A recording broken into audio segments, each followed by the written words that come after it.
The Wars of the Jews by Flavius Josephus. This translation by William Whiston was originally published in the 1700s. This ebook edition was created and published by Global Gray on the April 25, 2022. The artwork for the cover is the Siege and Destruction of Jerusalem by the Romans, painted by David Roberts.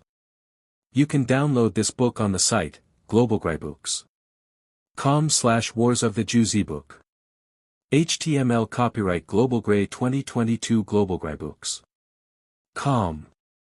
Contents Preface Book I Chapter 1 Chapter 2 Chapter 3 Chapter 4 Chapter 5 Chapter 6 Chapter 7 Chapter 8 Chapter 9 Chapter 10 Chapter 11 Chapter 12 Chapter 13 Chapter 14 Chapter 15 Chapter 16 Chapter 17 Chapter 18 Chapter 19 Chapter 20 Chapter 21 Chapter 22 Chapter 23 Chapter 24 Chapter 25 Chapter 26 Chapter 27 Chapter 28 Chapter 29 Chapter 30 Chapter 31 Chapter 32 Chapter 33 Book 2 Chapter 1 Chapter 2 Chapter 3 Chapter 4 Chapter 5 Chapter 6 Chapter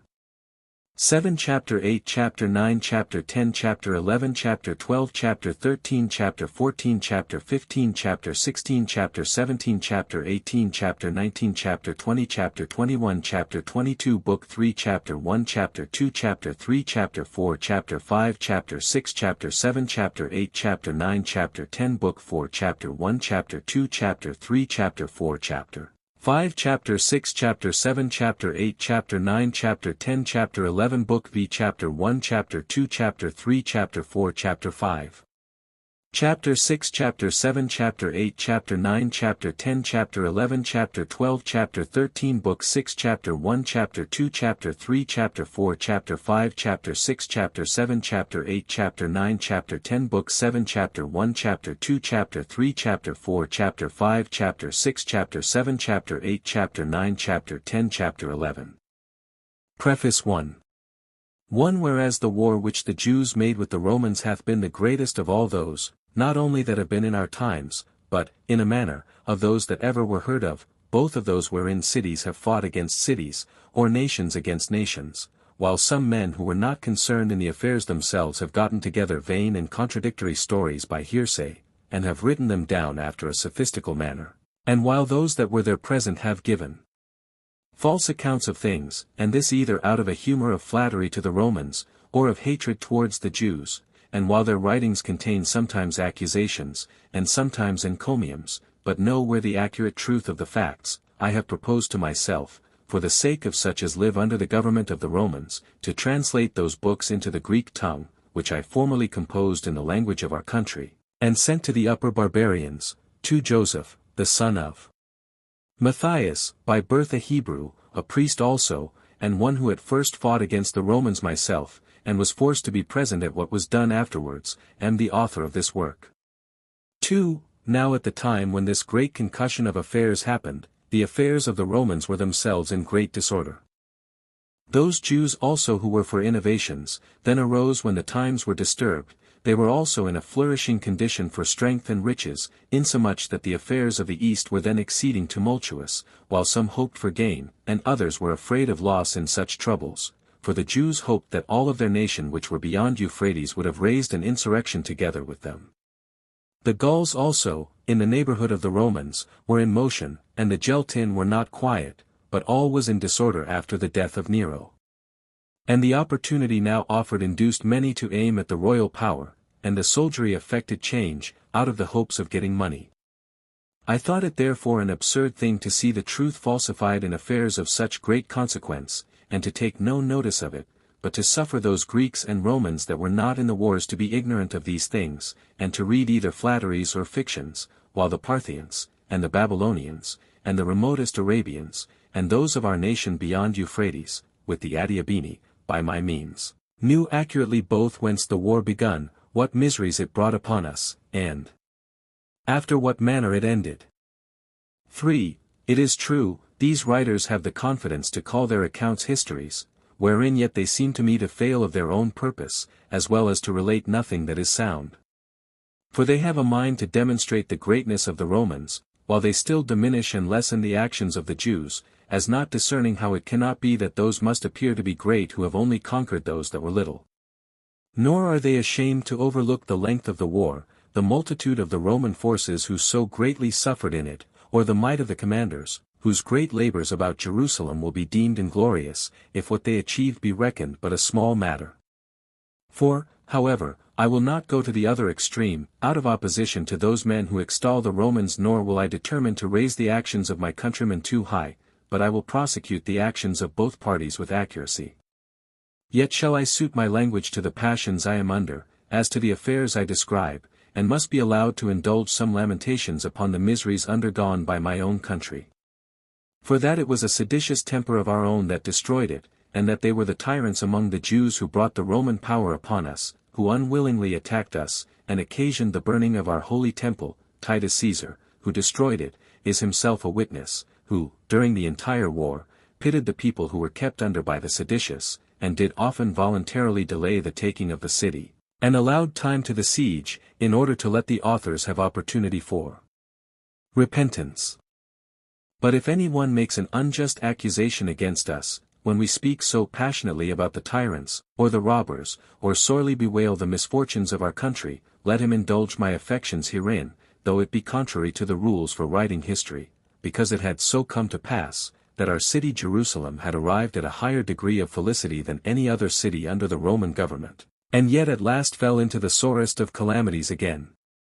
Accordingly, it appears to me that the misfortunes of all men, from the beginning of the world, if they be compared to these of the Jews, three are not so considerable as they were, while the authors of them were not foreigners neither. This makes it impossible for me to contain my lamentations. But if any one be inflexible in his censures of me, let him attribute the facts themselves to the historical part, and the lamentations to the writer himself only. 5. However, I may justly blame the learned men among the Greeks, who, when such great actions have been done in their own times, which, upon the comparison, quite eclipse the old wars, do yet sit as judges of those affairs, and pass bitter censures upon the labors of the best writers of antiquity, which moderns, although they may be superior to the old writers in eloquence, yet are they inferior to them in the execution of what they intended to do. While these also write new histories about the Assyrians and Medes, as if the ancient writers had not described their affairs as they ought to have done, although these be as far inferior to them in abilities as they are different in their notions from them. For of old every one took upon them to write what happened in his own time, where their immediate concern in the actions made their promises of value, and where it must be reproachful to write lies, when they must be known by the readers to be such. But then, an undertaking to preserve the memory of what hath not been before recorded, and to represent the affairs of one's own time to those that come afterwards, is really worthy of praise and commendation. Now he is to be esteemed to have taken good pains in earnest, not who does no more than change the disposition and order of other men's works, but he who not only relates what had not been related before, but composes an entire body of history of his own. Accordingly, I have been at great charges, and have taken very great pains, about this history, though I be a foreigner, and do dedicate this work, as a memorial of great actions, both to the Greeks and to the barbarians.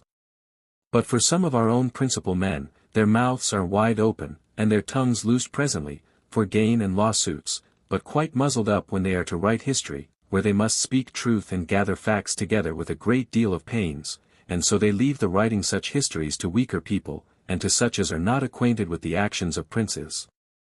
Yet shall the real truth of historical facts be preferred by us, how much soever it be neglected among the Greek historians.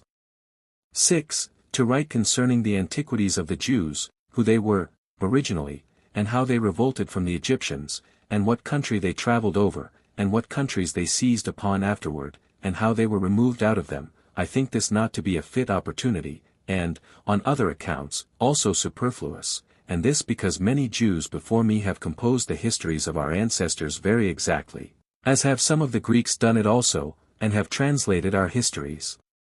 into their own tongue, and have not much mistaken the truth in their histories. But then, where the writers of these affairs and our prophets leave off, thence shall I take my rise, and begin my history. Now as to what concerns that war which happened in my own time, I will go over it very largely, and with all the diligence I am able, but for what preceded mine own age, that I shall run over briefly. 7. For example, I shall relate, how Antiochus, who was named Epiphanes, took Jerusalem by force, and held it 3 years and 3 months, and was then ejected out of the country by the sons of Asamoneus. After that, how their posterity quarrelled about the government, and brought upon their settlement the Romans and Pompey, how Herod also, the son of Antipater, dissolved their government, and brought Socins upon them. As also how our people made a sedition upon Herod's death, while Augustus was the Roman emperor, and Quintilius Varus was in that country, and how the war broke out in the 12th year of Nero, with what happened to Cestius, and what places the Jews assaulted in a hostile manner in the first sallies of the war. 8. As also, I shall relate, how they built walls about the neighboring cities, and how Nero, upon Cestius's defeat, was in fear of the entire event of the war, and thereupon made Vespasian general in this war, and how this Vespasian, with the elder of his sons made an expedition into the country of Judea, what was the number of the Roman army that he made use of, and how many of his auxiliaries were cut off in all Galilee, and how he took some of its cities entirely, and by force, and others of them by treaty, and on terms. Now, when I am come so far, I shall describe the good order of the Romans in war, and the discipline of their legions, the amplitude of both the Galilees, with its nature, and the limits of Judea. And, besides this, I shall particularly go over what is peculiar to the country, the lakes and fountains that are in them, and what miseries happened to every city as they were taken, and all this with accuracy, as I saw the things done or suffered in them. For I shall not conceal any of the calamities I myself endured, since I shall relate them to such as know the truth of them. 9. After this, I shall relate, how, when the Jews' affairs were become very bad, Nero died, and Vespasian, when he was going to attack Jerusalem, was called back to take the government upon him, what signs happened to him relating to his gaining that government, and what mutations of government then happened at Rome, and how he was unwillingly made emperor by his soldiers, and how, upon his departure to Egypt, to take upon him the government of the empire, the affairs of the Jews became very tumultuous, as also how the tyrants rose up against them, and fell into dissensions among themselves. 10. Moreover, I shall relate, how Titus marched out of Egypt into Judea the second time, as also how, and where, and how many forces he got together, and in what state the city was, by the means of the seditious, at his coming, what attacks he made, and how many ramparts he cast up, of the 3 walls that encompassed the city, and of their measures, of the strength of the city, and the structure of the temple and holy house, and besides, the measures of those edifices, and of the altar, and all accurately determined. A description also of certain of their festivals, and 7 purifications of purity, 5 and the sacred ministrations of the priests, with the garments of the priests, and of the high priests, and of the nature of the most holy place of the temple, without concealing anything, or adding anything to the known truth of things. 11. After this, I shall relate the barbarity of the tyrants towards the people of their own nation, as well as the indulgence of the Romans in sparing foreigners, and how often Titus, out of his desire to preserve the city and the temple, invited the seditious to come to terms of accommodation. I shall also distinguish the sufferings of the people, and their calamities, how far they were afflicted by the sedition, and how far by the famine, and at length were taken. Nor shall I omit to mention the misfortunes of the deserters, nor the punishments inflicted on the captives, as also how the temple was burnt, against the consent of Caesar, and how many sacred things that had been laid up in the temple were snatched out of the fire, the destruction also of the entire city, with the signs and wonders that went before it, and the taking the tyrants captives, and the multitude of those that were made slaves, and into what different misfortunes they were every one distributed. Moreover, what the Romans did to the remains of the wall, and how they demolished the strongholds that were in the country, and how Titus went over the whole country, and settled its affairs, together with his return into Italy, and his triumph. 12. I have comprehended all these things in 7 books, and have left no occasion for complaint or accusation to such as have been acquainted with this war, and I have written it down for the sake of those that love truth, but not for those that please themselves, with fictitious relations. And I will begin my account of these things with what I call my first chapter. Book I containing the interval of 167 years. From the taking of Jerusalem by Antiochus Epiphanes, to the death of Herod the Great. Chapter 1 How the city Jerusalem was taken, and the temple pillaged, by Antiochus Epiphanes. As also concerning the actions of the Maccabees, Matthias and Judas, and concerning the death of Judas. 1. At the same time that Antiochus, who was called Epiphanes, had a quarrel with the sixth Ptolemy about his right to the whole country of Syria, a great sedition fell among the men of power in Judea, and they had a contention about obtaining the government, while each of those that were of dignity could not endure to be subject to their equals. However, Onias, one of the high priests, got the better, and cast the sons of Tobias out of the city, who fled to Antiochus, and besought him to make use of them for his leaders, and to make an expedition into Judea. The king being thereto disposed beforehand, complied with them, and came upon the Jews with a great army, and took their city by force, and slew a great multitude of those that favored Ptolemy, and sent out his soldiers to plunder them without mercy. He also spoiled the temple, and put a stop to the constant practice of offering a daily sacrifice of expiation for 3 years and 6 months. But Onias, the high priest, fled to Ptolemy, and received a place from him in the Nomus of Heliopolis, where he built a city resembling Jerusalem, and a temple that was like its temple 6, concerning which we shall speak more in its proper place hereafter. 2. Now Antiochus was not satisfied either with his unexpected taking the city, or with its pillage, or with the great slaughter he had made there, but being overcome with his violent passions, and remembering what he had suffered during the siege, he compelled the Jews to dissolve the laws of their country, and to keep their infants uncircumcised, and to sacrifice swine's flesh upon the altar, against which they all opposed themselves, and the most approved among them were put to death. Bacchides also, who was sent to keep the fortresses, having these wicked commands, joined to his own natural barbarity, indulged all sorts of the extremest wickedness, and tormented the worthiest of the inhabitants, man by man, and threatened their city every day with open destruction, till at length he provoked the poor sufferers by the extremity of his wicked doings to avenge themselves.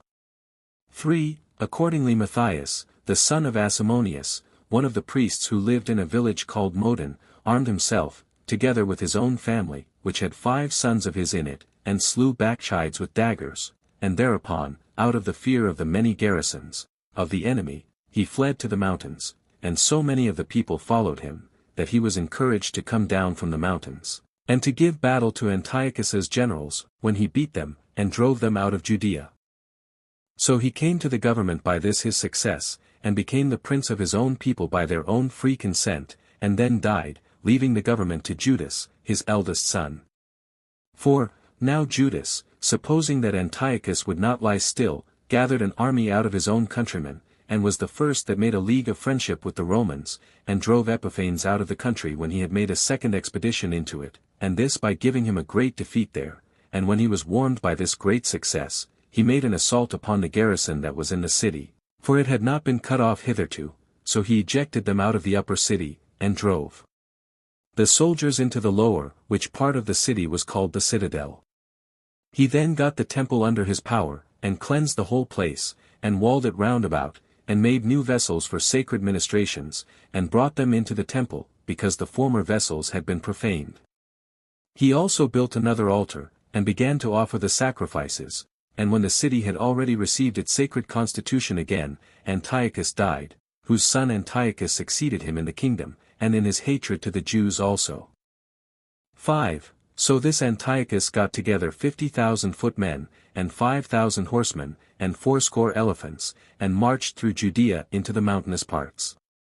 He then took Bethsura, which was a small city, but at a place called Bethzacharis, where the passage was narrow, Judas met him with his army. However, before the forces joined battle, Judas's brother Eleazar, seeing the very highest of the elephants adorned with a large tower, and with military trappings of gold to guard him, and supposing that Antiochus himself was upon him, he ran a great way before his own army, and cutting his way through the enemy's troops, he got up to the elephant, yet could he not reach him who seemed to be the king, by reason of his being so high, but still he ran his weapon into the belly of the beast, and brought him down upon himself, and was crushed to death, having done no more than attempted great things, and showed that he preferred glory before life.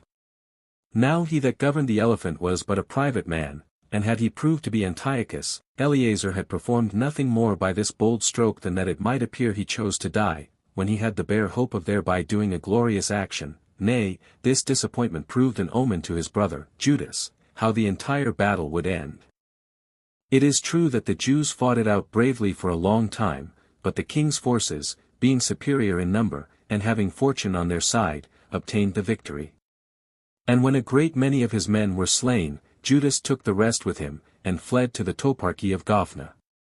So Antiochus went to Jerusalem, and stayed there but a few days, for he wanted provisions, and so he went his way. He left indeed a garrison behind him, such as he thought sufficient to keep the place, but drew the rest of his army off, to take their winter quarters in Syria. 6. Now, after the king was departed, Judas was not idle, for as many of his own nation came to him, so did he gather those that had escaped out of the battle together, and gave battle again to Antiochus's generals at a village called Adasa, and being too hard for his enemies in the battle, and killing a great number of them, he was at last himself slain also. Nor was it many days afterward that his brother John had a plot laid against him by Antiochus's party, and was slain by them. Chapter 2 Concerning the successors of Judas, who were Jonathan and Simon, and John Hyrcanus. 1. When Jonathan, who was Judas's brother, succeeded him, he behaved himself with great circumspection in other respects, with relation to his own people, and he corroborated his authority by preserving his friendship with the Romans. He also made a league with Antiochus the son. Yet was not all this sufficient for his security, for the tyrant Trypho, who was guardian to Antiochus's son, laid a plot against him, and besides that, endeavored to take off his friends, and caught Jonathan by a wile, as he was going to Ptolemy to Antiochus, with a few persons in his company, and put him in bonds, and then made an expedition against the Jews, but when he was afterward driven away by Simon, who was Jonathan's brother, and was enraged at his defeat, he put Jonathan to death. 2. However, Simon managed the public affairs after a courageous manner, and took Gazara, and Joppa, and Jamnia, which were cities in his neighborhood. He also got the garrison under, and demolished the citadel. He was afterward an auxiliary to Antiochus, against Trypho, whom he besieged in Dora, before he went on his expedition against the Medes, yet could not he make the king ashamed of his ambition, though he had assisted him in killing Trypho, for it was not long ere Antiochus sent Cendebaeus his general with an army to lay waste Judea, and to subdue Simon, yet he, though he was now in years, conducted the war as if he were a much younger man. He also sent his sons with a band of strong men against Antiochus, while he took part of the army himself with him, and fell upon him from another quarter. He also laid a great many men in ambush in many places of the mountains, and was superior in all his attacks upon them, and when he had been conqueror after so glorious a manner, he was made high priest, and also freed the Jews from the dominion of the Macedonians, after 170 years of the empire, of Seleucus. 3. This Simon also had a plot laid against him, and was slain at a feast by his son-in-law Ptolemy, who put his wife and 2 sons into prison, and sent some persons to kill John, who was also called Hyrcanus. 7. But when the young man was informed of their coming beforehand, he made haste to get to the city, as having a very great confidence in the people there, both on account of the memory of the glorious actions of his father, and of the hatred they could not but bear to the injustice of Ptolemy. Ptolemy also made an attempt to get into the city by another gate, but was repelled by the people, who had just then admitted of Hyrcanus, so he retired presently to one of the fortresses that were about Jericho, which was called Dagon. Now when Hyrcanus had received the high priesthood, which his father had held before, and had offered sacrifice to God, he made great haste to attack Ptolemy, that he might afford relief to his mother and brethren.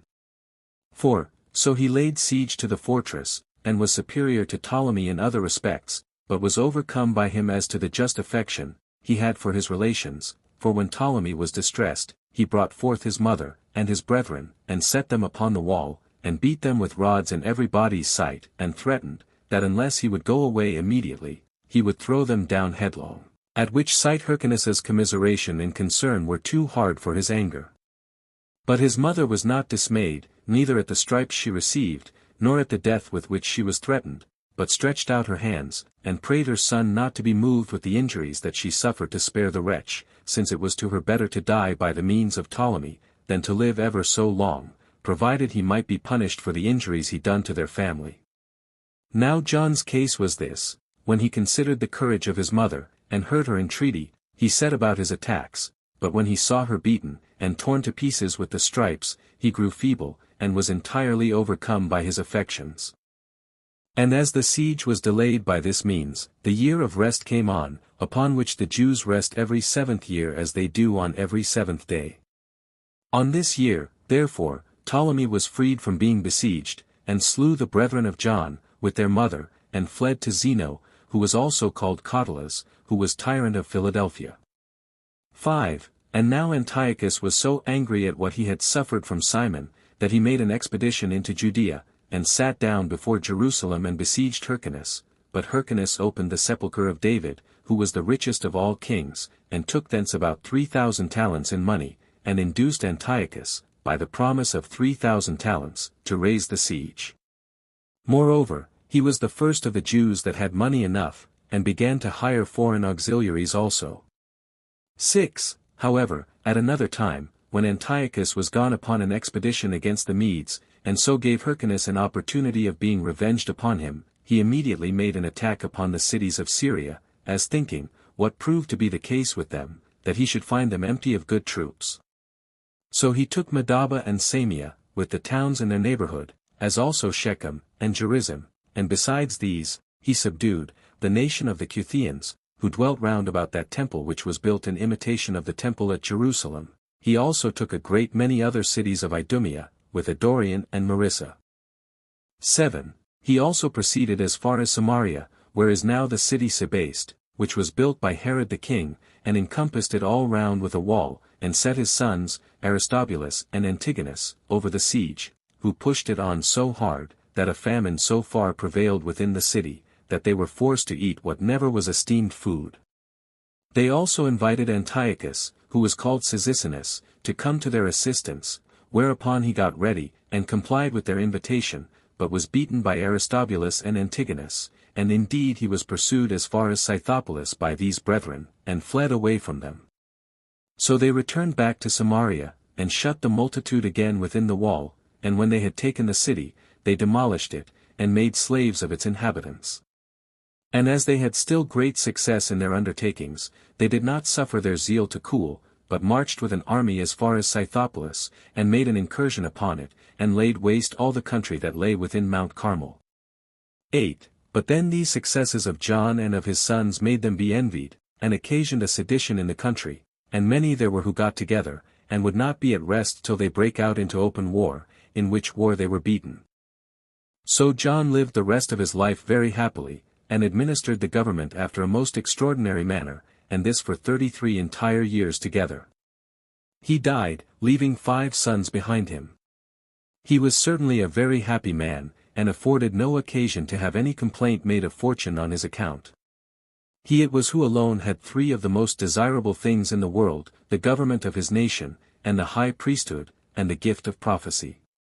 For the deity conversed with him, and he was not ignorant of anything that was to come afterward, insomuch that he foresaw and foretold that his 2 eldest sons would not continue masters of the government, and it will highly deserve our narration to describe their catastrophe, and how far inferior these men were to their father in felicity. Chapter 3 How Aristobulus was the first that put a diadem about his head, and after he had put his mother and brother to death, died himself, when he had reigned no more than a year. 1. For after the death of their father, the elder of them, Aristobulus, changed the government into a kingdom, and was the first that put a diadem upon his head, 471 years and 3 months after our people came down into this country, when they were set free from the Babylonian slavery.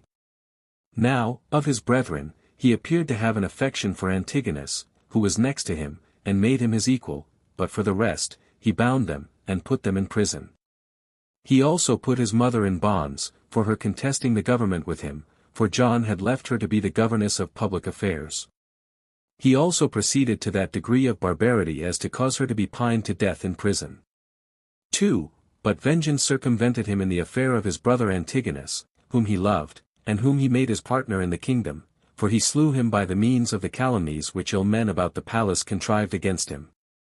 At first, indeed, Aristobulus would not believe their reports, partly out of the affection he had for his brother, and partly because he thought that a great part of these tales were owing to the envy of their relators. However, as Antigonus came once in a splendid manner from the army to that festival, wherein our ancient custom is to make tabernacles for God, it happened, in those days, that Aristobulus was sick, and that, at the conclusion of the feast, Antigonus came up to it, with his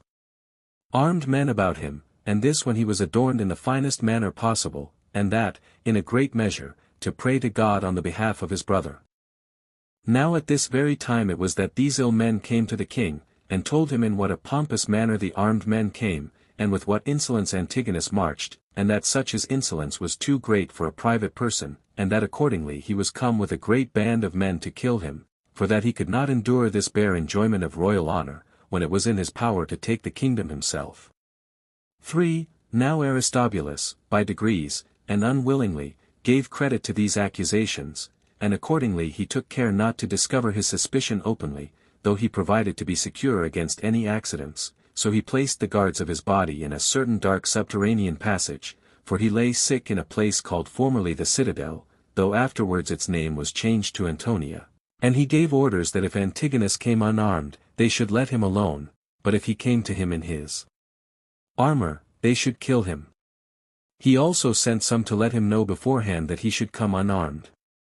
But, upon this occasion, the queen very cunningly contrived the matter with those that plotted his ruin, for she persuaded those that were sent to conceal the king's message, but to tell Antigonus how his brother had heard he had got the suit of armor made with fine martial ornaments, in Galilee, and because his present sickness hindered him from coming and seeing all that finery, he very much desired to see him now in his armor, because, said he, in a little time thou art going away from me. 4. As soon as Antigonus heard this, the good temper of his brother not allowing him to suspect any harm from him, he came along with his armor on, to show it to his brother, but when he was going along that dark passage which was called Strato's Tower, he was slain by the bodyguards, and became an eminent instance how calumny destroys all goodwill and natural affection, and how none of our good affections are strong enough to resist envy perpetually. 5. And truly anyone would be surprised at Judas upon this occasion. He was of the sect of the Essenes, and had never failed or deceived men in his predictions before. Now this man saw Antigonus as he was passing along by the temple, and cried out to his acquaintance, they were not a few who attended upon him as his scholars, O strange, said he, it is good for me to die now, since truth is dead before me, and somewhat that I have foretold hath proved false, for this Antigonus is this day alive, who ought to have died this day, and the place where he ought to be slain, according to that fatal decree, was Strato's Tower, which is at the distance of 600 furlongs from this place, and yet 4 hours of this day are over already, which point of time renders the prediction impossible to be fulfilled. And when the old man had said this, he was dejected in his mind, and so continued. But in a little time news came that Antigonus was slain in a subterraneous place, which was itself also called Strato's Tower, by the same name with that Caesarea which lay by the seaside, and this ambiguity it was which caused the prophet's disorder. 6. Hereupon Aristobulus repented of the great crime he had been guilty of, and this gave occasion to the increase of his distemper. He also grew worse and worse, and his soul was constantly disturbed at the thoughts of what he had done, till his very bowels being torn to pieces by the intolerable grief he was under, he threw up a great quantity of blood. And as one of those servants that attended him carried out that blood, he, by some supernatural providence, slipped and fell down in the very place where Antigonus had been slain, and so he spilt some of the murderer's blood upon the spots of the blood of him that had been murdered, which still appeared. Hereupon a lamentable cry arose among the spectators, as if the servant had spilled the blood on purpose in that place, and as the king heard that cry, he inquired what was the cause of it, and while nobody durst tell him, he pressed them so much the more to let him know what was the matter, so at length, when he had threatened them, and forced them to speak out, they told, whereupon he burst into tears, and groaned, and said, So I perceive I am not like to escape the all-seeing eye of God, as to the great crimes I have committed, but the vengeance of the blood of my kinsman pursues me hastily. O thou most impudent body! How long wilt thou retain a soul that ought to die on account of that punishment it ought to suffer for a mother and a brother slain? How long shall I myself spend my blood drop by drop? Let them take it all at once, and let their ghosts no longer be disappointed by a few parcels of my bowels offered to them. As soon as he had said these words, he presently died, when he had reigned no longer than a year.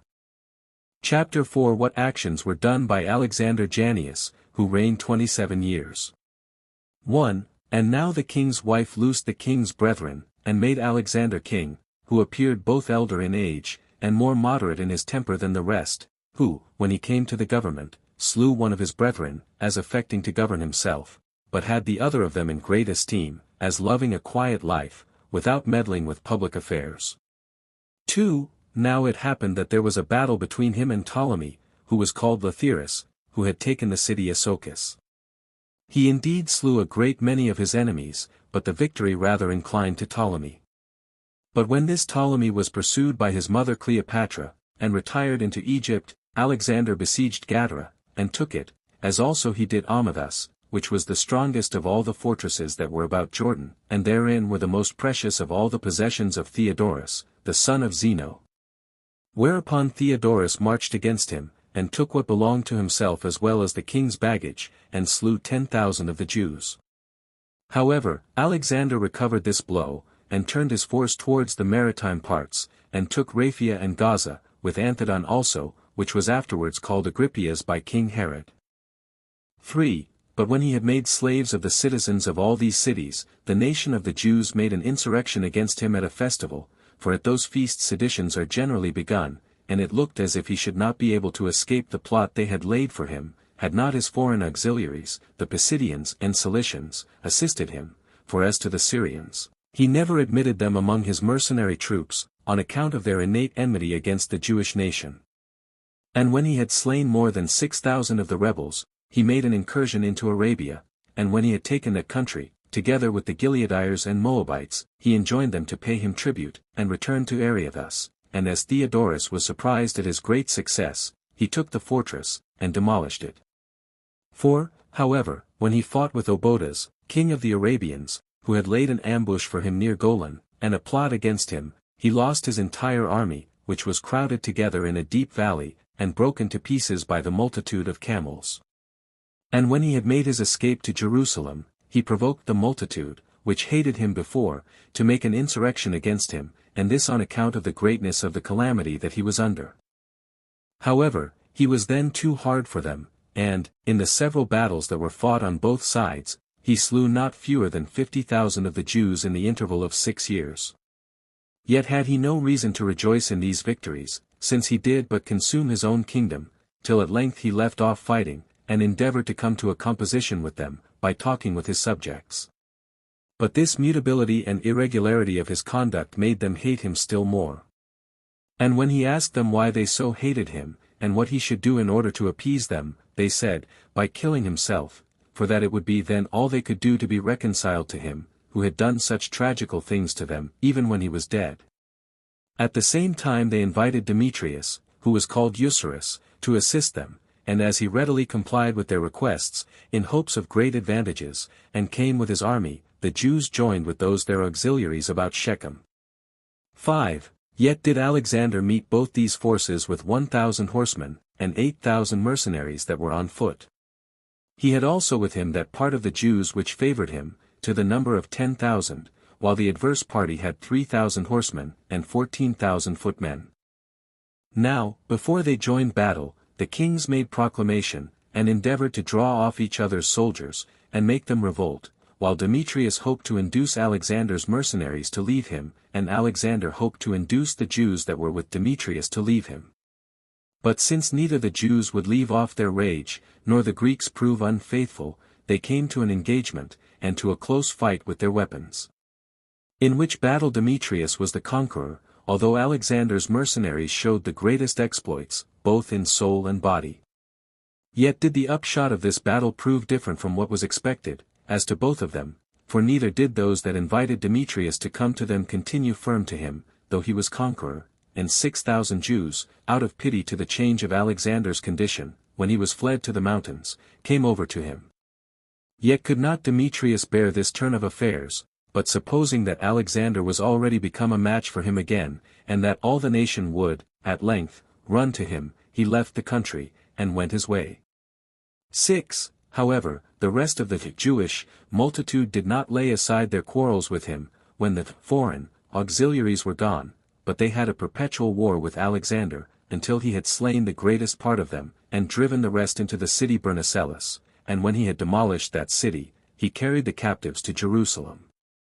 Nay, his rage was grown so extravagant, that his barbarity proceeded to the degree of impiety, for when he had ordered 800 to be hung upon crosses in the midst of the city, he had the throats of their wives and children cut before their eyes, and these executions he saw as he was drinking and lying down with his concubines.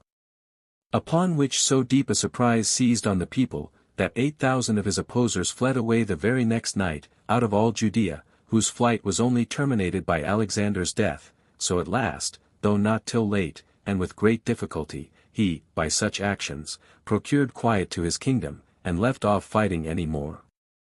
7. Yet did that Antiochus, who was also called Dionysius, become an origin of troubles again. This man was the brother of Demetrius, and the last of the race of the Seleucidae.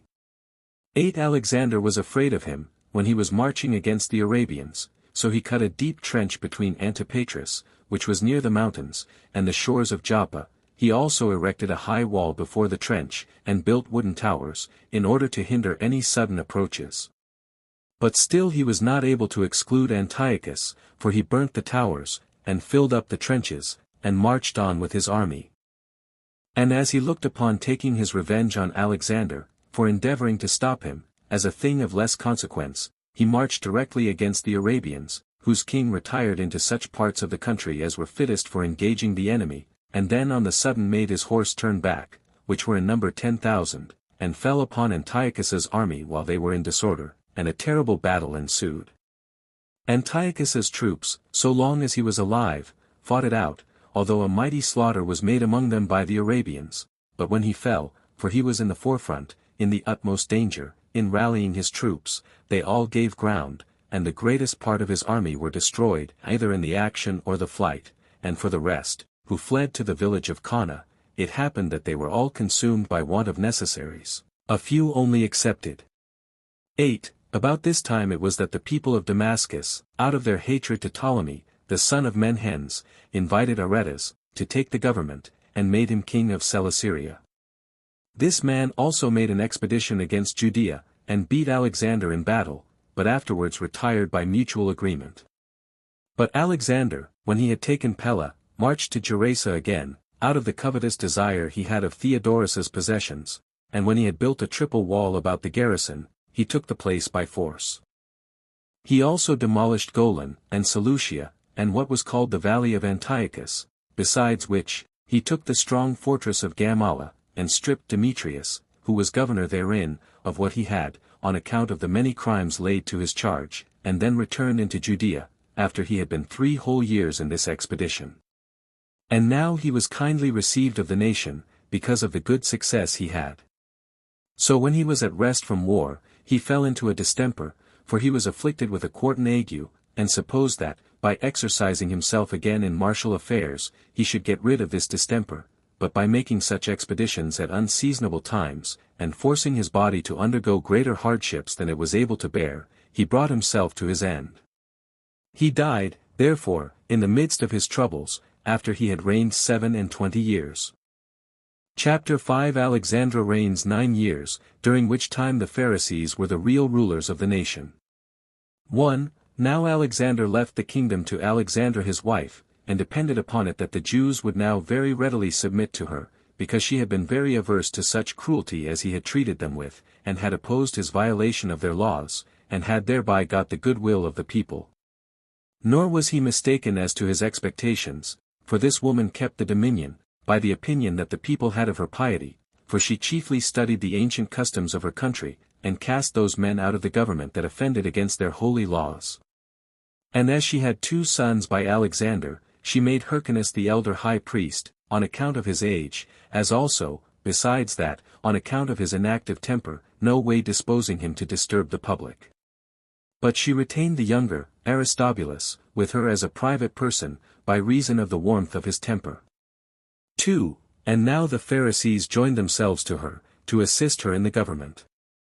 These are a certain sect of the Jews that appear more religious than others, and seem to interpret the laws more accurately. Now Alexandra hearkened to them to an extraordinary degree, as being herself a woman of great piety towards God. But these Pharisees artfully insinuated themselves into her favor by little and little, and became themselves the real administrators of the public affairs. They banished and reduced whom they pleased, they bound and loosed men, at their pleasure. 9 And, to say all at once, they had the enjoyment of the royal authority, whilst the expenses and the difficulties of it belonged to Alexandra. She was a sagacious woman in the management of great affairs, and intent always upon gathering soldiers together, so that she increased the army the one half, and procured a great body of foreign troops, till her own nation became not only very powerful at home, but terrible also to foreign potentates, while she governed other people, and the Pharisees governed her. 3. Accordingly, they themselves slew Diogenes, a person of figure, and one that had been a friend to Alexander, and accused him as having assisted the king with his advice, for crucifying the 800 men, before mentioned. They also prevailed with Alexandra to put to death the rest of those who had irritated him against them. Now she was so superstitious as to comply with their desires, and accordingly they slew whom they pleased themselves. But the principal of those that were in danger fled to Aristobulus, who persuaded his mother to spare the men on account of their dignity, but to expel them out of the city, unless she took them to be innocent, so they were suffered to go unpunished, and were dispersed all over the country. But when Alexandra sent out her army to Damascus, under pretense that Ptolemy was always oppressing that city, she got possession of it, nor did it make any considerable resistance. She also prevailed with Tigranes, king of Armenia, who lay with his troops about Ptolemy, and besieged Cleopatra, 10 by agreements and presents, to go away. Accordingly, Tigranes soon arose from the siege, by reason of those domestic tumults which happened upon Lucullus's expedition into Armenia. 4. In the meantime, Alexandra fell sick, and Aristobulus, her younger son, took hold of this opportunity, with his domestics, of which he had a great many, who were all of them his friends, on account of the warmth of their youth, and got possession of all the fortresses. He also used the sums of money he found in them to get together a number of mercenary soldiers, and made himself king, and besides this, upon Hyrcanus's complaint to his mother, she compassionated his case, and put Aristobulus's wife and sons under restraint in Antonia, which was a fortress that joined to the north part of the temple. It was, as I have already said, of old called the Citadel, but afterwards got the name of Antonia, when Antony was Lord of the East, just as the other cities, Sebaste and Agrippias, had their names changed, and these given them from Sebastus and Agrippa. But Alexandra died before she could punish Aristobulus for his disinheriting his brother, after she had reigned 9 years. Chapter 6 When Hyrcanus, who was Alexander's heir, receded from his claim to the crown, Aristobulus is made king, and afterward the same Hyrcanus by the means of Antipater, is brought back by Abetas. At last Pompey is made the arbitrator of the dispute between the brothers. 1. Now Hyrcanus was heir to the kingdom, and to him did his mother commit it before she died, but Aristobulus was superior to him in power and magnanimity, and when there was a battle between them, to decide the dispute about the kingdom, near Jericho, the greatest part deserted Hyrcanus, and went over to Aristobulus, but Hyrcanus, with those of his party who stayed with him, fled to Antonia, and got into his power the hostages that might be for his preservation, which were Aristobulus's wife, with her children, but they came to an agreement before things should come to extremities, that Aristobulus should be king, and Hyrcanus should resign that up, but retain all the rest of his dignities, as being the king's brother. Hereupon they were reconciled to each other in the temple, and embraced one another in a very kind manner, while the people stood round about them. They also changed their houses, while Aristobulus went to the royal palace, and Hyrcanus retired to the house of Aristobulus. 2. Now those other people which were at variance with Aristobulus were afraid upon his unexpected obtaining the government, and especially this concerned Antipater 11, whom Aristobulus hated of old. He was by birth an Idumean, and one of the principal of that nation, on account of his ancestors and riches, and other authority to him belonging. He also persuaded Hyrcanus to fly to Aretas, the king of Arabia, and to lay claim to the kingdom, as also he persuaded Aretas to receive Hyrcanus, and to bring him back to his kingdom. He also cast great reproaches upon Aristobulus, as to his morals, and gave great commendations to Hyrcanus, and exhorted Aretas to receive him, and told him how becoming a filing it would be for him, who ruled so great a kingdom, to afford his assistance to such as are injured, alleging that Hyrcanus was treated unjustly, by being deprived of that dominion which belonged to him by the prerogative of his birth. And when he had predisposed them both to do what he would have them, he took Hyrcanus by night, and ran away from the city, and, continuing his flight with great swiftness, he escaped to the place called Petra, which is the royal seat of the king of Arabia, where he put Hyrcanus into Aretas's hand, and by discoursing much with him, and gaining upon him with many presents, he prevailed with him to give him an army that might restore him to his kingdom. This army consisted of 50,000 footmen and horsemen, against which Aristobulus was not able to make resistance, but was deserted in his first onset, and was driven to Jerusalem. He also had been taken at first by force, if Scaurus, the Roman general, had not come and seasonably interposed himself, and raised the siege. This Scaurus was sent into Syria from Armenia by Pompey the Great, when he fought against Tigranes, so Scaurus came to Damascus, which had been lately taken by Metellus and Lollius, and caused them to leave the place, and, upon his hearing how the affairs of Judea stood, he made haste thither as to a certain booty. 3. As soon, therefore, as he was come into the country, there came ambassadors from both the brothers, each of them desiring his assistance, but Aristobulus's 300 talents had more weight with him than the justice of the cause, which sum, when Scaurus had received, he sent a herald to Hyrcanus and the Arabians, and threatened them with the resentment of the Romans and of Pompey, unless they would raise the siege. So Aretas was terrified, and retired out of Judea to Philadelphia, as did Scaurus return to Damascus again, nor was Aristobulus satisfied with escaping out of his brother's hands, but gathered all his forces together, and pursued his enemies, and fought them at a place called Paparon, and slew about 6,000 of them, and, together with them Antipater's brother Phalion.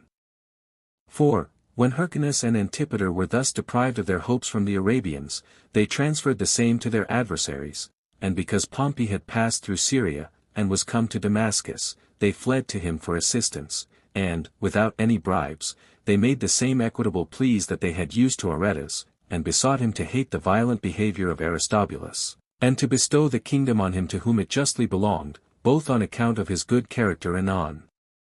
account of his superiority in age. However, neither was Aristobulus wanting to himself in this case, as relying on the bribes that Scaurus had received, he was also there himself, and adorned himself after a manner the most agreeable to royalty that he was able. But he soon thought it beneath him to come in such a servile manner, and could not endure to serve his own ends in a way so much more abject than he was used to, so he departed from Diospolis. 5. At this his behavior Pompey had great indignation. Hyrcanus also and his friends made great intercessions to Pompey, so he took not only his Roman forces, but many of his Syrian auxiliaries, and marched against Aristobulus. But when he had passed by Pella and Scythopolis, and was come to Corea, where you enter into the country of Judea, when you go up to it through the Mediterranean parts, he heard that Aristobulus was fled to Alexandrium, which is a stronghold fortified with the utmost magnificence, and situated upon a high mountain, and he sent to him, and commanded him to come down. Now his inclination was to try his fortune in a battle, since he was called in such an imperious manner, rather than to comply with that call. However, he saw the multitude were in great fear, and his friends exhorted him to consider what the power of the Romans was, and how it was irresistible, so he complied with their advice, and came down to Pompey, and when he had made a long apology for himself, and for the justness of his cause in taking the government, he returned to the fortress. And when his brother invited him again, to plead his cause, he came down and spake about the justice of it, and then went away without any hindrance from Pompey, so he was between hope and fear. And when he came down, it was to prevail with Pompey to allow him the government entirely, and when he went up to the citadel, it was that he might not appear to debase himself too low. However, Pompey commanded him to give up his fortified places, and forced him to write to every one of their governors to yield them up, they having had this charge given them, to obey no letters but what were of his own handwriting. Accordingly he did what he was ordered to do, but had still an indignation at what was done, and retired to Jerusalem, and prepared to fight with Pompey.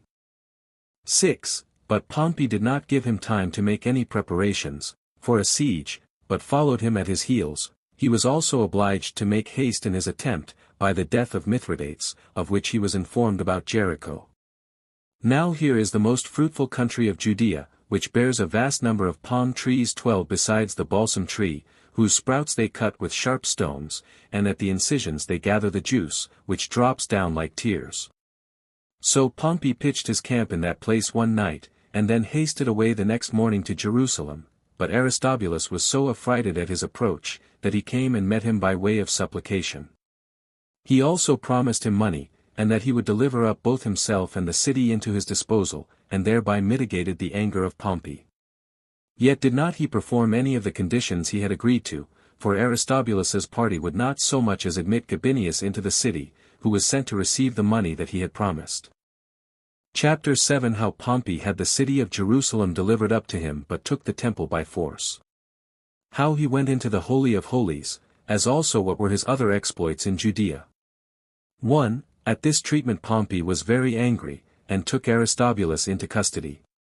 And when he was come to the city, he looked about where he might make his attack, for he saw the walls were so firm, that it would be hard to overcome them, and that the valley before the walls was terrible, and that the temple, which was within that valley, was itself encompassed with a very strong wall, insomuch that if the city were taken, that temple would be a second place of refuge for the enemy to retire to.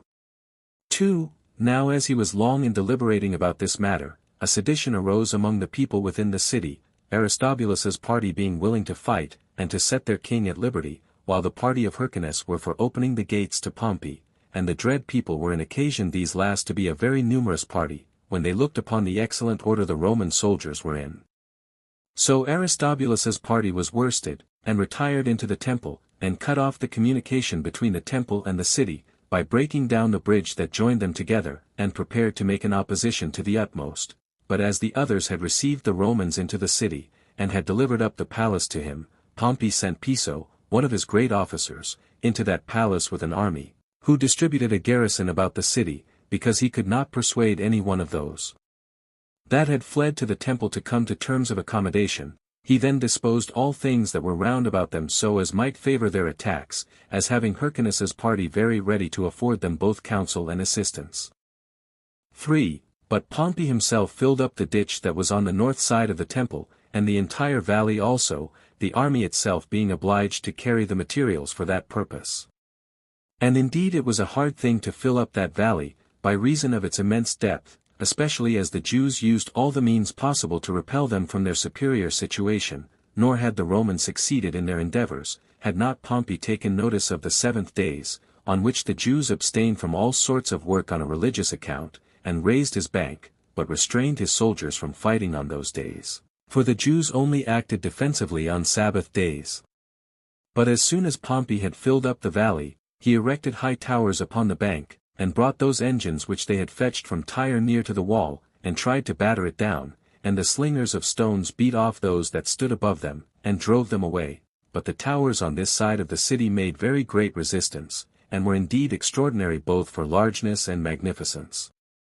4. Now here it was that, upon the many hardships which the Romans underwent, Pompey could not but admire not only at the other instances of the Jews' fortitude, but especially that they did not at all intermit their religious services, even when they were encompassed with darts on all sides, for, as if the city were in full peace, their daily sacrifices and purifications, and every branch of their religious worship, was still performed to God with the utmost exactness. Nor indeed when the temple was actually taken, and they were every day slain about the altar, did they leave off the instances of their divine worship that were appointed by their law, for it was in the 3rd month of the siege before the Romans could even with great difficulty overthrow one of the towers, and get into the temple. Now he that first of all ventured to get over the wall, was Faustus Cornelius the son of Sylla, and next after him were 2 centurions, Furius and Fabius, and every one of these was followed by a cohort of his own, who encompassed the Jews on all sides, and slew them, some of them as they were running for shelter to the temple, and others as they, for a while, fought in their own defense. 5. And now did many of the priests, even when they saw their enemies assailing them with swords in their hands, without any disturbance, go on with their divine worship, and were slain while they were offering their drink offerings, and burning their incense, as preferring the duties about their worship to God before their own preservation. The greatest part of them were slain by their own countrymen, of the adverse faction, and an innumerable multitude threw themselves down precipices, nay, some there were who were so distracted among the insuperable difficulties they were under, that they set fire to the buildings that were near to the wall, and were burnt together with them. Now of the Jews were slain 12,000, but of the Romans very few were slain, but a greater number was wounded. 6. But there was nothing that affected the nations so much, in the calamities they were then under, as that their holy place, which had been hitherto seen by none, should be laid open to strangers, for Pompey, and those that were about him, went into the temple itself 13 whither it was not lawful for any to enter but the high priest, and saw what was reposite therein, the candlestick with its lamps, and the table, and the pouring vessels, and the censers, all made entirely of gold, as also a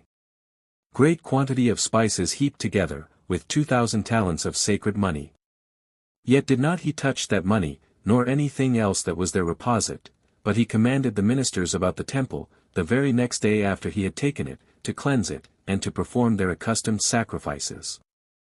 Moreover, he made Hyrcanus high priest, as one that not only in other respects had showed great alacrity, on his side, during the siege, but as he had been the means of hindering the multitude that was in the country from fighting for Aristobulus, which they were otherwise very ready to have done, by which means he acted the part of a good general, and reconciled the people to him more by benevolence than by terror.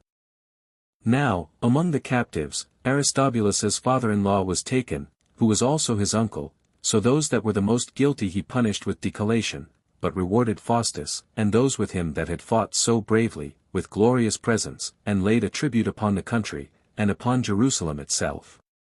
7. He also took away from the nation all those cities that they had formerly taken, and that belonged to Celesyria, and made them subject to him that was at that time appointed to be the Roman president there, and reduced Judea within its proper bounds. He also rebuilt Gadara, 14 that had been demolished by the Jews, in order to gratify one Demetrius, who was of Gadara, and was one of his own freedmen. He also made other cities free from their dominion, that lay in the midst of the country, such,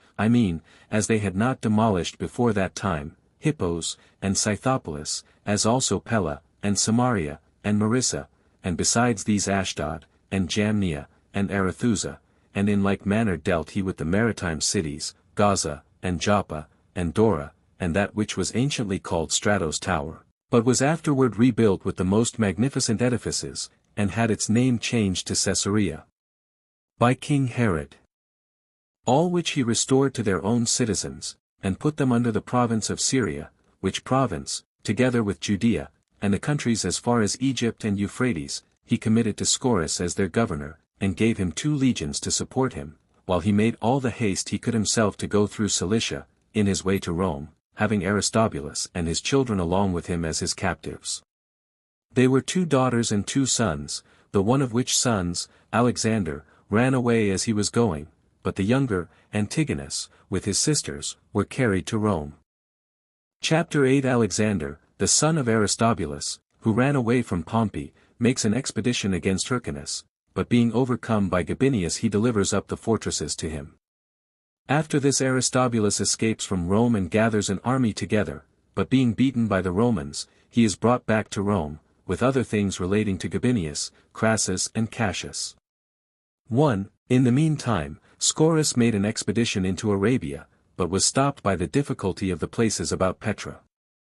However, he laid waste the country about Pella, though even there he was under great hardship, for his army was afflicted with famine. In order to supply which want, Hyrcanus afforded him some assistance, and sent him provisions by the means of Antipater, whom also Scaurus sent to Aretas, as one well acquainted with him, to induce him to pay him money to buy his peace. The king of Arabia complied with the proposal, and gave him 300 talents, upon which Scaurus drew his army out of Arabia. 15:2. But as for Alexander, that son of Aristobulus who ran away from Pompey, in some time he got a considerable band of men together, and lay heavy upon Hyrcanus, and overran Judea, and was likely to overturn him quickly, and indeed he had come to Jerusalem, and had ventured to rebuild its wall that was thrown down by Pompey, had not Gabinius, who was sent as successor to Scaurus into Syria, showed his bravery, as in many other points, so in making an expedition against Alexander, who, as he was afraid that he would attack him, so he got together a large army, composed of 10,000 armed footmen, and 1,500 horsemen. He also built walls about proper places, Alexandrium, and Hyrcanium, and Machaerus, that lay upon the mountains of Arabia. 3. However, Gabinius sent before him Marcus Antonius, and followed himself with his whole army, but for the select body of soldiers that were about Antipater, and another body of Jews under the command of Malichus and Pytholas, these joined themselves to those captains that were about Marcus Antonius, and met Alexander, to which body came Gabinius with his main army soon afterward. And as Alexander was not able to sustain the charge of the enemy's forces, now they were joined, he retired. But when he was come near to Jerusalem, he was forced to fight, and lost 6,000 men in the battle, 3,000 of which fell down dead, and 3,000 were taken alive, so he fled with the remainder to Alexandrium. For, now when Gabinius was come to Alexandrium, because he found a great many there encamped, he tried, by promising them pardon for their former offences, to induce them to come over to him before it came to a fight, but when they would hearken to no terms of accommodation, he slew a great number of them, and shut up a great number of them in the citadel. Now Marcus Antonius, their leader, signalized himself in this battle, who, as he always showed great courage, so did he never show it so much as now, but Gabinius, leaving forces to take the citadel, went away himself and settled the cities that had not been demolished, and rebuilt those that had been destroyed. Accordingly, upon his injunctions, the following cities were restored: Scythopolis, and Samaria, and Anthedon, and Apollonia, and Jamnia, and Raphia, and Mariassa, and Adorius, and Gamala, and Ashdod, and many others, while a great number of men readily ran to each of them, and became their inhabitants.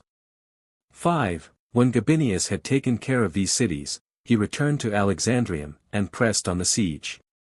So when Alexander despaired of ever obtaining the government, he sent ambassadors to him, and prayed him to forgive what he had offended him in, and gave up to him the remaining fortresses, Hyrcanium and Machaerus, as he put Alexandrium into his hands afterwards, all which Gabinius demolished, at the persuasion of Alexander's mother, that they might not be receptacles of men in a second war.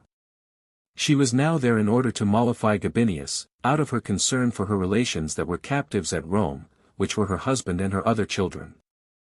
After this Gabinius brought Hyrcanus to Jerusalem, and committed the care of the temple to him, but ordained the other political government to be by an aristocracy. He also parted the whole nation into 5 conventions, assigning one portion to Jerusalem, another to Gadara, that another should belong to Amathus, a 4th to Jericho, and to the 5th division was allotted Sepphoris, a city of Galilee. So the people were glad to be thus freed from monarchical government, and were governed for the future by all aristocracy. 6. Yet did Aristobulus afford another foundation for new disturbances. He fled away from Rome, and got together again many of the Jews that were desirous of a change, such as had borne an affection to him of old, and when he had taken Alexandrium in the first place, he attempted to build a wall about it, but as soon as Gabinius had sent an army against him under Siscuria, and Antonius, and Servilius, he was aware of it, and retreated to Machaerus. And as for the unprofitable multitude, he dismissed them, and only marched on with those that were armed, being to the number of 8,000, among whom was Pytholas, who had been the lieutenant at Jerusalem, but deserted to Aristobulus with 1,000 of his men, so the Romans followed him, and when it came to a battle, Aristobulus's party for a long time fought courageously, but at length they were overborne by the Romans, and of them 5,000 fell down dead, and about 2,000 fled to a certain little hill, but the 1,000 that remained with Aristobulus brake through the Roman army, and marched together to Machaerus, and when the king had lodged the first night upon its ruins, he was in hopes of raising another army, if the war would but cease a while. Accordingly, he fortified that strong hold, though it was done after a poor manner. But the Romans falling upon him, he resisted, even beyond his abilities, for 2 days, and then was taken, and brought a prisoner to Gabinius, with Antigonus his son, who had fled away together with him from Rome, and from Gabinius he was carried to Rome again. Wherefore the Senate put him under confinement, but returned his children back to Judea, because Gabinius informed them by letters that he had promised Aristobulus's mother to do so, for her delivering the fortresses up to him. 7. But now as Gabinius was marching to the war against the Parthians, he was hindered by Ptolemy, whom, upon his return from Euphrates, he brought back into Egypt, making use of Hyrcanus and Antipater to provide everything that was necessary for this expedition, for Antipater furnished him with money, and weapons, and corn, and auxiliaries. He also prevailed with the Jews that were there, and guarded the avenues at Pelusium, to let them pass. But now, upon Gabinius's absence, the other part of Syria was in motion, and Alexander, the son of Aristobulus, brought the Jews to revolt again. Accordingly, he got together a very great army, and set about killing all the Romans that were in the country. Hereupon Gabinius was afraid, for he was come back already out of Egypt, and obliged to come back quickly by these tumults, and sent Antipater, who prevailed with some of the revolters to be quiet.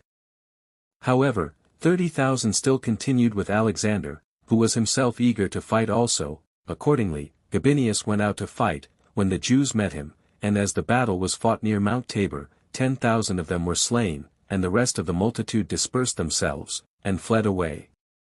So Gabinius came to Jerusalem, and settled the government as Antipater would have it. Thence he marched, and fought, and beat the Nabateans. As for Mithridates and Orsanes, who fled out of Parthin, he sent them away privately, but gave it out among the soldiers that they had run away. 8. In the meantime, Crassus came as successor to Gabinius in Syria. He took away all the rest of the gold belonging to the temple of Jerusalem, in order to furnish himself for his expedition against the Parthians. He also took away the 2,000 talents which Pompey had not touched, but when he had passed over Euphrates, he perished himself, and his army with him, concerning which affairs this is not a proper time to speak more largely. 9. But now Cassius, after Crassus, put a stop to the Parthians, who were marching in order to enter Syria. Cassius had fled into that province, and when he had taken possession of the same, he made a hasty march into Judea, and, upon his taking Tarichae, he carried 30,000 Jews into slavery. He also slew Pythalos, who had supported the seditious followers of Aristobulus, and it was Antipater who advised him so to do.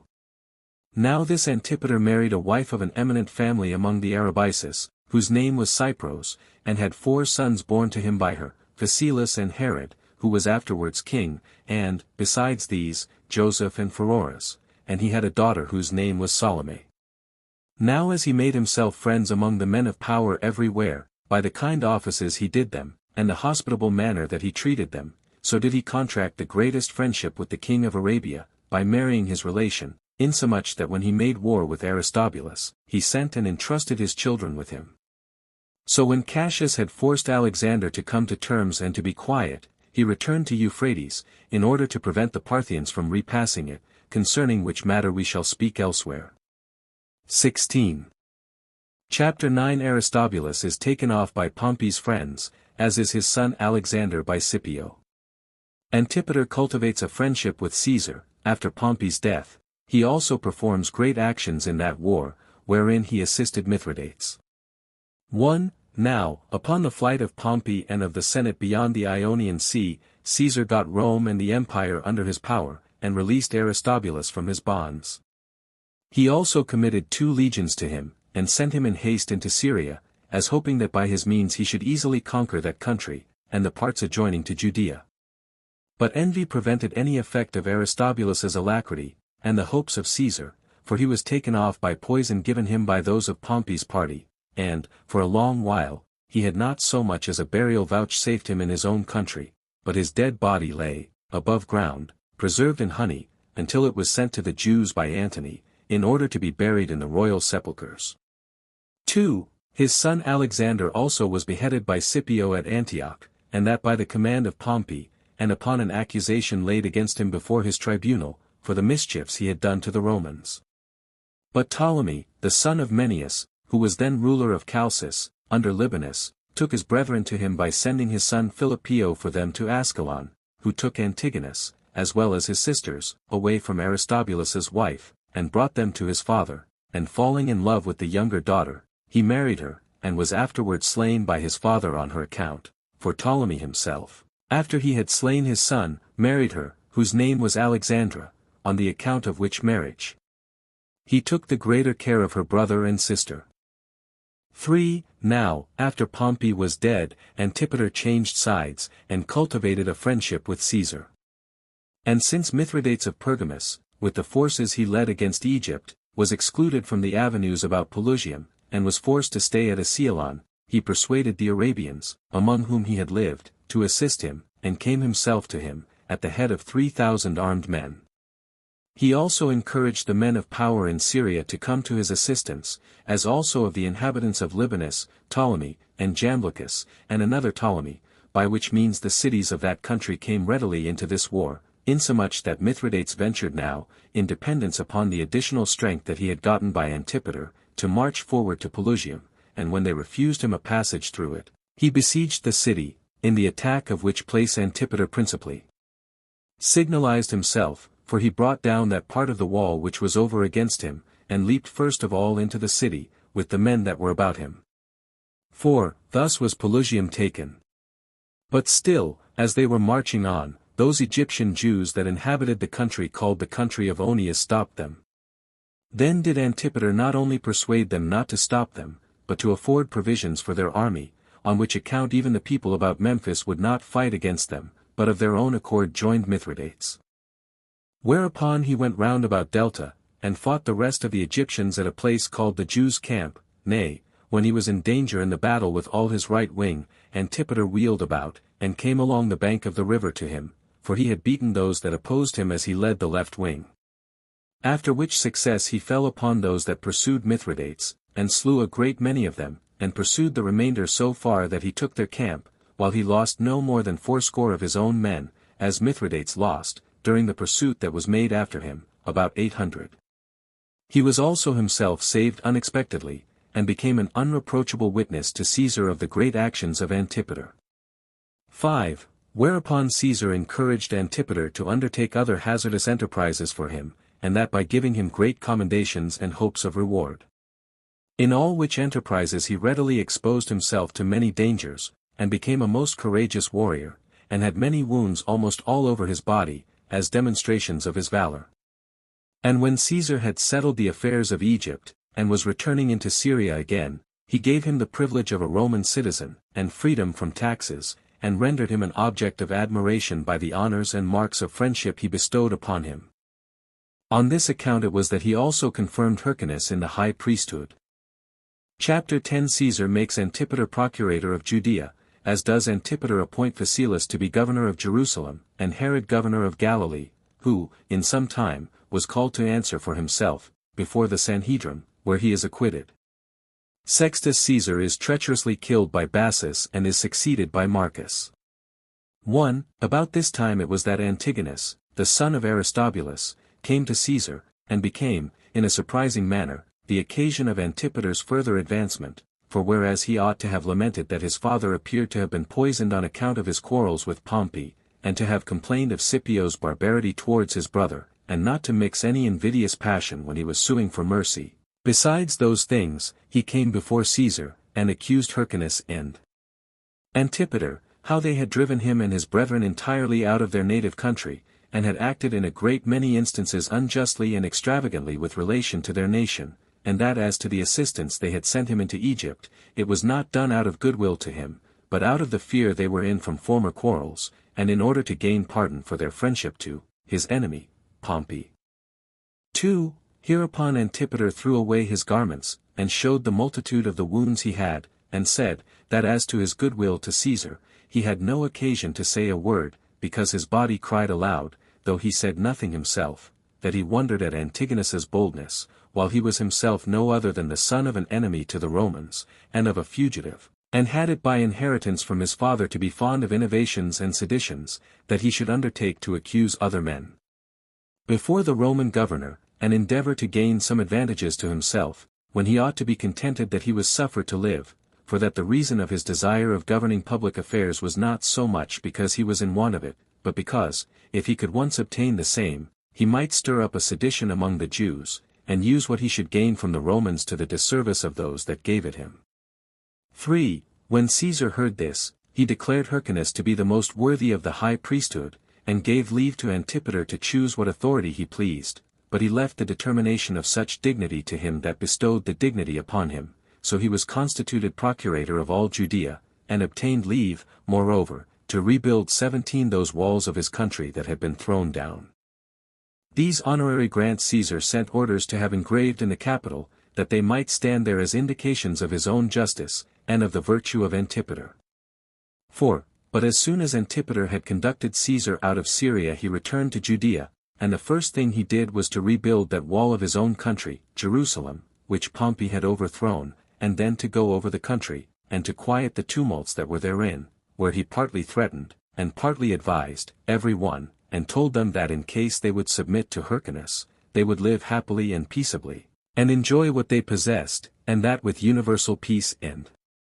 quietness, but that in case they hearkened to such as had some frigid hopes by raising new troubles to get themselves some gain, they should then find him to be their lord instead of their procurator, and find Hyrcanus to be a tyrant instead of a king, and both the Romans and Caesar to be their enemies, instead of rulers, for that they would not suffer him to be removed from the government, whom they had made their governor. And, at the same time that he said this, he settled the affairs of the country by himself, because he saw that Hyrcanus was inactive, and not fit to manage the affairs of the kingdom. So he constituted his eldest son, Phasaelus, governor of Jerusalem, and of the parts about it. He also sent his next son, Herod, who was very young, 18, with equal authority into Galilee. 5. Now Herod was an active man, and soon found proper materials for his active spirit to work upon.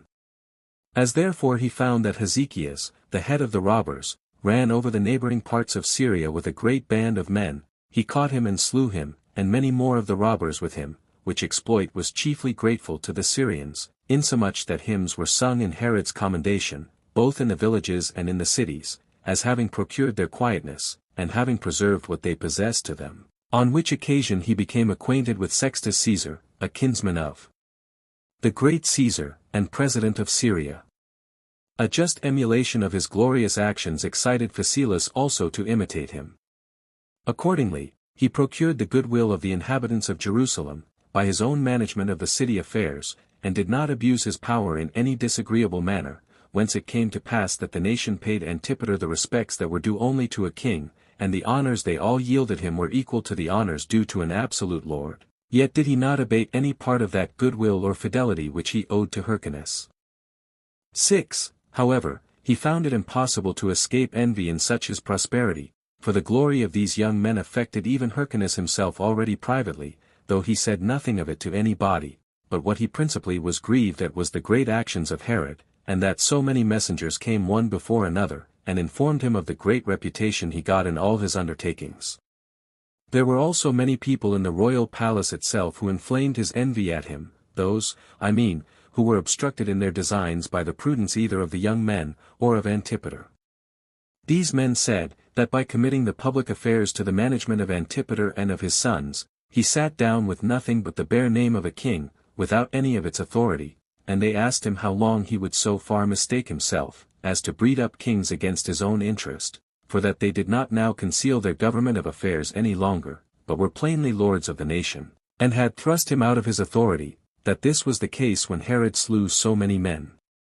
without his giving him any command to do it, either by word of mouth, or by his letter, and this in contradiction to the law of the Jews, who therefore, in case he be not a king, but a private man, still ought to come to his trial, and answer it to him, and to the laws of his country, which do not permit any one to be killed till he hath been condemned in judgment. 7. Now Hyrcanus was, by degrees, inflamed with these discourses, and at length could bear no longer, but he summoned Herod to take his trial. Accordingly, by his father's advice, and as soon as the affairs of Galilee would give him leave, he came up to Jerusalem. When he had first placed garrisons in Galilee, however, he came with a sufficient body of soldiers, so many indeed that he might not appear to have with him an army able to overthrow Hyrcanus's government, nor yet so few as to expose him to the insults of those that envied him.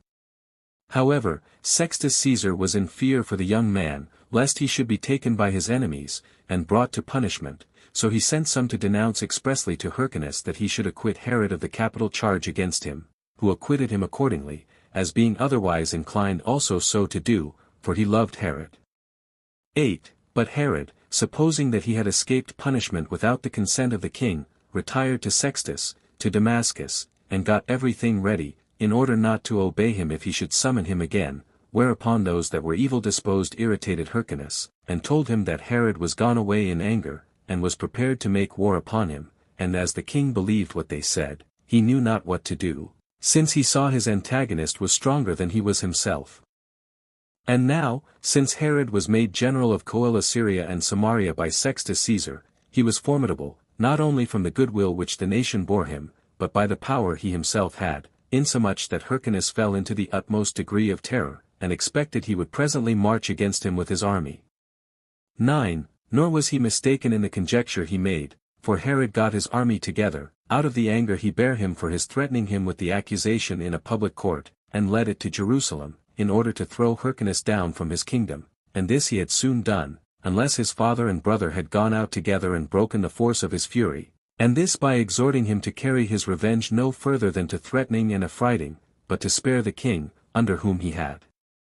been advanced to such a degree of power, and that he ought not to be so much provoked at his being tried, as to forget to be thankful that he was acquitted, nor so long to think upon what was of a melancholy nature, as to be ungrateful for his deliverance. And if we ought to reckon that God is the arbitrator of success in war, an unjust cause is of more disadvantage than an army can be of advantage, and that therefore he ought not to be entirely confident of success in a case where he is to fight against his king, his supporter, and one that had often been his benefactor, and that had never been severe to him any otherwise than as he had hearkened to evil counselors, and this no further than by bringing a shadow of injustice upon him. So Herod was prevailed upon by these arguments, and supposed that what he had already done was sufficient for his future hopes, and that he had enough shown his power to the nation. 10. In the meantime, there was a disturbance among the Romans about Apamea, and a civil war occasioned by the treacherous slaughter of Sextus Caesar, by Caecilius Bassus, which he perpetrated out of his goodwill to Pompey. He also took the authority over his forces, but as the rest of Caesar's commanders attacked Bassus with their whole army, in order to punish him for the murder of Caesar, Antipater also sent them assistance by his sons, both on account of him that was murdered, and on account of that Caesar who was still alive, both of which were their friends. And as this war grew to be of a considerable length, Marcus came out of Italy as successor to Sextus. Chapter 11. Herod is made procurator of all Syria. Malichus is afraid of him, and takes Antipater off by poison, whereupon the tribunes of the soldiers are prevailed with to kill him. 1. There was at this time a mighty war raised among the Romans upon the sudden and treacherous slaughter of Caesar by Cassius and Brutus, after he had held the government for 3 years and 7 months. 19. Upon this murder there were very great agitations, and the great men were mightily at difference one with another, and every one betook himself to that party where they had the greatest hopes of their own, of advancing themselves. Accordingly, Cassius came into Syria, in order to receive the forces that were at Apamea, where he procured a reconciliation between Bassus and Marcus, and the legions which were at difference with him. So he raised the siege of Apamea, and took upon him the command of the army, and went about exacting tribute of the cities, and demanding their money to such a degree as they were not able to bear. 2. So he gave command that the Jews should bring in 700 talents, whereupon Antipater, out of his dread of Cassius's threats, parted the raising of this sum among his sons, and among others of his acquaintance, and to be done immediately, and among them he required one Malichus, who was at enmity with him, to do his part also, which necessity forced him to do.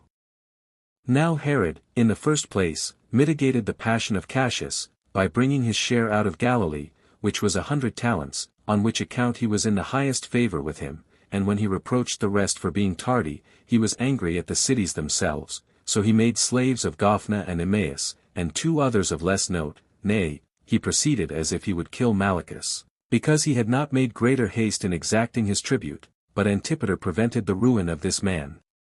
and of the other cities, and got into Cassius's favor by bringing in 100 talents immediately. 23.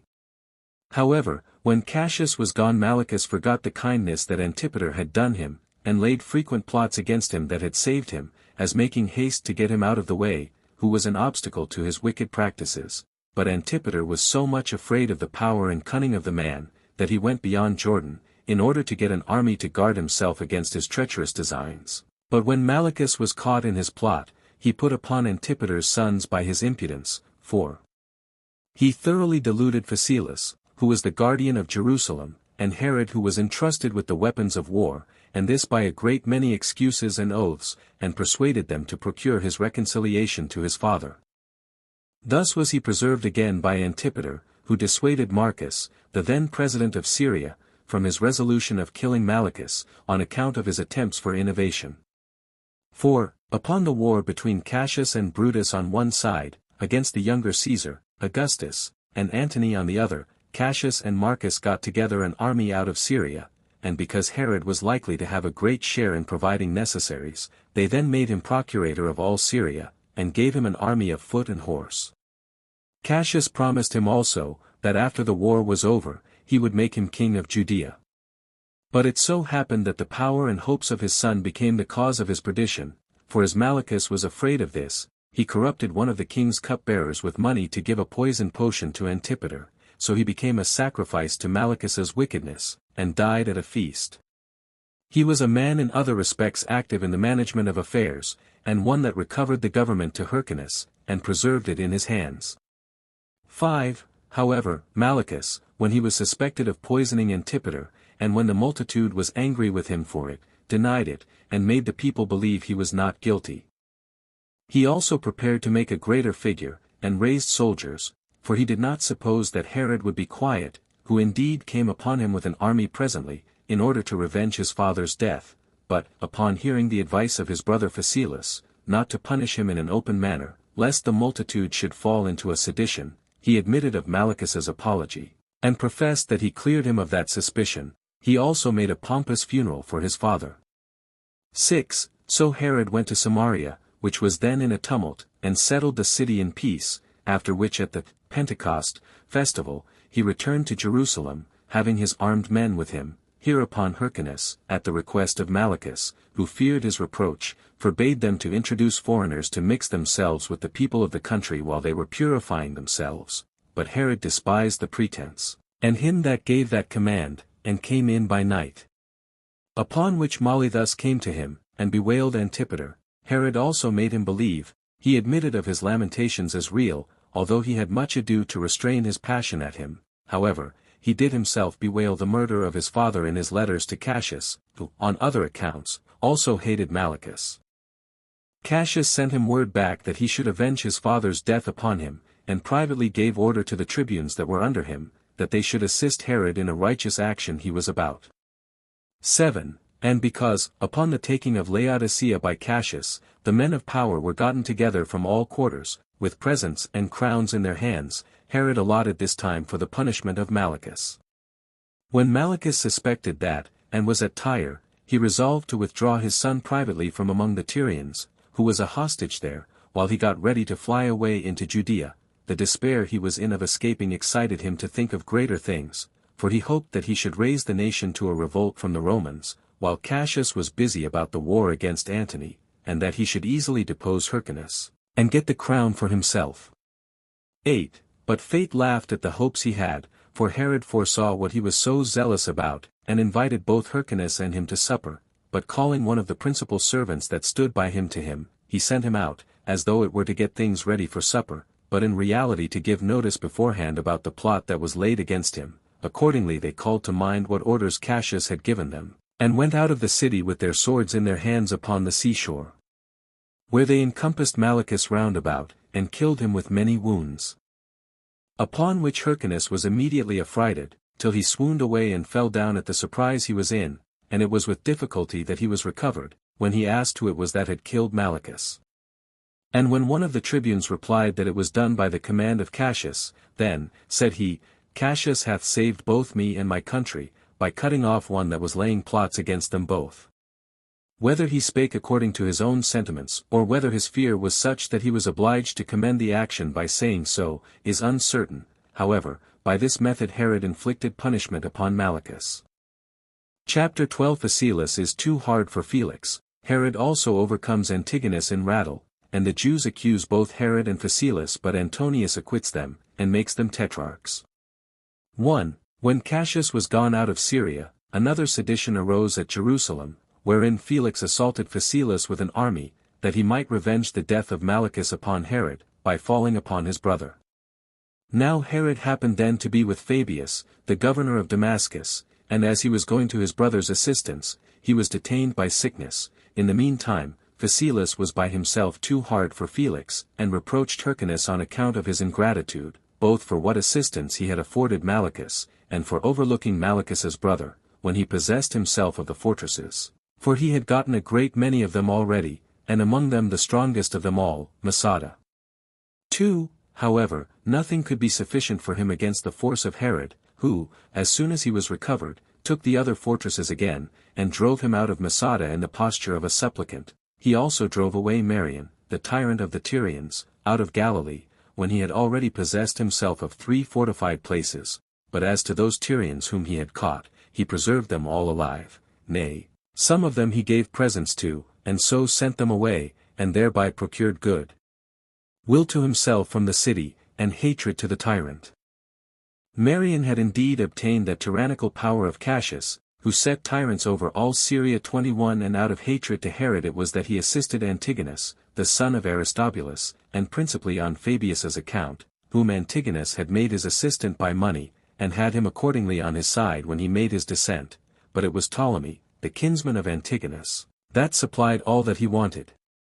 3. When Herod had fought against these in the avenues of Judea, he was conqueror in the battle, and drove away Antigonus, and returned to Jerusalem, beloved by every body for the glorious action he had done, for those who did not before favor him did join themselves to him now, because of his marriage into the family of Hyrcanus, for as he had formerly married a wife out of his own country of no ignoble blood, who was called Doris, of whom he begot Antipater, so did he now marry Miriam, the daughter of Alexander, the son of Aristobulus, and the granddaughter of Hyrcanus, and was become thereby a relation of the king. 4. But when Caesar and Antony had slain Cassius near Philippi, and Caesar was gone to Italy, and Antony to Asia, amongst the rest of the cities which sent ambassadors to Antony unto Bithynia, the great men of the Jews came also, and accused Phasaelus and Herod, that they kept the government by force, and that Hyrcanus had no more than an honorable name. Herod appeared ready to answer this accusation, and having made Antony his friend by the large sums of money which he gave him, he brought him to such a temper as not to hear the others speak against him, and thus did they part at this time. 5. However, after this, there came 100 of the principal men among the Jews to Daphne by Antioch to Antony, who was already in love with Cleopatra to the degree of slavery. These Jews put those men that were the most potent, both in dignity and eloquence, foremost, and accused the brethren. 22 But Messala opposed them, and defended the brethren, and that while Hyrcanus stood by him, on account of his relation to them. When Antony had heard both sides, he asked Hyrcanus which party was the fittest to govern, who replied that Herod and his party were the fittest. Antony was glad of that answer, for he had been formerly treated in an hospitable and obliging manner by his father Antipater, when he marched into Judea with Gabinius, so he constituted the brethren tetrarchs, and committed to them the government of Judea. 6. But when the ambassadors had indignation at this procedure, Antony took 15 of them, and put them into custody, whom he was also going to kill presently, and the rest he drove away with disgrace, on which occasion a still greater tumult arose at Jerusalem, so they sent again 1,000 ambassadors to Tyre, where Antony now abode, as he was marching to Jerusalem. Upon these men who made a clamor he sent out the governor of Tyre, and ordered him to punish all that he could catch of them, and to settle those in the administration whom he had made tetrarchs. 7. But before this, Herod and Hyrcanus went out upon the seashore, and earnestly desired of these ambassadors that they would neither bring ruin upon themselves, nor war upon their native country, by their rash contentions. And when they grew still more outrageous, Antony sent out armed men, and slew a great many, and wounded more of them, of whom those that were slain were buried by Hyrcanus, as were the wounded put under the care of physicians by him, yet would not those that had escaped be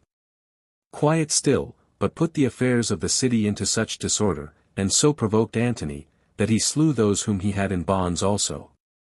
Chapter 13 The Parthians bring Antigonus back into Judea, and cast Hyrcanus and Phasaelus into prison. The flight of Herod, and the taking of Jerusalem and what Hyrcanus and Phasaelus suffered. 1. Now 2 years afterward, when Barzapharnes, a governor among the Parthians, and Pyrrhus, the king's son, had possessed themselves of Syria, and when Lysanias had already succeeded upon the death of his father Ptolemy, the son of Menneus, in the government of Chalcis, he prevailed with the governor, by a promise of 1,000 talents, and 500 women, to bring back Antigonus to his kingdom, and to turn Hyrcanus out of it. Pacorus was by these means induced so to do, and marched along the sea coast, while he ordered Barzapharnes to fall upon the Jews as he went along the Mediterranean part of the country, but of the maritime people, the Tyrians would not receive Pacorus, although those of Ptolemy and Sidon had received him, so he committed a troop of his horse to a certain cupbearer belonging to the royal family, of his own name, Pacorus, and gave him orders to march into Judea, in order to learn the state of affairs among their enemies, and to help Antigonus when he should want his assistance. 2. Now as these men were ravaging Carmel, many of the Jews ran together to Antigonus, and showed themselves ready to make an incursion into the country, so he sent them before into that place called Drymus, the woodland 23, to seize upon the place, whereupon a battle was fought between them, and they drove the enemy away, and pursued them, and ran after them as far as Jerusalem, and as their numbers increased, they proceeded as far as the king's palace, but as Hyrcanus and Phasaelus received them with a strong body of men, there happened a battle in the marketplace, in which Herod's party beat the enemy, and shut them up in the temple, and set 60 men in the houses adjoining as a guard to them. But the people that were tumultuous against the brethren came in, and burnt those men, while Herod, in his rage for killing them, attacked and slew many of the people, till one party made incursions on the other by turns, day by day, in the way of ambushes, and slaughters were made continually among them. 3. Now when that festival which we call Pentecost was at hand, all the places about the temple, and the whole city, was full of a multitude of people that were come out of the country, and which were the greatest part of them armed also, at which time Phasaelus guarded the wall, and Herod, with a few, guarded the royal palace, and when he made an assault upon his enemies, as they were out of their ranks, on the north quarter of the city, he slew a very great number of them, and put them all to flight, and some of them he shut up within the city, and others within the outward rampart.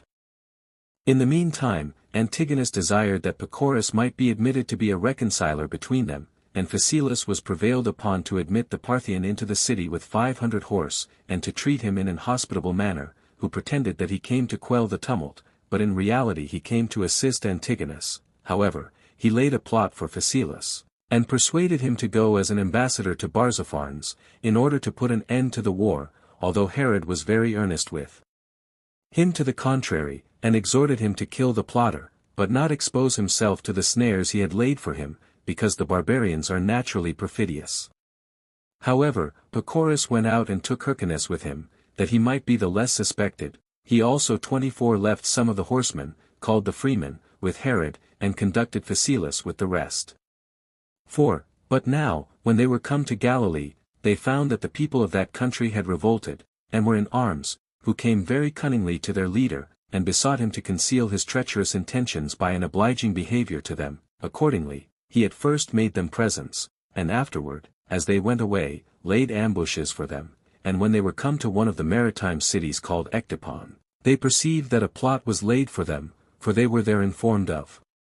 the promise of 1,000 talents, and how Antigonus had devoted the greatest number of the women that were there with them, among the 500, to the Parthians. They also perceived that an ambush was always laid for them by the barbarians in the night time. They had also been seized on before this, unless they had waited for the seizure of Herod first at Jerusalem, because if he were once informed of this treachery of theirs, he would take care of himself, nor was this a mere report, but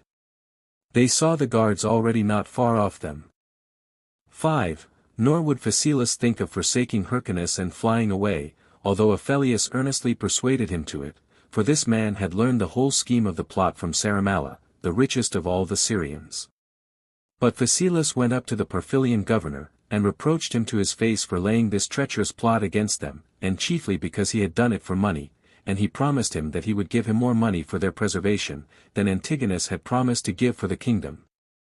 But the sly Parthian endeavored to remove all this suspicion by apologies and by oaths, and then went, to the other, Pacorus, immediately after which those Parthians who were left, and had it in charge, seized upon Phasaelus and Hyrcanus, who could do no more than curse their perfidiousness and their perjury.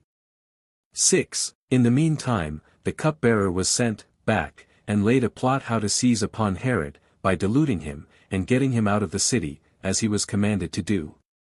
But Herod suspected the barbarians from the beginning, and having then received intelligence that a messenger, who was to bring him the letters that informed him of the treachery intended, had fallen among the enemy, he would not go out of the city, though Pacorus said very positively that he ought to go out, and meet the messengers that brought the letters, for that the enemy had not taken them, and that the contents of them were not accounts of any plots upon them, but of what Phasaelus had done. Yet had he heard from others that his brother was seized, and Alexandra 25, the shrewdest woman in the world, Hyrcanus's daughter, begged of him that he would not go out, nor trust himself to those barbarians, who now were come to make an attempt upon him openly. 7. Now as Pacorus and his friends were considering how they might bring their plot to bear privately, because it was not possible to circumvent a man of so great prudence by openly attacking him, Herod prevented them, and went off with the persons that were the most nearly related to him by night, and this without their enemies being apprised of it. But as soon as the Parthians perceived it, they pursued after them, and as he gave orders for his mother, and sister, and the young woman who was betrothed to him, with her mother, and his youngest brother, to make the best of their way, he himself, with his servants, took all the care they could to keep off the barbarians, and when at every assault he had slain a great many of them, he came to the stronghold of Masada. 8. Nay, he found by experience that the Jews fell more heavily upon him than did the Parthians, and created him troubles perpetually, and this ever since he was gotten 60 furlongs from the city. These sometimes brought it to a sort of a regular battle. Now in the place where Herod beat them, and killed a great number of them, there he afterward built a citadel, in memory of the great actions he did there, and adorned it with the most costly palaces, and erected very strong fortifications, and called it, from his own name, Herodium. Now as they were in their flight, many joined themselves to him every day, and at a place called Thressa of Idumea his brother Joseph met him, and advised him to ease himself of a great number of his followers, because Masada would not contain so great a multitude, which were above 9,000. Herod complied with this advice, and sent away the most cumbersome part of his retinue, that they might go into Idumea, and gave them provisions for their journey, but he got safe to the fortress with his nearest relations, and retained with him only the stoutest of his followers, and there it was that he left 800 of his men as a guard for the women, and provisions sufficient for a siege, but he made haste himself to Petra of Arabia.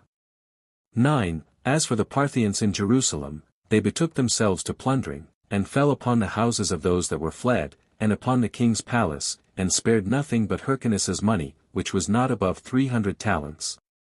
They lighted on other men's money also, but not so much as they hoped for Herod having a long while had a suspicion of the perfidiousness of the barbarians, had taken care to have what was most splendid among his treasures conveyed into Idumea, as every one belonging to him had in like manner done also.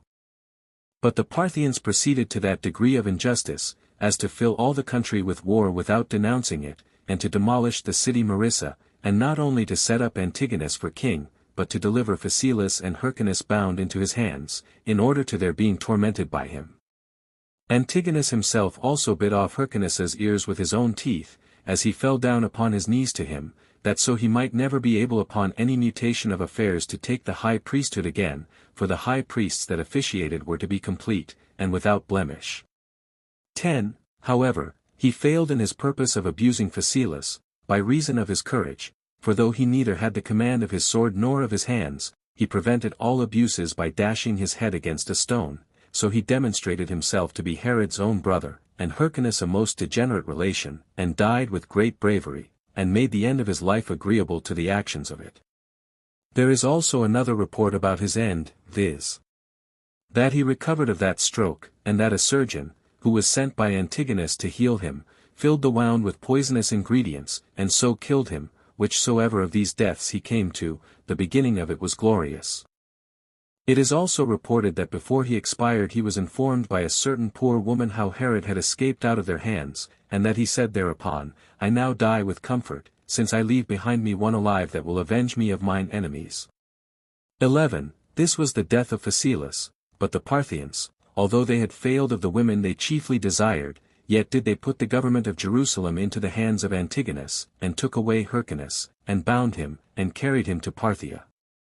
Chapter 14. When Herod is rejected in Arabia, he makes haste to Rome where Antony and Caesar join their interest to make him king.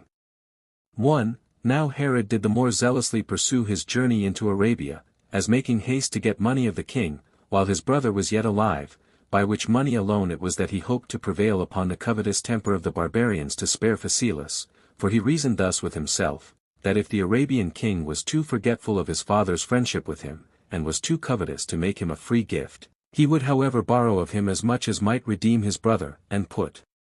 into his hands, as a pledge, the son of him that was to be redeemed. Accordingly he led his brother's son along with him, who was of the age of 7 years.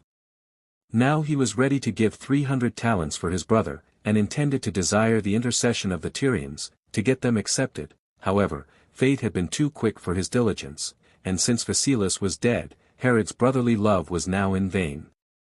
Moreover, he was not able to find any lasting friendship among the Arabians, for their king, Malichus, sent to him immediately, and commanded him to return back out of his country, and used the name of the Parthians as a pretense for so doing, as though these had denounced to him by their ambassadors to cast Herod out of Arabia, while in reality they had a mind to keep back what they owed to Antipater, and not be obliged to make requitals to his sons for the free gifts the father had made them.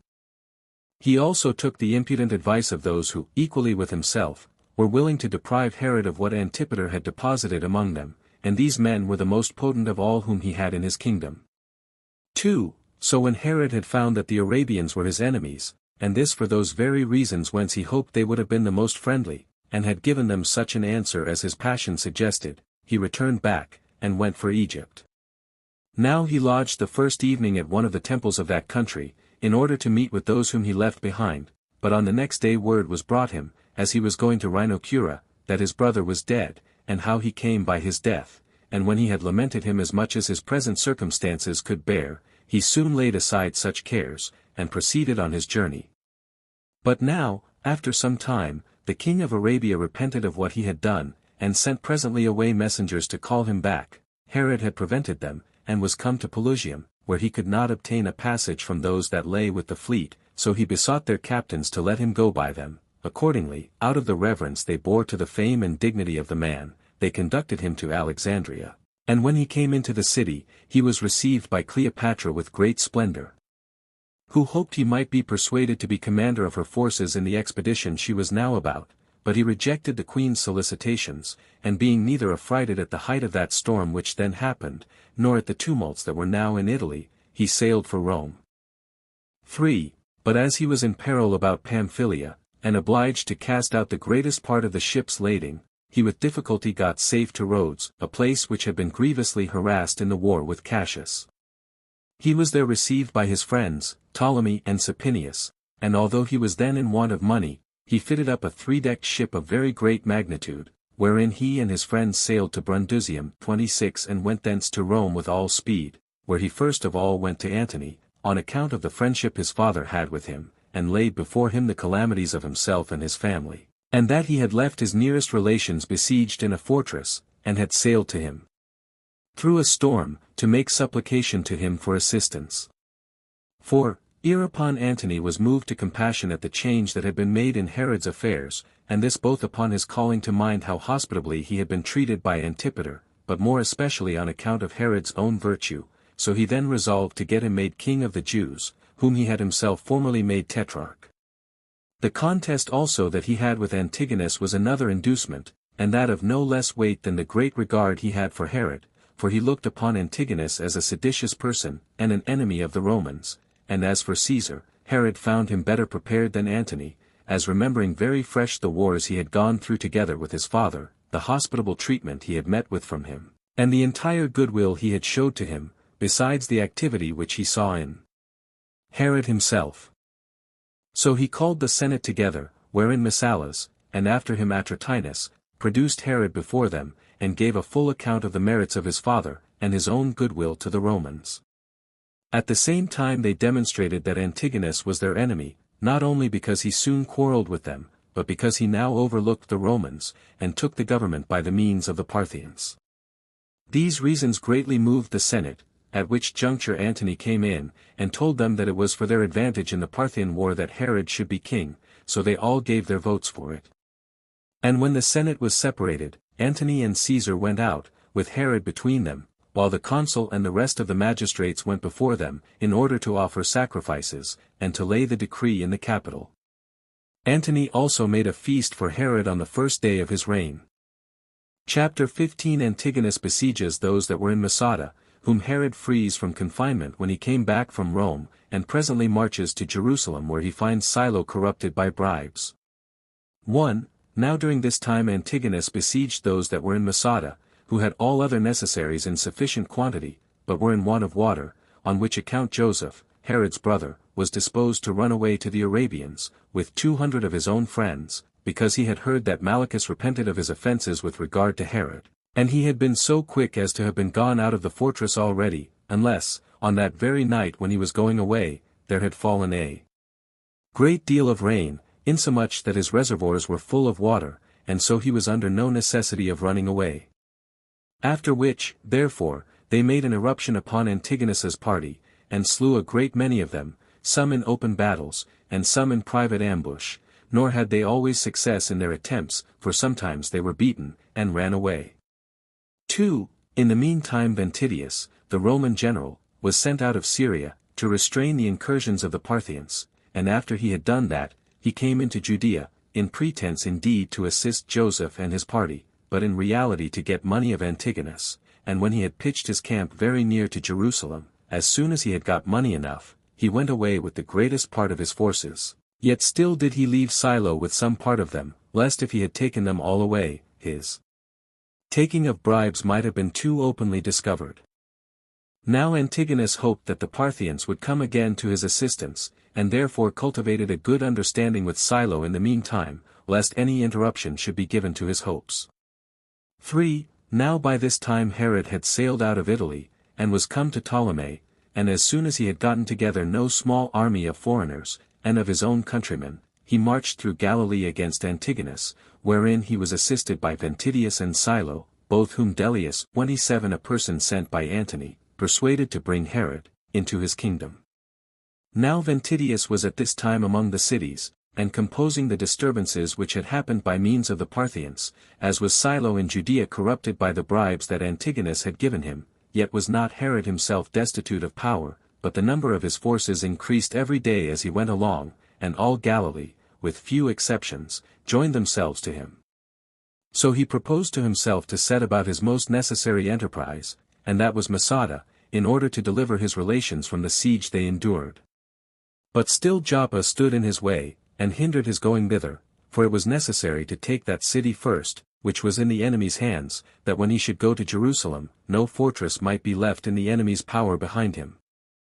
Silo also willingly joined him, as having now a plausible occasion of drawing off his forces from Jerusalem, and when the Jews pursued him, and pressed upon him, in his retreat, Herod made all excursion upon them with a small body of his men, and soon put them to flight, and saved Silo when he was in distress. 4. After this Herod took Joppa, and then made haste to Masada to free his relations.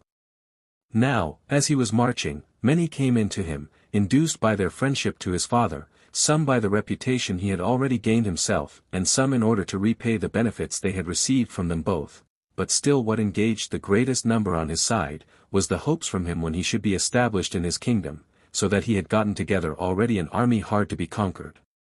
But Antigonus laid an ambush for him as he marched out, in which he did little or no harm to his enemies.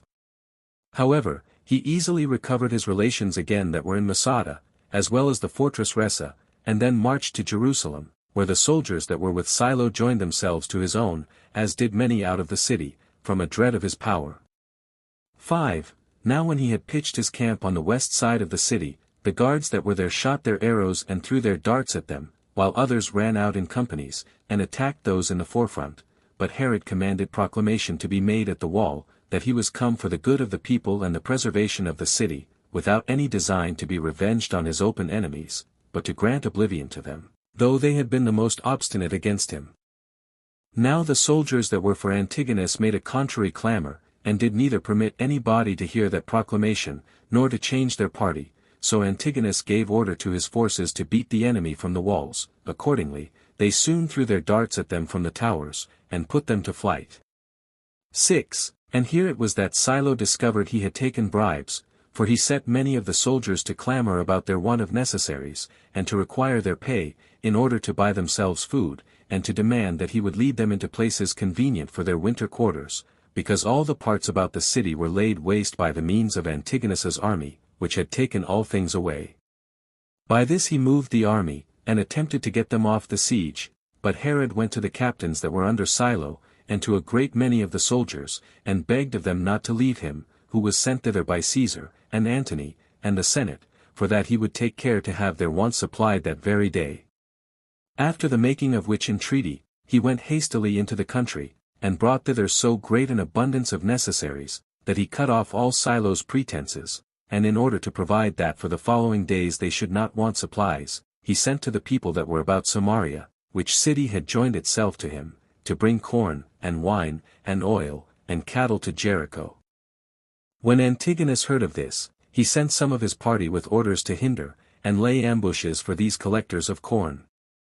This command was obeyed, and a great multitude of armed men were gathered together about Jericho, and lay upon the mountains, to watch those that brought the provisions.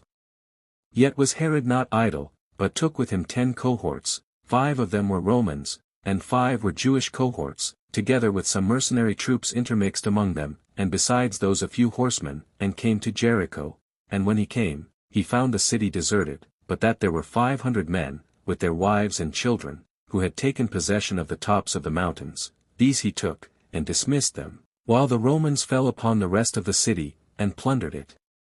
Having found the houses full of all sorts of good things. So the king left a garrison at Jericho, and came back, and sent the Roman army into those cities which were come over to him, to take their winter quarters there, viz.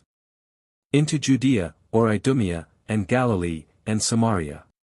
Antigonus also by bribes obtained of Silo to let a part of his army be received at Lydda, as a compliment to Antonius.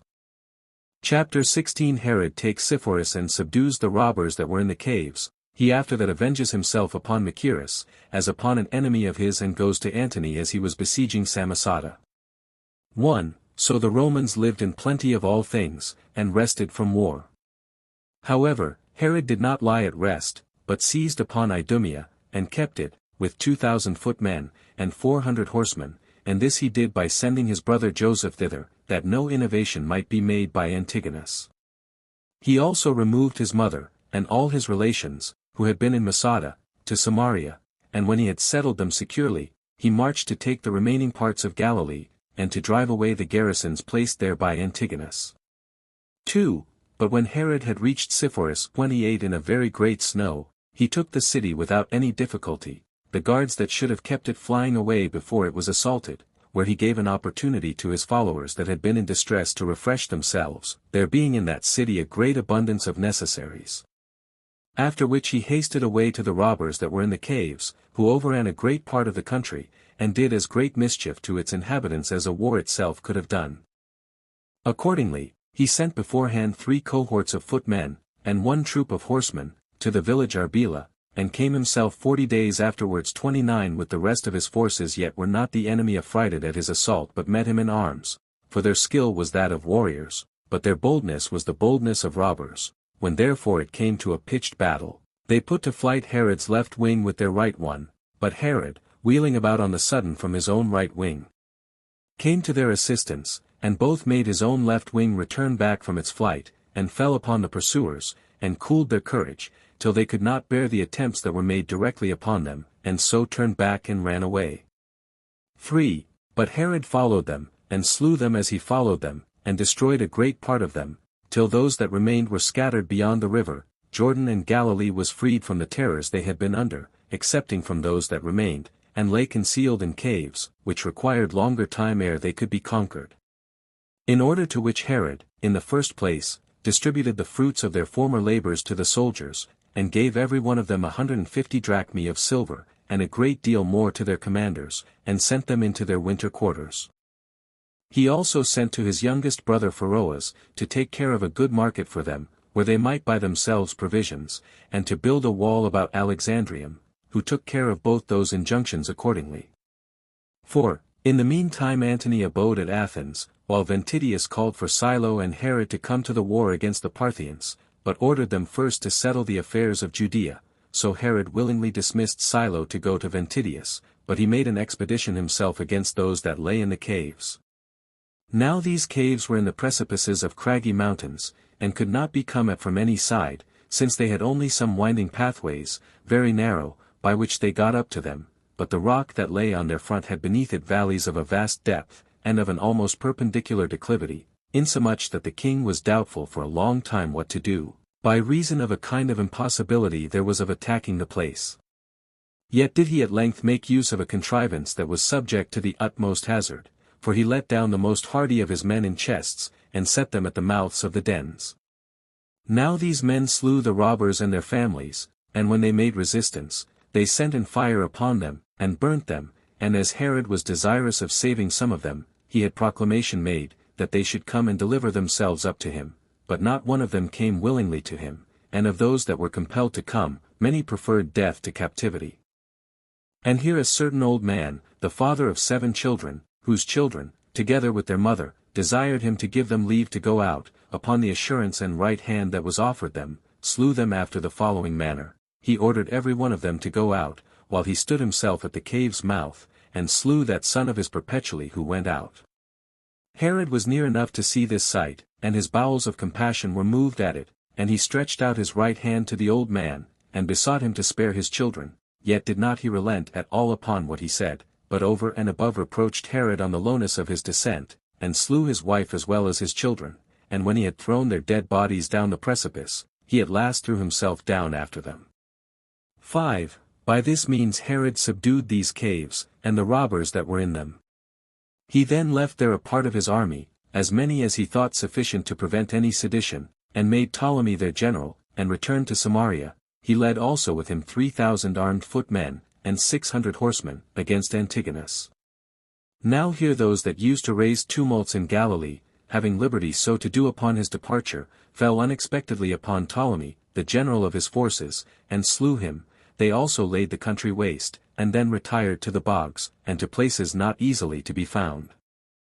But when Herod was informed of this insurrection, he came to the assistance of the country immediately, and destroyed a great number of the seditions, and raised the sieges of all those fortresses they had besieged. He also exacted the tribute of 100 talents of his enemies, as a penalty for the mutations they had made in the country. 6. By this time, the Parthians being already driven out of the country, and Pacorus slain, Ventidius, by Antony's command, sent 1,000 horsemen, and 2 legions, as auxiliaries to Herod, against Antigonus.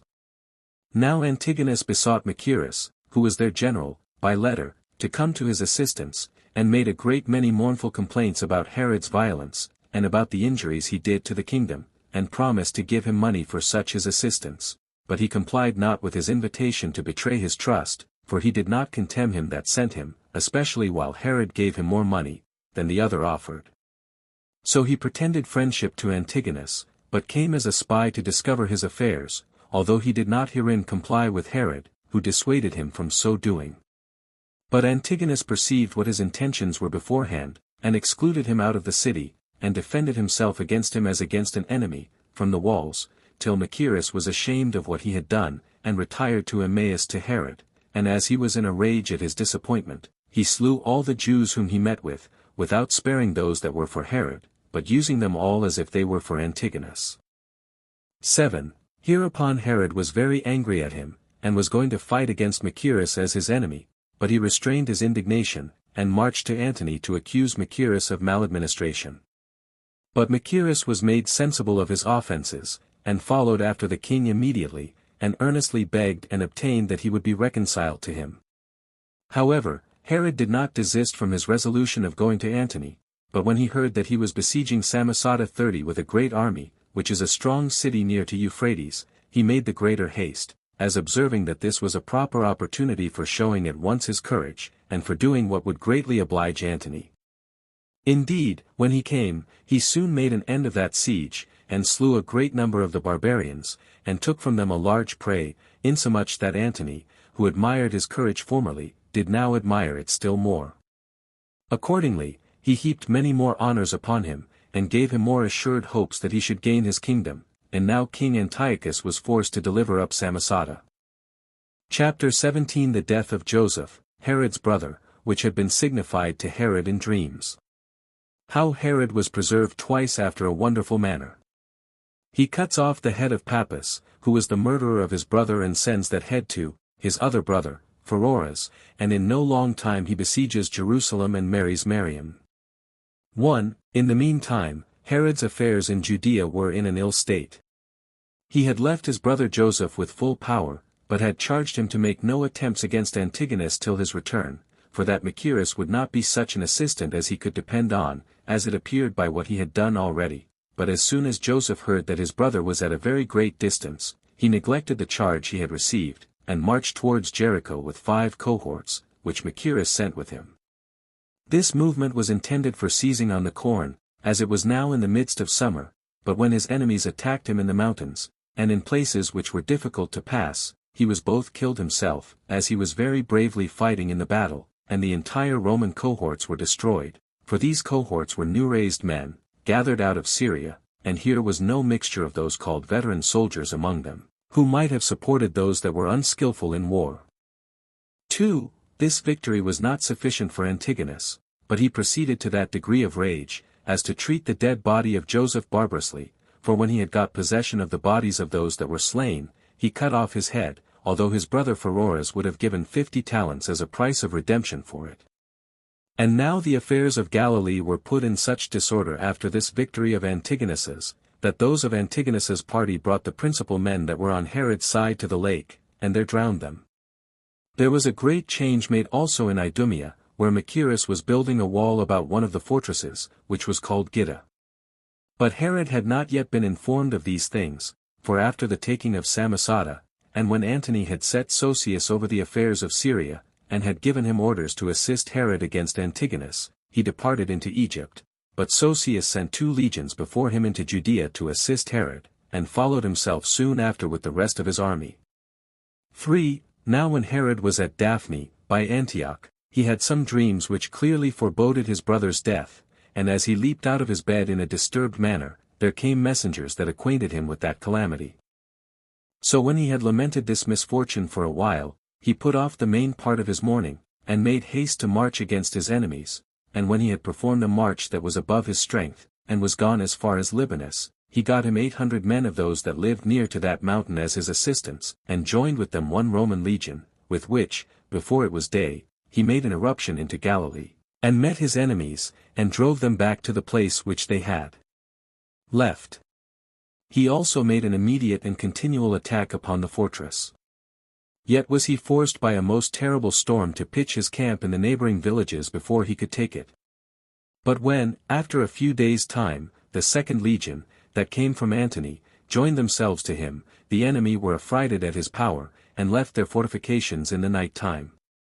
4. After this he marched through Jericho, as making what haste he could to be avenged on his brother's murderers, where happened to him a providential sign, out of which, when he had unexpectedly escaped, he had the reputation of being very dear to God, for that evening there feasted with him many of the principal men, and after that feast was over, and all the guests were gone out, the house fell down immediately.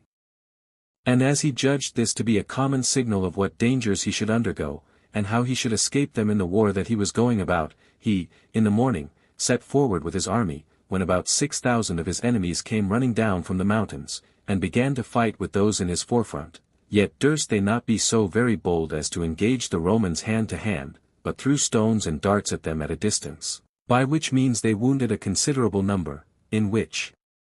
action Herod's own side was wounded with a dart. 5. Now as Antigonus had a mind to appear to exceed Herod, not only in the courage, but in the number of his men, he sent Pappus, one of his companions, with an army against Samaria, whose fortune it was to oppose Machaerus. But Herod overran the enemy's country, and demolished 5 little cities, and destroyed 2,000 men that were in them, and burned their houses, and then returned to his camp. But his headquarters were at the village called Cana. 6. Now a great multitude of Jews resorted to him every day, both out of Jericho and the other parts of the country. Some were moved so to do out of their hatred to Antigonus, and some out of regard to the glorious actions Herod had done, but others were led on by an unreasonable desire of change, so he fell upon them immediately. As for Pappus and his party, they were not terrified either at their number or at their zeal, but marched out with great alacrity to fight them, and it came to a close fight. Now other parts of their army made resistance for a while, but Herod, running the utmost hazard, out of the rage he was in at the murder of his brother, that he might be avenged on those that had been the authors of it, soon beat those that opposed him, and after he had beaten them, he always turned his force against those that stood to it still, and pursued them all, so that a great slaughter was made. While some were forced back into that village whence they came out, he also pressed hard upon the hindermost, and slew a vast number of them. He also fell into the village with the enemy, where every house was filled with armed men, and the upper rooms were crowded above with soldiers for their defense. And when he had beaten those that were on the outside, he pulled the houses to pieces, and plucked out those that were within. Upon many he had the roofs shaken down, whereby they perished by heaps. And as for those that fled out of the ruins, the soldiers received them with their swords in their hands, and the multitude of those slain and lying on heaps was so great, that the conquerors could not pass along the roads. Now the enemy could not bear this blow, so that when the multitude of them which was gathered together saw that those in the village were slain, they dispersed themselves, and fled away, upon the confidence of which victory, Herod had marched immediately to Jerusalem, unless he had been hindered by the depth of winters, coming on. This was the impediment that lay in the way of this his entire glorious progress, and was what hindered Antigonus from being now conquered, who was already disposed to forsake the city. 7. Now when at the evening Herod had already dismissed his friends to refresh themselves after their fatigue, and when he was gone himself, while he was still hot in his armor, like a common soldier, to bathe himself, and had but one servant that attended him, and before he was gotten into the bath, one of the enemies met him in the face with a sword in his hand, and then a second, and then a third, and after that more of them. These were men who had run away out of the battle into the bath in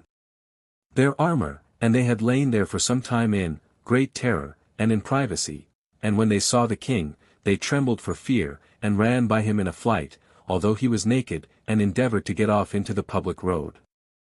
Now there was by chance nobody else at hand that might seize upon these men, and for Herod, he was contented to have come to no harm himself, so that they all got away in safety. 8. But on the next day Herod had Pappus's head cut off, who was the general for Antigonus, and was slain in the battle, and sent it to his brother Pheroras, by way of punishment for their slain brother, for he was the man that slew Joseph. Now as winter was going off, Herod marched to Jerusalem, and brought his army to the wall of it. This was the 3rd year since he had been made king at Rome, so he pitched his camp before the temple, for on that side it might be besieged, and there it was that Pompey took the city. So he parted the work among the army, and demolished the suburbs, and raised 3 banks, and gave orders to have towers built upon those banks, and left the most laborious of his acquaintance at the works. But he went himself to Samaria, to take the daughter of Alexander, the son of Aristobulus, to wife, who had been betrothed to him before, as we have already said, and thus he accomplished this by the by, during the siege of the city, for he had his enemies in great contempt already. 9. When he had thus married Miriam, he came back to Jerusalem with a greater army. Josephus also joined him with a large army, both of horsemen and footmen, which he sent before him through the midland parts, while he marched himself along Phoenicia, and when the whole army was gotten together, which were 11 regiments of footmen, and 6,000 horsemen, besides the Syrian auxiliaries, which were no small part of the army, they pitched their camp near to the north wall. Herod's dependence was upon the decree of the Senate, by which he was made king, and Josephus relied upon Antony, who sent the army that was under him to Herod's assistance. Chapter 18 How Herod and Josephus took Jerusalem by force, and what death Antigonus came to. Also concerning Cleopatra's avaricious temper. 1. Now the multitude of the Jews that were in the city were divided into several factions, for the people that crowded about the temple, being the weaker part of them, gave it out that, as the times were, he was the happiest and most religious man who should die first. But as to the more bold and hardy men, they got together in bodies, and fell a-robbing others after various manners, and these particularly plundered the places that were about the city, and this because there was no food left either for the horses or the men. Yet some of the warlike men, who were used to fight regularly, were appointed to defend the city during the siege, and these drove those that raised the banks away from the wall, and these were always inventing some engine or another to be a hindrance to the engines of the enemy, nor had they so much success any way as in the mines underground. 2. Now as for the robberies which were committed, the king contrived that ambushes should be so laid, that they might restrain their excursions, and as for the want of provisions, he provided that they should be brought to them from great distances.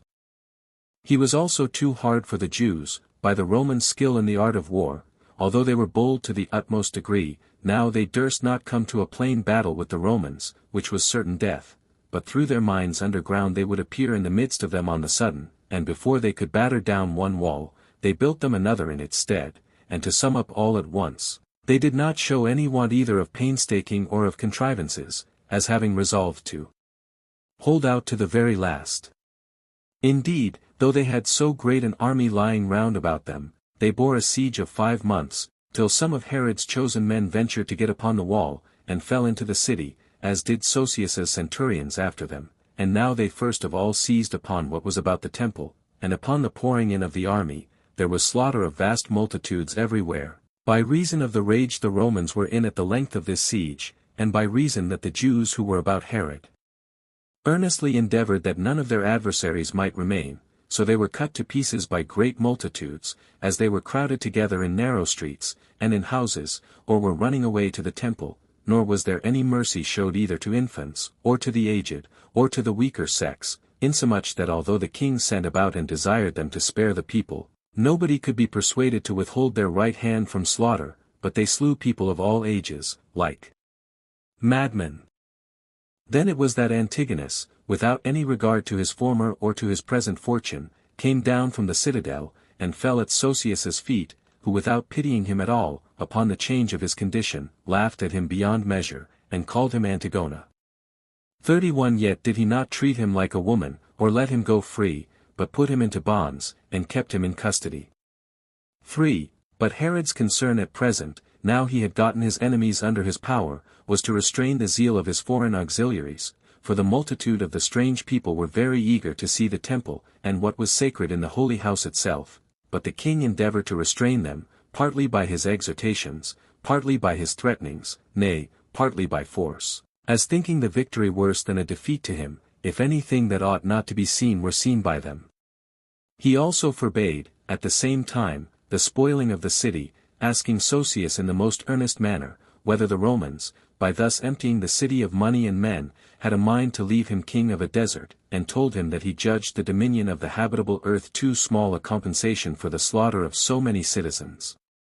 And when Josephus said that it was but just to allow the soldiers this plunder as a reward for what they suffered during the siege, Herod made answer, that he would give every one of the soldiers a reward out of his own money. So he purchased the deliverance of his country, and performed his promises to them, and made presents after a magnificent manner to each soldier, and proportionably to their commanders, and with a most royal bounty to Josephus himself, whereby nobody went away but in a wealthy condition. Hereupon Josephus dedicated a crown of gold to God, and then went away from Jerusalem, leading Antigonus away in bonds to Antony. Then did the axe bring him to his end 32 who still had a fond desire of life, and some frigid hopes of it to the last, but by his cowardly behavior well deserved to die by it. 4. Hereupon King Herod distinguished the multitude that was in the city, and for those that were of his side, he made them still more his friends by the honors he conferred on them, but for those of Antigonus's party, he slew them, and as his money ran low, he turned all the ornaments he had into money, and sent it to Antony, and to those about him. Yet could he not hereby purchase an exemption from all sufferings, for Antony was now bewitched by his love to Cleopatra, and was entirely conquered by her charms. Now Cleopatra had put to death all her kindred, till no one near her in blood remained alive, and after that she fell a slaying those no way related to her. So she calumniated the principal men among the Syrians to Antony, and persuaded him to have them slain, that so she might easily gain to be mistress of what they had. Nay, she extended her avaricious humor to the Jews and Arabians, and secretly labored to have Herod and Malichus, the kings of both those nations, slain by his order. 5. Now as to these her injunctions to Antony, he complied in part, for though he esteemed it too abominable a thing to kill such good and great kings, yet was he thereby alienated from the friendship he had for them. He also took away a great deal of their country, nay, even the plantation of palm trees at Jericho, where also grows the balsam tree, and bestowed them upon her, as also all the cities on this side the river Eleutheris, Tyre and Sidon 33 excepted. And when she was become mistress of these, and had conducted Antony in his expedition against the Parthians as far as Euphrates, she came by Apamea and Damascus into Judea, and there did Herod pacify her indignation at him by large presents. He also hired of her those places that had been torn away from his kingdom, at the yearly rent of 200 talents. He conducted her also as far as Pelusium, and paid her all the respects possible.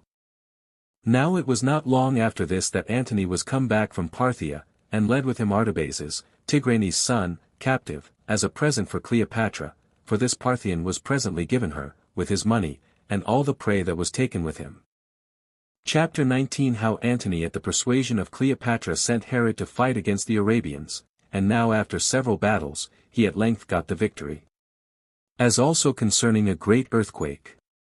1. Now when the war about Actium was begun, Herod prepared to come to the assistance of Antony, as being already freed from his troubles in Judea, and having gained Hyrcania, which was a place that was held by Antigonus's sister. However, he was cunningly hindered from partaking of the hazards that Antony went through by Cleopatra, for since, as we have already noted, she had laid a plot against the kings of Judea and Arabia, she prevailed with Antony to commit the war against the Arabians to Herod, that so, if he got the better, she might become mistress of Arabia, or, if he were worsted, of Judea, and that she might destroy one of those kings by the other. 2. However, this contrivance tended to the advantage of Herod, for at the very first he took hostages from the enemy, and got together a great body of horse, and ordered them to march against them about Diospus, and he conquered that army, although it fought resolutely against him. After which defeat, the Arabians were in great motion, and assembled themselves together at Canatha, a city of Celesyria, in vast multitudes, and waited for the Jews. And when Herod was come thither, he tried to manage this war with particular prudence, and gave orders that they should build a wall about their camp, yet did not the multitude comply with those orders, but were so emboldened by their foregoing victory, that they presently attacked the Arabians, and beat them at the first onset, and then pursued them, yet were their snares laid for Herod in that pursuit, while Athenio, who was one of Cleopatra's generals, and always an antagonist to Herod, sent out of Canatha the men of that country against him, for, upon this fresh onset, the Arabians took courage and returned back, and both joined their numerous forces about stony places, that were hard to be gone over, and there put Herod's men to the rout, and made a great slaughter of them, but those that escaped out of the battle fled to Ormizah, where the Arabians surrounded their camp, and took it, with all the men in it. 3. In a little time after this calamity, Herod came to bring them succors, but he came too late. Now the occasion of that blow was this, that the officers would not obey orders, for had not the fight begun so suddenly, Athenio had not found a proper season for the snares he laid for Herod. However, he was even with the Arabians afterward, and overran their country, and did them more harm than their single victory could compensate. But as he was avenging himself on his enemies, there fell upon him another providential calamity, for in the 734 year of his reign, when the war about Actium was at the height, at the beginning of the spring, the earth was shaken, and destroyed an immense number of cattle, with 30,000 men, but the army received no harm, because it lay in the open air.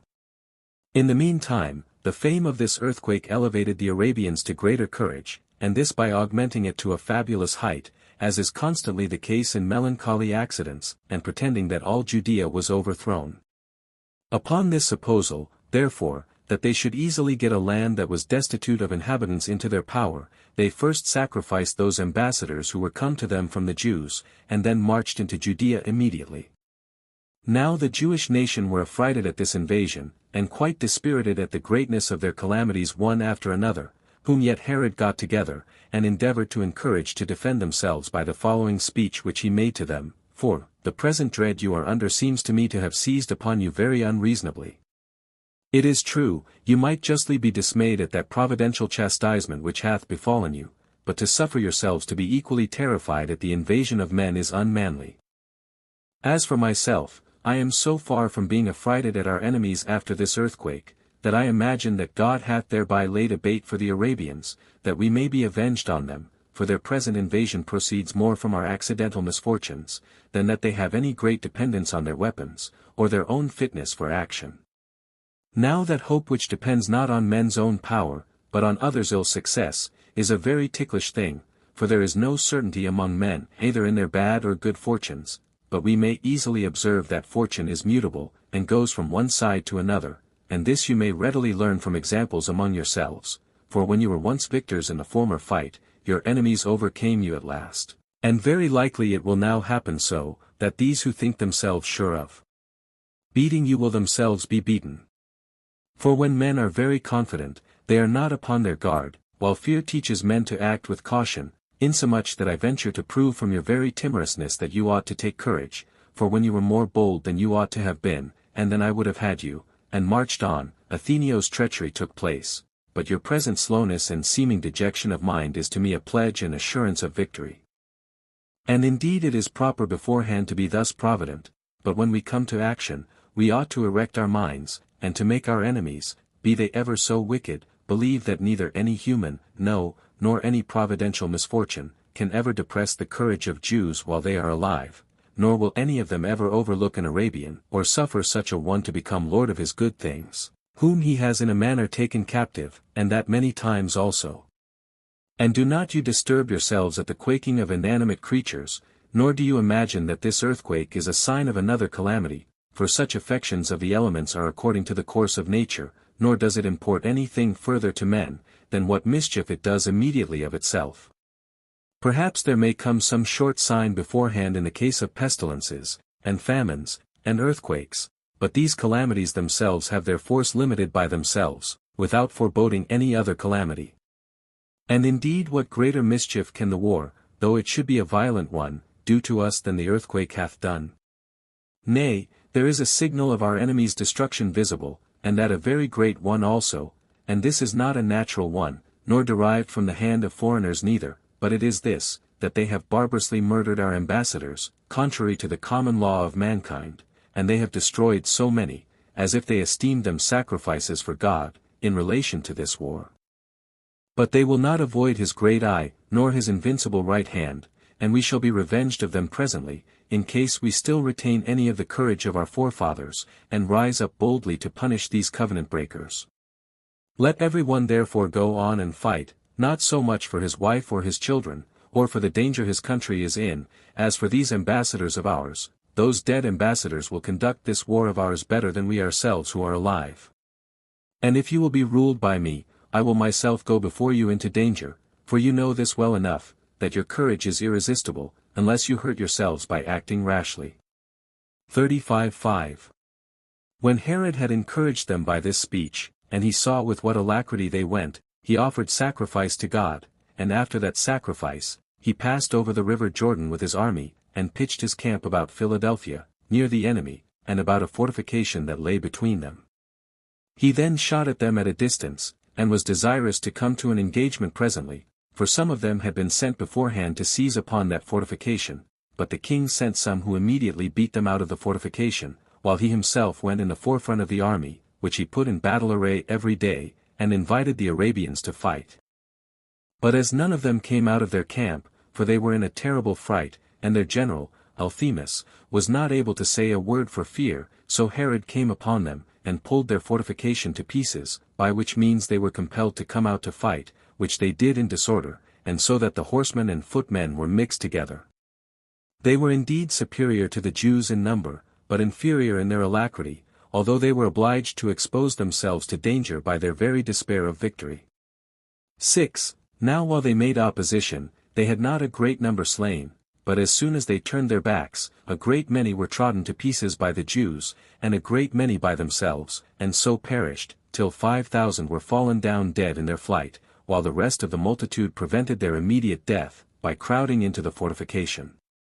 Herod encompassed these around, and besieged them, and while they were ready to be taken by their enemies in arms, they had another additional distress upon them, which was thirst and want of water, for the king was above hearkening to their ambassadors, and when they offered 500 talents, as the price of their redemption, he pressed still harder upon them.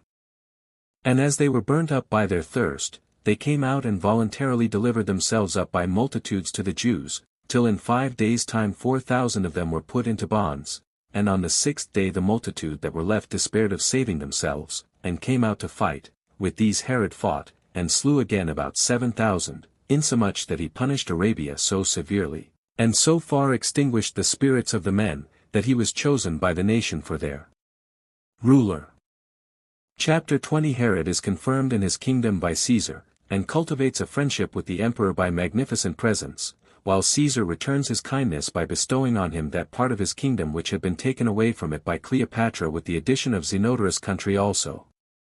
1. But now Herod was under immediate concern about a most important affair, on account of his friendship with Antony, who was already overcome at Actium by Caesar, yet he was more afraid than hurt, for Caesar did not think he had quite undone Antony, while Herod continued his assistance to him. However, the king resolved to expose himself to dangers. Accordingly he sailed to Rhodes, where Caesar then abode, and came to him without his diadem, and in the habit and appearance of a private person, but in his behavior as a king. So he concealed nothing of the truth, but spoke thus before his face, O Caesar, as I was made king of the Jews by Antony, so do I profess that I have used my royal authority in the best manner, and entirely for his advantage, nor will I conceal this further, that thou hadst certainly found me in arms, and an inseparable companion of his, had not the Arabians hindered me. However, I sent him as many auxiliaries as I was able, and many 10,000, cori, of corn. Nay, indeed, I did not desert my benefactor after the bow that was given him at Actium, but I gave him the best advice I was able, when I was no longer able to assist him in the war, and I told him that there was but one way of recovering his affairs, and that was to kill Cleopatra, and I promised him that, if she were once dead, I would afford him money and walls for his security, with an army and myself to assist him in his war against thee, but his affections for Cleopatra stopped his ears. As did God himself also who hath bestowed the government on thee. I own myself also to be overcome together with him, and with his last fortune I have laid aside my diadem, and am come hither to thee, having my hopes of safety in thy virtue, and I desire that thou wilt first consider how faithful a friend, and not whose friend, I have been. 2. Caesar replied to him thus, Nay, thou shalt not only be in safety, but thou shalt be a king, and that more firmly than thou wast before, for thou art worthy to reign over a great many subjects, by reason of the fastness of thy friendship, and do thou endeavor to be equally constant in thy friendship to me, upon my good success, which is what I depend upon from the generosity of thy disposition. However, Antony hath done well in preferring Cleopatra to thee, for by this means we have gained thee by her madness, and thus thou hast begun to be my friend before I began to be thine, on which account Quintus Didius hath written to me that thou sentest him assistance against the gladiators. I do therefore assure thee that I will confirm the kingdom to thee by decree. I shall also endeavor to do thee some further kindness hereafter, that thou mayst find no loss in the want of Antony. 3. When Caesar had spoken such obliging things to the king, and had put the diadem again about his head, he proclaimed what he had bestowed on him by a decree, in which he enlarged in the commendation of the man after a magnificent manner. Whereupon Herod obliged him to be kind to him by the presents he gave him, and he desired him to forgive Alexander, one of Antony's friends, who was become a supplicant to him. But Caesar's anger against him prevailed, and he complained of the many and very great offenses the man whom he petitioned for had been guilty of, and by that means he rejected his petition. After this Caesar went for Egypt through Syria, when Herod received him with royal and rich entertainments, and then did he first of all ride along with Caesar, as he was reviewing his army about Ptolemy, and feasted him with all his friends, and then distributed among the rest of the army what was necessary to feast them withal. He also made a plentiful provision of water for them, when they were to march as far as Pelusium, through a dry country, which he did also in like manner at their return thence, nor were there any necessaries wanting to that army. It was therefore the opinion, both of Caesar and of his soldiers, that Herod's kingdom was too small for those generous presents he made them, for which reason, when Caesar was come into Egypt and Cleopatra and Antony were dead, he did not only bestow other marks of honor upon him, but made an addition to his kingdom, by giving him not only the country which had been taken from him by Cleopatra, but besides that, Gadara, and Hippos, and Samaria, and moreover, of the maritime cities, Gaza 36 and Anthedon, and Joppa, and Strato's tower. He also made him a present of 400 Gauls, Galatians, as a guard for his body, which they had been to Cleopatra before. Nor did anything so strongly induce Caesar to make these presents as the generosity of him that received them. For, moreover, after the first games at Actium, he added to his kingdom both the region called Trachonitis, and what lay in its neighborhood, Batanea, and the country of Auranitis, and that on the following occasion, Zenodorus, who had hired the house of Lysanias, had all along sent robbers out of Trachonitis among the Damascenes, who thereupon had recourse to Varro, the president of Syria, and desired of him that he would represent the calamity they were in to Caesar. When Caesar was acquainted with it, he sent back orders that this nest of robbers should be destroyed. Varro therefore made an expedition against them, and cleared the land of those men, and took it away from Zenodorus. Caesar did also afterward bestow it on Herod, that it might not again become a receptacle for those robbers that had come against Damascus. He also made him a procurator of all Syria, and this on the 10th year afterward, when he came again into that province, and this was so established, that the other procurators could not do anything in the administration without his advice. But when Zenodorus was dead, Caesar bestowed on him all that land which lay between Trachonitis and Galilee. Yet, what was still of more consequence to Herod, he was beloved by Caesar next after Agrippa, and by Agrippa next after Caesar, whence he arrived at a very great degree of felicity. Yet did the greatness of his soul exceed it, and the main part of his magnanimity was extended to the promotion of piety. Chapter 21 of the Temple and cities that were built by Herod and erected from the very foundations, as also of those other edifices that were erected by him, and what magnificence he showed to foreigners, and how fortune was in all things favorable to him. 1. Accordingly, in the 15th year of his reign, Herod rebuilt the temple, and encompassed a piece of land about it with a wall, which land was twice as large as that before enclosed. The expenses he laid out upon it were vastly large also, and the riches about it were unspeakable. A sign of which you have in the great cloisters that were erected about the temple, and the citadel which was on its north side. The cloisters he built from the foundation, but the citadel 37 he repaired at a vast expense, nor was it other than a royal palace, which he called Antonia, in honor of Antony. He also built himself a palace in the upper city, containing 2 very large and most beautiful apartments, to which the holy house itself could not be compared, in largeness. The one apartment he named Caesareum, and the other Agrippium, from his 2 great friends. 2. Yet did he not preserve their memory by particular buildings only, with their names given them, but his generosity went as far as entire cities, for when he had built a most beautiful wall round a country in Samaria, 20 furlongs long, and had brought 6,000 inhabitants into it, and had allotted to it a most fruitful piece of land, and in the midst of this city, thus built, had erected a very large temple to Caesar, and had laid round about it a portion of sacred land of 3 furlongs and a half, he called the city Sebaste, from Sebastus, or Augustus, and settled the affairs of the city after a most regular manner. 3. And when Caesar had further bestowed upon him another additional country, he built there also a temple of white marble, hard by the fountains of Jordan. The place is called Panium, where is a top of a mountain that is raised to an immense height, and at its side, beneath, or at its bottom, a dark cave opens itself, within which there is a horrible precipice, that descends abruptly to a vast depth. It contains a mighty quantity of water, which is immovable, and when any body lets down any thing to measure the depth of the earth beneath the water, no length of cord is sufficient to reach it. Now the fountains of Jordan rise at the roots of this cavity outwardly, and, as some think, this is the utmost origin of Jordan, but we shall speak of that matter more accurately in our following history. 4. But the king erected other places at Jericho also, between the citadel Cypros and the former palace, such as were better and more useful than the former for travelers, and named them from the same friends of his.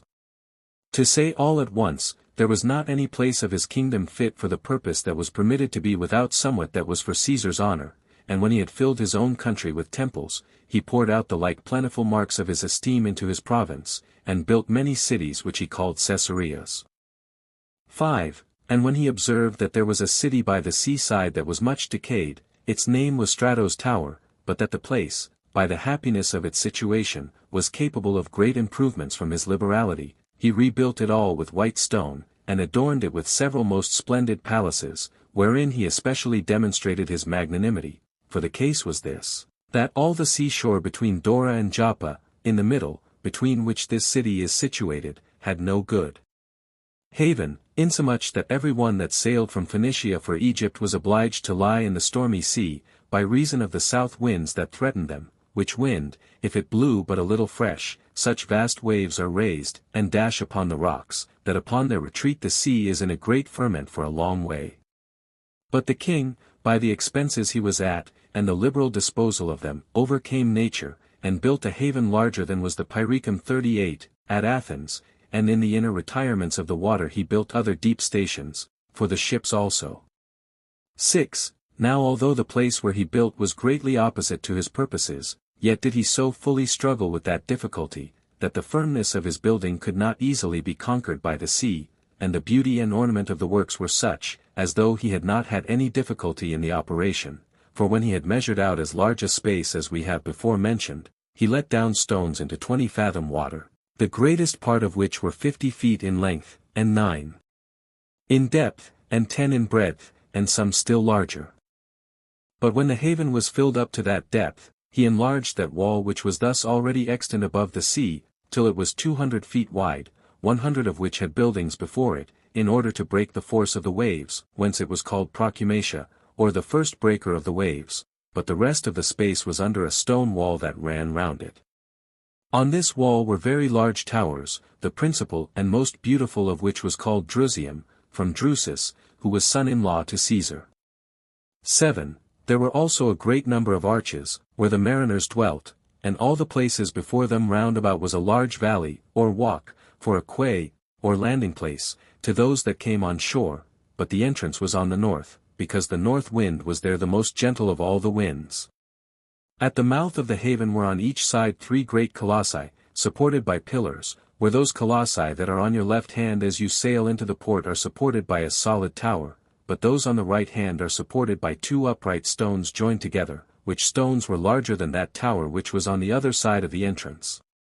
Now there were continual edifices joined to the haven, which were also themselves of white stone, and to this haven did the narrow streets of the city lead, and were built at equal distances one from another.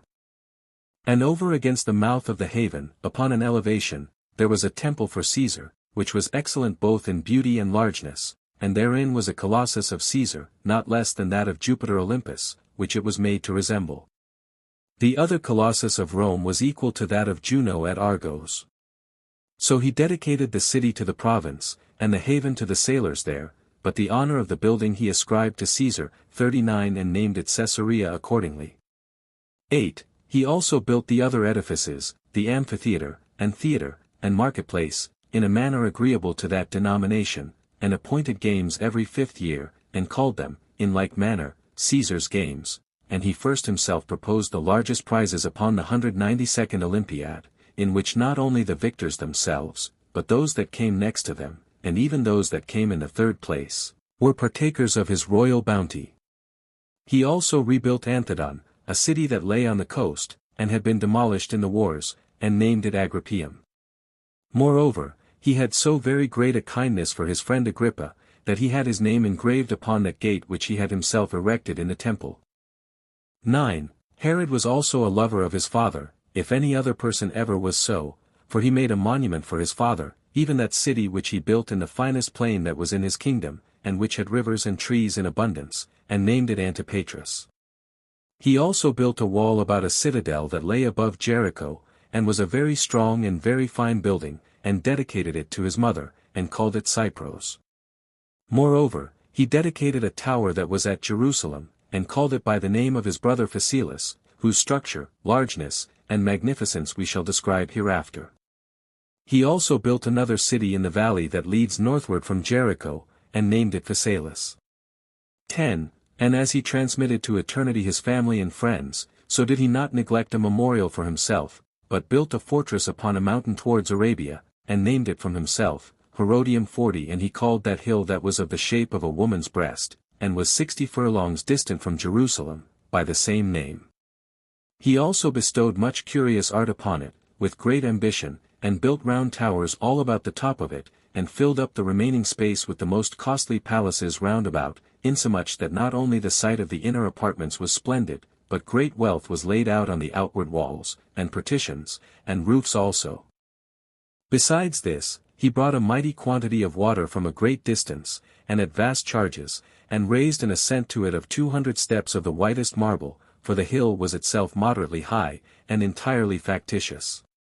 He also built other palaces about the roots of the hill, sufficient to receive the furniture that was put into them, with his friends also, insomuch that, on account of its containing all necessaries, the fortress might seem to be a city, but, by the bounds it had, a palace only.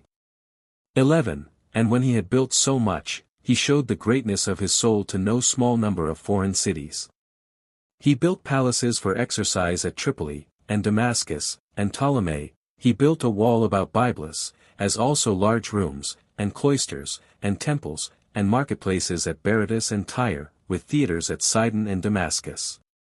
He also built aqueducts for those Laodiceans who lived by the seaside, and for those of Ascalon he built baths and costly fountains, as also cloisters round a court, that were admirable both for their workmanship and largeness.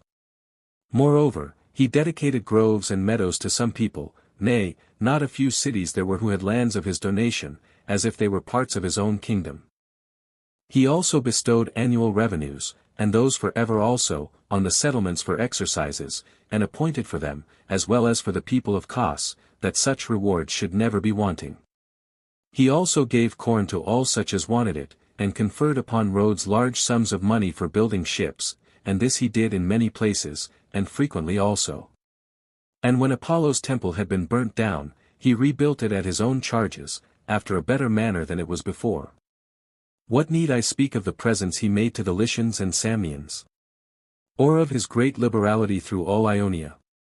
And that according to every body's wants of them.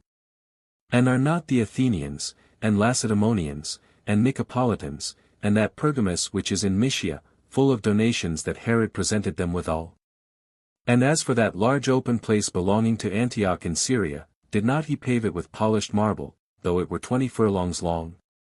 And this when it was shunned by all men before, because it was full of dirt and filthiness, when he besides adorned the same place with a cloister of the same length. 12. It is true, a man may say, these were favors peculiar to those particular places on which he bestowed his benefits, but then what favors he bestowed on the Hellenes was a donation not only in common to all Greece, but to all the habitable earth, as far as the glory of the Olympic games reached. For when he perceived that they were come to nothing, for want of money, and that the only remains of ancient Greece were in a manner gone, he not only became one of the combatants in that return of the 5th year games, which in his sailing to Rome he happened to be present at, but he settled upon them revenues of money for perpetuity, insomuch that his memorial as a combatant there can never fail. It would be an infinite task if I should go over his payments of people's debts, or tributes, for them, as he eased the people of Phasaelis, of Batanea, and of the small cities about Cilicia, of those annual pensions they before paid. However, the fear he was in much disturbed the greatness of his soul, lest he should be exposed to envy, or seem to hunt after greater filings than he ought, while he bestowed more liberal gifts upon these cities than did their owners themselves. 13. Now Herod had a body suited to his soul, and was ever a most excellent hunter, where he generally had good success, by the means of his great skill in riding horses, for in one day he caught 40 wild beasts, 41 that country breeds also bears, and the greatest part of it is replenished with stags and wild asses. He was also such a warrior as could not be withstood. Many men, therefore, there are who have stood amazed at his readiness in his exercises, when they saw him throw the javelin directly forward, and shoot the arrow upon the mark. And then, besides these performances of his depending on his own strength of mind and body, fortune was also very favorable to him, for he seldom failed of success in his wars, and when he failed, he was not himself the occasion of such failings, but he either was betrayed by some, or the rashness of his own soldiers procured his defeat. Chapter 22. The murder of Aristobulus and Hyrcanus, the high priests, as also of Mariam the queen. 1. However, fortune was avenged on Herod in his external great successes, by raising him up domestical troubles, and he began to have wild disorders in his family, on account of his wife, of whom he was so very fond.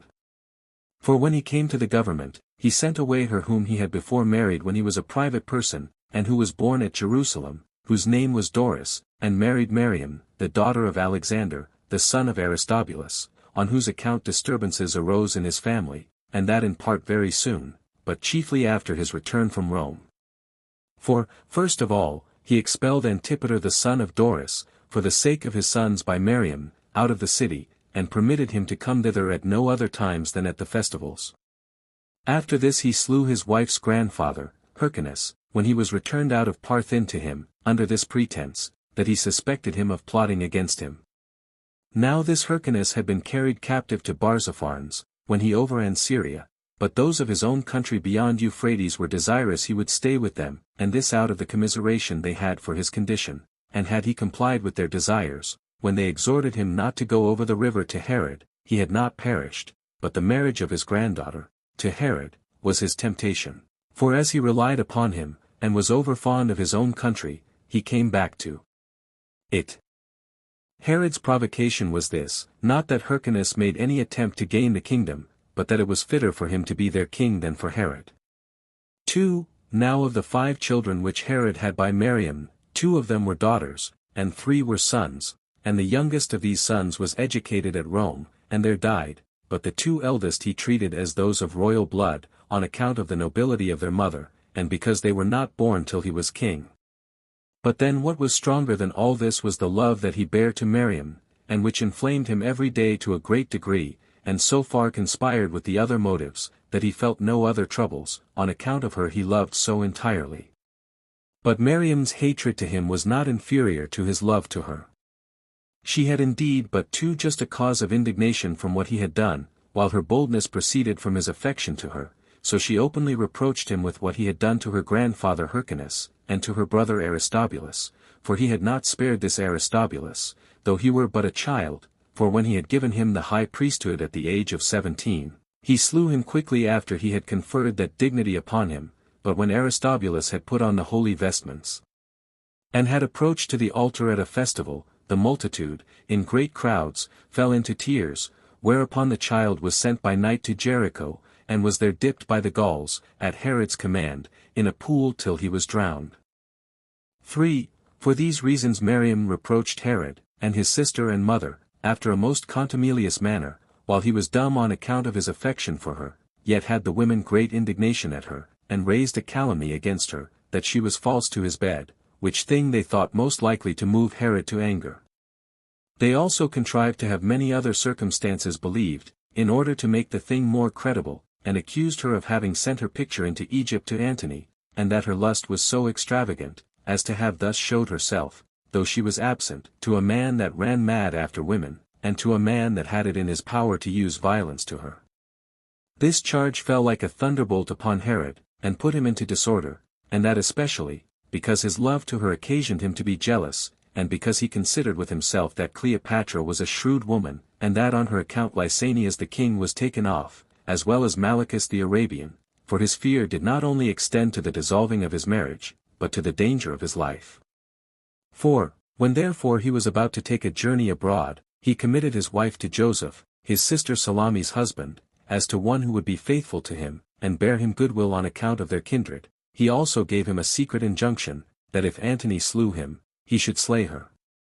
But Joseph, without any ill design, and only in order to demonstrate the king's love to his wife, how he could not bear to think of being separated from her, even by death itself, discovered this grand secret to her, upon which, when Herod was come back, and as they talked together, and he confirmed his love to her by many oaths, and assured her that he had never such an affection for any other woman as he had for her, yes, says she, thou didst, to be sure, demonstrate thy love to me by the injunctions thou gavest Joseph, when thou commandedst him to kill me. 42:5. When he heard that this grand secret was discovered, he was like a distracted man, and said that Joseph would never have disclosed that injunction of his, unless he had debauched her. His passion also made him stark mad, and leaping out of his bed, he ran about the palace after a wild manner, at which time his sister Salome took the opportunity also to blast her reputation, and confirmed his suspicion about Joseph, whereupon, out of his ungovernable jealousy and rage, he commanded both of them to be slain immediately, but as soon as ever his passion was over, he repented of what he had done, and as soon as his anger was worn off, his affections were kindled again. And indeed the flame of his desires for her was so ardent, that he could not think she was dead, but would appear, under his disorders, to speak to her as if she were still alive, till he were better instructed by time, when his grief and trouble, now she was dead, appeared as great as his affection had been for her while she was living. Chapter 23 Calumnies against the sons of Miriam. Antipater is preferred before them. They are accused before Caesar, and Herod is reconciled to them. 1. Now Miriam's sons were heirs to that hatred which had been borne their mother, and when they considered the greatness of Herod's crime towards her, they were suspicious of him as of an enemy of theirs, and this first while they were educated at Rome, but still more when they were returned to Judea. This temper of theirs increased upon them as they grew up to be men, and when they were come to an age fit for marriage, the one of them married their aunt Salome's daughter, which Salome had been the accuser of their mother, the other married the daughter of Archelaus, king of Cappadocia. And now they used boldness in speaking, as well as bore hatred in their minds.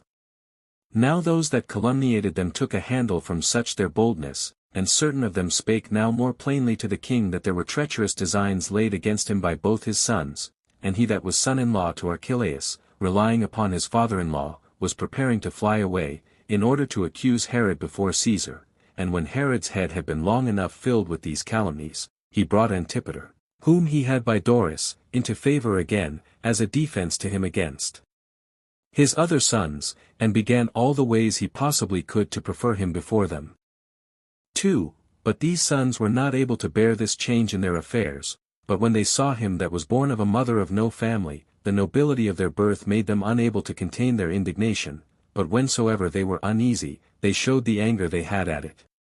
And as these sons did day after day improve in that their anger, Antipater already exercised all his own abilities, which were very great, in flattering his father, and in contriving many sorts of calumnies against his brethren, while he told some stories of them himself, and put it upon other proper persons to raise other stories against them, till at length he entirely cut his brethren off from all hopes of succeeding to the kingdom, for he was already publicly put into his father's will as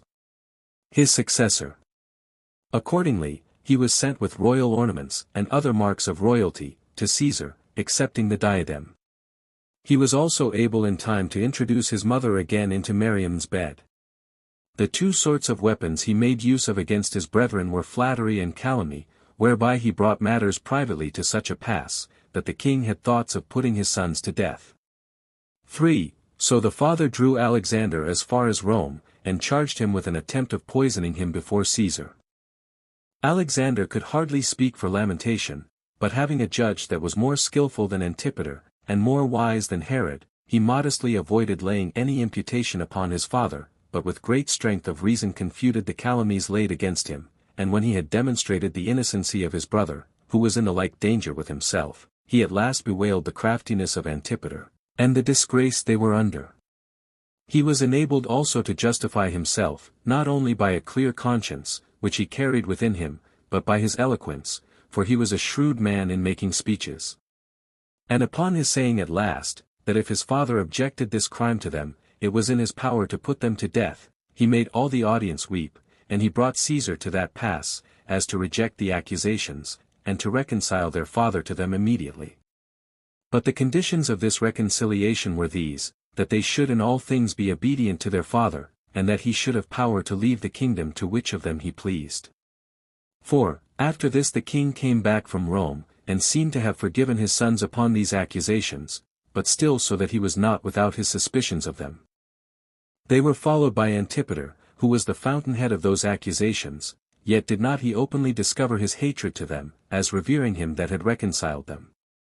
But as Herod sailed by Cilicia, he touched at Alussa, 43 where Archelaus treated them in the most obliging manner, and gave him thanks for the deliverance of his son-in-law, and was much pleased at their reconciliation, and this the more, because he had formerly written to his friends at Rome that they should be assisting to Alexander at his trial. So he conducted Herod as far as Zephirium, and made him presents to the value of 30 talents. 5. Now when Herod was come to Jerusalem, he gathered the people together, and presented to them his 3 sons, and gave them an apologetic account of his absence, and thanked God greatly, and thanked Caesar greatly also, for settling his house when it was under disturbances, and had procured concord among his sons, which was of greater consequence than the kingdom itself, and which I will render still more firm. For Caesar hath put into my power to dispose of the government, and to appoint my successor. Accordingly, in way of requital for his kindness, and in order to provide for mine own advantage, I do declare that these 3 sons of mine shall be kings. And, in the first place, I pray for the approbation of God to what I am about, and, in the next place, I desire your approbation also. The age of one of them, and the nobility of the other two, shall procure them the succession. Nay, indeed, my kingdom is so large that it may be sufficient for more kings. Now do you keep those in their places whom Caesar hath joined, and their father hath appointed, and do not you pay undue or unequal respects to them, but to every one according to the prerogative of their births, for he that pays such respects unduly, will thereby not make him that is honored beyond what his age requires so joyful, as he will make him that is dishonored sorrowful. As for the kindred and friends that are to converse with them, I will appoint them to each of them, and will so constitute them, that they may be securities for their concord, as well knowing that the ill tempers of those with whom they converse will produce quarrels and contentions among them, but that if these with whom they converse be of good tempers, they will preserve their natural affections for one another. But still I desire that not these only, but all the captains of my army, have for the present their hopes placed on me alone, for I do not give away my kingdom to these my sons, but give them royal honors only, whereby it will come to pass that they will enjoy the sweet parts of government as rulers themselves, but that the burden of administration will rest upon myself whether I will or not. And let every one consider what age I am of, how I have conducted my life, and what piety I have exercised, for my age is not so great that men may soon expect the end of my life, nor have I indulged such a luxurious way of living as cuts men off when they are young, and we have been so religious towards God, that we have reason to hope we may arrive at a very great age. But for such as cultivate a friendship with my sons, so as to aim at my destruction, they shall be punished by me on their account. I am not one who envy my own children, and therefore forbid men to pay them great respect, but I know that such, extravagant, respects are the way to make them insolent. And if every one that comes near them does but revolve this in his mind, that if he prove a good man, he shall receive a reward from me, but that if he prove seditious, his ill-intended complaisance shall get him nothing from him to whom it is shown, I suppose they will all be of my side, that is, of my son's side, for it will be for their advantage that I reign, and that I be at concord with them. But do you, O my good children, reflect upon the holiness of nature itself, by whose means natural affection is preserved, even among wild beasts. In the next place, reflect upon Caesar, who hath made this reconciliation among us, and in the third place, reflect upon me, who entreat you to do what I have power to command you. Continue, brethren. I give you royal garments, and royal honors, and I pray to God to preserve what I have determined, in case you be at concord one with another. When the king had thus spoken, and had saluted every one of his sons after an obliging manner, he dismissed the multitude, some of which gave their assent to what he had said, and wished it might take effect accordingly, but for those who wished for a change of affairs, they pretended they did not so much as hear what he said. Chapter 24 The Malice of Antipater and Doris. Alexander is very uneasy on Glaphyra's account. Herod pardons Pheroras, whom he suspected, and Salome whom he knew to make mischief among them. Herod's eunuchs are tortured and Alexander is bound. 1. But now the quarrel that was between them still accompanied these brethren when they parted, and the suspicions they had one of the other grew worse. Alexander and Aristobulus were much grieved that the privilege of the firstborn was confirmed to Antipater, as was Antipater very angry at his brethren that they were to succeed him. But then this last being of a disposition that was mutable and politic, he knew how to hold his tongue, and used a great deal of cunning, and thereby concealed the hatred he bore to them, while the former, depending on the nobility of their births, had everything upon their tongues which was in their minds. Many also there were who provoked them further, and many of their seeming friends insinuated themselves into their acquaintance, to spy out what they did. Now everything that was said by Alexander was presently brought to Antipater, and from Antipater it was brought to Herod with additions. Nor could the young man say anything in the simplicity of his heart, without giving offense, but what he said was still turned to calumny against him. And if he had been at any time a little free in his conversation, great imputations were forged from the smallest occasions. Antipater also was perpetually setting some to provoke him to speak, that the lies he raised of him might seem to have some foundation of truth, and if, among the many stories that were given out, but one of them could be proved true, that was supposed to imply the rest to be true also. And as to Antipater's friends, they were all either naturally so cautious in speaking, or had been so far bribed to conceal their thoughts, that nothing of these grand secrets got abroad by their means. Nor should one be mistaken if he called the life of Antipater a mystery of wickedness, for he either corrupted Alexander's acquaintance with money, or got into their favor by flatteries, by which two means he gained all his designs, and brought them to betray their master, and to steal away, and reveal what he either did or said. Thus did he act a part very cunningly in all points, and wrought himself a passage by his calumnies with the greatest shrewdness, while he put on a face as if he were a kind brother to Alexander and Aristobulus, but suborned other men to inform of what they did to Herod. And when anything was told against Alexander, he would come in, and pretend to be of his side, and would begin to contradict what was said, but would afterward contrive matters so privately, that the king should have an indignation at him. His general aim was this, to lay a plot, and to make it believed that Alexander lay in wait to kill his father, for nothing afforded so great a confirmation to these calumnies as did Antipater's apologies for him. 2. By these methods Herod was inflamed, and as much as his natural affection to the young men did every day diminish, so much did it increase towards Antipater. The courtiers also inclined to the same conduct, some of their own accord, and others by the king's injunction, as particularly did Ptolemy, the king's dearest friend, as also the king's brethren, and all his children, for Antipater was all in all, and what was the bitterest part of all to Alexander, Antipater's mother was also all in all. She was one that gave counsel against them, and was more harsh than a stepmother, and one that hated the queen's sons more than is usual to hate sons in law. All men did therefore already pay their respects to Antipater, in hopes of advantage, and it was the king's command which alienated everybody, from the brethren, he having given this charge to his most intimate friends, that they should not come near, nor pay any regard, to Alexander, or to his friends. Herod was also become terrible, not only to his domestics about the court, but to his friends abroad, for Caesar had given such a privilege to no other king as he had given to him, which was this, that he might fetch back any one that fled from him, even out of a city that was not under his own jurisdiction. Now the young men were not acquainted with the calumnies raised against them, for which reason they could not guard themselves against them, but fell under them, for their father did not make any public complaints against either of them, though in a little time they perceived how things were by his coldness to them, and by the great uneasiness he showed upon any thing that troubled him. Antipater had also made their uncle Pheroras to be their enemy, as well as their aunt Salome, while he was always talking with her, as with a wife, and irritating her against them. Moreover, Alexander's wife, Glaphyra, augmented this hatred against them, by deriving her nobility and genealogy, from great persons, and pretending that she was a lady superior to all others in that kingdom, as being derived by her father's side from Temenus, and by her mother's side from Darius, the son of Hystaspes. She also frequently reproached Herod's sister and wives with the ignobility of their descent, and that they were every one chosen by him for their beauty, but not for their family. Now those wives of his were not a few, it being of old permitted to the Jews to marry many wives, 44, and this king delighting in many, all which hated Alexander, on account of Glaphyra's boasting and reproaches.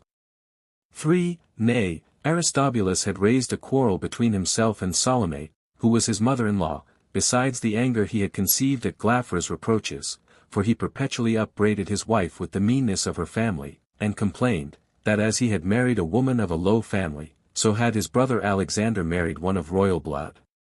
At this Salome's daughter wept, and told it her with this addition, that Alexander threatened the mothers of his other brethren, that when he should come to the crown, he would make them weave with their maidens, and would make those brothers of his country schoolmasters, and break this jest upon them, that they had been very carefully instructed, to fit them for such an employment.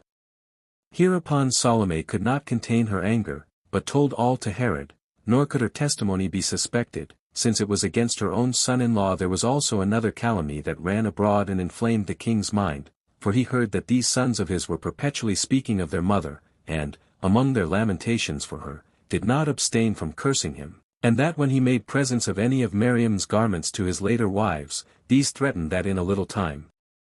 instead of royal garments, they would clothe theft in no better than haircloth. 4. Now upon these accounts, though Herod was somewhat afraid of the young men's high spirit, yet did he not despair of reducing them to a better mind, but before he went to Rome, whither he was now going by sea, he called them to him, and partly threatened them a little, as a king, but for the main, he admonished them as a father, and exhorted them to love their brethren, and told them that he would pardon their former offenses, if they would amend for the time to come. But they refuted the calumnies that had been raised of them, and said they were false, and alleged that their actions were sufficient for their vindication, and said withal, that he himself ought to shut his ears against such tales, and not be too easy in believing them, for that there would never be wanting those that would tell lies to their disadvantage, as long as any would give ear to them. 5. When they had thus soon pacified him, as being their father, they got clear of the present fear they were in. Yet did they see occasion for sorrow in some time afterward, for they knew that Salome, as well as their uncle Pheroras, were their enemies, who were both of them heavy and severe persons, and especially Pheroras, who was a partner with Herod in all the affairs of the kingdom, excepting his diadem. He had also 100 talents of his own revenue, and enjoyed the advantage of all the land beyond Jordan, which he had received as a gift from his brother, who had asked of Caesar to make him a tetrarch, as he was made accordingly. Herod had also given him a wife out of the royal family, who was no other than his own wife's sister, and after her death had solemnly espoused to him his own eldest daughter, with a dowry of 300 talents, but Pheroras refused to consummate this royal marriage, out of his affection to a maidservant of his. Upon which account Herod was very angry, and gave that daughter in marriage to a brother's son of his, Joseph, who was slain afterward by the Parthians, but in some time he laid aside his anger against Pheroras, and pardoned him, as one not able to overcome his foolish passion for the maidservant. 6. Nay, Pheroras had been accused long before, while the queen, Miriam, was alive, as if he were in a plot to poison Herod, and there came then so great a number of informers, that Herod himself, though he was an exceeding lover of his brethren, was brought to believe what was said, and to be afraid of it also. And when he had brought many of those that were under suspicion to the torture, he came at last to Pheroras's own friends, none of which did openly confess the crime, but they owned that he had made preparation to take her whom he loved, and run away to the Parthians. Costobarus also, the husband of Salome, to whom the king had given her in marriage, after her former husband had been put to death for adultery, was instrumental in bringing about this contrivance and flight of his. Nor did Salome escape all calumny upon herself, for her brother Pheroras accused her that she had made an agreement to marry Silius, the procurator of Obodas, king of Arabia, who was at bitter enmity with Herod, but when she was convicted of this, and of all that Pheroras had accused her of, she obtained her pardon. The king also pardoned Pheroras himself the crimes he had been accused of. 7. But the storm of the whole family was removed to Alexander, and all of it rested upon his head. There were 3 eunuchs who were in the highest esteem with the king, as was plain by the offices they were in about him, for one of them was appointed to be his butler, another of them got his supper ready for him, and the third put him into bed, and lay down by him. Now Alexander had prevailed with these men, by large gifts, to let him use them after an obscene manner, which, when it was told to the king, they were tortured, and found guilty, and presently confessed the criminal conversation he had with them. They also discovered the promises by which they were induced so to do, and how they were deluded by Alexander, who had told them that they ought not to fix their hopes upon Herod, an old man, and one so shameless as to color his hair, unless they thought that would make him young again, but that they ought to fix their attention to him who was to be his successor in the kingdom, whether he would or not, and who in no long time would avenge himself on his enemies, and make his friends happy and blessed, and themselves in the first place, that the men of power did already pay respects to Alexander privately, and that the captains of the soldiery, and the officers, did secretly come to him. 8. These confessions did so terrify Herod, that he durst not immediately publish them, but he sent spies abroad privately, by night and by day, who should make a close inquiry after all that was done and said, and when any were but suspected of treason, he put them to death, insomuch that the palace was full of horribly unjust proceedings, for every body forged calumnies, as they were themselves in a state of enmity or hatred against others, and many there were who abused the king's bloody passion to the disadvantage of those with whom they had quarrels, and lies were easily believed, and punishments were inflicted sooner than the calumnies were forged. He who had just then been accusing another was accused himself, and was led away to execution together with him whom he had convicted, for the danger the king was in of his life made examinations be very short. He also proceeded to such a degree of bitterness, that he could not look on any of those that were not accused with a pleasant countenance, but was in the most barbarous disposition towards his own friends. Accordingly, he forbade a great many of them to come to court, and to those whom he had not power to punish actually he spake harshly. But for Antipater, he insulted Alexander, now he was under his misfortunes, and got a stout company of his kindred together, and raised all sorts of calumny against him, and for the king, he was brought to such a degree of terror by those prodigious slanders and contrivances, that he fancied he saw Alexander coming to him with a drawn sword in his hand. So he caused him to be seized upon immediately, and bound, and fell to examining his friends by torture, many of whom died, under the torture, but would discover nothing, nor say anything against their consciences, but some of them, being forced to speak falsely by the pains they endured, said that Alexander, and his brother Aristobulus, plotted against him, and waited for an opportunity to kill him as he was hunting, and then fly away to Rome. These accusations, though they were of an incredible nature, and only framed upon the great distress they were in, were readily believed by the king, who thought it some comfort to him, after he had bound his son, that it might appear he had not done it unjustly. Chapter 25 Archelaus procures a reconciliation between Alexander Pheroras, and Herod.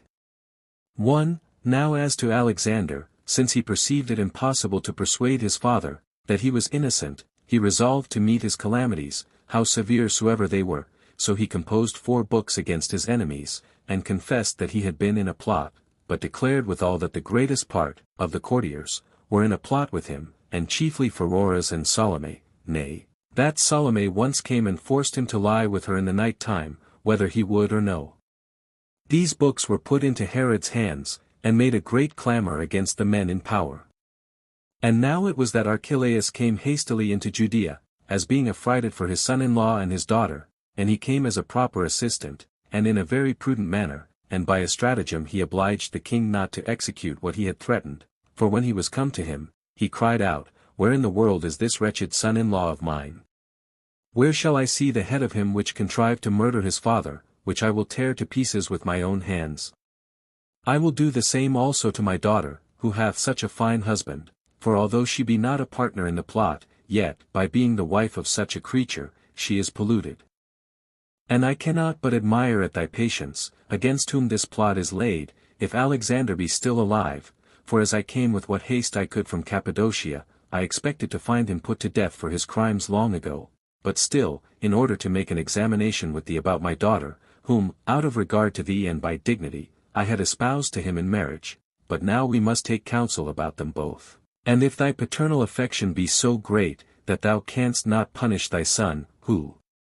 hath plotted against thee, let us change our right hands, and let us succeed one to the other in expressing our rage upon this occasion.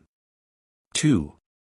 When he had made this pompous declaration, he got Herod to remit of his anger, though he were in disorder, who thereupon gave him the books which Alexander had composed to be read by him, and as he came to every head, he considered of it, together with Herod. So Archelaus took hence the occasion for that stratagem which he made use of, and by degrees he laid the blame on those men whose names were in these books, and especially upon Pheroras, and when he saw that the king believed him, to be in earnest, he said, We must consider whether the young man be not himself plotted against by such a number of wicked wretches, and not thou plotted against by the young man, for I cannot see any occasion for his falling into so horrid a crime, since he enjoys the advantages of royalty already, and has the expectation of being one of thy successors. I mean this, unless there were some persons that persuade him to it, and such persons as make an ill use of the facility they know there is to persuade young men, for by such persons, not only young men are sometimes imposed upon, but old men also, and by them sometimes are the most illustrious families and kingdoms overturned. 3. Herod assented to what he had said, and, by degrees, abated of his anger against Alexander, but was more angry at Pheroras, for the principal subject of the 4 books was Pheroras, who perceiving that the king's inclinations changed on a sudden, and that Archelaus' friendship could do everything with him, and that he had no honorable method of preserving himself, he procured his safety by his impudence. So he left Alexander, and had recourse to Archelaus, who told him that he did not see how he could get him excused, now he was directly caught in so many crimes, whereby it was evidently demonstrated that he had plotted against the king, and had been the cause of those misfortunes which the young man was now under, unless he would moreover leave off his cunning knavery, and his denials of what he was charged withal, and confess the charge and implore pardon of his brother, who still had a kindness for him, but that if he would do so, he would afford him all the assistance he was able.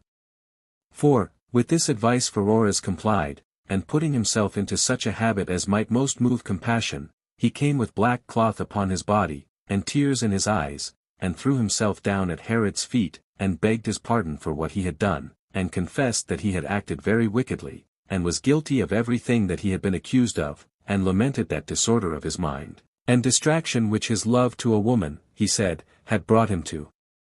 So when Archelaus had brought Pheroras to accuse and bear witness against himself, he then made an excuse for him, and mitigated Herod's anger towards him, and this by using certain domestical examples, for that when he had suffered much greater mischiefs from a brother of his own, he preferred the obligations of nature before the passion of revenge, because it is in kingdoms as it is in gross bodies, where some member or other is ever swelled by the body's weight, in which case it is not proper to cut off such member, but to heal it by a gentle method of cure. 5. Upon Archelaus's saying this, and much more to the same purpose, Herod's displeasure against Pheroras was mollified, yet did he persevere in his own indignation against Alexander, and said he would have his daughter divorced, and taken away from him, and this till he had brought Herod to that pass, that, contrary to his former behavior to him, he petitioned Archelaus for the young man, and that he would let his daughter continue espoused to him, but Archelaus made him strongly believe that he would permit her to be married to any one else, but not to Alexander, because he looked upon it as a very valuable advantage, that the relation they had contracted by that affinity, and the privileges that went along with it, might be preserved. And when the king said that his son would take it for a great favor to him, if he would not dissolve that marriage, especially since they had already children between the young man and her, and since that wife of his was so well beloved by him, and that as while she remains his wife she would be a great preservative to him, and keep him from offending, as he had formerly done, so if she should be once torn away from him, she would be the cause of his falling into despair, because such young men's attempts are best mollified when they are diverted from them by settling their affections at home. So Archelaus complied with what Herod desired, but not without difficulty, and was both himself reconciled to the young man, and reconciled his father to him also. However, he said he must, by all means, be sent to Rome to discourse with Caesar, because he had already written a full account to him of this whole matter. 6. Thus a period was put to Archelaus' stratagem, whereby he delivered his son-in-law out of the dangers he was in, but when these reconciliations were over, they spent their time in feastings and agreeable entertainments. And when Archelaus was going away, Herod made him a present of 70 talents, with a golden throne set with precious stones, and some eunuchs, and a concubine who was called Panicus. He also paid due honors to every one of his friends according to their dignity. In like manner did all the king's kindred, by his command, make glorious presents to Archelaus, and so he was conducted on his way by Herod and his nobility as far as Antioch. Chapter 26 How Eurycles 45 calumniated the sons of Miriam, and how Euaratus of Causa's apology for them had no effect. 1. Now a little afterward there came into Judea a man that was much superior to Archelaus's stratagems, who did not only overturn that reconciliation that had been so wisely made with Alexander, but proved the occasion of his ruin. He was a Lacedaemonian, and his name was Eurycles. He was so corrupt a man, that out of the desire of getting money, he chose to live under a king, for Greece could not suffice his luxury. He presented Herod with splendid gifts, as a bait which he laid in order to compass his ends, and quickly received them back again manifold, yet did he esteem bare gifts as nothing, unless he imbrued the kingdom in blood by his purchases. Accordingly, he imposed upon the king by flattering him, and by talking subtly to him, as also by the lying encomiums which he made upon him, for as he soon perceived Herod's blind side, so he said and did everything that might please him, and thereby became one of his most intimate friends, for both the king and all that were about him had a great regard for this Spartan, on account of his country. 46:2. Now as soon as this fellow perceived the rotten parts of the family, and what quarrels the brothers had one with another, and in what disposition the father was towards each of them, he chose to take his lodging at the first in the house of Antipater, but deluded Alexander with a pretense of friendship to him, and falsely claimed to be an old acquaintance of Archelaus, For which reason he was presently admitted into Alexander's familiarity as a faithful friend. He also soon recommended himself to his brother Aristobulus.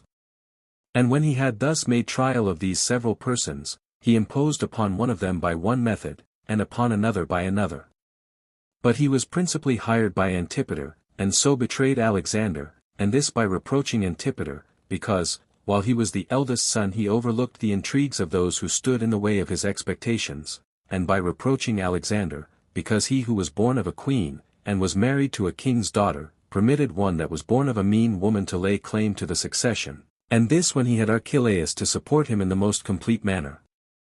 Nor was his advice thought to be other than faithful by the young man, because of his pretended friendship with Archelaus, on which account it was that Alexander lamented to him Antipater's behavior with regard to himself, and this without concealing anything from him, and how it was no wonder if Herod, after he had killed their mother, should deprive them of her kingdom. Upon this Eurycles pretended to commiserate his condition, and to grieve with him. He also, by a bait that he laid for him, procured Aristobulus to say the same things. Thus did he inveigle both the brothers to make complaints of their father, and then went to Antipater, and carried these grand secrets to him. He also added a fiction of his own, as if his brothers had laid a plot against him, and were almost ready to come upon him with their drawn swords. For this intelligence he received a great sum of money, and on that account he commended Antipater before his father, and at length undertook the work of bringing Alexander and Aristobulus to their graves, and accused them before their father. So he came to Herod, and told him that he would save his life, as a requital for the favors he had received from him, and would preserve his light, of life, by way of retribution for his kind entertainment, for that a sword had been long whetted, and Alexander's right hand had been long stretched out against him, but that he had laid impediments in his way, prevented his speed, and that by pretending to assist him in his design, how Alexander said that Herod was not contented to reign in a kingdom that belonged to others, and to make dilapidations in their mother's government after he had killed her, but besides all this, that he introduced a spurious successor, and proposed to give the kingdom of their ancestors to that pestilent fellow Antipater, that he would now appease the ghosts of Hyrcanus and Meriam, by taking vengeance on him, for that it was not fit for him to take the succession to the government from such a father without bloodshed, that many things happen every day.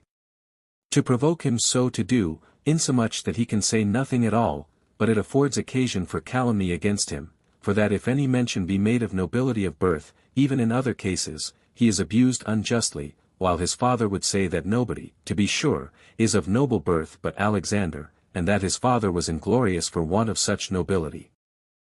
If they be at any time hunting, and he says nothing, he gives offense, and if he commends any body, they take it in way of jest. That they always find their father unmercifully severe, and have no natural affection for any of them but for Antipater, on which accounts, if this plot does not take, he is very willing to die, but that in case he kill his father, he hath sufficient opportunities for saving himself. In the first place, he hath Archelaus his father-in-law to whom he can easily fly, and in the next place, he hath Caesar, who had never known Herod's character to this day, for that he shall not appear then before him with that dread he used to do when his father was there to terrify him, and that he will not then produce the accusations that concerned himself alone, but would, in the first place, openly insist on the calamities of their nation, and how they are taxed to death, and in what ways. Of luxury and wicked practices that wealth is spent which was gotten by bloodshed, what sort of persons they are that get our riches, and to whom those cities belong upon whom he bestows his favors, that he would have inquiry made what became of his grandfather, Hyrcanus, and his mother, Meriam, and would openly proclaim the gross wickedness that was in the kingdom, on which accounts he should not be deemed a parricide. 3. When Eurycles had made this portentous speech, he greatly commended Antipater, as the only child that had an affection for his father, and on that account was an impediment to the others' plot against him.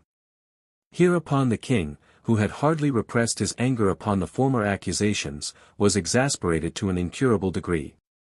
At which time Antipater took another occasion to send in other persons to his father to accuse his brethren, and to tell him that they had privately discoursed with Jucundus and Tyrannus, who had once been masters of the horse to the king, but for some offences had been put out of that honorable employment. Herod was in a very great rage at these informations, and presently ordered those men to be tortured, yet did not they confess anything of what the king had been informed, but a certain letter was produced, as written by Alexander to the governor of a castle, to desire him to receive him and Aristobulus into the castle when he had killed his father, and to give them weapons, and what other assistance he could, upon that occasion. Alexander said that this letter was a forgery of Diophantus. This Diophantus was the king's secretary, a bold man, and cunning in counterfeiting any one's hand, and after he had counterfeited a great number, he was at last put to death for it. Herod did also order the governor of the castle to be tortured, but got nothing out of him of what the accusation suggested. For, however, although Herod found the proofs too weak, he gave order to have his sons kept in custody, for till now they had been at liberty. He also called that pest of his family, and forger of all this vile accusation, Eurycles, his savior and benefactor, and gave him a reward of 50 talents. Upon which he prevented any accurate accounts that could come of what he had done, by going immediately into Cappadocia, and there he got money of Archelaus, having the impudence to pretend that he had reconciled Herod to Alexander. He thence passed over into Greece, and used what he had thus wickedly gotten to the like wicked purposes. Accordingly, he was twice accused before Caesar, that he had filled Achaia with sedition, and had plundered its cities, and so he was sent into banishment. And thus was he punished for what wicked actions he had been guilty of about Aristobulus and Alexander. 5. But it will now be worth while to put Euaratus of Cos in opposition to this Spartan, for as he was one of Alexander's most intimate friends, and came to him in his travels at the same time that Eurycles came, so the king put the question to him, whether those things of which Alexander was accused were true.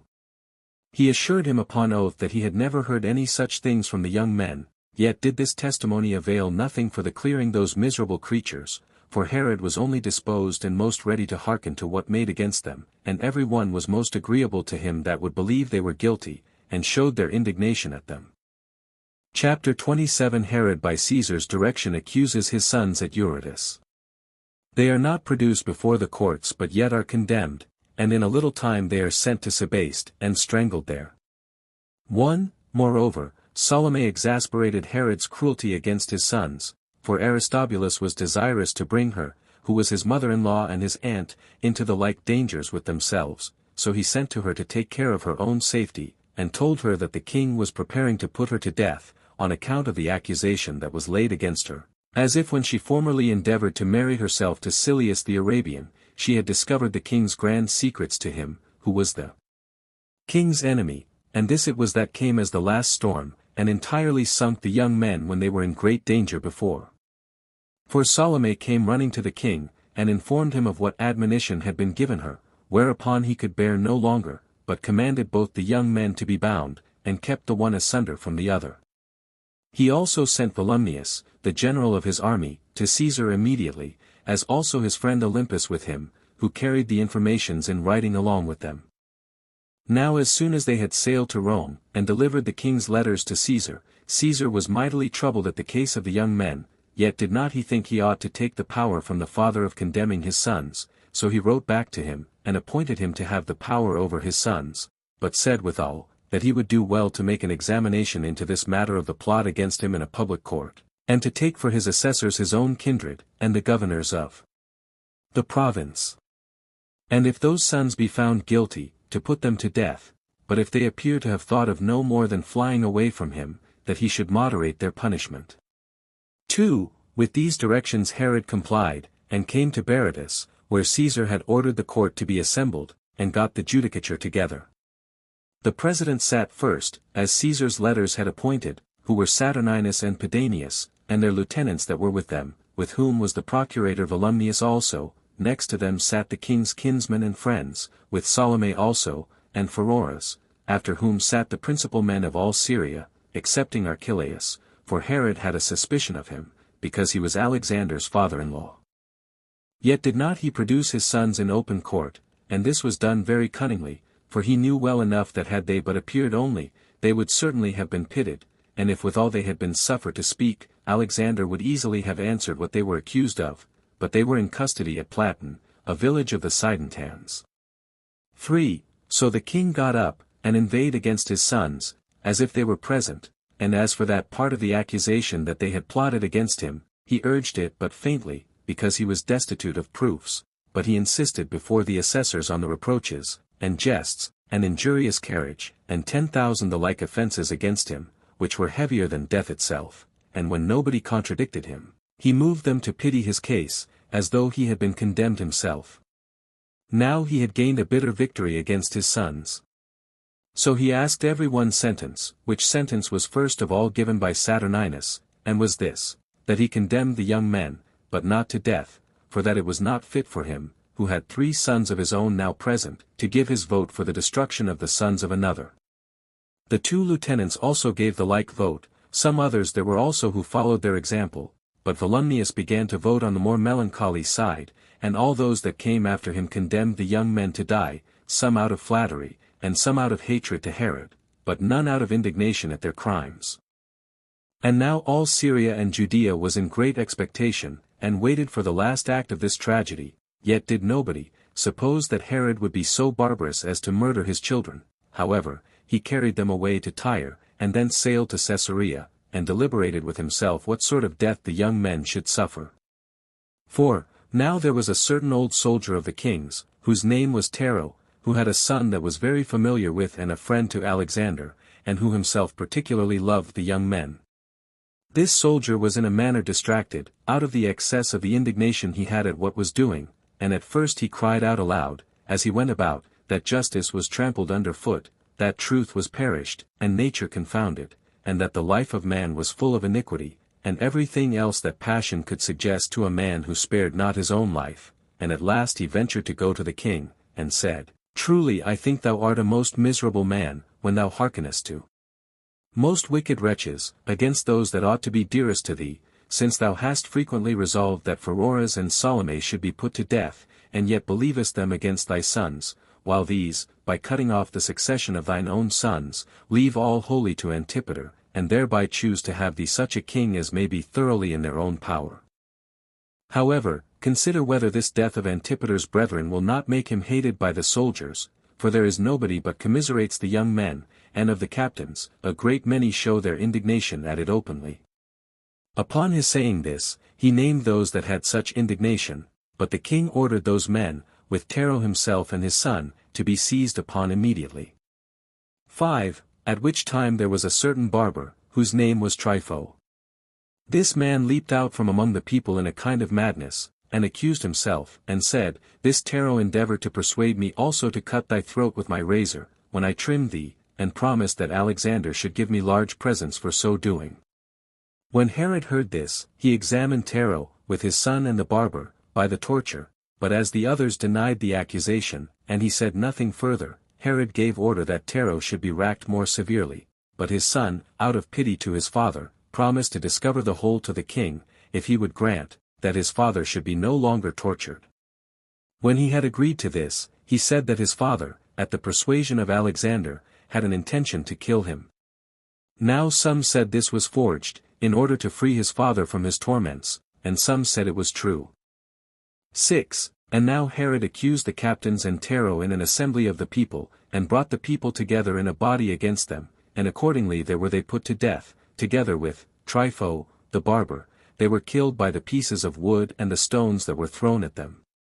He also sent his sons to Sebaste, a city not far from Caesarea, and ordered them to be there strangled, and as what he had ordered was executed immediately, so he commanded that their dead bodies should be brought to the fortress Alexandrium, to be buried with Alexander, their grandfather by the mother's side. And this was the end of Alexander and Aristobulus. Chapter 28. How Antipater is hated of all men, and how the king espouses the sons of those that had been slain to his kindred, but that Antipater made him change them for other women. Of Herod's marriages, and children. 1. But an intolerable hatred fell upon Antipater from the nation, though he had now an indisputable title to the succession, because they all knew that he was the person who contrived all the calumnies against his brethren. However, he began to be in a terrible fear, as he saw the posterity of those that had been slain growing up, for Alexander had 2 sons by Glaphyra, Tigranes and Alexander, in Aristobulus had Herod, and Agrippa, and Aristobulus, his sons, with Herodias and Mariam, his daughters, and all by Bernice, Salome's daughter. As for Glaphyra, Herod, as soon as he had killed Alexander, sent her back, together with her portion, to Cappadocia. He married Bernice, Aristobulus's daughter, to Antipater's uncle by his mother, and it was Antipater who, in order to reconcile her to him, when she had been at variance with him, contrived this match. He also got into Pheroras's favor, and into the favor of Caesar's friends, by presents, and other ways of obsequiousness, and sent no small sums of money to Rome. Saturninus also, and his friends in Syria, were all well replenished with the presents he made them, yet the more he gave, the more he was hated, as not making these presents out of generosity, but spending his money out of fear. Accordingly, it so fell out that the receivers bore him no more goodwill than before, but that those to whom he gave nothing were his more bitter enemies. However, he bestowed his money every day more and more profusely, on observing that, contrary to his expectations, the king was taking care about the orphans, and discovering at the same time his repentance for killing their fathers, by his commiseration of those that sprang from them. 2. Accordingly, Herod got together his kindred and friends, and set before them the children, and, with his eyes full of tears, said thus to them, It was an unlucky fate that took away from me these children's fathers, which children are recommended to me by that natural commiseration which their orphan condition requires. However, I will endeavor, though I have been a most unfortunate father, to appear a better grandfather, and to leave these children such curators after myself as are dearest to me. I therefore betroth thy daughter, Pheroras, to the elder of these brethren, the children of Alexander, that thou mayst be obliged to take care of them. I also betroth to thy son, Antipater, the daughter of Aristobulus, be thou therefore a father to that orphan, and my son Herod, Philip, shall have her sister, whose grandfather, by the mother's side, was high priest. And let every one that loves me be of my sentiments in these dispositions, which none that hath an affection for me will abrogate. And I pray God that he will join these children together in marriage, to the advantage of my kingdom, and of my posterity, and may he look down with eyes more serene upon them than he looked upon their fathers. 3. While he spake these words he wept, and joined the children's right hands together, after which he embraced them every one after an affectionate manner, and dismissed the assembly. Upon this, Antipater was in great disorder immediately, and lamented publicly at what was done, for he supposed that this dignity which was conferred on these orphans was for his own destruction, even in his father's lifetime, and that he should run another risk of losing the government, if Alexander's sons should have both Archelaus, a king, and Pheroras a tetrarch, to support them. He also considered how he was himself hated by the nation, and how they pitied these orphans, how great affection the Jews bare to those brethren of his when they were alive, and how gladly they remembered them now they had perished by his means. So he resolved by all the ways possible to get these espousals dissolved. 4. Now he was afraid of going subtly about this matter with his father, who was hard to be pleased, and was presently moved upon the least suspicion, so he ventured to go to him directly, and to beg of him before his face not to deprive him of that dignity which he had been pleased to bestow upon him, and that he might not have the bare name of a king, while the power was in other persons, for that he should never be able to keep the government, if Alexander's son was to have both his grandfather Archelaus and Pheroras for his curators, and he besought him earnestly, since there were so many of the royal family alive, that he would change those intended marriages. Now the king had 9 wives, 47 and children by 7 of them. Antipater was himself born of Doris, and Herod Philip of Mariam, the high priest's daughter. Antipas also and Archelaus were by Malthace, the Samaritan, as was his daughter Olympias, which his brother Josephus' 48th son had married. By Cleopatra of Jerusalem he had Herod and Philip, and by Pallas, Phasaelus, he had also 2 daughters, Roxana and Salome, the one by Phaedra, and the other by Elpis. He had also 2 wives that had no children, the one his first cousin, and the other his niece, and besides these he had 2 daughters, the sisters of Alexander and Aristobulus, by Mariam. Since, therefore, the royal family was so numerous, Antipater prayed him to change these intended marriages. 5. When the king perceived what disposition he was in towards these orphans, he was angry at it, and a suspicion came into his mind as to those sons whom he had put to death, whether that had not been brought about by the false tales of Antipater, so that at that time he made Antipater a long and a peevish answer, and bid him begone. Yet was he afterwards prevailed upon cunningly by his flatteries, and changed the marriages. He married Aristobulus's daughter to him, and his son to Pheroras's daughter. 6. Now one may learn, in this instance, how very much this flattering Antipater could do, even what Salome in the like circumstances could not do, for when she, who was his sister, and who, by the means of Julia, Caesar's wife, earnestly desired leave to be married to Silius the Arabian, Herod swore he would esteem her his bitter enemy, unless she would leave off that project. He also caused her, against her own consent, to be married to Alexas, a friend of his, and that one of her daughters should be married to Alexas's son, and the other to Antipater's uncle by the mother's side. And for the daughters the king had by Miriam, the one was married to Antipater, his sister's son, and the other to his brother's son, Phasaelus. Chapter 29. Antipater becomes intolerable. He is sent to Rome, and carries Herod's testament with him. Pheroras leaves his brother, that he may keep his wife. He dies at home.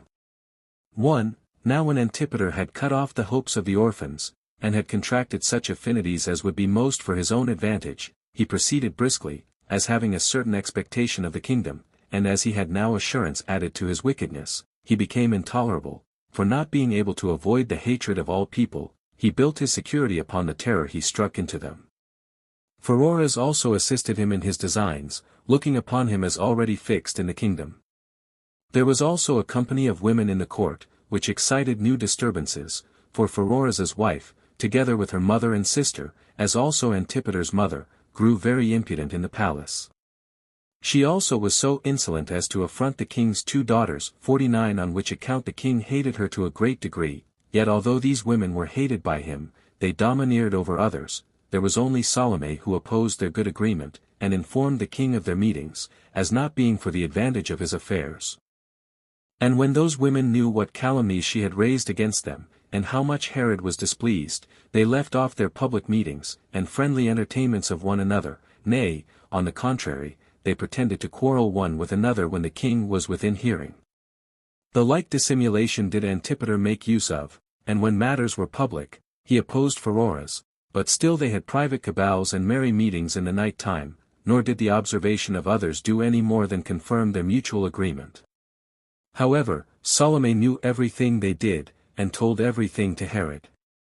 2. But he was inflamed with anger at them, and chiefly at Pheroras's wife, for Salome had principally accused her. So he got an assembly of his friends and kindred together, and there accused this woman of many things, and particularly of the affronts she had offered his daughters, and that she had supplied the Pharisees with money, by way of rewards for what they had done against him, and had procured his brother to become his enemy, by giving him love potions. At length he turned his speech to Pheroras, and told him that he would give him his choice of these 2 things, whether he would keep in with his brother, or with his wife. And when Pheroras said that he would die rather than forsake his wife, Herod, not knowing what to do further in that matter, turned his speech to Antipater, and charged him to have no intercourse either with Pheroras's wife, or with Pheroras himself, or with any one belonging to her.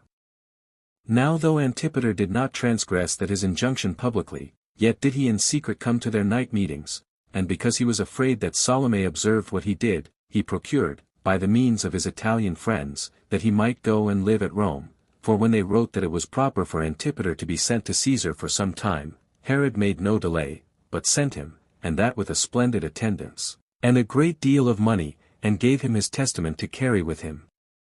wherein Antipater had the kingdom bequeathed to him, and wherein Herod was named for Antipater's successor, that Herod,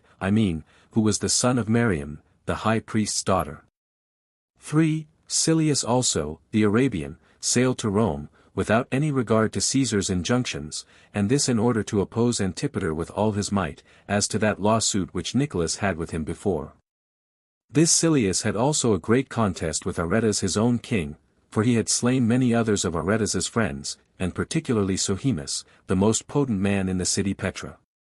Moreover, he had prevailed with Phabatus, who was Herod's steward, by giving him a great sum of money, to assist him against Herod, but when Herod gave him more, he induced him to leave Silius, and by this means he demanded of him all that Caesar had required of him to pay.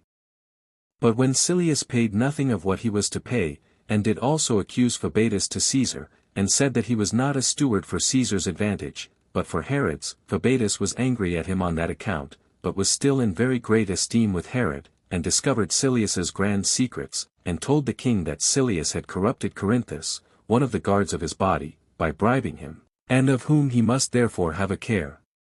Accordingly, the king complied, for this Corinthus, though he was brought up in Herod's kingdom, yet was he by birth an Arabian, so the king ordered him to be taken up immediately, and not only him, but 2 other Arabians, who were caught with him, though one of them was Silius's friend, the other the head of a tribe. These last, being put to the torture, confessed that they had prevailed with Corinthus, for a large sum of money, to kill Herod, and when they had been further examined before Saturninus, the president of Syria, they were sent to Rome. For, however, Herod did not leave off importuning Pheroras, but proceeded to force him to put away his wife, 50 yet could he not devise any way by which he could bring the woman herself to punishment, although he had many causes of hatred to her, till at length he was in such great uneasiness at her, that he cast both her and his brother out of his kingdom. Pheroras took this injury very patiently, and went away into his own tetrarchy, Perea beyond Jordan, and sware that there should be but one end put to his flight, and that should be Herod's death, and that he would never return while he was alive. Nor indeed would he return when his brother was sick, although he earnestly sent for him to come to him, because he had a mind to leave some injunctions with him before he died, but Herod unexpectedly recovered. A little afterward Pheroras himself fell sick, when Herod showed great moderation, for he came to him, and pitied his case, and took care of him, but his affection for him did him no good, for Pheroras died a little afterward. Now though Herod had so great an affection for him to the last day of his life, yet was a report spread abroad that he had killed him by poison. However, he took care to have his dead body carried to Jerusalem, and appointed a very great mourning to the whole nation for him, and bestowed a most pompous funeral upon him. And this was the end that one of Alexander's and Aristobulus's murderers came to. Chapter 30. When Herod made inquiry about Pheroras's death, a discovery was made that Antipater had prepared a poisonous draught for him. Herod casts Doris and her accomplices, as also Miriam, out of the palace and blots her son Herod out of his testament. 1. But now the punishment was transferred unto the original author, Antipater, and took its rise from the death of Pheroras, for certain of his freedmen came with a sad countenance to the king, and told him that his brother had been destroyed by poison, and that his wife had brought him somewhat that was prepared after an unusual manner, and that, upon his eating it, he presently fell into his distemper, that Antipater's mother and sister, 2 days before, brought a woman out of Arabia that was skillful in mixing such drugs, that she might prepare a love potion for Pheroras, and that instead of a love potion, she had given him deadly poison, and that this was done by the management of Silius, who was acquainted with that woman. 2. The king was deeply affected with so many suspicions, and had the maidservants and some of the free women also tortured, one of which cried out in her agonies, "May that God that governs the earth and the heaven punish this author of all these our miseries," Antipater's mother. The king took a handle from this confession, and proceeded to inquire further into the truth of the matter. So this woman discovered the friendship of Antipater's mother to Pheroras, and Antipater's women, as also their secret meetings, and that Pheroras and Antipater had drunk with them for a whole night together as they returned from the king, and would not suffer any body, either manservant or maidservant, to be there, while one of the free women discovered the matter. 3. Upon this Herod tortured the maidservants every one by themselves separately, who all unanimously agreed in the foregoing discoveries, and that accordingly by agreement they went away, Antipater to Rome, and Pheroras to Perea, for that they oftentimes talked to one another thus, that after Herod had slain Alexander and Aristobulus, he would fall upon them, and upon their wives, because, after he Miriam and her children he would spare nobody, and that for this reason it was best to get as far off the wild beast as they were able, and that Antipater oftentimes lamented his own case before his mother, and said to her, that he had already grey hairs upon his head, and that his father grew younger again every day, and that perhaps death would overtake him before he should begin to be a king in earnest, and that in case Herod should die, which yet nobody knew when it would be, the enjoyment of the succession could certainly be but for a little time, for that these heads of Hydra, the sons of Alexander and Aristobulus, were growing up, that he was deprived by his father of the hopes of being succeeded by his children, for that his successor after his death was not to be any one of his own sons, but Herod the son of Miriam, that in this point Herod was plainly distracted, to think that his testament should therein take place, for he would take care that not one of his posterity should remain, because he was of all fathers the greatest hater of his children. Yet does he hate his brother still worse, whence it was that he a while ago gave himself 100 talents, that he should not have any intercourse with Pheroras. And when Pheroras said, Wherein have we done him any harm? Antipater replied, I wish he would but deprive us of all we have, and leave us naked and alive only, but it is indeed impossible to escape this wild beast, who is thus given to murder, who will not permit us to love any person openly, although we be together privately, yet may we be so openly too, if we have but the courage and the hands of men.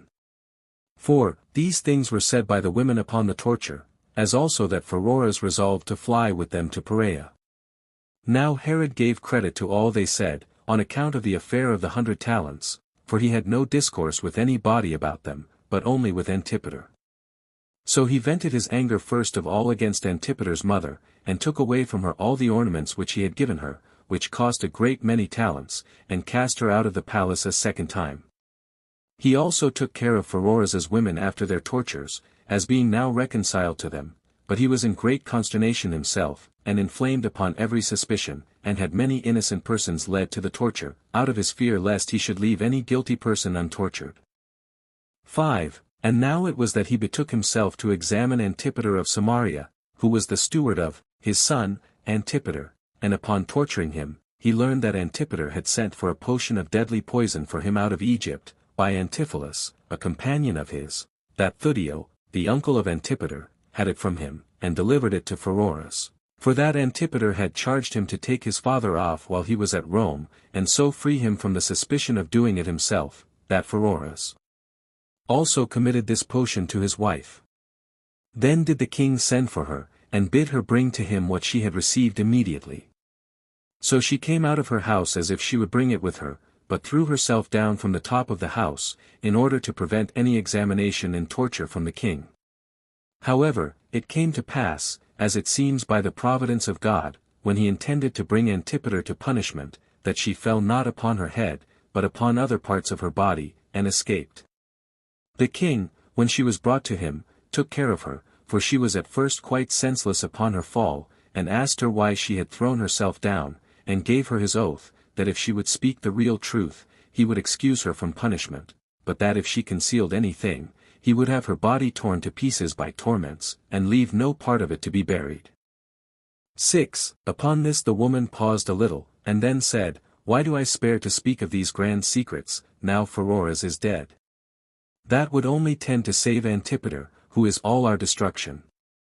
Hear then, O king, and be thou, and God himself, who cannot be deceived, witnesses to the truth of what I am going to say. When thou didst sit weeping by Pheroras as he was dying, then it was that he called me to him, and said, My dear wife, I have been greatly mistaken as to the disposition of my brother towards me, and have hated him that is so affectionate to me, and have contrived to kill him who is in such disorder for me before I am dead. As for myself, I receive the recompense of my impiety, but do thou bring what poison was left with us by Antipater, and which thou keepest in order to destroy him, and consume it immediately in the fire in my sight, that I may not be liable to the avenger in the invisible world. This I brought as he bid me, and emptied the greatest part of it into the fire, but reserved a little of it for my own use against uncertain futurity, and out of my fear of thee. 7. When she had said this, she brought the box, which had a small quantity of this potion in it, but the king let her alone, and transferred the tortures to Antipholus's mother and brother, who both confessed that Antipholus brought the box out of Egypt, and that they had received the potion from a brother of his, who was a physician at Alexandria. Then did the ghosts of Alexander and Aristobulus go round all the palace, and became the inquisitors and discoverers of what could not otherwise have been found out, and brought such as were the freest from suspicion to be examined, whereby it was discovered that Miriam, the high priest's daughter, was conscious of this plot, and her very brothers, when they were tortured, declared it so to be. Whereupon the king avenged this insolent attempt of the mother upon her son, and blotted Herod, whom he had by her, out of his treatment, who had been before named therein as successor to Antipater. Chapter 31. Antipater is convicted by Bathillus, but he still returns from Rome without knowing it. Herod brings him to his trial. 1. After these things were over, Bathillus came under examination, in order to convict Antipater, who proved the concluding attestation to Antipater's designs, for indeed he was no other than his freedman. This man came, and brought another deadly potion, the poison of asps, and the juices of other serpents, that if the first potion did not do the business, Pheroras and his wife might be armed with this also to destroy the king. He brought also an addition to Antipater's insolent attempt against his father, which was the letters which he wrote against his brethren, Archelaus and Philip, which were the king's sons, and educated at Rome, being yet youths, but of generous dispositions. Antipater set himself to get rid of these as soon as he could, that they might not be prejudicial to his hopes, and to that end he forged letters against them in the name of his friends at Rome. Some of these he corrupted by bribes to write how they grossly reproached their father, and did openly bewail Alexander and Aristobulus, and were uneasy at their being recalled, for their father had already sent for them, which was the very thing that troubled Antipater. 2. Nay, indeed, while Antipater was in Judea, and before he was upon his journey to Rome, he gave money to have the like letters against them sent from Rome, and then came to his father, who as yet had no suspicion of him, and apologized for his brethren, and alleged on their behalf that some of the things contained in those letters were false, and others of them were only youthful errors. Yet at the same time that he expended a great deal of his money, by making presents to such as wrote against his brethren, did he aim to bring his accounts into confusion, by buying costly garments and carpets of various contextures, with silver and gold cups, and a great many more curious things, that so, among the view great expenses laid out upon such furniture, he might conceal the money he had used in hiring men, to write the letters, for he brought in an account of his expenses, amounting to 200 talents, his main pretense for which was file lawsuit he had been in with Silius. So while all his rogueries, even those of a lesser sort also, were covered by his greater villainy, while all the examinations by torture proclaimed his attempt to murder his father, and the letters proclaimed his second attempt to murder his brethren, yet did no one of those that came to Rome inform him of his misfortunes in Judea, although 7 months had intervened between his conviction and his return, so great was the hatred which they all bore to him. And perhaps they were the ghosts of those brethren of his that had been murdered that stopped the mouths of those that intended to have told him. He then wrote from Rome, and informed his friends, that he would soon come to them, and how he was dismissed with honor by Caesar. 3. Now the king, being desirous to get this plotter against him into his hands, and being also afraid lest he should some way come to the knowledge how his affairs stood, and be upon his guard, he dissembled his anger in his epistle to him, as in other points he wrote kindly to him, and desired him to make haste, because if he came quickly, he would then lay aside the complaints he had against his mother. For Antipater was not ignorant that his mother had been expelled out of the palace. However, he had before received a letter, which contained an account of the death of Pheroras, at Tarentum, 51, and made great lamentations at it, for which some commended him, as being for his own uncle, though probably this confusion arose on account of his having thereby failed in his plot, on his father's life, and his tears were more for the loss of him that was to have been subservient therein, than for an uncle. Pheroras, moreover, a sort of fear came upon him as to his designs, lest the poison should have been discovered. However, when he was in Cilicia, he received the forementioned epistle from his father, and made great haste accordingly. But when he had sailed to Salendarus, a suspicion came into his mind relating to his mother's misfortunes, as if his soul foreboded some mischief to itself. Those therefore of his friends which were the most considerate advised him not rashly to go to his father, till he had learned what were the occasions why his mother had been ejected, because they were afraid that he might be involved in the calumnies that had been cast upon his mother. But those that were less considerate, and had more regard to their own desires of seeing their native country, than to Antipater's safety, persuaded him to make haste home, and not, by delaying his journey, afford his father ground for an ill suspicion, and give a handle to those that raised stories against him, for that in case anything had been moved to his disadvantage, it was owing to his absence, which durst not have been done had he been present. And they said it was absurd to deprive himself of certain happiness, for the sake of an uncertain suspicion, and not rather to return to his father, and take the royal authority upon him, which was in a state of fluctuation on his account only. Antipater complied with this last advice, for Providence hurried him on, to his destruction. So he passed over the sea, and landed at Sebastus, the haven of Caesarea. 4. And here he found a perfect and unexpected solitude, while every body avoided him, and nobody durst come at him, for he was equally hated by all men, and now that hatred had liberty to show itself, and the dread men were in at the king's anger made men keep from him, for the whole city, of Jerusalem, was filled with the rumors about Antipater, and Antipater himself was the only person who was ignorant of them, for as no man was dismissed more magnificently when he began his voyage to Rome, so was no man now received back with greater ignominy. And indeed he began already to suspect what misfortunes there were in Herod's family, yet did he cunningly conceal his suspicion, and while he was inwardly ready to die for fear, he put on a forced boldness of countenance.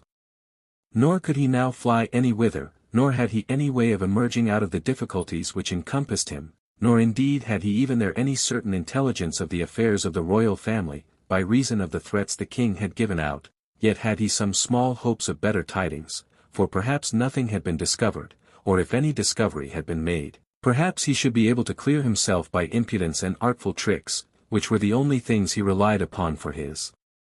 deliverance. 5. And with these hopes did he screen himself, till he came to the palace, without any friends with him, for these were affronted, and shut out at the first gate. Now Varus, the president of Syria, happened to be in the palace, at this juncture, so Antipater went in to his father, and, putting on a bold face, he came near to salute him. But Herod stretched out his hands, and turned his head away from him, and cried out, "Even this is an indication of a parricide, to be desirous to get me into his arms, when he is under such heinous accusations. God confound thee, thou vile wretch, do not thou touch me, till thou hast cleared thyself of these crimes that are charged upon thee.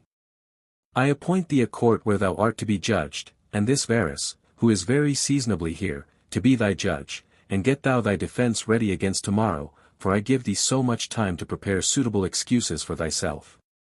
And as Antipater was so confounded, that he was able to make no answer to this charge, he went away, but his mother and wife came to him, and told him of all the evidence they had gotten against him. Hereupon he recollected himself, and considered what defense he should make against the accusations. Chapter 32. Antipater is accused before Varus, and is convicted of laying a plot against his father, by the strongest evidence. Herod puts off his punishment till he should be recovered, and in the meantime alters his testament. 1. Now the day following the king assembled a court of his kinsmen and friends, and called in Antipater's friends also. Herod himself, with Varus, were the presidents, and Herod called for all the witnesses, and ordered them to be brought in, among whom some of the domestic servants of Antipater's mother were brought in also, who had but a little while before been caught, as they were carrying the following letter from her to her son: "Since all those things have been already discovered to thy father, do not thou come to him, unless thou canst procure some assistance from Caesar." When this and the other witnesses were introduced, Antipater came in, and falling on his face before his father's feet, he said, "Father, I beseech thee, do not condemn me beforehand, but let thy ears be unbiased, and attend to my defense, for if thou wilt give me leave, I will demonstrate that I am innocent." 2. Hereupon Herod cried out to him to hold his peace, and spake thus to Varus: "I cannot but think that thou, Varus, and every other upright judge, will determine that Antipater is a vile wretch. I am also afraid that thou wilt abhor my ill fortune, and judge me also myself worthy of all sorts of calamity for begetting such children, while yet I ought rather to be pitied, who have been so affectionate a father to such wretched sons, for when I had settled the kingdom on my former sons, even when they were young, and when, besides the charges of their education at Rome, I had made them the friends of Caesar, and made them envied by other kings, I found them plotting against me. These have been put to death, and that, in great measure, for the sake of Antipater, for as he was then young, and appointed to be my successor, I took care chiefly to secure him from danger, but this profligate wild beast, when he had been over and above satiated with that patience which I showed him, he made use of that abundance I had given him against myself, for I seemed to him to live too long, and he was very uneasy at the old age I was arrived at, nor could he stay any longer, but would be a king by parricide. And justly I am served by him for bringing him back out of the country to court, when he was of no esteem before, and for thrusting out those sons of mine that were born of the queen, and for making him a successor to my dominions. I confess to thee, O Varus, the great folly I was guilty, for I provoked those sons of mine to act against me, and cut off their just expectations for the sake of Antipater, and indeed what kindness did I do them, that could equal what I have done to Antipater?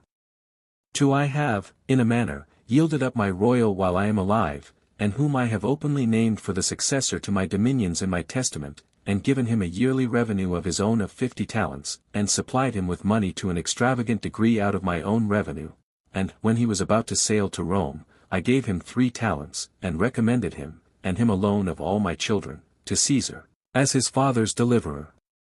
Now what crimes were those other sons of mine guilty of like these of Antipater? And what evidence was there brought against them so strong as there is to demonstrate this son to have plotted against me?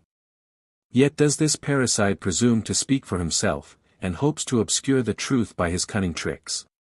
Thou, O Varus, must guard thyself against him, for I know the wild beast, and I foresee how plausibly he will talk, and his counterfeit lamentation. This was he who exhorted me to have a care of Alexander when he was alive, and not to entrust my body with all men. This was he who came to my very bed, and looked about lest any one should lay snares for me. This was he who took care of my sleep, and secured me from fear of danger, who comforted me under the trouble I was in upon the slaughter of my sons, and looked to see what affection my surviving brethren bore me. This was my protector, and the guardian of my body. And when I call to mind, O Varus, his craftiness upon every occasion, and his art of dissembling, I can hardly believe that I am still alive, and I wonder how I have escaped such a deep plotter of mischief. However, since some fate or other makes my house desolate and perpetually raises up those that are dearest to me against me, I will, with tears, lament my hard fortune, and privately groan under my lonesome condition, yet am I resolved that no one who thirsts after my blood shall escape punishment, although the evidence should extend itself to all my sons. 3. Upon Herod saying this, he was interrupted by the confusion he was in, but ordered Nicholas, one of his friends, to produce the evidence against Antipater. But in the meantime Antipater lifted up his head, for he lay on the ground before his father's feet, and cried out aloud, Thou, O father, hast made my apology for me, for how can I be a parricide, whom thou thyself confessest to have always had for thy guardian? Thou callest my filial affection prodigious lies and hypocrisy. How then could it be that I, who was so subtle in other matters, should here be so mad as not to understand that it was not easy that he who committed so horrid a crime should be concealed from men, but impossible that he should be concealed from the Judge of heaven, who sees all things, and is present everywhere? Or did not I know what end my brethren came to, on whom God inflicted so great a punishment for their evil designs against thee? And indeed what was there that could possibly provoke me against thee? Could the hope of being king do it? I was a king already. Could I suspect hatred from thee? No. Was not I beloved by thee? And what other fear could I have? Nay, by preserving thee safe, I was a terror to others. Did I want money? No, for who was able to expend so much as myself? Indeed, father, had I been the most execrable of all mankind, and had I had the soul of the most cruel wild beast, must I not have been overcome with the benefits thou hadst bestowed upon me? Whom, as thou thyself sayest, thou broughtest into the palace, whom thou didst prefer before so many of thy sons, whom thou madest a king in thine own lifetime, and, by the vast magnitude of the other advantages thou bestowedst on me, thou madest me an object of envy. O miserable man! That thou shouldst undergo this bitter absence, and thereby afford a great opportunity for envy to arise against thee, and a long space for such as were laying designs against thee. Yet was I absent, father, on thy affairs, that Silius might not treat thee with contempt in thine old age. Rome is a witness to my filial affection, and so is Caesar, the ruler of the habitable earth, who oftentimes called me Philopater. 52 Take here the letters he hath sent thee, they are more to be believed than the calumnies raised here. These letters are my only apology, these I use as the demonstration of that natural affection I have to thee. Remember that it was against my own choice that I sailed to Rome, as knowing the latent hatred that was in the kingdom against me. It was thou, O father, however unwillingly, who hast been my ruin, by forcing me to allow time for calumnies against me, and envy at me. However, I am come hither, and am ready to hear the evidence there is against me. If I be a parricide, I have passed by land and by sea, without suffering any misfortune on either of them, but this method of trial is no advantage to me, for it seems, O Father, that I am already condemned, both before God and before thee, and as I am already condemned, I beg that thou wilt not believe the others that have been tortured, but let fire be brought to torment me, let the racks march through my bowels. Have no regard to any lamentations that this polluted body can make, for if I be a parricide, I ought not to die without torture. Thus did Antipater cry out with lamentation and weeping, and moved all the rest, and Varus in particular, to commiserate his case. Herod was the only person whose passion was too strong to permit him to weep, as knowing that the testimonies against him were true. 4. And now it was that, at the king's command, Nicholas, when he had premised a great deal about the craftiness of Antipater, and had prevented the effects of their commiseration to him, afterwards brought in a bitter and large accusation against him, ascribing all the wickedness that had been in the kingdom to him, and especially the murder of his brethren, and demonstrated that they had perished by the calumnies he had raised against them. He also said that he had laid designs against them that were still alive, as if they were laying plots for the succession, and, said he, how can it be supposed that he who prepared poison for his father should abstain from mischief as to his brethren? He then proceeded to convict him of the attempt to poison Herod, and gave an account in order of the several discoveries that had been made, and had great indignation as to the affair of Pheroras, because Antipater had been for making him murder his brother, and had corrupted those that were dearest to the king, and filled the whole palace with wickedness, and when he had insisted on many other accusations, and the proofs for them, he left off. 5. Then Varus bid Antipater make his defense, but he lay along in silence, and said no more but this, God is my witness that I am entirely innocent. So Varus asked for the potion, and gave it to be drunk by a condemned malefactor, who was then in prison, who died upon the spot. So Varus, when he had had a very private discourse with Herod, and had written an account of this assembly to Caesar, went away, after a day's stay. The king also bound Antipater, and sent away to inform Caesar of his misfortunes. 6. Now after this it was discovered that Antipater had laid a plot against Salome also, for one of Antiphilus's domestic servants came, and brought letters from Rome, from a maidservant of Julia, Caesar's wife, whose name was Acme. By her a message was sent to the king, that she had found a letter written by Salome, among Julia's papers, and had sent it to him privately, out of her goodwill to him. This letter of Salome contained the most bitter reproaches of the king, and the highest accusations against him. Antipater had forged this letter, and had corrupted Acme, and persuaded her to send it to Herod. This was proved by her letter to Antipater, for thus did this woman write to him, As thou desirest, I have written a letter to thy father, and have sent that letter, and am persuaded that the king will not spare his sister when he reads it. Thou wilt do well to remember what thou hast promised when all is accomplished. 7. When this epistle was discovered, and what the epistle forged against Salome contained, a suspicion came into the king's mind, that perhaps the letters against Alexander were also forged. He was moreover greatly disturbed, and in a passion, because he had almost slain his sister on Antipater's account. He did no longer delay therefore to bring him to punishment for all his crimes, yet when he was eagerly pursuing Antipater, he was restrained by a severe distemper he fell into.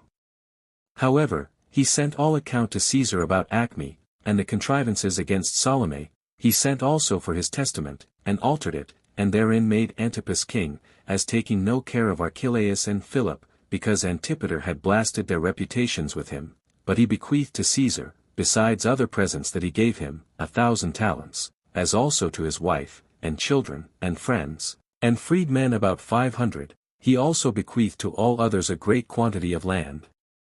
and of money, and showed his respects to Salome his sister, by giving her most splendid gifts. And this was what was contained in his testament, as it was now altered. Chapter 33 The golden eagle is cut to pieces. Herod's barbarity when he was ready to die.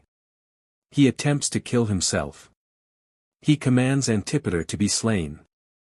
He survives him 5 days and then dies. 1. Now Herod's distemper became more and more severe to him, and this because these his disorders fell upon him in his old age, and when he was in a melancholy condition, for he was already 70 years of age, and had been brought by the calamities that happened to him about his children, whereby he had no pleasure in life, even when he was in health. The grief also that Antipater was still alive aggravated his disease, whom he resolved to put to death now not at random, but as soon as he should be well again, and resolved to have him slain, in a public manner. 2. There also now happened to him, among his other calamities, a certain popular sedition. There were 2 men of learning in the city, Jerusalem, who were thought the most skillful in the laws of their country, and were on that account had in very great esteem all over the nation. They were, the one Judas, the son of Sepphoris, and the other Matthias, the son of Margalus.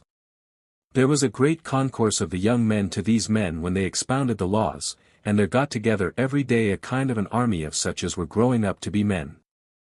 Now when these men were informed that the king was wearing away with melancholy, and with a distemper, they dropped words to their acquaintance, how it was now a very proper time to defend the cause of God, and to pull down what had been erected contrary to the laws of their country, for it was unlawful there should be any such thing in the temple as images, or faces, or the like representation of any animal whatsoever. Now the king had put up a golden eagle over the great gate of the temple, which these learned men exhorted them to cut down, and told them, that if there should any danger arise, it was a glorious thing to die for the laws of their country, because that the soul was immortal, and that an eternal enjoyment of happiness did await such as died on that account, while the mean-spirited, and those that were not wise enough to show a right love of their souls, preferred a death by a disease, before that which is the result of a virtuous behavior. 3. At the same time that these men made this speech to their disciples, a rumor was spread abroad that the king was dying, which made the young men set about the work with greater boldness. They therefore let themselves down from the top of the temple with thick cords, and this at midday, and while a great number of people were in the temple, and cut down that golden eagle with axes. This was presently told to the king's captain of the temple, who came running with a great body of soldiers, and caught about 40 of the young men, and brought them to the king. And when he asked them, first of all, whether they had been so hardy as to cut down the golden eagle, they confessed they had done so, and when he asked them by whose command they had done it, they replied, at the command of the law of their country, and when he further asked them how they could be so joyful when they were to be put to death, they replied, because they should enjoy greater happiness after they were dead. 53:4. At this the king was in such an extravagant passion, that he overcame his disease, for the time, and went out, and spake to the people, wherein he made a terrible accusation against those men, as being guilty of sacrilege, and as making greater attempts under pretense of their law, and he thought they deserved to be punished as impious persons. Whereupon the people were afraid lest a great number should be found guilty, and desired that when he had first punished those that put them upon this work, and then those that were caught in it, he would leave off his anger as to the rest. With this the king complied, though not without difficulty, and ordered those that had let themselves down, together with their rabbins, to be burnt alive, but delivered the rest that were caught to the proper officers, to be put to death by them. 5. After this, the distemper seized upon his whole body, and greatly disordered all its parts with various symptoms, for there was a gentle fever upon him, and an intolerable itching over all the surface of his body, and continual pains in his colon, and dropsical turnouts about his feet, and an inflammation of the abdomen, and a putrefaction of his privy member, that produced worms. Besides which he had a difficulty of breathing upon him, and could not breathe but when he sat upright, and had a convulsion of all his members, insomuch that the diviners said those diseases were a punishment upon him for what he had done to the rabbins. Yet did he struggle with his numerous disorders, and still had a desire to live, and hoped for recovery, and considered of several methods of cure. Accordingly, he went over Jordan, and made use of those hot baths at Coloroi, which ran into the lake Asphaltites, but are themselves sweet enough to be drunk. And here the physicians thought proper to bathe his whole body in warm oil, by letting it down into a large vessel full of oil, whereupon his eyes failed him, and he came and went as if he was dying, and as a tumult was then made by his servants, at their voice he revived again. Yet did he after this despair of recovery, and gave orders that each soldier should have 50 drachmae apiece, and that his commanders and friends should have great sums of money given them. 6. He then returned back and came to Jericho, in such a melancholy state of body as almost threatened him with present death, when he proceeded to attempt a horrid wickedness, for he got together the most illustrious men of the whole Jewish nation, out of every village, into a place called the Hippodrome, and there shut them in. He then called for his sister Salome, and her husband Alexas, and made this speech to them, I know well enough that the Jews will keep a festival upon my death. However, it is in my power to be mourned for on other accounts, and to have a splendid funeral, if you will but be subservient to my commands. Do you but take care to send soldiers to encompass these men that are now in custody, and slay them immediately upon my death, and then all Judea, and every family of them, will weep at it, whether they will or no. 7. These were the commands he gave them, when there came letters from his ambassadors at Rome, whereby information was given that Acme was put to death at Caesar's command, and that Antipater was condemned to die. However, they wrote withal, that if Herod had a mind rather to banish him, Caesar permitted him so to do. So he for a little while revived, and had a desire to live, but presently after he was overborne by his pains, and was disordered by want of food, and by a convulsive cough, and endeavored to prevent a natural death, so he took an apple, and asked for a knife, for he used to pare apples and eat them. He then looked round about to see that there was nobody to hinder him, and lift up his right hand as if he would stab himself. But Achiabus, his first cousin, came running to him, and held his hand, and hindered him from so doing, on which occasion a very great lamentation was made in the palace, as if the king were expiring. As soon as ever Antipater heard that, he took courage, and with joy in his looks, besought his keepers, for a sum of money, to loose him and let him go, but the principal keeper of the prison did not only obstruct him in that his intention, but ran and told the king what his design was. Hereupon the king cried out louder than his distemper would well bear, and immediately sent some of his guards and slew Antipater. He also gave order to have him buried at Hercanium, and altered his testament. Again, and therein made Archelaus, his eldest son, and the brother of Antipas, his successor, and made Antipas tetrarch. 8. So Herod, having survived the slaughter of his son 5 days, died, having reigned 34 years since he had caused Antigonus to be slain, and obtained his kingdom, but 37 years since he had been made king by the Romans. Now as for his fortune, it was prosperous in all other respects, if ever any other man could be so, since, from a private man, he obtained the kingdom, and kept it so long, and left it to his own sons, but still in his domestic affairs he was a most unfortunate man. Now, before the soldiers knew of his death, Salome and her husband came out and dismissed those that were in bonds, whom the king had commanded to be slain, and told them that he had altered his mind, and would have every one of them sent to their own homes. When these men were gone, Salome told the soldiers, the king was dead, and got them and the rest of the multitude together to an assembly, in the amphitheater at Jericho, where Ptolemy, who was entrusted by the king with his signet ring, came before them, and spake of the happiness the king had attained, and comforted the multitude, and read the epistle which had been left for the soldiers, wherein he earnestly exhorted them to bear goodwill to his successor. And after he had read the epistle, he opened and read his testament, wherein Philip was to inherit Trachonitis, and the neighboring countries, and Antipas was to be tetrarch, as we said before, and Archelaus was made king. He had also been commanded to carry Herod's ring to Caesar, and the settlements he had made, sealed up, because Caesar was to be lord of all the settlements he had made, and was to confirm his testament, and he ordered that the dispositions he had made were to be kept as they were in his former testament. 9. So there was an acclamation made to Archelaus, to congratulate him upon his advancement, and the soldiers, with the multitude, went round about in troops, and promised him their good will, and besides, prayed God to bless his government. After this, they betook themselves to prepare for the king's funeral, and Archelaus omitted nothing of magnificence therein, but brought out all the royal ornaments to augment the pomp of the deceased.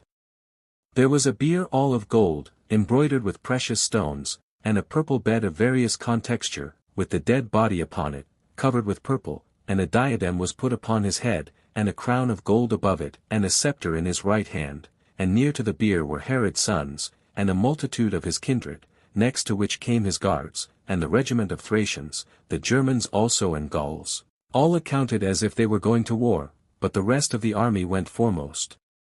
armed, and following their captains and officers in a regular manner, after whom 500 of his domestic servants and freedmen followed, with sweet spices in their hands, and the body was carried 200 furlongs, to Herodium, where he had given order to be buried. And this shall suffice for the conclusion of the life of Herod. Book 2 containing the interval of 69 years. From the death of Herod till Vespasian was sent to subdue the Jews by Nero. Chapter 1 Archelaus makes a funeral feast for the people, on the account of Herod. After which a great tumult is raised by the multitude and he sends the soldiers out upon them, who destroy about 3,000 of them. 1. Now the necessity which Archelaus was under of taking a journey to Rome was the occasion of new disturbances, for when he had mourned for his father 7 days, 54 and had given a very expensive funeral feast to the multitude, which custom is the occasion of poverty to many of the Jews, because they are forced to feast the multitude, for if any one omits it, he is not esteemed a holy person. He put on a white garment, and went up to the temple, where the people accosted him with various acclamations.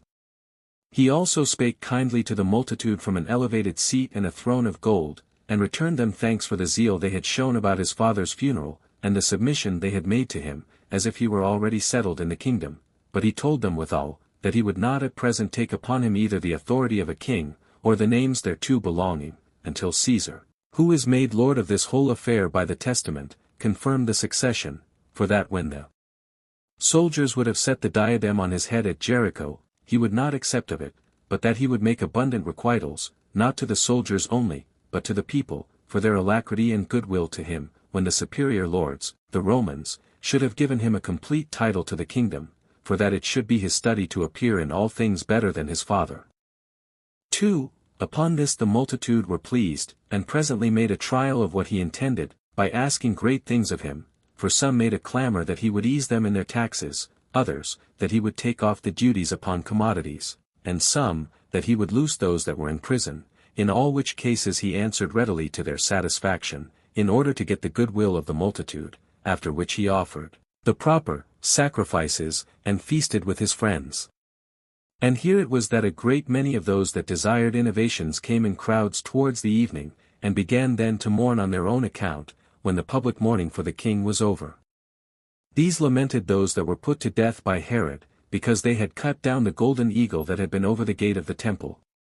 Nor was this mourning of a private nature, but the lamentations were very great, the mourning solemn, and the weeping such as was loudly heard all over the city, as being for those men who had perished for the laws of their country, and for the temple. They cried out that a punishment ought to be inflicted for these men upon those that were honored by Herod, and that, in the first place, the man whom he had made high priest should be deprived, and that it was fit to choose a person of greater piety and purity than he was. 3. At these clamors Archelaus was provoked, but restrained himself from taking vengeance on the authors, on account of the haste he was in of going to Rome, as fearing lest, upon his making war on the multitude, such an action might detain him at home. Accordingly, he made trial to quiet the innovators by persuasion, rather than by force, and sent his general in a private way to them, and by him exhorted them to be quiet. But the seditious threw stones at him, and drove him away, as he came into the temple, and before he could say anything to them. The like treatment they showed to others, who came to them after him, many of which were sent by Archelaus, in order to reduce them to sobriety, and these answered still on all occasions after a passionate manner, and it openly appeared that they would not be quiet, if their numbers were but considerable. And indeed, at the feast of unleavened bread, which was now at hand, and is by the Jews called the Passover, and used to be celebrated with a great number of sacrifices, an innumerable multitude of the people came out of the country to worship. Some of these stood in the temple bewailing the rabbins, that had been put to death, and procured their sustenance by begging, in order to support their sedition. At this Archelaus was affrighted, and privately sent a tribune, with his cohort of soldiers, upon them, before the disease should spread over the whole multitude, and gave orders that they should constrain those that began the tumult, by force, to be quiet. At these the whole multitude were irritated, and threw stones at many of the soldiers, and killed them, but the tribune fled away wounded, and had much ado to escape so. After which they betook themselves to their sacrifices, as if they had done no mischief, nor did it appear to Archelaus that the multitude could be restrained without bloodshed, so he sent his whole army upon them, the footmen in great multitudes, by the way of the city, and the horsemen by the way of the plain, falling upon them on the sudden, as they were offering their sacrifices, destroyed about 3,000 of them, but the rest of the multitude were dispersed upon the adjoining mountains. These were followed by Archelaus' heralds, who commanded every one to retire to their own homes, whither they all went, and left the festival. Chapter 2 Archelaus goes to Rome with a great number of his kindred. He is there accused before Caesar by Antipater, but is superior to his accusers in judgment by the means of that defense which Nicholas made for him. 1. Archelaus went down now to the seaside, with his mother and his friends, Poplas, and Ptolemy, and Nicholas, and left behind him Philip, to be his steward in the palace, and to take care of his domestic affairs. Salome went also along with him with her sons, as did also the king's brethren and sons-in-law. These, in appearance, went to give him all the assistance they were able, in order to secure his succession, but in reality to accuse him for his breach of the laws by what he had done at the temple. 2. But as they were come to Caesarea, Sabinus, the procurator of Syria, met them. He was going up to Judea, to secure Herod's effects, but Varus, president of Syria, who was come thither, restrained him from going any farther. This Varus Archelaus had sent for, by the earnest entreaty of Ptolemy. At this time, indeed, Sabinus, to gratify Varus, neither went to the citadels, nor did he shut up the treasuries where his father's money was laid up, but promised that he would lie still, until Caesar should have taken cognizance of the affair. So he abode at Caesarea, but as soon as those that were his hindrance were gone, when Varus was gone to Antioch, and Archelaus was sailed to Rome, he immediately went on to Jerusalem, and seized upon the palace. And when he had called for the governors of the citadels, and the stewards, of the king's private affairs, he tried to sift out the accounts of the money, and to take possession of the citadels. But the governors of those citadels were not unmindful of the commands laid upon them by Archelaus, and continued to guard them, and said the custody of them rather belonged to Caesar than to Archelaus. 3. In the meantime, Antipas went also to Rome, to strive for the kingdom, and to insist that the former testament, wherein he was named to be king, was valid before the latter testament. Salome had also promised to assist him, as had many of Archelaus' kindred, who sailed along with Archelaus himself also. He also carried along with him his mother, and Ptolemy, the brother of Nicholas, who seemed one of great weight, on account of the great trust Herod put in him, he having been one of his most honored friends. However, Antipas depended chiefly upon Irenaeus, the orator, upon whose authority he had rejected such as advised him to yield to Archelaus, because he was his elder brother, and because the Second Testament gave the kingdom to him. The inclinations also of all Archelaus' kindred, who hated him, were removed to Antipas, when they came to Rome, although in the first place every one rather desired to live under their own laws, without a king, and to be under a Roman governor, but if they should fail in that point, these desired that Antipas might be their king. 4. Sabinus did also afford these his assistance to the same purpose by letters he sent, wherein he accused Archelaus before Caesar, and highly commended Antipas. Salome also, and those with her, put the crimes which they accused Archelaus of in order, and put them into Caesar's hands, and after they had done that, Archelaus wrote down the reasons of his claim, and, by Ptolemy, sent in his father's ring, and his father's accounts. And when Caesar had maturely weighed by himself what both had to allege for themselves, as also had considered of the great burden of the kingdom, and largeness of the revenues, and with all the number of the children Herod had left behind him, and had moreover read the letters he had received from Varus and Sabinus on this occasion, he assembled the principal persons among the Romans together, in which assembly Caius, the son of Agrippa, and his daughter Julius, but by himself adopted for his own son, sat in the first seat, and gave the pleaders leave to speak. 5. Then stood up Salome's son, Antipater, who of all Archelaus' antagonists was the shrewdest pleader, and accused him in the following speech, that Archelaus did in words contend for the kingdom, but that in deeds he had long exercised royal authority, and so did but insult Caesar in desiring to be now heard on that account, since he had not stayed for his determination about the succession, and since he had suborned certain persons, after Herod's death, to move for putting the diadem upon his head, since he had set himself down in the throne, and given answers as a king, and altered the disposition of the army, and granted to some higher dignities, that he had also complied in all things with the people in the requests they had made to him as to their king, and had also dismissed those that had been put into bonds by his father for most important reasons. Now, after all this, he desires the shadow of that royal authority, whose substance he had already seized to himself, and so hath made Caesar Lord, not of things, but of words. He also reproached him further, that his mourning for his father was only pretended, while he put on a sad countenance in the daytime, but drank to great excess in the night, from which behavior, he said, the late disturbance among the multitude came, while they had an indignation thereat. And indeed the purport of his whole discourse was to aggravate Archelaus' crime in slaying such a multitude about the temple, which multitude came to the festival, but were barbarously slain in the midst of their own sacrifices, and he said there was such a vast number of dead bodies heaped together in the temple, as even a foreign war, that should come upon them, suddenly, before it was denounced, could not have heaped together. And he added, that it was the foresight his father had of that his barbarity which made him never give him any hopes of the kingdom, but when his mind was more infirm than his body, and he was not able to reason soundly, and did not well know what was the character of that son, whom in his second testament he made his successor, and this was done by him at a time when he had no complaints to make of him whom he had named before, when he was sound in body, and when his mind was free from all passion. That, however, if any one should suppose Herod's judgment, when he was sick, was superior to that at another time, yet had Archelaus forfeited his kingdom by his own behavior, and those his actions, which were contrary to the law, and to its disadvantage. Or what sort of a king will this man be, when he hath obtained the government from Caesar, who hath slain so many before he hath obtained it? 6. When Antipater had spoken largely to this purpose, and had produced a great number of Archelaus' kindred as witnesses, to prove every part of the accusation, he ended his discourse. Then stood up Nicholas to plead for Archelaus. He alleged that the slaughter in the temple could not be avoided, that those that were slain were become enemies not to Archelaus' kingdom only, but to Caesar, who was to determine about him.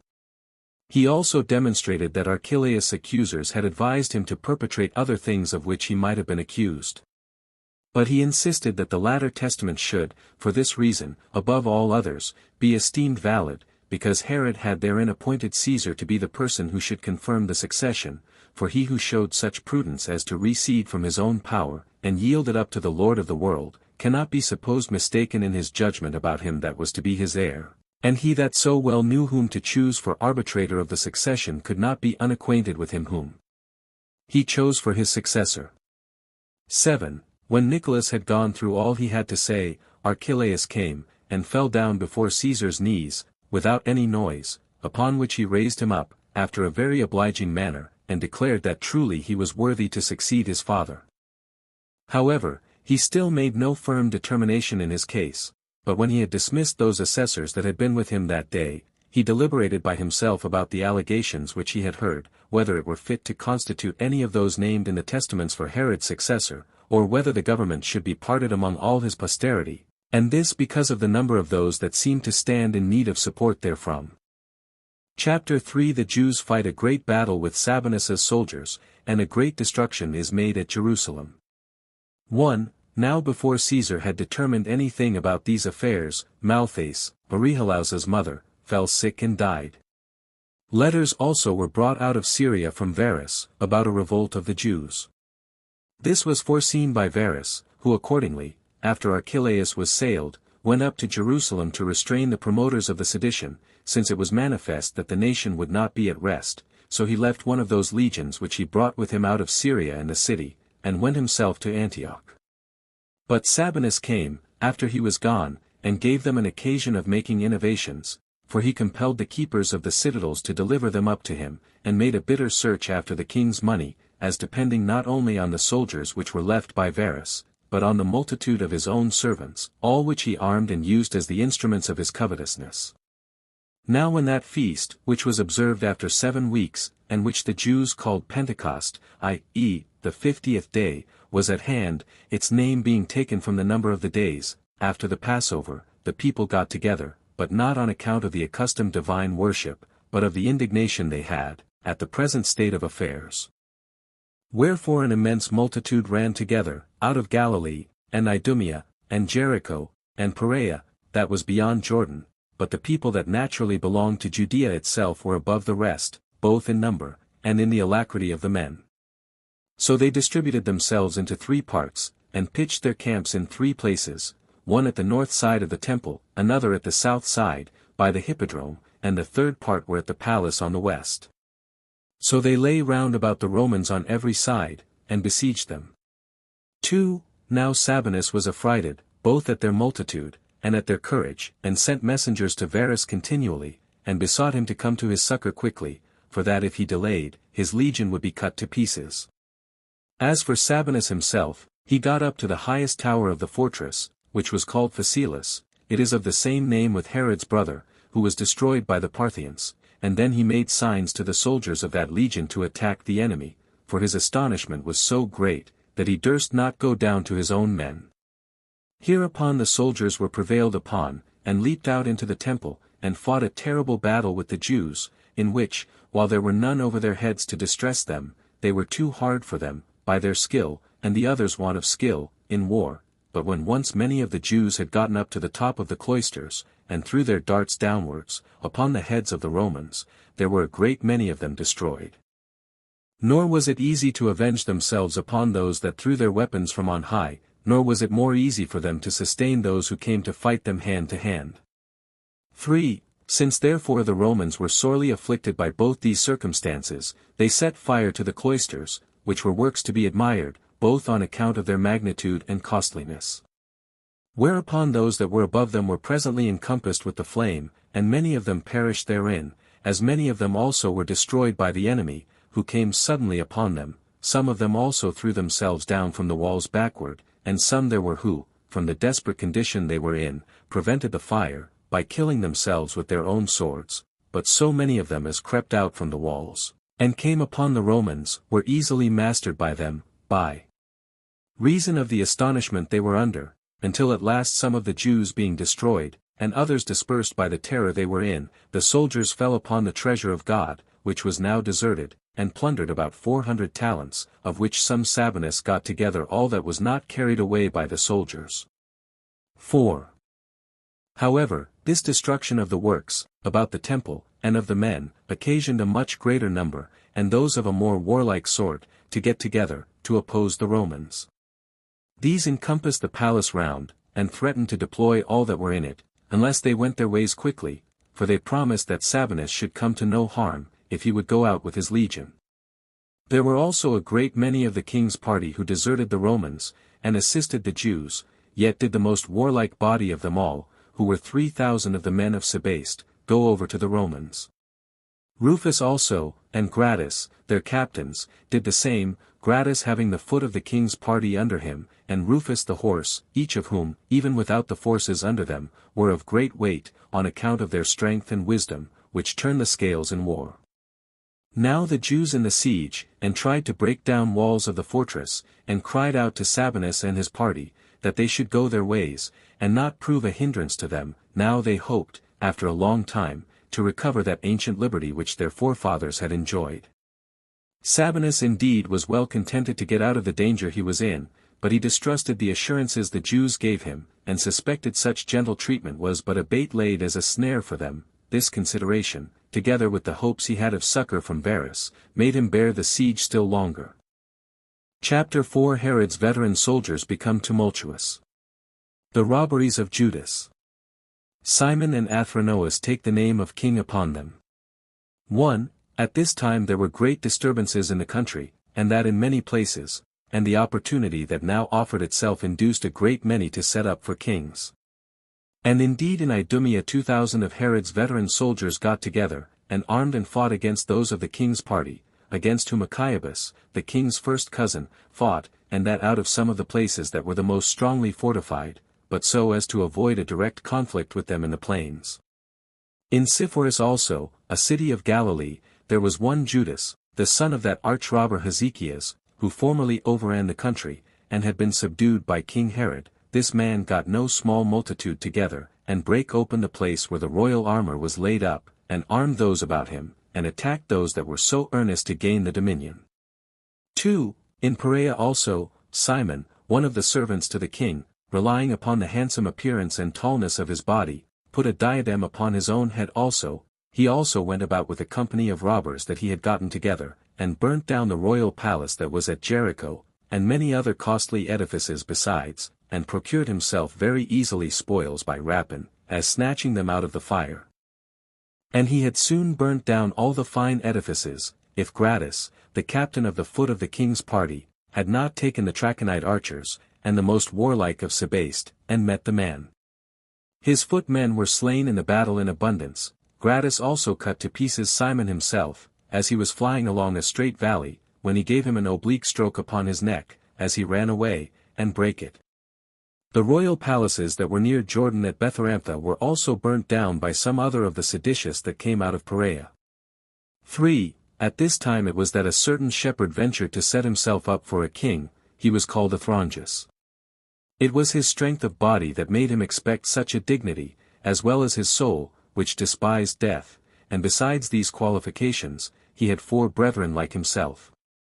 He put a troop of armed men under each of these his brethren, and made use of them as his generals and commanders, when he made his incursions, while he did himself act like a king, and meddled only with the more important affairs, and at this time he put a diadem about his head, and continued after that to overrun the country for no little time with his brethren, and became their leader in killing both the Romans and those of the king's party, nor did any Jew escape him, if any gain could accrue to him thereby. He once ventured to encompass a whole troop of Romans at Emmaus, who were carrying corn and weapons to their legion. His men therefore shot their arrows and darts, and thereby slew their centurion Arius, and 40 of the stoutest of his men, while the rest of them, who were in danger of the same fate, upon the coming of Gratus, with those of Sebaste, to their assistance, escaped. And when these men had thus served both their own countrymen and foreigners, and that through this whole war, 3 of them were, after some time, subdued, the eldest by Archelaus, the 2 next by falling into the hands of Gratus and Ptolemaeus, but the 4th delivered himself up to Archelaus, upon his giving him his right hand for his security. However, this their end was not till afterward, while at present they filled all Judea with a piratic war. Chapter 5. Varus composes the tumults in Judea and crucifies about 2,000 of the seditious. 1. Upon Varus's reception of the letters that were written by Sabinus and the captains, he could not avoid being afraid for the whole legion he had left there. So he made haste to their relief, and took with him the other 2 legions, with the 4 troops of horsemen to them belonging, and marched to Ptolemais, having given orders for the auxiliaries that were sent by the kings and governors of cities to meet him there.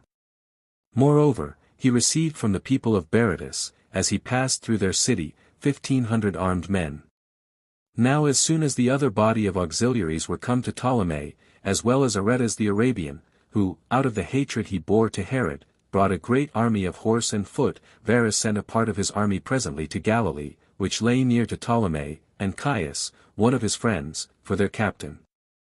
This Caius put those that met him to flight, and took the city Sepphoris, and burnt it, and made slaves of its inhabitants. But as for Varus himself, he marched to Samaria with his whole army, where he did not meddle with the city itself, because he found that it had made no commotion during these troubles, but pitched his camp about a certain village which was called Aras. It belonged to Ptolemy, and on that account was plundered by the Arabians, who were very angry even at Herod's friends also. He thence marched on to the village Sampho, another fortified place, which they plundered, as they had done the other. As they carried off all the money they lighted upon belonging to the public revenues, all was now full of fire and bloodshed, and nothing could resist the plunders of the Arabians. Emnaus was also burnt, upon the flight of its inhabitants, and this at the command of Varus, out of his rage at the slaughter of those that were about Arius. 2. Thence he marched on to Jerusalem, and as soon as he was but seen by the Jews, he made their camps disperse themselves. They also went away, and fled up and down the country. But the citizens received him, and cleared themselves of having any hand in this revolt, and said that they had raised no commotions, but had only been forced to admit the multitude, because of the festival, and that they were rather besieged together with the Romans, than assisted those that had revolted. There had before this met him Joseph, the first cousin of Archelaus, and Gratus, together with Rufus, who led those of Sebaste, as well as the king's army. There also met him those of the Roman legion, armed after their accustomed manner, for as to Sabinus, he durst not come into Varus's sight, but was gone out of the city before this, to the seaside. But Varus sent a part of his army into the country, against those that had been the authors of this commotion, and as they caught great numbers of them, those that appeared to have been the least concerned in these tumults he put into custody, but such as were the most guilty he crucified. These were in number about 2,000. 3. He was also informed that there continued in Idumea 10,000 men still in arms, but when he found that the Arabians did not act like auxiliaries, but managed the war according to their own passions, and did mischief to the country otherwise than he intended, and this out of their hatred to Herod, he sent them away, but made haste, with his own legions, to march against those that had revolted, but these, by the advice of Achiabus, delivered themselves up to him before it came to a battle. Then did Varus forgive the multitude their offences, but sent their captains to Caesar to be examined by him. Now Caesar forgave the rest, but gave orders that certain of the king's relations, for some of those that were among them were Herod's kinsmen, should be put to death, because they had engaged in a war against a king of their own family. When therefore Varus had settled matters at Jerusalem after this manner, and had left the former legion there as a garrison, he returned to Antioch. Chapter 6 The Jews greatly complain of Archelaus and desire that they may be made subject to Roman governors. But when Caesar had heard what they had to say, he distributed Herod's dominions among his sons according to his own pleasure. 1. But now came another accusation from the Jews against Archelaus at Rome, which he was to answer to. It was made by those ambassadors who, before the revolt, had come, by Varus's permission, to plead for the liberty of their country. Those that came were 50 in number, but there were more than 8,000 of the Jews at Rome who supported them. And when Caesar had assembled a council of the principal Romans in Apollos' 55 temple, that was in the palace, this was what he had himself built and adorned, at a vast expense, the multitude of the Jews stood with the ambassadors, and on the other side stood Archelaus, with his friends, but as for the kindred of Archelaus, they stood on neither side, for to stand on Archelaus' side, their hatred to him, and envy at him, would not give them leave, while yet they were afraid to be seen by Caesar with his accusers. Besides these, there were present Archelaus' brother Philip, being sent thither beforehand, out of kindness by Varus, for 2 reasons, the one was this, that he might be assisting to Archelaus, and the other was this, that in case Caesar should make a distribution of what Herod possessed among his posterity, he might obtain some share of it. 2. And now, upon the permission that was given the accusers to speak, they, in the first place, went over Herod's breaches of their law, and said that he was not a king, but the most barbarous of all tyrants, and that they had found him to be such by the sufferings they underwent from him, that when a very great number had been slain by him, those that were left had endured such miseries, that they called those that were dead happy men, that he had not only tortured the bodies of his subjects, but entire cities, and had done much harm to the cities of his own country, while he adorned those that belonged to foreigners, and he shed the blood of Jews, in order to do kindnesses to those people that were out of their bounds, that he had filled the nation full of poverty, and of the greatest iniquity, instead of that happiness and those laws which they had anciently enjoyed, that, in short, the Jews had borne more calamities from Herod, in a few years, than had their forefathers during all that interval of time that had passed since they had come out of Babylon, and returned home, in the reign of Xerxes 56 that, however, the nation was come to so low a condition, by being inured to hardships, that they submitted to his successor of their own accord, though he brought them into bitter slavery, that accordingly they readily called Archelaus, though he was the son of so great a tyrant, king, after the decease of his father, and joined with him in mourning for the death of Herod. And in wishing him good success in that his succession, while yet this Archelaus, lest he should be in danger of not being thought the genuine son of Herod, began his reign with the murder of 3,000 citizens, as if he had a mind to offer so many bloody sacrifices to God for his government, and to fill the temple with the like number of dead bodies at that festival, that, however, those that were left after so many miseries, had just reason to consider now at last the calamities they had undergone, and to oppose themselves, like soldiers in war, to receive those stripes upon their faces, but not upon their backs, as hitherto. Whereupon they prayed that the Romans would have compassion upon the poor remains of Judea, and not expose what was left of them to such as barbarously tore them to pieces, and that they would join their country to Syria, and administer the government by their own commanders, whereby it would, soon, be demonstrated that those who are now under the calumny of seditious persons, and lovers of war, know how to bear governors that are set over them, if they be but tolerable ones. So the Jews concluded their accusation with this request. Then rose up Nicholas, and confuted the accusations which were brought against the kings, and himself accused the Jewish nation, as hard to be ruled, and as naturally disobedient to kings. He also reproached all those kinsmen of Archelaus who had left him, and were gone over to his accusers. 3. So Caesar, after he had heard both sides, dissolved the assembly for that time, but a few days afterward, he gave the one half of Herod's kingdom to Archelaus, by the name of Ethnarch, and promised to make him king also afterward, if he rendered himself worthy of that dignity. But as to the other half, he divided it into 2 tetrarchies, and gave them to 2 other sons of Herod, the one of them to Philip, and the other to that Antipas who contested the kingdom with Archelaus.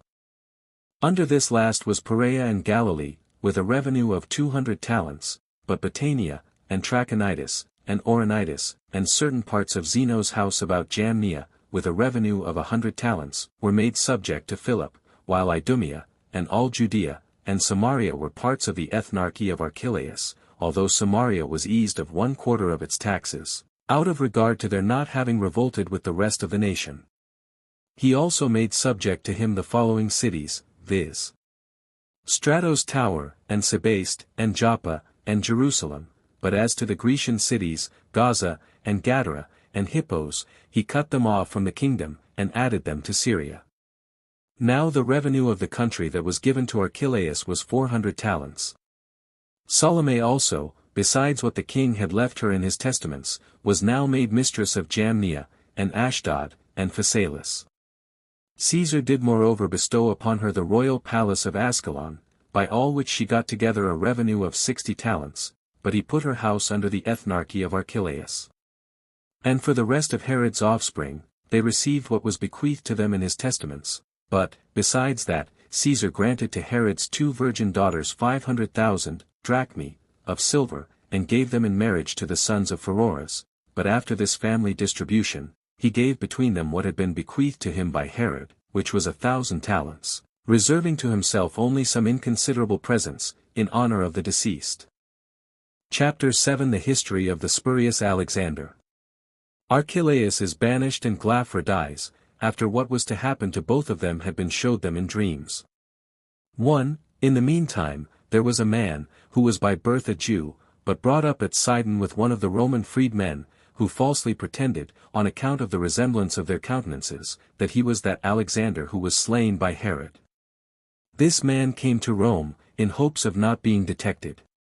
He had one who was his assistant, of his own nation, and who knew all the affairs of the kingdom, and instructed him to say how those that were sent to kill him and Aristobulus had pity upon them, and stole them away, by putting bodies that were like theirs in their places.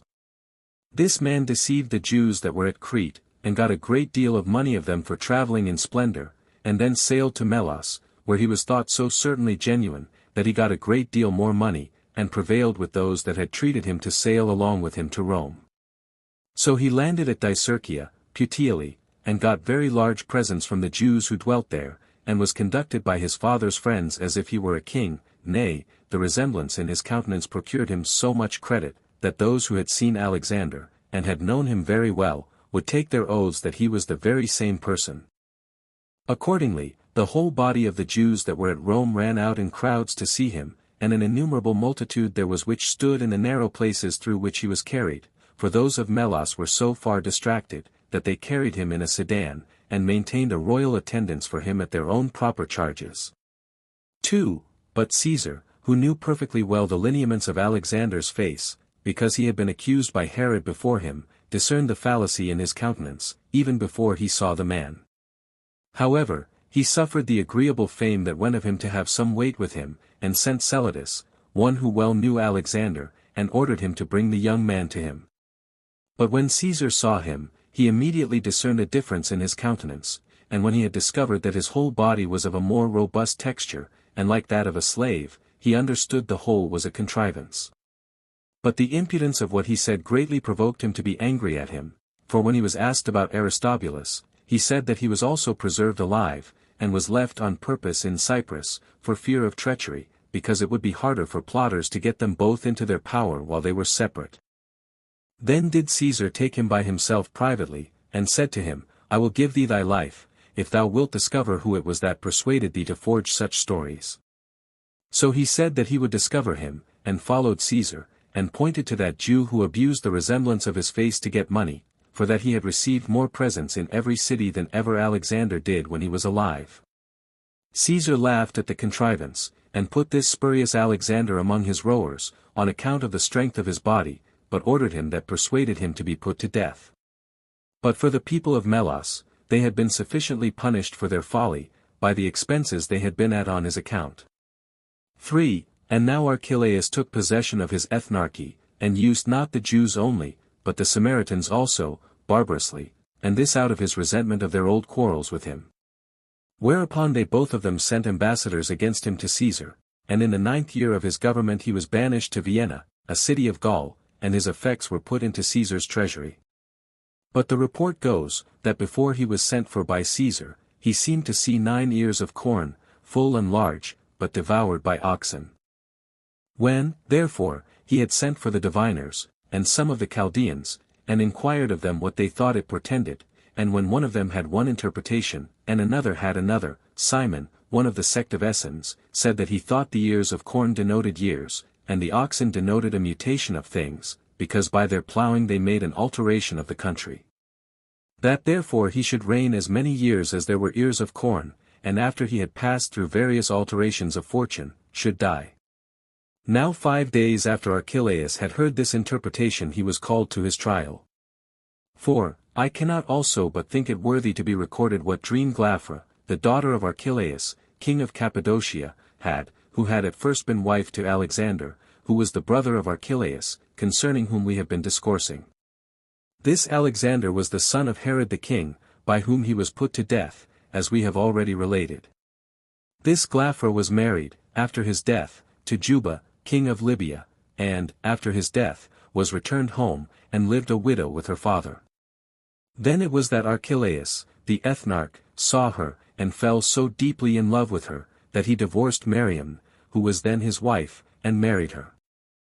When, therefore, she was come into Judea, and had been there for a little while, she thought she saw Alexander stand by her, and that he said to her, Thy marriage with the king of Libya might have been sufficient for thee, but thou wast not contented with him, but art returned again to my family, to a third husband, and him, thou impudent woman, hast thou chosen for thine husband, who is my brother. However, I shall not overlook the injury thou hast offered me, I shall, soon, have thee again, whether thou wilt or no. Now Glaphyra hardly survived the narration of this dream of hers 2 days. Chapter 8 Archelaus' ethnarchy is reduced into a Roman province. The sedition of Judas of Galilee. The 3 sects, 1. And now Archelaus' part of Judea was reduced into a province, and Coponius, one of the equestrian order among the Romans, was sent as a procurator, having the power of life and death put into his hands by Caesar. Under his administration it was that a certain Galilean, whose name was Judas, prevailed with his countrymen to revolt, and said they were cowards if they would endure to pay a tax to the Romans and would after God submit to mortal men as their lords. This man was a teacher of a peculiar sect of his own, and was not at all like the rest of those their leaders. 2. For there are 3 philosophical sects among the Jews. The followers of the first of which are the Pharisees, of the second, the Sadducees, and the third sect, which pretends to a severe discipline, are called Essenes. These last are Jews by birth, and seem to have a greater affection for one another than the other sects have. These Essenes reject pleasures as an evil, but esteem continence, and the conquest over our passions, to be virtue. They neglect wedlock, but choose out other persons' children, while they are pliable, and fit for learning, and esteem them to be of their kindred, and form them according to their own manners. They do not absolutely deny the fitness of marriage, and the succession of mankind thereby continued, but they guard against the lascivious behavior of women, and are persuaded that none of them preserve their fidelity to one man. 3. These men are despisers of riches, and so very communicative as raises our admiration. Nor is there any one to be found among them who hath more than another, for it is a law among them, that those who come to them must let what they have be common to the whole order, insomuch that among them all there is no appearance of poverty, or excess of riches, but every one's possessions are intermingled with every other's possessions, and so there is, as it were, one patrimony among all the brethren. They think that oil is a defilement, and if any one of them be anointed without his own approbation, it is wiped off his body, for they think to be sweaty is a good thing, as they do also to be clothed in white garments. They also have stewards appointed to take care of their common affairs, who every one of them have no separate business for any, but what is for the uses of them all. For, they have no one certain city, but many of them dwell in every city, and if any of their sect come from other places, what they have lies open for them, just as if it were their own, and they go into such as they never knew before, as if they had been ever so long acquainted with them. For which reason they carry nothing at all with them when they travel into remote parts, though still they take their weapons with them, for fear of thieves. Accordingly, there is, in every city where they live, one appointed particularly to take care of strangers, and to provide garments and other necessaries for them. But the habit and management of their bodies is such as children use who are in fear of their masters. Nor do they allow of the change of garments or of shoes till be first torn to pieces, or worn out by time. Nor do they either buy or sell anything to one another, but every one of them gives what he hath to him that wanteth it, and receives from him again in lieu of it what may be convenient for himself, and although there be no requital made, they are fully allowed to take what they want of whomsoever they please. 5. And as for their piety towards God, it is very extraordinary, for before sunrising they speak not a word about profane matters, but put up certain prayers which they have received from their forefathers, as if they made a supplication for its rising. After this every one of them are sent away by their curators, to exercise some of those arts wherein they are skilled, in which they labor with great diligence till the 5th hour. After which they assemble themselves together again into one place, and when they have clothed themselves in white veils, they then bathe their bodies in cold water. And after this purification is over, they every one meet together in an apartment of their own, into which it is not permitted to any of another sect to enter, while they go, after a pure manner, into the dining room, as into a certain holy temple, and quietly set themselves down, upon which the baker lays them loaves in order, the cook also brings a single plate of one sort of food, and sets it before every one of them, but a priest says grace before meat, and it is unlawful for any one to taste of the food before grace be said. The same priest, when he hath dined, says grace again after meat, and when they begin, and when they end, they praise God, as he that bestows their food upon them, after which they lay aside their white garments, and betake themselves to their labors again till the evening, then they return home to supper, after the same manner, and if there be any strangers there, they sit down with them. Nor is there ever any clamor or disturbance to pollute their house, but they give every one leave to speak in their turn, which silence thus kept in their house appears to foreigners like some tremendous mystery, the cause of which is that perpetual sobriety they exercise, and the same settled measure of meat and drink that is allotted them, and that such as is abundantly sufficient for them. 6. And truly, as for other things, they do nothing but according to the injunctions of their curators, only these 2 things are done among them at everyone's own free will, which are to assist those that want it, and to show mercy, for they are permitted of their own accord to afford succor to such as deserve it, when they stand in need of it, and to bestow food on those that are in distress, but they cannot give anything to their kindred without the curators. They dispense their anger after a just manner, and restrain their passion. They are eminent for fidelity, and are the ministers of peace, whatsoever they say also is firmer than an oath, but swearing is avoided by them, and they esteem it worse than perjury. 57 For they say that he who cannot be believed without swearing by God is already condemned. They also take great pains in studying the writings of the ancients, and choose out of them what is most for the advantage of their soul and body, and they inquire after such roots and medicinal stones as may cure their distempers. 7. But now if any one hath a mind to come over to their sect, he is not immediately admitted, but he is prescribed the same method of living which they use for a year, while he continues excluded, and they give him also a small hatchet, and the forementioned girdle, and the white garment. And when he hath given evidence, during that time, that he can observe their continence, he approaches nearer to their way of living, and is made a partaker of the waters of purification, yet is he not even now admitted to live with them, for after this demonstration of his fortitude, his temper is tried 2 more years, and if he appear to be worthy, they then admit him into their society. And before he is allowed to touch their common food, he is obliged to take tremendous oaths, that, in the first place, he will exercise piety towards God, and then that he will observe justice towards men, and that he will do no harm to any one either of his own accord, or by the command of others, that he will always hate the wicked, and be assistant to the righteous, that he will ever show fidelity to all men, And especially to those in authority, because no one obtains the government without God's assistance, and that if he be in authority, he will at no time whatever abuse his authority, nor endeavor to outshine his subjects either in his garments or any other finery, that he will be perpetually a lover of truth, and propose to himself to reprove those that tell lies, that he will keep his hands clear from theft, and his soul from unlawful gains, and that he will neither conceal anything from those of his own sect, nor discover any of their doctrines to others, no, not though anyone should compel him so to do at the hazard of his life. Moreover, he swears to communicate their doctrines to no one any otherwise than as he received them himself, that he will abstain from robbery, and will equally preserve the books belonging to their sect, and the names of the angels 58, or messengers.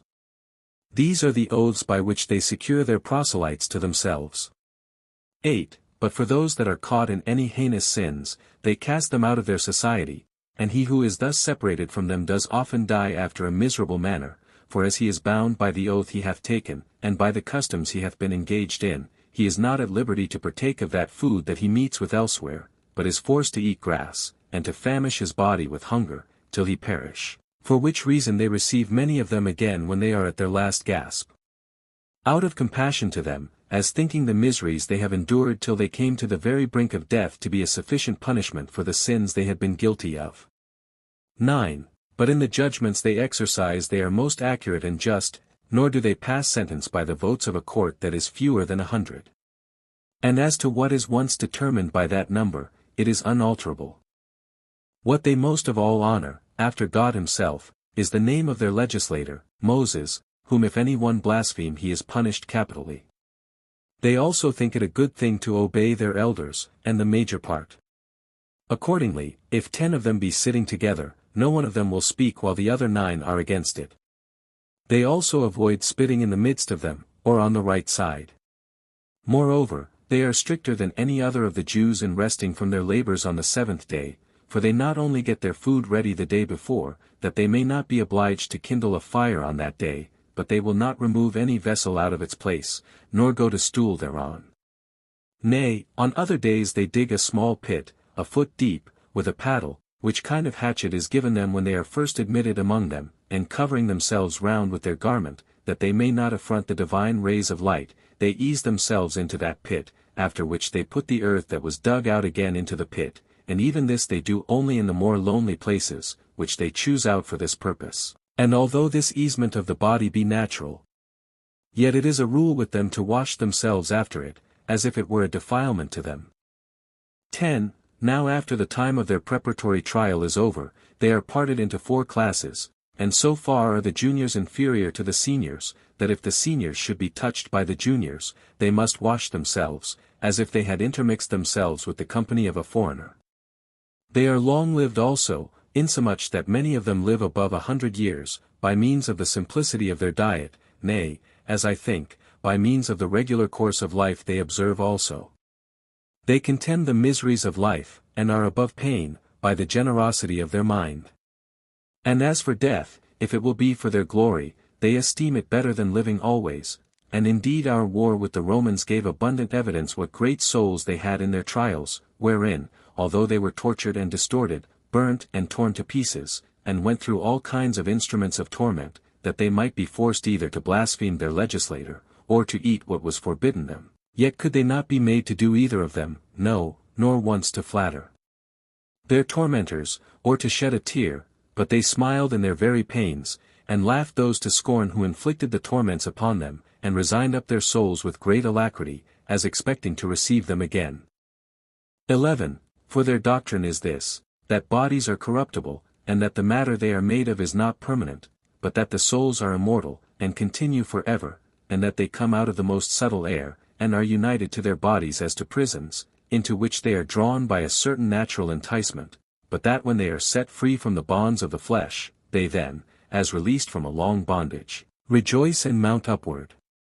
And this is like the opinions of the Greeks, that good souls have their habitations beyond the ocean, in a region that is neither oppressed with storms of rain or snow, or with intense heat, but that this place is such as is refreshed by the gentle breathing of a west wind, that is perpetually blowing from the ocean, while they allot to bad souls a dark and tempestuous den, full of never-ceasing punishments.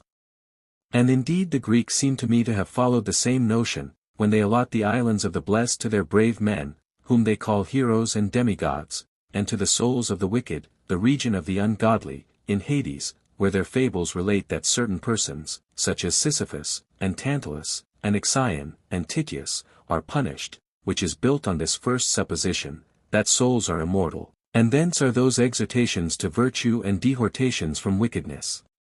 collected, whereby good men are bettered in the conduct of their life by the hope they have of reward after their death, and whereby the vehement inclinations of bad men to vice are restrained by the fear and expectation they are in, that although they should lie concealed in this life, they should suffer immortal punishment after their death.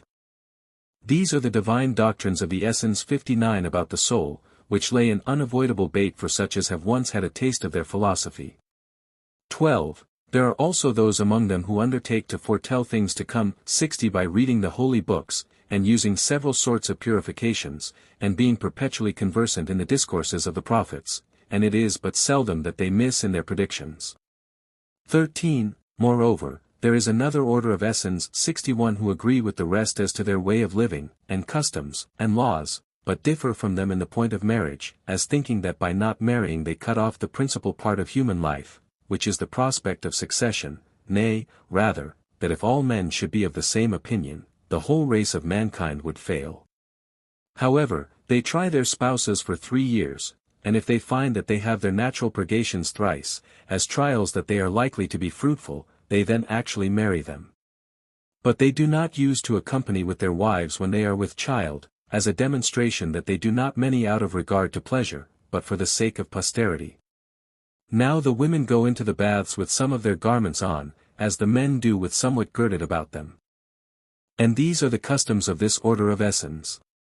14. But then as to the 2 other orders at first mentioned, the Pharisees are those who are esteemed most skillful in the exact explication of their laws, and introduced the first sect.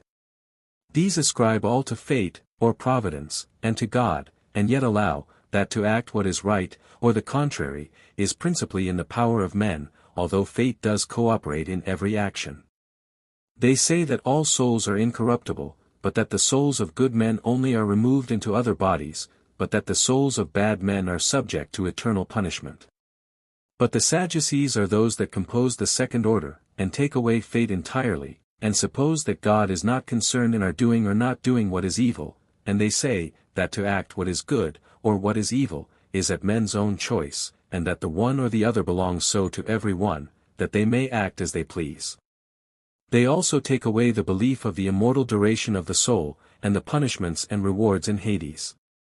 Moreover, the Pharisees are friendly to one another, and are for the exercise of concord, and regard for the public, but the behavior of the Sadducees one towards another is in some degree wild, and their conversation with those that are of their own party is as barbarous as if they were strangers to them.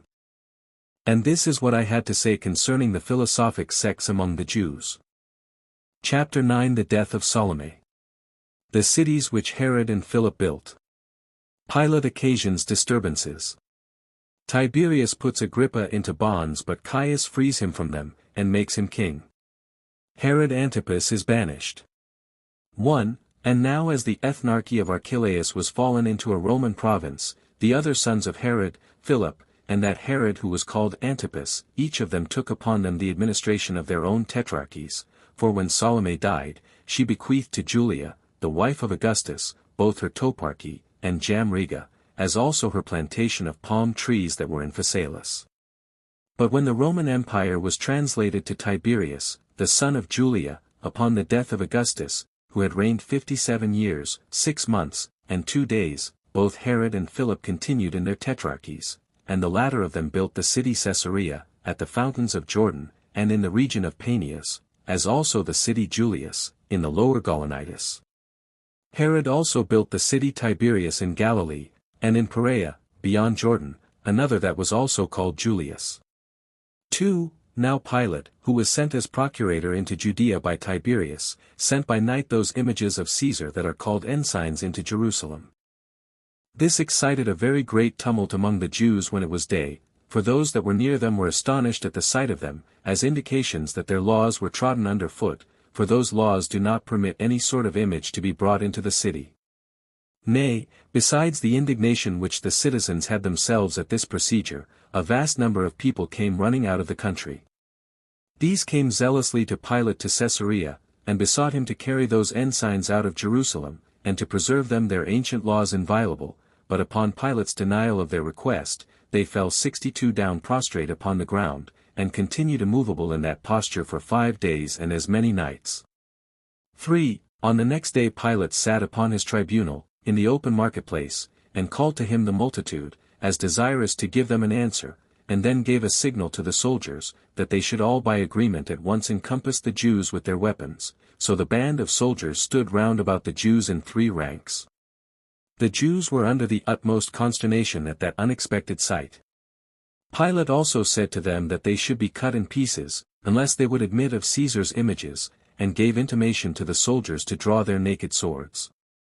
Hereupon the Jews, as it were at one signal, fell down in vast numbers together, and exposed their necks bare, and cried out that they were sooner ready to be slain, than that their law should be transgressed.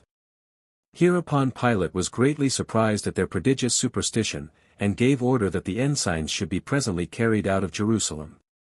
4. After this he raised another disturbance, by expending that sacred treasure which is called Corban 63 upon aqueducts, whereby he brought water from the distance of 400 furlongs. At this the multitude had indignation, and when Pilate was come to Jerusalem, they came about his tribunal, and made a clamor at it.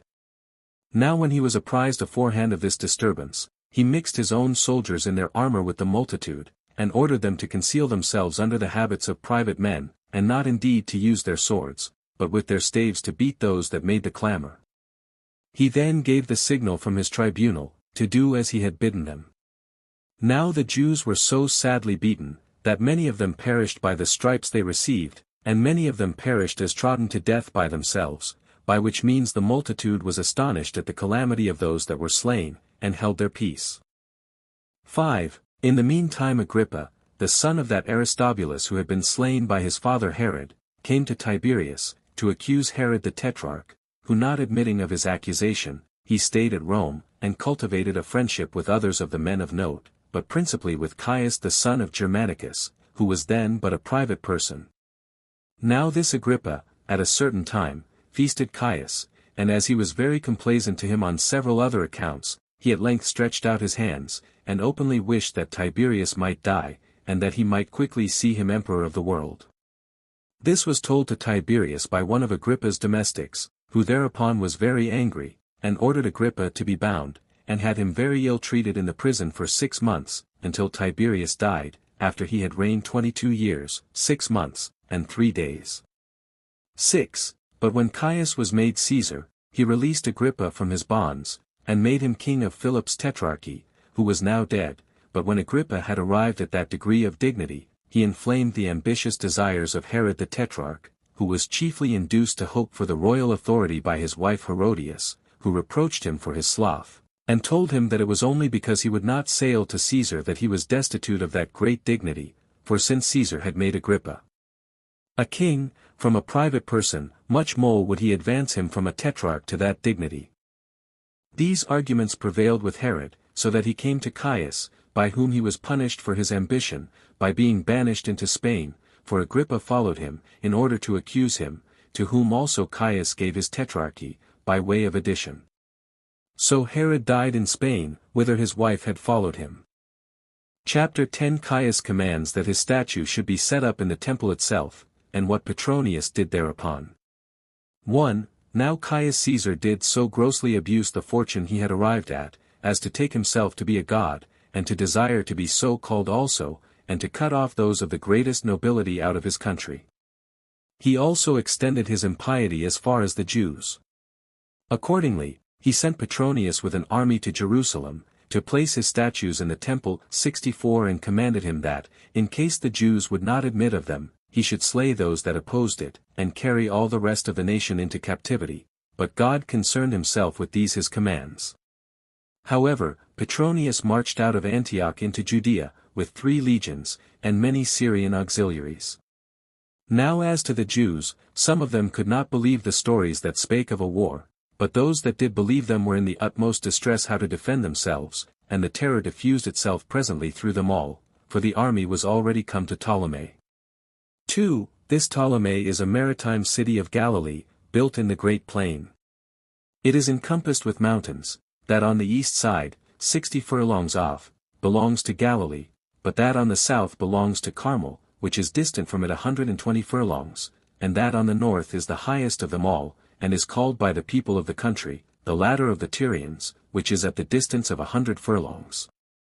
The very small river Belus 65 runs by it, at the distance of 2 furlongs, near which there is Menman's monument 66 and hath near it a place no larger than 100 cubits, which deserves admiration, for the place is round and hollow, and affords such sand as glass is made of, which place, when it hath been emptied by the many ships there loaded, it is filled again by the winds, which bring into it, as it were on purpose, that sand which lay remote, and was no more than bare common sand, while this mine presently turns it into glassy sand. And what is to me still more wonderful, that glassy sand which is superfluous, and is once removed out of the place, becomes bare common sand again. And this is the nature of the place we are speaking of. 3. But now the Jews got together in great numbers with their wives and children into that plain that was by Ptolemy, and made supplication to Petronius, first for their laws, and, in the next place, for themselves. So he was prevailed upon by the multitude of the supplicants, and by their supplications, and left his army and the statues at Ptolemy, and then went forward into Galilee, and called together the multitude and all the men of note to Tiberias, and showed them the power of the Romans, and the threatenings of Caesar, and, besides this, proved that their petition was unreasonable, because while all the nations in subjection to them had placed the images of Caesar in their several cities, among the rest of their gods, for them alone to oppose it, was almost like the behavior of revolters, and was injurious to Caesar. 4. And when they insisted on their law, and the custom of their country, and how it was not only not permitted them to make either an image of God, or indeed of a man, and to put it in any despicable part of their country, much less in the temple itself, Petronius replied, And am not I also, said he, bound to keep the law of my own Lord?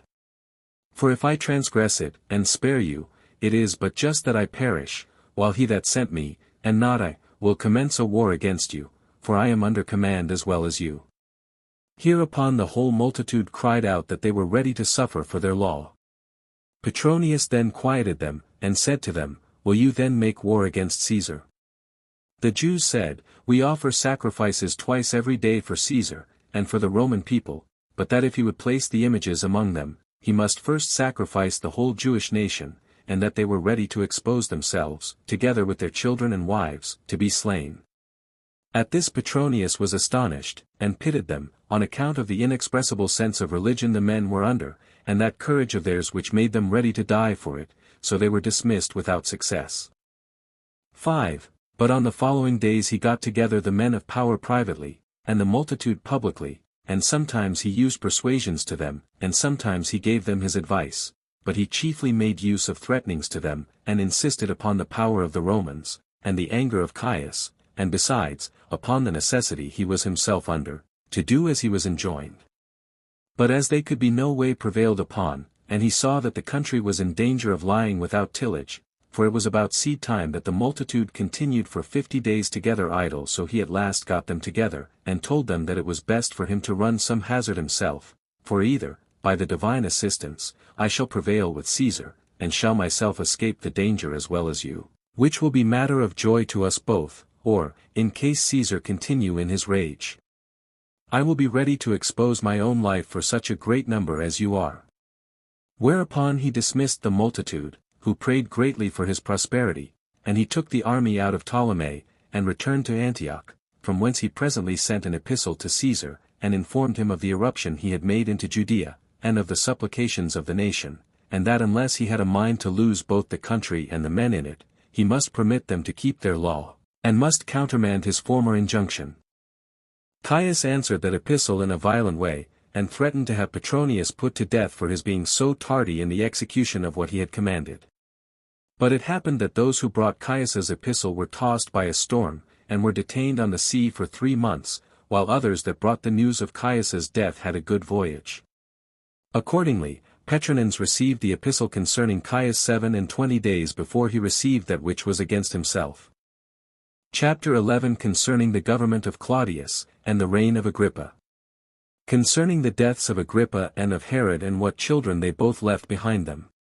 1. Now when Caius had reigned 3 years and 8 months, and had been slain by treachery, Claudius was hurried away by the armies that were at Rome to take the government upon him, but the Senate, upon the reference of the consuls, Centes Saturninus, and Pomponius Secundus, gave orders to the 3 regiments of soldiers that stayed with them to keep the city quiet, and went up into the capital in great numbers, and resolved to oppose Claudius by force, on account of the barbarous treatment they had met with from Caius, and they determined either to settle the nation under an aristocracy, as they had of old been governed, or at least to choose by vote such a one for emperor as might be worthy of it. 2. Now it happened that at this time Agrippa sojourned at Rome, and that both the Senate called him to consult with them, and at the same time Claudius sent for him out of the camp, that he might be serviceable to him, as he should have occasion for his service. So he, perceiving that Claudius was in effect made Caesar already, went to him, who sent him as an ambassador to the Senate, to let them know what his intentions were, that, in the first place, it was without his seeking that he was hurried away by the soldiers, moreover, that he thought it was not just to desert those soldiers in such their zeal for him, and that if he should do so, his own fortune would be in uncertainty, for that it was a dangerous case to have been once called to the empire. He added further, that he would administer the government as a good prince, and not like a tyrant, for that he would be satisfied with the honor of being called emperor, but would, in every one of his actions, permit them all to give him their advice, for that although he had not been by nature for moderation, yet would the death of Caius afford him a sufficient demonstration how soberly he ought to act in that station. 3. This message was delivered by Agrippa, to which the Senate replied, that since they had an army, and the wisest counsels on their side, they would not endure a voluntary slavery. And when Claudius heard what answer the Senate had made, he sent Agrippa to them again, with the following message, that he could not bear the thoughts of betraying them that had given their oaths to be true to him, and that he saw he must fight, though unwillingly, against such as he had no mind to fight, that, however, if it must come to that, it was proper to choose a place without the city for the war, because it was not agreeable to piety to pollute the temples of their own city with the blood of their own countrymen, and this only on occasion of their imprudent conduct. And when Agrippa had heard this message, he delivered it to the senators.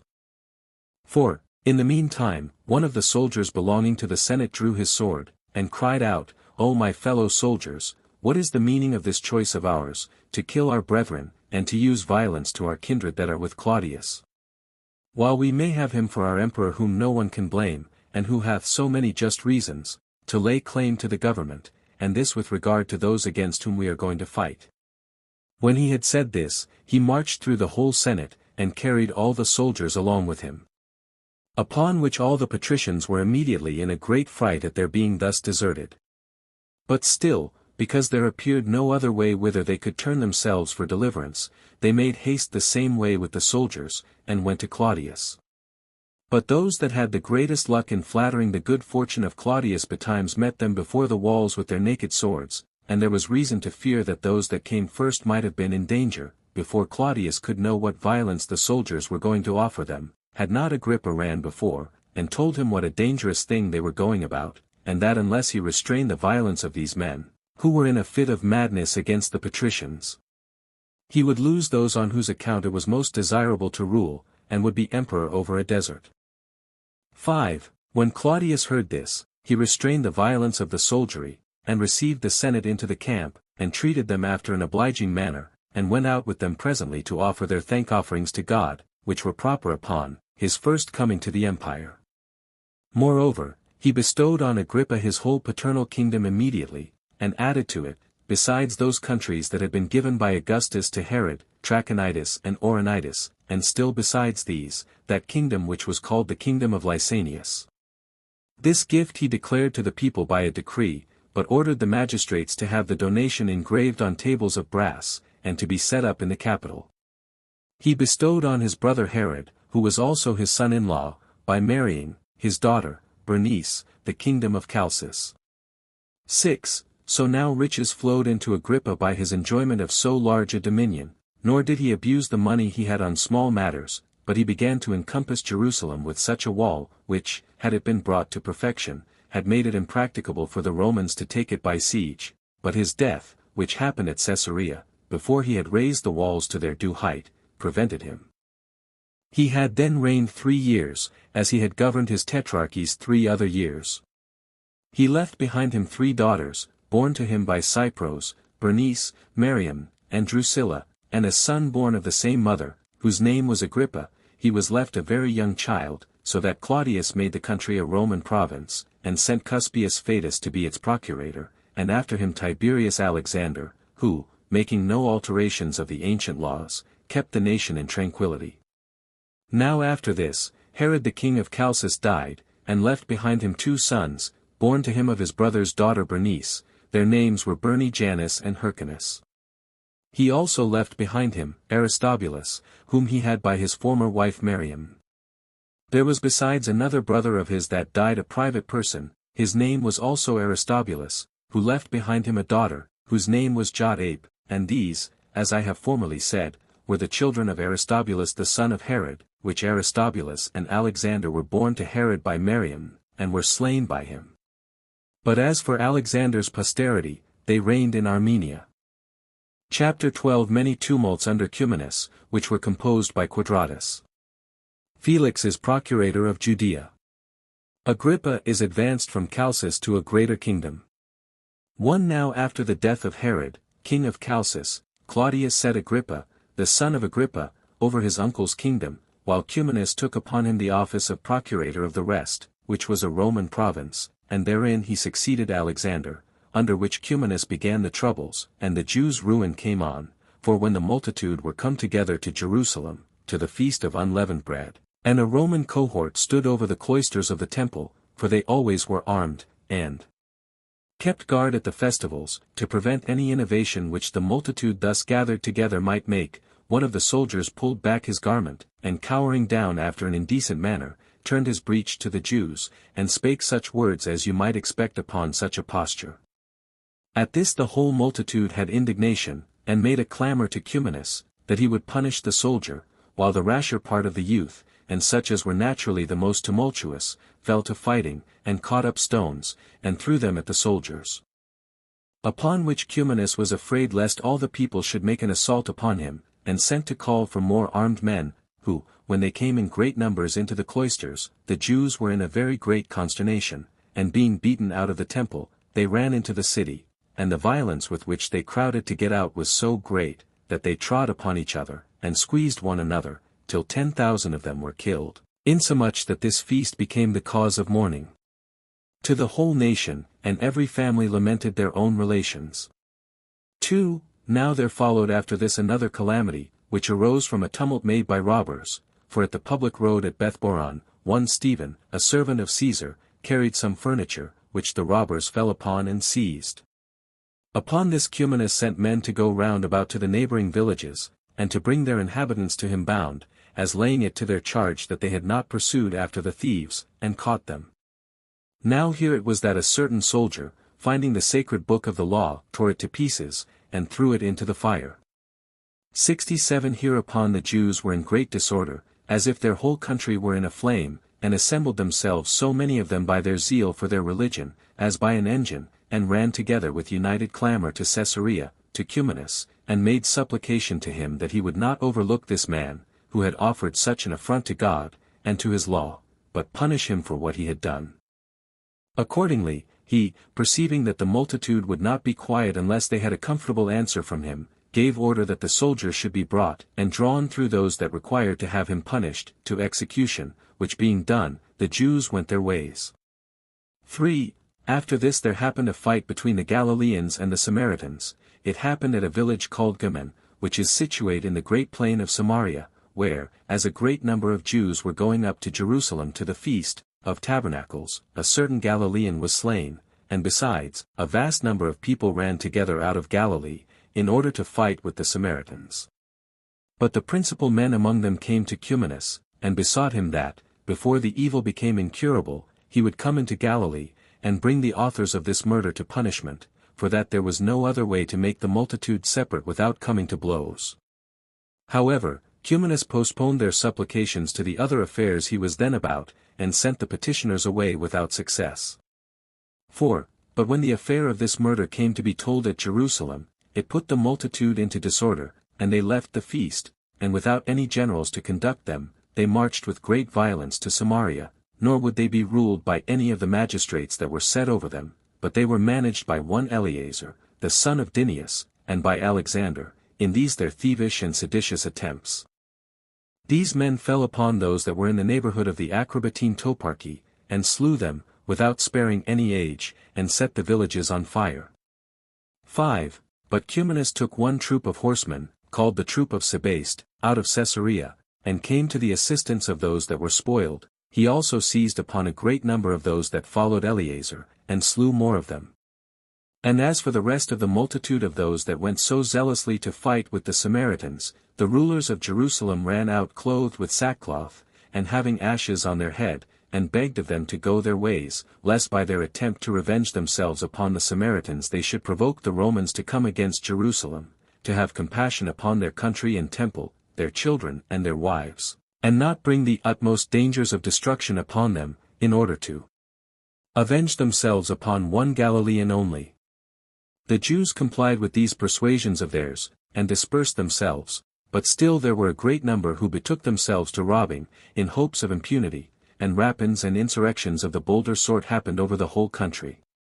And the men of power among the Samaritans came to Tyre, to Ammidius Quadratus, 68 the president of Syria, and desired that they that had laid waste the country might be punished, the great men also of the Jews, and Jonathan the son of Ananus the high priest, came thither, and said that the Samaritans were the beginners of the disturbance, on account of that murder they had committed, and that Cumanus had given occasion to what had happened, by his unwillingness to punish the original authors of that murder. 6. But Quadratus put both parties off for that time, and told them, that when he should come to those places, he would make a diligent inquiry after every circumstance. After which he went to Caesarea, and crucified all those whom Cumanus had taken alive, and when from thence he was come to the city Lydda, he heard the affair of the Samaritans, and sent for 18 of the Jews, whom he had learned to have been concerned in that fight, and beheaded them, but he sent 2 others of those that were of the greatest power among them, and both Jonathan and Ananias, the high priests, as also Artanus the son of this Ananias, and certain others that were eminent among the Jews, to Caesar, as he did in like manner by the most illustrious of the Samaritans. He also ordered that Cumanus, the procurator, and Celer the tribune should sail to Rome, in order to give an account of what had been done to Caesar. When he had finished these matters, he went up from Lydda to Jerusalem, and finding the multitude celebrating their feast of unleavened bread without any tumult, he returned to Antioch. 7. Now when Caesar at Rome had heard what Cumanus and the Samaritans had to say, where it was done in the hearing of Agrippa, who zealously espoused the cause of the Jews, as in like manner many of the great men stood by Cumanus, he condemned the Samaritans, and commanded that 3 of the most powerful men among them should be put to death. He banished Cumanus, and sent Celer bound to Jerusalem, to be delivered over to the Jews to be tormented, that he should be drawn round the city, and then beheaded. 8. After this Caesar sent Felix 69 the brother of Pallas, to be procurator of Galilee, and Samaria, and Perea, and removed Agrippa from Chalcis unto a greater kingdom, for he gave him the tetrarchy which had belonged to Philip, which contained Botany, Trachonitis, and Gaulonitis. He added to it the kingdom of Lysanias, and that province, Abilene, which Varus had governed. But Claudius himself, when he had administered the government 13 years, 8 months, and 20 days, died, and left Nero to be his successor in the empire, whom he had adopted by his wife Agrippina's delusions, in order to be his successor, although he had a son of his own, whose name was Britannicus, by Messalina his former wife, and a daughter whose name was Octavia, whom he had married to Nero. He had also another daughter by Paetina, whose name was Antonia. Chapter 13. Nero adds 4 cities to Agrippa's kingdom, but the other parts of Judea were under Felix. The disturbances which were raised by the Sicarii the magicians and an Egyptian false prophet. The Jews and Syrians have a contest at Caesarea. 1. Now as to the many things in which Nero acted like a madman, out of the extravagant degree of the felicity and riches which he enjoyed, and by that means used his good fortune to the injury of others, and after what manner he slew his brother, and wife, and mother, from whom his barbarity spread itself to others that were most nearly related to him, and how, at last, he was so distracted that he became an actor in the scenes, and upon the theatre. I omit to say any more about them, because there are writers enough upon those subjects everywhere, but I shall turn myself to those actions of his time in which the Jews were concerned. 2. Nero therefore bestowed the kingdom of the Lesser Armenia upon Aristobulus, Herod's son, 70, and he added to Agrippa's kingdom 4 cities, with the toparchies to them belonging, I mean Abila, and that Julius which is in Perea, Tarichea also, and Tiberias of Galilee, but over the rest of Judea he made Felix procurator. This Felix took Eleazar the arch-robber, and many that were with him, alive, when they had ravaged the country for 20 years together, and sent them to Rome. But as to the number of the robbers whom he caused to be crucified, and of those who were caught among them, and whom he brought to punishment, they were a multitude not to be enumerated. 3. When the country was purged of these, there sprang up another sort of robbers in Jerusalem, which were called Sicarii, who slew men in the daytime, and in the midst of the city. This they did chiefly at the festivals, when they mingled themselves among the multitude, and concealed daggers under their garments, with which they stabbed those that were their enemies, and when any fell down dead, the murderers became a part of those that had indignation against them, by which means they appeared persons of such reputation, that they could by no means be discovered. The first man who was slain by them was Jonathan the high priest, after whose death many were slain every day, while the fear men were in of being so served was more afflicting than the calamity itself, and while every body expected death every hour, as men do in war, so men were obliged to look before them, and to take notice of their enemies at a great distance, nor, if their friends were coming to them, durst they trust them any longer, but, in the midst of their suspicions and guarding of themselves, they were slain. Such was the celerity of the plotters against them, and so cunning was their contrivance. 4. There was also another body of wicked men gotten together, not so impure in their actions, but more wicked in their intentions, which laid waste the happy state of the city no less than did these murderers. These were such men as deceived and deluded the people under pretense of divine inspiration, but were for procuring innovations and changes of the government, and these prevailed with the multitude to act like madmen, and went before them into the wilderness, as pretending that God would there show them the signals of liberty. But Felix thought this procedure was to be the beginning of a revolt, so he sent some horsemen and footmen both armed, who destroyed a great number of them. 5. But there was an Egyptian false prophet that did the Jews more mischief than the former, for he was a cheat, and pretended to be a prophet also, and got together 30,000 men that were deluded by him. These he led round about from the wilderness to the mount which was called the Mount of Olives, and was ready to break into Jerusalem by force from that place, and if he could but once conquer the Roman garrison and the people, he intended to domineer over them by the assistance of those guards of his that were to break into the city with him. But Felix prevented his attempt, and met him with his Roman soldiers, while all the people assisted him in his attack upon them, insomuch that when it came to a battle, the Egyptian ran away, with a few others, while the greatest part of those that were with him were either destroyed or taken alive, but the rest of the multitude were dispersed every one to their own homes, and there concealed themselves. 6. Now when these were quieted, it happened, as it does in a diseased body, that another part was subject to an inflammation, for a company of deceivers and robbers got together, and persuaded the Jews to revolt, and exhorted them to assert their liberty, inflicting death on those that continued in obedience to the Roman government, and saying, that such as willingly chose slavery ought to be forced from such their desired inclinations, for they parted themselves into different bodies, and lay in wait up and down the country, and plundered the houses of the great men, and slew the men themselves, and set the villages on fire, and this till all Judea was filled with the effects of their madness. And thus the flame was every day more and more blown up, till it came to a direct war. 7. There was also another disturbance at Caesarea, those Jews who were mixed with the Syrians that lived there rising a tumult against them. The Jews pretended that the city was theirs, and said that he who built it was a Jew, meaning King Herod. The Syrians confessed also that its builder was a Jew, but they still said, however, that the city was a Grecian city, for that he who set up statues and temples in it could not design it for Jews.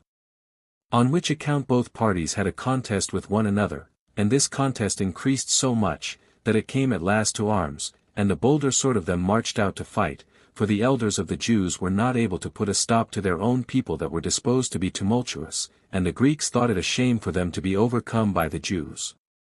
Now these Jews exceeded the others in riches and strength of body, but the Grecian part had the advantage of assistance from the soldiery, for the greatest part of the Roman garrison was raised out of Syria, and being thus related to the Syrian part, they were ready to assist it. However, the governors of the city were concerned to keep all quiet, and whenever they caught those that were most for fighting on either side, they punished them with stripes and bands.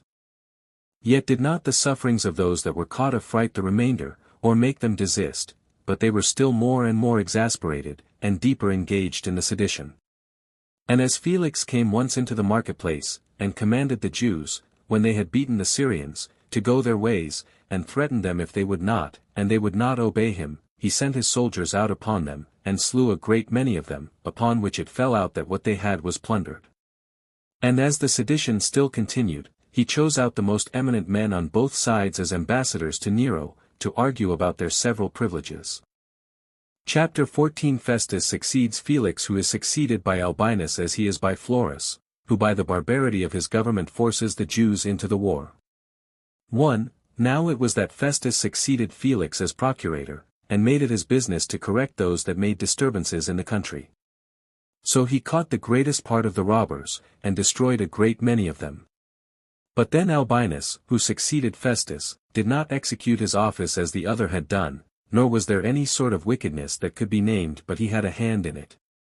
Accordingly, he did not only, in his political capacity, steal and plunder every one's substance, nor did he only burden the whole nation with taxes, but he permitted the relations of such as were in prison for robbery, and had been laid there either by the senate of every city, or by the former procurators, to redeem them for money, and no body remained in the prisons as a malefactor but he who gave him nothing. At this time it was that the enterprises of the seditious at Jerusalem were very formidable, the principal men among them purchasing leave of Albinus to go on with their seditious practices, while that part of the people who delighted in disturbances joined themselves to such as had fellowship with Albinus, and every one of these wicked wretches were encompassed with his own band of robbers, while he himself, like an arch-robber, or a tyrant, made a figure among his company, and abused his authority over those about him, in order to plunder those that lived quietly. The effect of which was this, that those who lost their goods were forced to hold their peace, when they had reason to show great indignation at what they had suffered, but those who had escaped were forced to flatter him that deserved to be punished, out of the fear they were in of suffering equally with the others. Upon the whole, nobody durst speak their minds, but tyranny was generally tolerated, and at this time were those seeds sown which brought the city to destruction.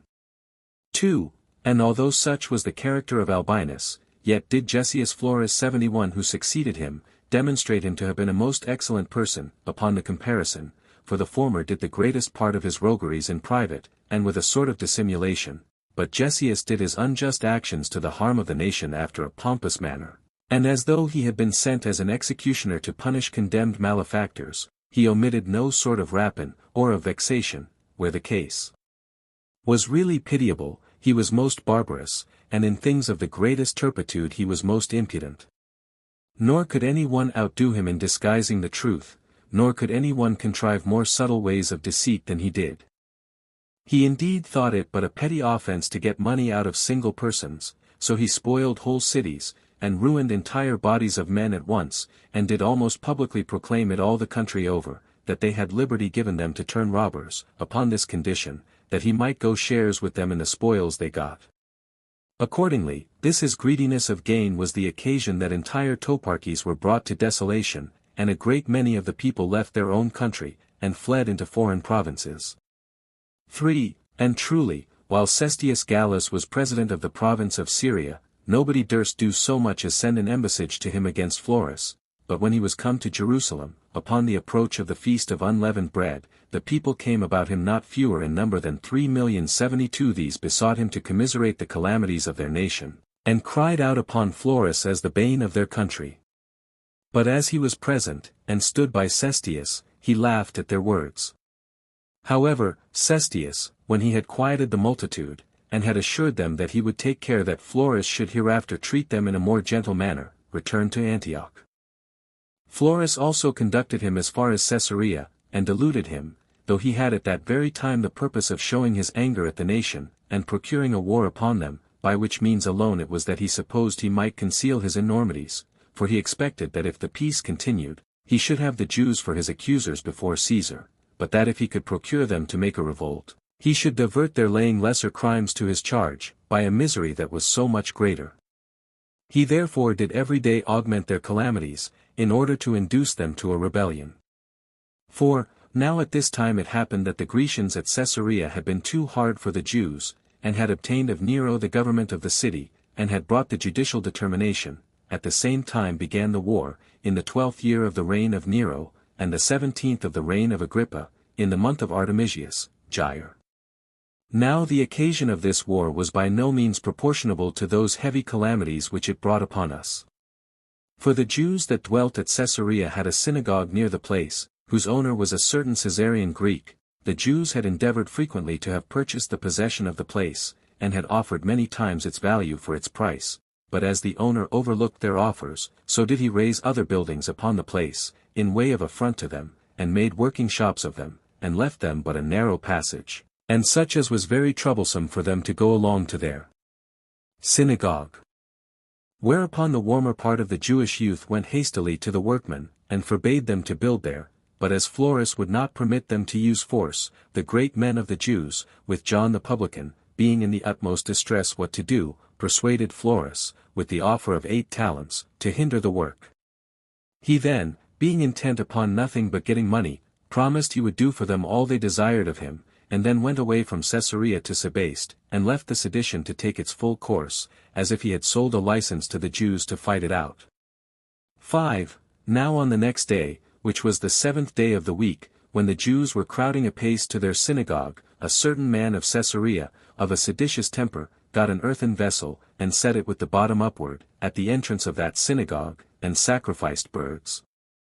This thing provoked the Jews to an incurable degree, because their laws were affronted, and the place was polluted. Whereupon the sober and moderate part of the Jews thought it proper to have recourse to their governors again, while the seditious part, and such as were in the fervor of their youth, were vehemently inflamed to fight.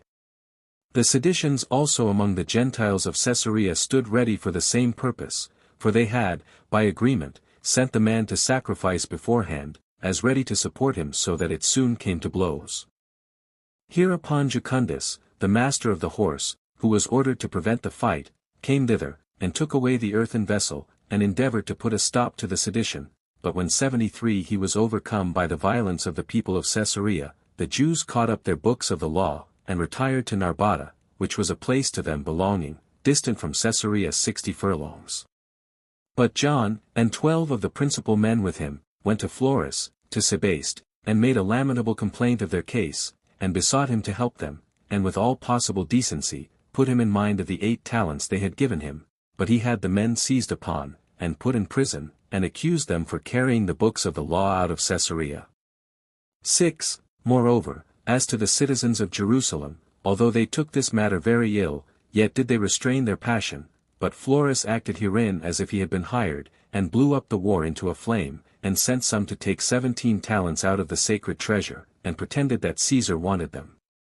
At this the people were in confusion immediately, and ran together to the temple, with prodigious clamors, and called upon Caesar by name, and besought him to free them from the tyranny of Florus. Some also of the seditious cried out upon Florus, and cast the greatest reproaches upon him, and carried a basket about, and begged some spills of money for him, as for one that was destitute of possessions, and in a miserable condition. Yet was not he made ashamed hereby of his love of money, but was more enraged, and provoked to get still more, and instead of coming to Caesarea, as he ought to have done, and quenching the flame of war, which was beginning thence, and so taking away the occasion of any disturbances, on which account it was that he had received a reward, of 8 talents, he marched hastily with an army of horsemen and footmen against Jerusalem, that he might gain his will by the arms of the Romans, and might, by his terror, and by his threatenings, bring the city into subjection. 7. But the people were desirous of making Florus ashamed of his attempt, and met his soldiers with acclamations, and put themselves in order to receive him very submissively.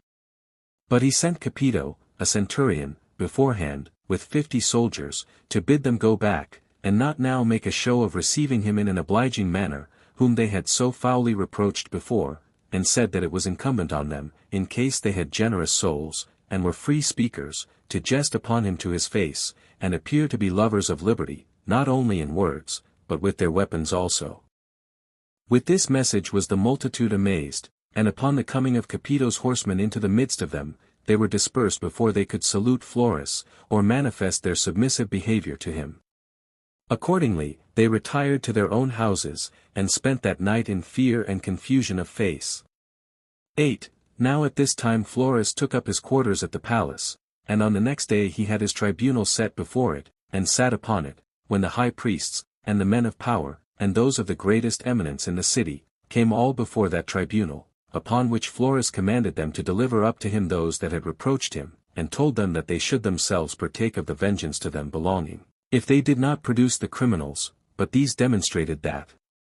the people were peaceably disposed, and they begged forgiveness for those that had spoken amiss, for that it was no wonder at all that in so great a multitude there should be some more daring than they ought to be, and, by reason of their younger age, foolish also, and that it was impossible to distinguish those that offended from the rest, while every one was sorry for what he had done, and denied it out of fear of what would follow, that he ought, however, to provide for the peace of the nation, and to take such counsels as might preserve the city for the Romans, and rather for the sake of a great number of innocent people to forgive a few that were guilty, than for the sake of a few of the wicked to put so large and good a body of men into disorder. 9. Florus was more provoked at this, and called out aloud to the soldiers to plunder that which was called the upper marketplace, and to slay such as they met with. So the soldiers, taking this exhortation of their commander in a sense agreeable to their desire of gain, did not only plunder the place they were sent to, but forcing themselves into every house, they slew its inhabitants, so the citizens fled along the narrow lanes, and the soldiers slew those that they caught, and no method of plunder was omitted. They also caught many of the quiet people, and brought them before Florus, whom he first chastised with stripes, and then crucified. Accordingly, the whole number of those that were destroyed that day, with their wives and children, for they did not spare even the infants themselves, was about 3,600. And what made this calamity the heavier was this new method of Roman barbarity, for Florus ventured then to do what no one had done before, that is, to have men of the equestrian order whipped 74 and nailed to the cross before his tribunal, who, although they were by birth Jews, yet were they of Roman dignity notwithstanding. Chapter 15 concerning Bernice's petition to Florus, to spare the Jews, but in vain, as also how, after the seditious flame was quenched, it was kindled again by Florus. 1. About this very time King Agrippa was going to Alexandria, to congratulate Alexander upon his having obtained the government of Egypt from Nero, but as his sister Bernice was come to Jerusalem, and saw the wicked practices of the soldiers, she was sorely affected at it, and frequently sent the masters of her horse and her guards to Florus, and begged of him to leave off these slaughters. But he would not comply with her request, nor have any regard either to the multitude of those already slain, or to the nobility of her that interceded, but only to the advantage he should make by this plundering. Nay, this violence of the soldiers brake out to such a degree of madness, that it spent itself on the queen herself, for they did not only torment and destroy those whom they had caught under her very eyes, but indeed had killed herself also, unless she had prevented them by flying to the palace, and had stayed there all night with her guards, which she had about her for fear of an insult from the soldiers.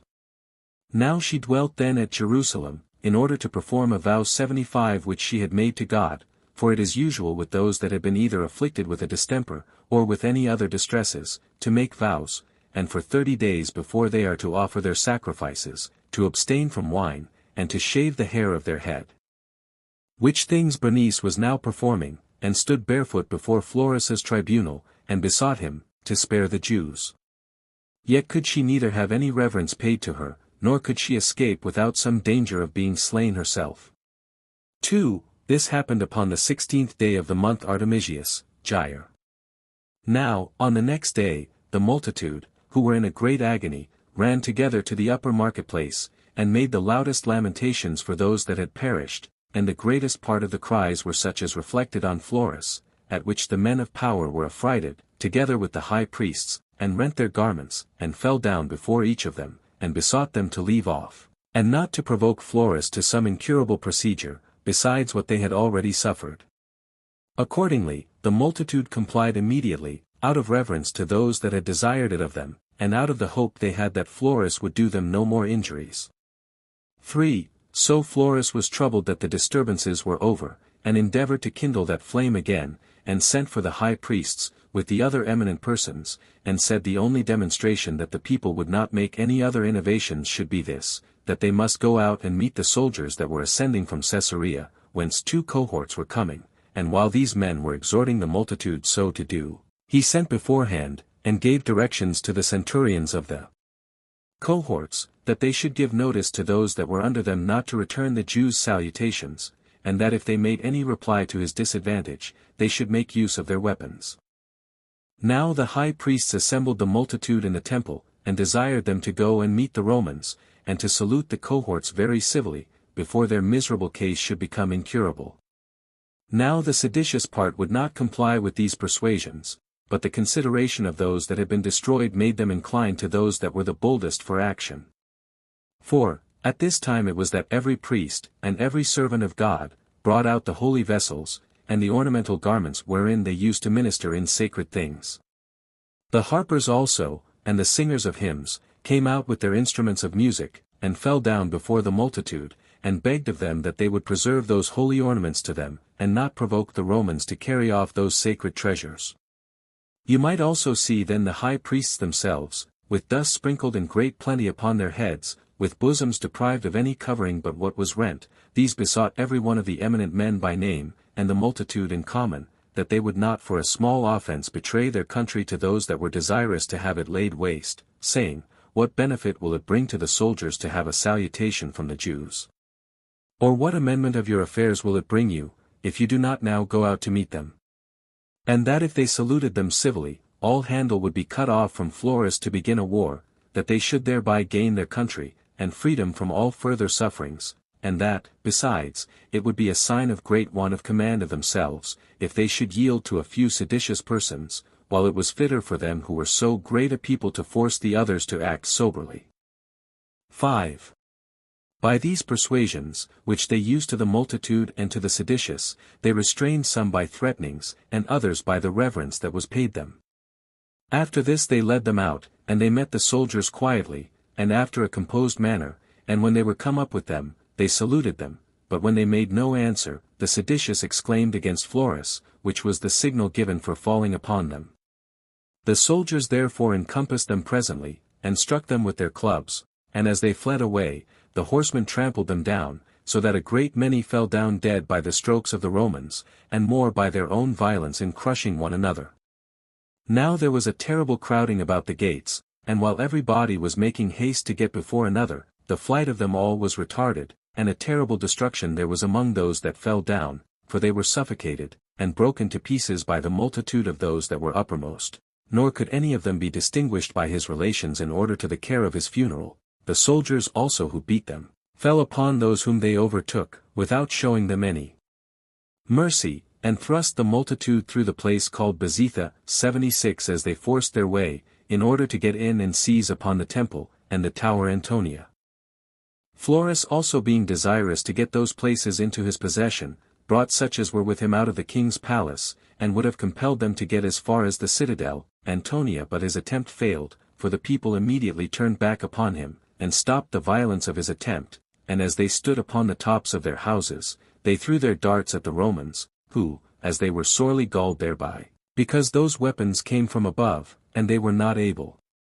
to make a passage through the multitude, which stopped up the narrow passages, they retired to the camp which was at the palace. 6. But for the seditious, they were afraid lest Florus should come again, and get possession of the temple, through Antonia, so they got immediately upon those cloisters of the temple that joined to Antonia, and cut them down. This cooled the avarice of Florus, for whereas he was eager to obtain the treasures of God, in the temple, and on that account was desirous of getting into Antonia, as soon as the cloisters were broken down, he left off his attempt. He then sent for the high priests and the Sanhedrim, and told them that he was indeed himself going out of the city, but that he would leave them as large a garrison as they should desire.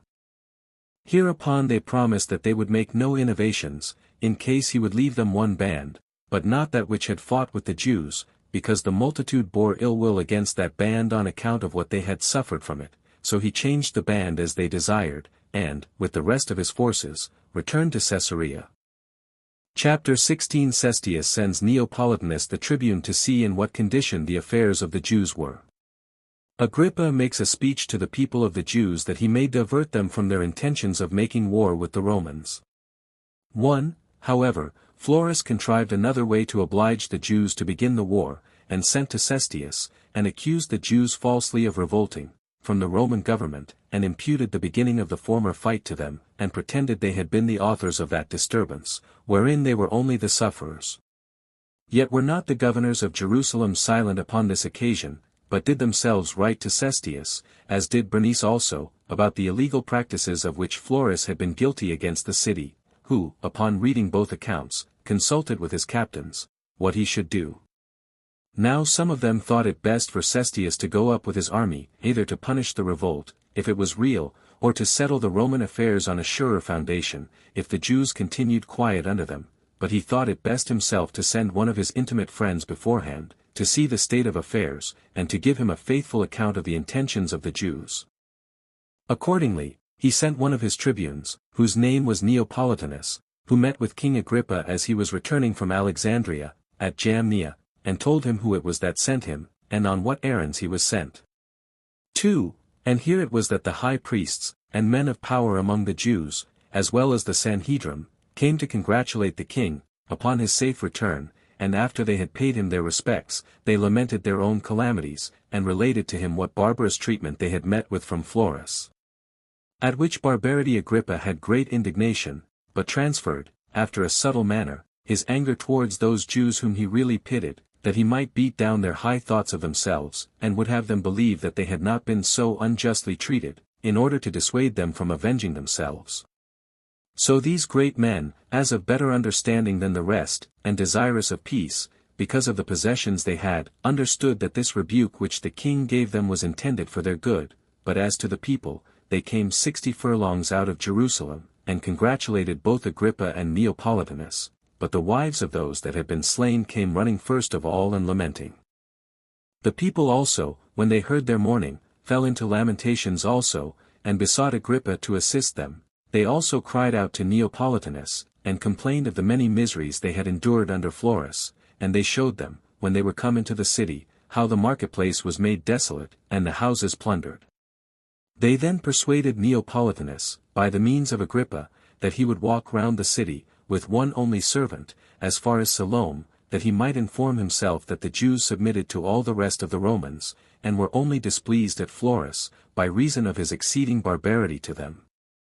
So he walked round, and had sufficient experience of the good temper the people were in, and then went up to the temple, where he called the multitude together, and highly commended them for their fidelity to the Romans, and earnestly exhorted them to keep the peace, and having performed such parts of divine worship at the temple as he was allowed to do, he returned to Cestius. 3. But as for the multitude of the Jews, they addressed themselves to the king, and to the high priests, and desired they might have leave to send ambassadors to Nero against Florus, and not by their silence afford a suspicion that they had been the occasions of such great slaughters as had been made, and were disposed to revolt, alleging that they should seem to have been the first beginners of the war, if they did not prevent the report by showing who it was that began it, and it appeared openly that they would not be quiet, if any body should hinder them from sending such an embassage.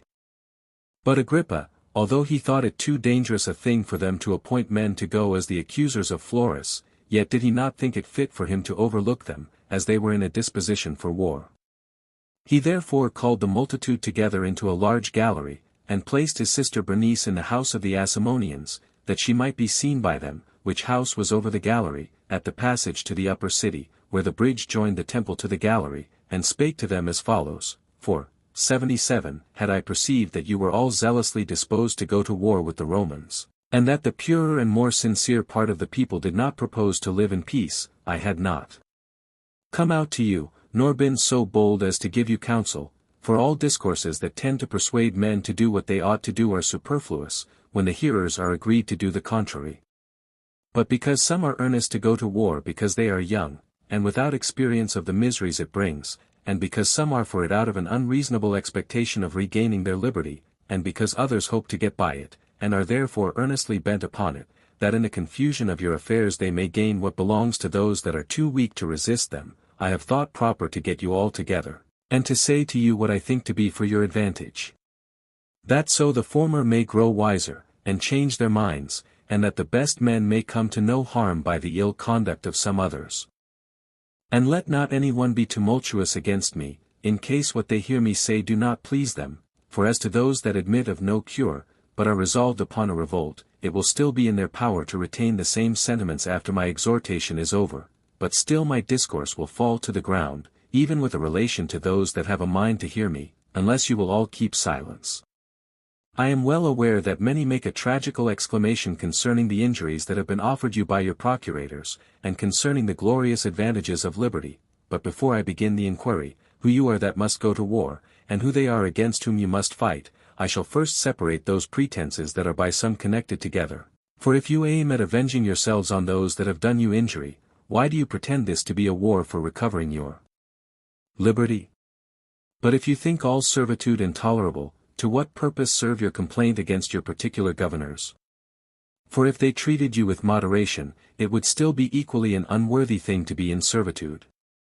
Consider now the several cases that may be supposed, how little occasion there is for your going to war. Your first occasion is the accusations you have to make against your procurators. Now here you ought to be submissive to those in authority, and not give them any provocation, but when you reproach men greatly for small offences, you excite those whom you reproach to be your adversaries, for this will only make them leave off hurting you privately, and with some degree of modesty, and to lay what you have waste openly. Now nothing so much damps the force of strokes as bearing them with patience, and the quietness of those who are injured diverts the injurious persons from afflicting. But let us take it for granted that the Roman ministers are injurious to you, and are incurably severe, yet are they not all the Romans who thus injure you, nor hath Caesar, against whom you are going to make war, injured you. It is not by their command that any wicked governor is sent to you, for they who are in the west cannot see those that are in the east, nor indeed is it easy for them there even to hear what is done in these parts. Now it is absurd to make war with a great many for the sake of one, to do so with such mighty people for a small cause, and this when these people are not able to know of what you complain. Nay, such crimes as we complain of may soon be corrected, for the same procurator will not continue for ever, and probable it is that the successors will come with more moderate inclinations. But as for war, if it be once begun, it is not easily laid down again, nor borne without calamities coming therewith. However, as to the desire of recovering your liberty, it is unseasonable to indulge it so late, whereas you ought to have labored earnestly in old time that you might never have lost it, for the first experience of slavery was hard to be endured, and the struggle that you might never have been subject to it would have been just, but that slave who hath been once brought into subjection, and then runs away, is rather a refractory slave than a lover of liberty, for it was then the proper time for doing all that was possible, that you might never have admitted the Romans into your city, when Pompey came first into the country. But so it was, that our ancestors and their kings, who were in much better circumstances than we are, both as to money, and strong bodies, and valiant souls, did not bear the onset of a small body of the Roman army. And yet you, who have now accustomed yourselves to obedience from one generation to another, and who are so much inferior to those who first submitted, in your circumstances will venture to oppose the entire empire of the Romans. While those Athenians, who, in order to preserve the liberty of Greece, did once set fire to their own city, who pursued Xerxes, that proud prince, when he sailed upon the land, and walked upon the sea, and could not be contained by the seas, but conducted such an army as was too broad for Europe, and made him run away like a fugitive in a single ship, and break so great a part of Asia at the lesser Salamis, are yet at this time servants to the Romans, and those injunctions which are sent from Italy become laws to the principal governing city of Greece. Those Lacedaemonians also who got the great victories at Thermopylae and Plataea, and had Agesilaus for their king, and searched every corner of Asia, are contented to admit the same lords. Those Macedonians also, who still fancy what great men their Philip and Alexander were, and see that the latter had promised them the empire over the world, these bear so great a change, and pay their obedience to those whom fortune hath advanced in their stead. Moreover, 10,000 ether nations there are who had greater reason than we to claim their entire liberty, and yet do submit. You are the only people who think it a disgrace to be servants to those to whom all the world hath submitted. What sort of an army do you rely on? What are the arms you depend on? Where is your fleet, that may seize upon the Roman seas? And where are those treasures which may be sufficient for your undertakings? Do you suppose, I pray you, that you are to make war with the Egyptians, and with the Arabians? Will you not carefully reflect upon the Roman Empire? Will you not estimate your own weakness? Hath not your army been often beaten even by your neighboring nations, while the power of the Romans is invincible in all parts of the habitable earth?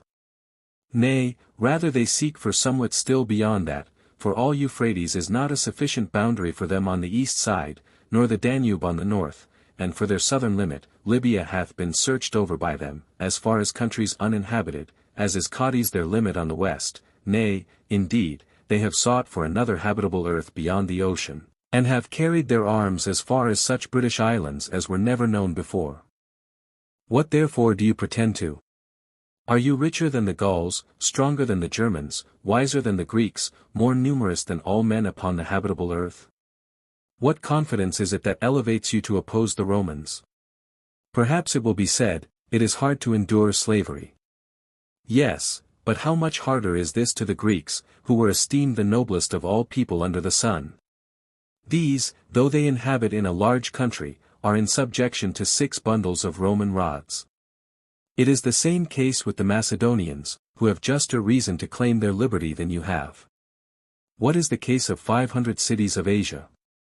Do they not submit to a single governor, and to the consular bundle of rods?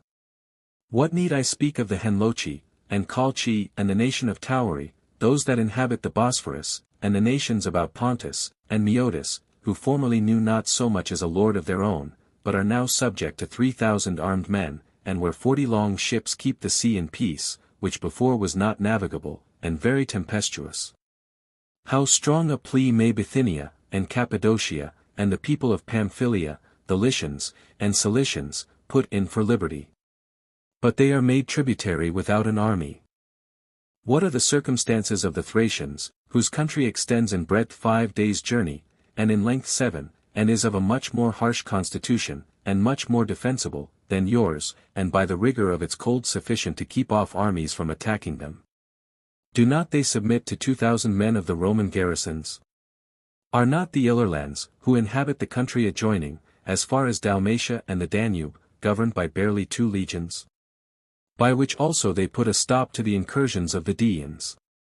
And for the Dalmatians, who have made such frequent insurrections in order to regain their liberty, and who could never before be so thoroughly subdued, but that they always gathered their forces together again, revolted, yet are they now very quiet under 1 Roman legion. Moreover, great advantages might provoke any people to revolt. The Gauls might do it best of all, as being so thoroughly walled round by nature, on the east side by the Alps, on the north by the river Rhine, on the south by the Pyrenean mountains, and on the west by the ocean. Now although these Gauls have such obstacles before them to prevent any attack upon them, and have no fewer than 305 nations among them, nay have, as one may say, the fountains of domestic happiness within themselves, and send out plentiful streams of happiness over almost the whole world, these bear to be tributary to the Romans, and derive their prosperous condition from them, and they undergo this, not because they are of effeminate minds, or because they are of an ignoble stock, as having borne a war of 80 years in order to preserve their liberty, but by reason of the great regard they have to the power of the Romans, and their good fortune, which is of greater efficacy than their arms. These Gauls, therefore, are kept in servitude by 1,200 soldiers, which are hardly so many as are their cities, nor hath the gold dug out of the mines of Spain been sufficient for the support of a war to preserve their liberty, nor could their vast distance from the Romans by land and by sea do it, nor could the martial tribes of the Lusitanians and Spaniards escape, no more could the ocean, with its tide, which yet was terrible to the ancient inhabitants. Nay, The Romans have extended their arms beyond the pillars of Hercules, and have walked among the clouds, upon the Pyrenean mountains, and have subdued these nations. And 1 legion is a sufficient guard for these people, although they were so hard to be conquered, and at a distance so remote from Rome. Who is there among you that hath not heard of the great number of the Germans? You have, to be sure, yourselves seen them to be strong and tall, and that frequently, since the Romans have them among their captives everywhere. Yet these Germans, who dwell in an immense country, who have minds greater than their bodies, and a soul that despises death, and who are in rage more fierce than wild beasts, have the Rhine for the boundary of their enterprises, and are tamed by 8 Roman legions.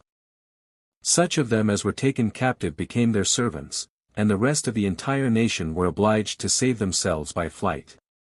Do you also, who depend on the walls of Jerusalem, consider what a wall the Britons had, for the Romans sailed away to them, and subdued them while they were encompassed by the ocean, and inhabited an island that is not less than the continent of this habitable earth, and 4 legions are a sufficient guard to so large an island. And why should I speak much more about this matter, while the Parthians, that most warlike body of men, and lords of so many nations, and encompassed with such mighty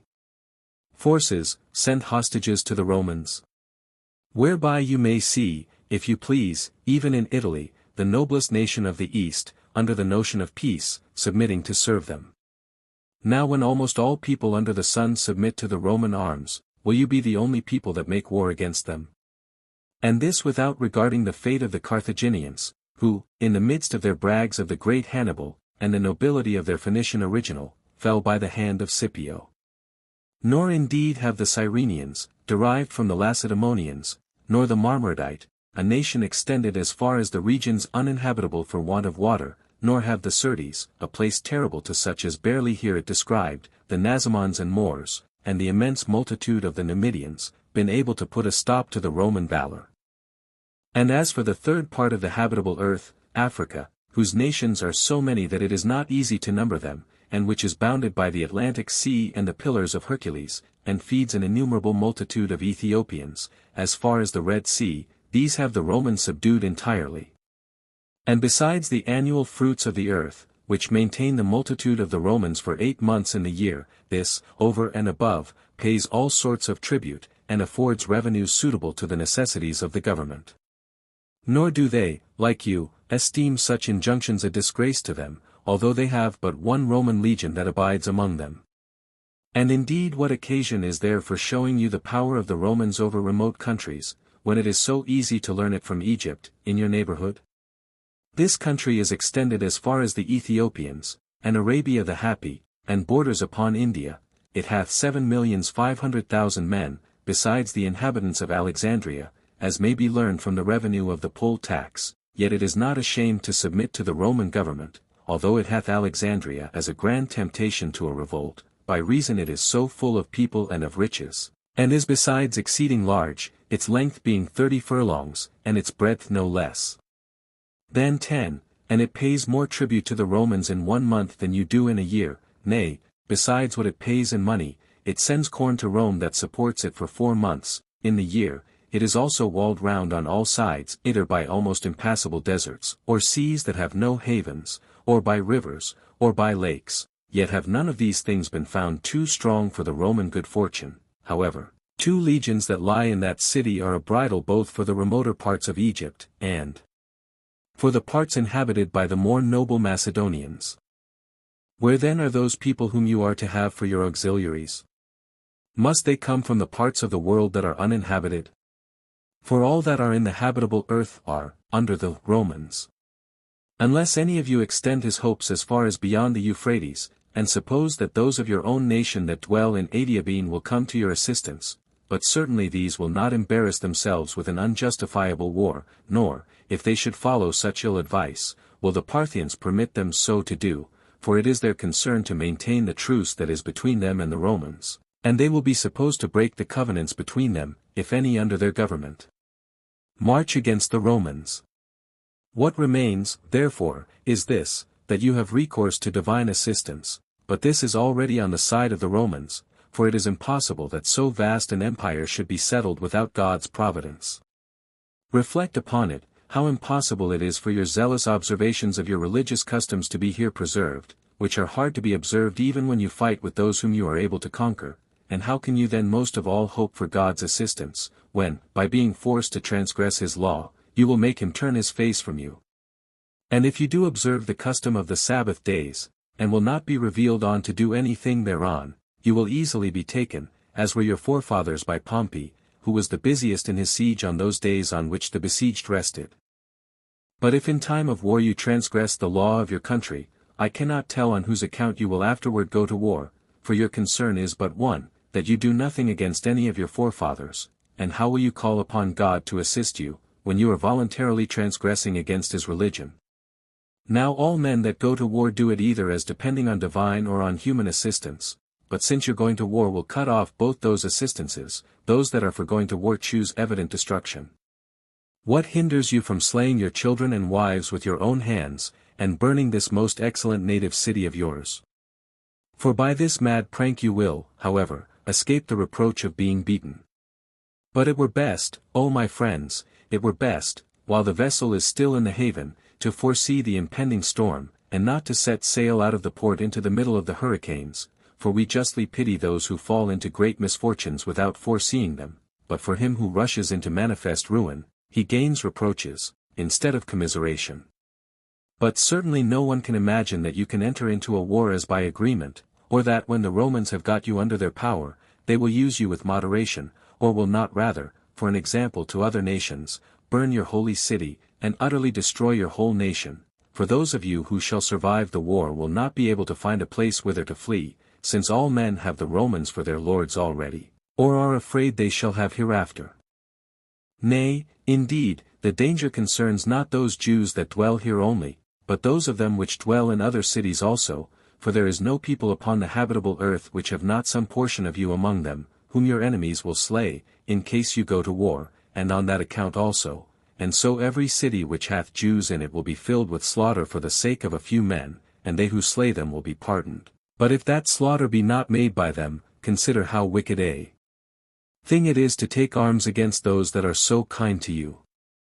Have pity, therefore, if not on your children and wives, yet upon this your metropolis, and its sacred walls, spare the temple, and preserve the holy house, with its holy furniture, for yourselves, for if the Romans get you under their power, they will no longer abstain from them, when their former abstinence shall have been so ungratefully requited. I call to witness your sanctuary, and the holy angels of God, and this country common to us all, that I have not kept back anything that is for your preservation, and if you will follow that advice which you ought to do, you will have that peace which will be common to you and to me, but if you indulge four passions, you will run those hazards which I shall be free from. 5. When Agrippa had spoken thus, both he and his sister wept, and by their tears repressed a great deal of the violence of the people, but still they cried out, that they would not fight against the Romans, but against Florus, on account of what they had suffered by his means. To which Agrippa replied, that what they had already done was like such as make war against the Romans, for you have not paid the tribute which is due to Caesar 78 and you have cut off the cloisters, of the temple, from joining to the tower Antonia. You will therefore prevent any occasion of revolt if you will but join these together again, and if you will but pay your tribute, for the citadel does not now belong to Florus, nor are you to pay the tribute money to Florus. Chapter 17 How the War of the Jews with the Romans began, and concerning Manahem. 1. This advice the people hearkened to, and went up into the temple with the king and Bernice, and began to rebuild the cloisters. The rulers also and senators divided themselves into the villages, and collected the tributes, and soon got together 40 talents, which was the sum that was deficient. And thus did Agrippa then put a stop to that war which was threatened. Moreover, he attempted to persuade the multitude to obey Florus, until Caesar should send one to succeed him, but they were hereby more provoked, and cast reproaches upon the king, and got him excluded out of the city. Nay, some of the seditious had the impudence to throw stones at him. So when the king saw that the violence of those that were for innovations was not to be restrained, and being very angry at the contumelies he had received, he sent their rulers, together with their men of power, to Florus, to Caesarea, that he might appoint whom he thought fit to collect the tribute in the country, while he retired into his own kingdom.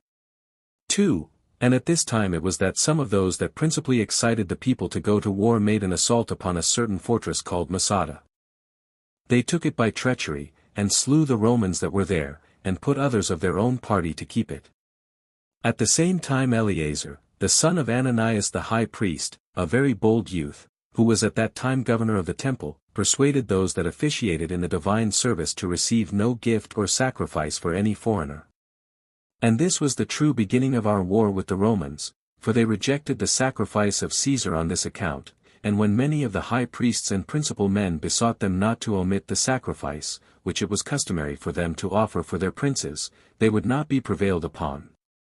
These relied much upon their multitude, for the most flourishing part of the innovators assisted them, but they had the chief regard to Eleazar, the governor of the temple. 3. Hereupon the men of power got together, and conferred with the high priests, as did also the principal of the Pharisees, and thinking all was at stake, and that their calamities were becoming incurable, took counsel what was to be done. Accordingly, they determined to try what they could do with the seditious by words, and assembled the people before the brazen gate, which was that gate of the inner temple, court of the priests, which looked toward the sun rising. And, in the first place, they showed the great indignation they had at this attempt for a revolt, and for their bringing so great a war upon their country, after which they confuted their pretense as unjustifiable, and told them that their forefathers had adorned their temple in great part with donations bestowed on them by foreigners, and had always received what had been presented to them from foreign nations, and that they had been so far from rejecting any person's sacrifice, which would be the highest instance of impiety, that they had themselves placed those donations about the temple which were still visible, and had remained there so long a time, that they did now irritate the Romans to take arms against them, and invited them to make war upon them, and brought up novel rules of a strange divine worship, and determined to run the hazard of having their city condemned for impiety, while they would not allow any foreigner, but Jews only, either to sacrifice or to worship therein.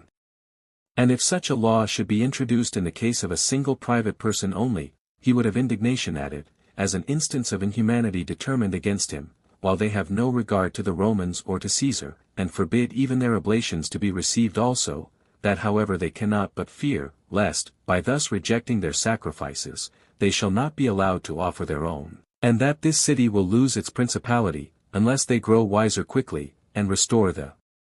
sacrifices as formerly, and indeed amend the injury they have offered foreigners, before the report of it comes to the ears of those that have been injured.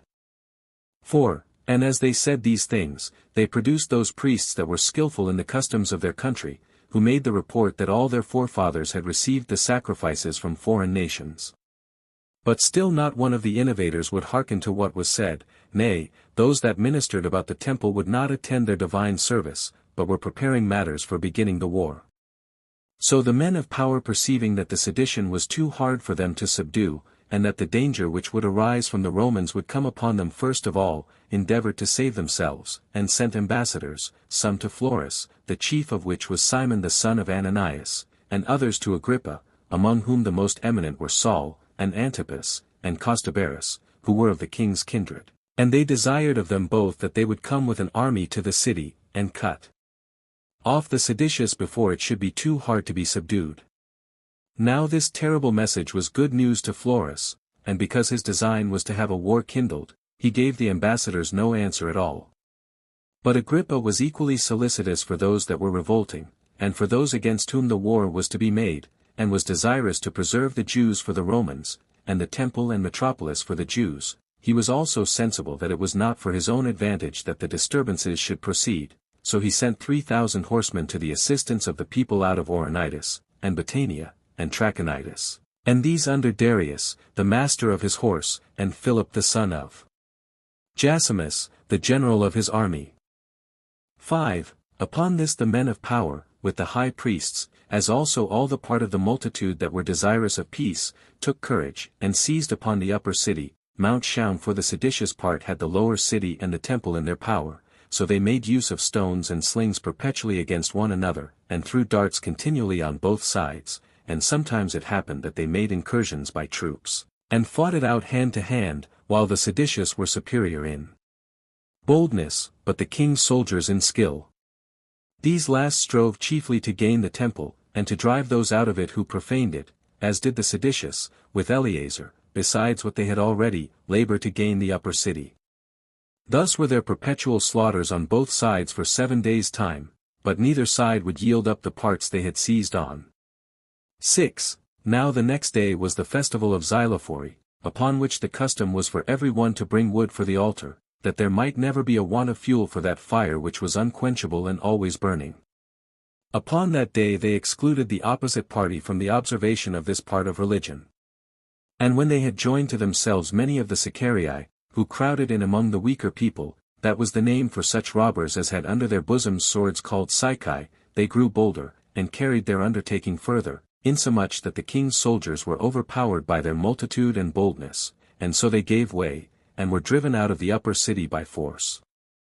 The others then set fire to the house of Ananias the high priest, and to the palaces of Agrippa and Bernice, after which they carried the fire to the place where the archives were reposite, and made haste to burn the contracts belonging to their creditors, and thereby to dissolve their obligations for paying their debts, and this was done in order to gain the multitude of those who had been debtors, and that they might persuade the poorer sort to join in their insurrection with safety against the more wealthy. So the keepers of the records fled away, and the rest set fire to them. And when they had thus burnt down the nerves of the city, they fell upon their enemies, at which time some of the men of power, and of the high priests, went into the vaults underground, and concealed themselves, while others fled with the king's soldiers to the upper palace, and shut the gates immediately, among whom were Ananias the high priest, and the ambassadors that had been sent to Agrippa. And now the seditious were contented with the victory they had gotten, and the buildings they had burnt down, and proceeded no further. 7. But on the next day, which was the 15th of the month Laus,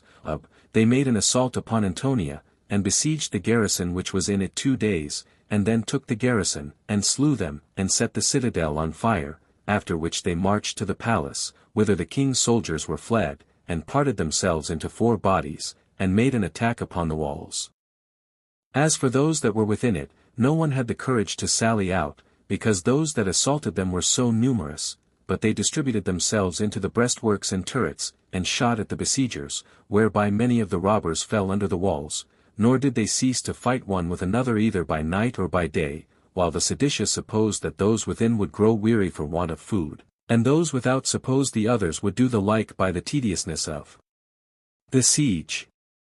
8. In the meantime, one Manahem, the son of Judas, that was called the Galilean, who was a very cunning sophister, and had formerly reproached the Jews under Cyrenius, that after God they were subject to the Romans, took some of the men of note with him, and retired to Masada, where he broke open King Herod's armory, and gave arms not only to his own people, but to other robbers also.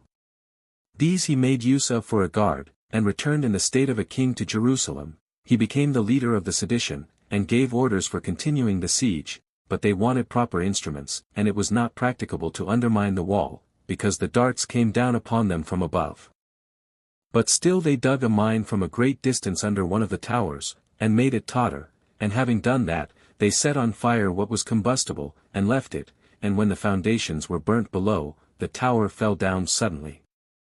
Yet did they then meet with another wall that had been built within, for the besieged were sensible beforehand of what they were doing, and probably the tower shook as it was undermining, so they provided themselves of another fortification, which when the besiegers unexpectedly saw, while they thought they had already gained the place, they were under some consternation.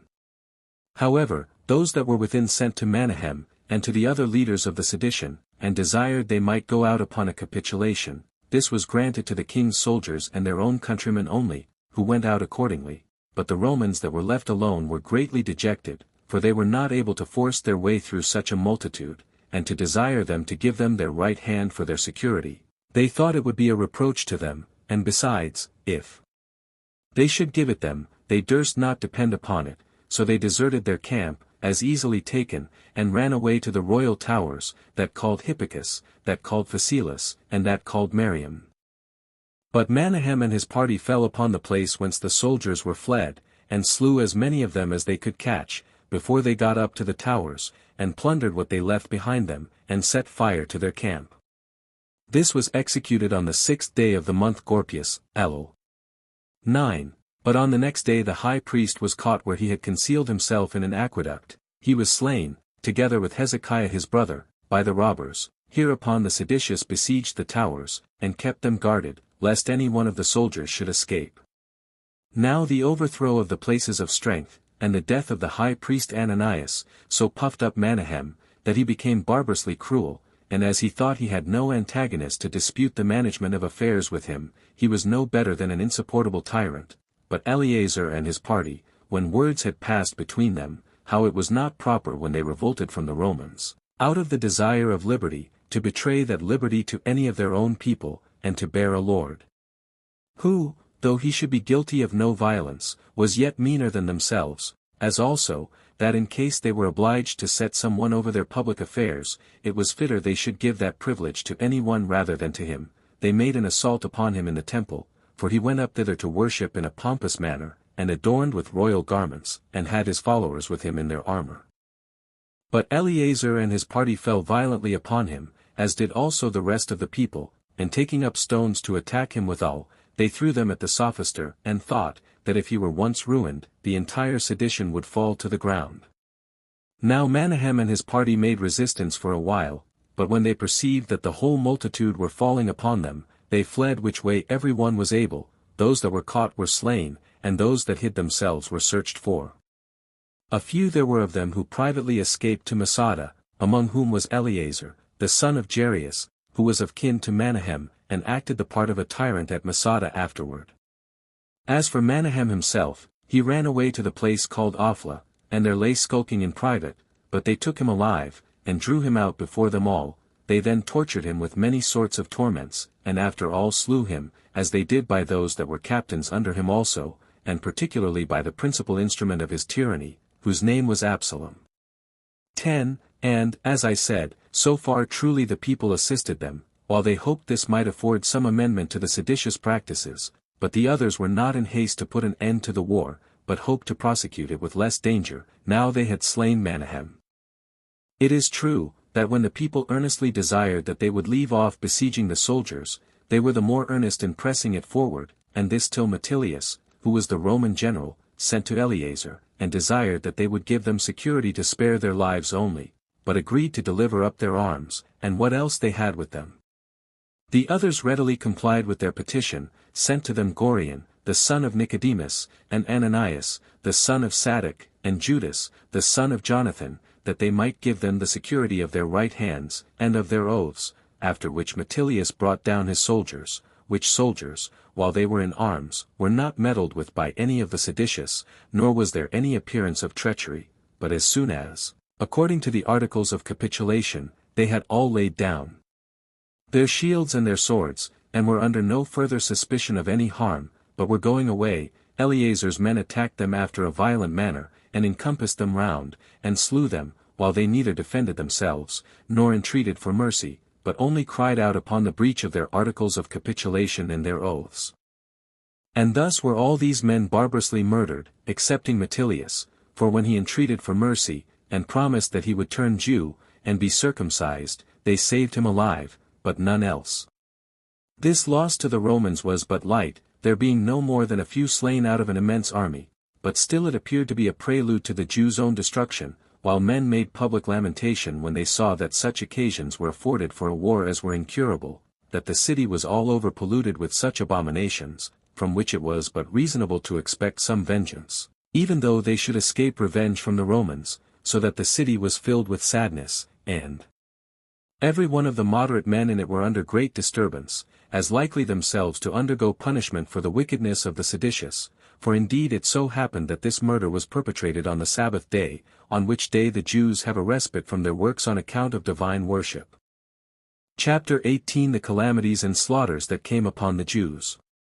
1. Now the people of Caesarea had slain the Jews that were among them on the very same day and hour, when the soldiers were slain, which one would think must have come to pass by the direction of Providence, insomuch that in 1 hour's time above 20,000 Jews were killed, and all Caesarea was emptied of its Jewish inhabitants, for Florus caught such as ran away, and sent them in bonds to the galleys.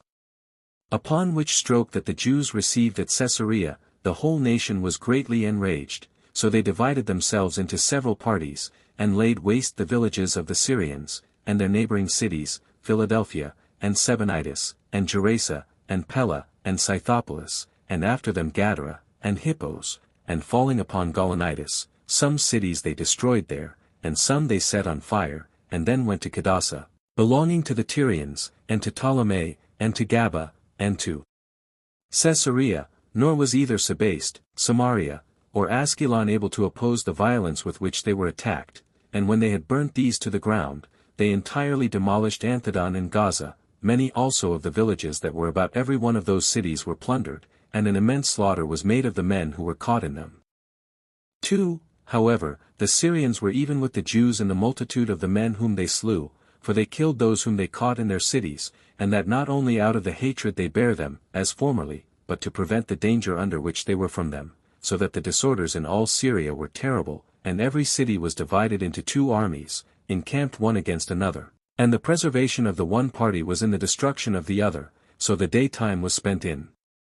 shedding of blood, and the night in fear, which was of the 2 the more terrible, for when the Syrians thought they had ruined the Jews, they had the Judaizers in suspicion also, and as each side did not care to slay those whom they only suspected on the other, so did they greatly fear them when they were mingled with the other, as if they were certainly foreigners. Moreover, greediness of gain was a provocation to kill the opposite party, even to such as had of old appeared very mild and gentle towards them, for they without fear plundered the effects of the slain, and carried off the spoils of those whom they slew to their own houses, as if they had been gained in a set battle, and he was esteemed a man of honor who got the greatest share, as having prevailed over the greatest number of his enemies. It was then common to see cities filled with dead bodies, still lying unburied, and those of old men, mixed with infants, all dead, and scattered about together. Women also lay amongst them, without any covering for their nakedness. You might then see the whole province full of inexpressible calamities, while the dread of still more barbarous practices which were threatened was everywhere greater than what had been already perpetrated. 3. And thus far the conflict had been between Jews and foreigners, but when they made excursions to Scythopolis, they found Jews that acted as enemies, for as they stood in battle array with those of Scythopolis, and preferred their own safety before their relation to us, they fought against their own countrymen. Nay, their alacrity was so very great, that those of Scythopolis suspected them. These were afraid, therefore, lest they should make an assault upon the city in the night time, and, to their great misfortune, should thereby make an apology for themselves to their own people for their revolt from them. So they commanded them, that in case they would confirm their agreement and demonstrate their fidelity to them, who were of a different nation, they should go out of the city, with their families to a neighboring grove, and when they had done as they were commanded, without suspecting anything, the people of Scythopolis lay still for the interval of 2 days, to tempt them to be secure, but on the 3rd night they watched their opportunity, and cut all their throats, some as they lay unguarded, and some as they lay asleep. The number that was slain was above 13,000, and then they plundered them of all that they had. 4. It will deserve our relation what befell Simon. He was the son of one Saul, a man of reputation among the Jews. This man was distinguished from the rest by the strength of his body, and the boldness of his conduct, although he abused them both to the mischieving of his countrymen, for he came every day and slew a great many of the Jews of Scythopolis, and he frequently put them to flight, and became himself alone the cause of his army's conquering. But a just punishment overtook him for the murders he had committed upon those of the same nation with him, for when the people of Scythopolis threw their darts at them in the grove, he drew his sword, but did not attack any of the enemy, for he saw that he could do nothing against such a multitude, but he cried out after a very moving manner, and said, O you people of Scythopolis, I deservedly suffer for what I have done with relation to you, when I gave you such security of my fidelity to you, by slaying so many of those that were related to me. Wherefore we very justly experienced the perfidiousness of foreigners, while we acted after a most wicked manner against our own nation. I will therefore die, polluted wretch as I am, by mine own hands, for it is not fit I should die by the hand of our enemies, and let the same action be to me both a punishment for my great crimes, and a testimony of my courage to my commendation, that so no one of our enemies may have it to brag of, that he it was that slew me, and no one may insult upon me as I fall. Now when he had said this, he looked round about him upon his family with eyes of commiseration and of rage. That family consisted of a wife and children, and his aged parents. So, in the first place, he caught his father by his grey hairs, and ran his sword through him, and after him he did the same to his mother, who willingly received it, and after them he did the like to his wife and children, every one almost offering themselves to his sword, as desirous to prevent being slain by their enemies. So when he had gone over all his family, he stood upon their bodies to be seen by all, and stretching out his right hand, that his action might be observed by all, he sheathed his entire sword into his own bowels. This young man was to be pitied, on account of the strength of his body and the courage of his soul, but since he had assured foreigners of his fidelity, against his own countrymen, he suffered deservedly. 5. Besides this murder at Scythopolis, the other cities rose up against the Jews that were among them. Those of Askelon slew 2,500, and those of Ptolemy 2,000, and put not a few into bonds. Those of Tyre also put a great number to death, but kept a greater number in prison. Moreover, those of Hippos, and those of Gadara, did the like while they put to death the boldest of the Jews, but kept those of whom they were afraid in custody, as did the rest of the cities of Syria, according as they every one either hated them or were afraid of them. Only the Antiochtans the Sidentans, and Epamians spared those that dwelt with them, and would not endure either to kill any of the Jews, or to put them in bonds.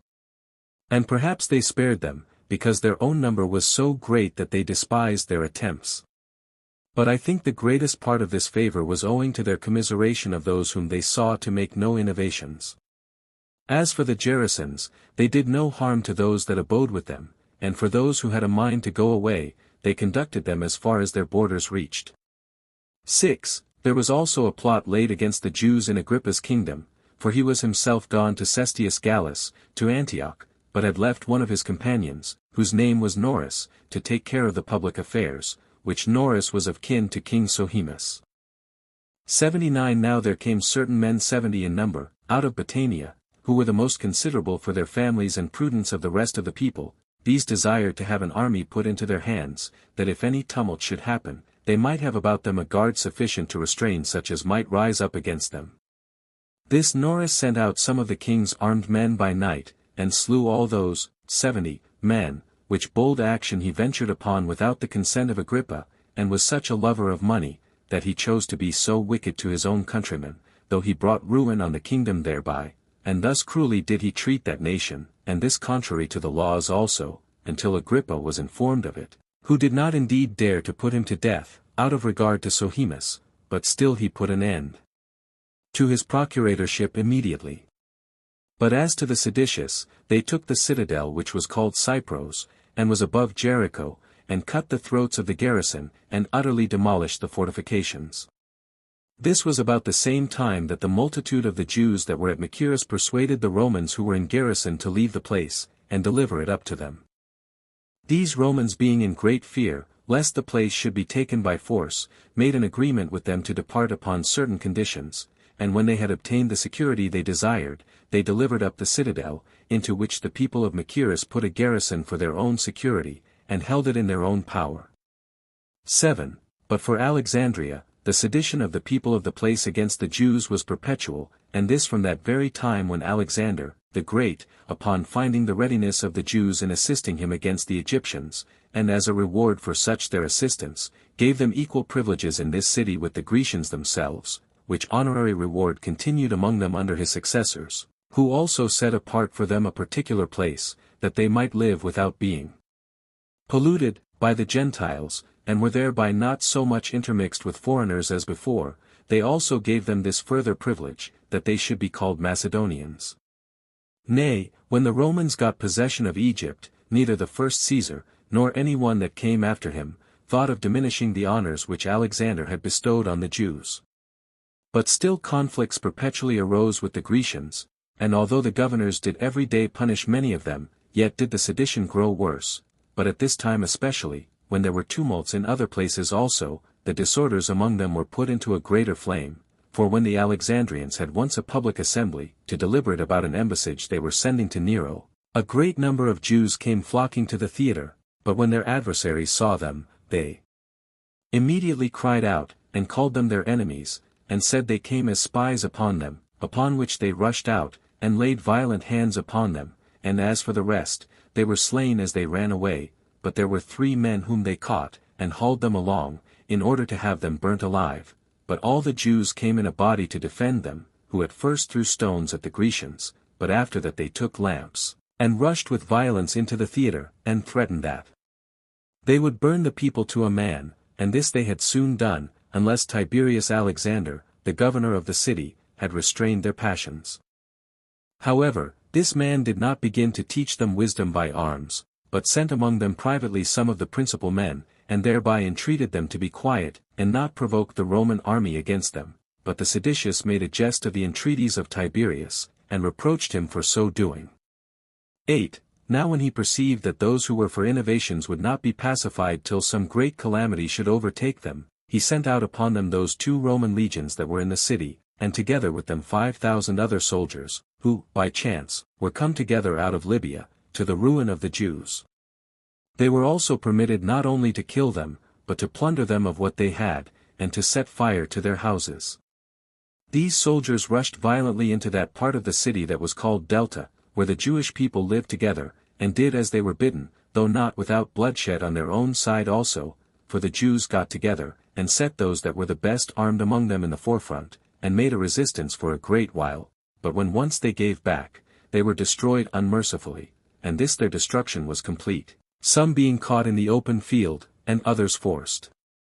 into their houses, which houses were first plundered of what was in them, and then set on fire by the Romans, wherein no mercy was shown to the infants, and no regard had to the aged, but they went on in the slaughter of persons of every age, till all the place was overflowed with blood, and 50,000 of them lay dead upon heaps, nor had the remainder been preserved, had they not betaken themselves to supplication. So Alexander commiserated their condition, and gave orders to the Romans to retire. Accordingly, these being accustomed to obey orders, left off killing at the first intimation, but the populace of Alexandria bare so very great hatred to the Jews, that it was difficult to recall them, and it was a hard thing to make them leave their dead bodies.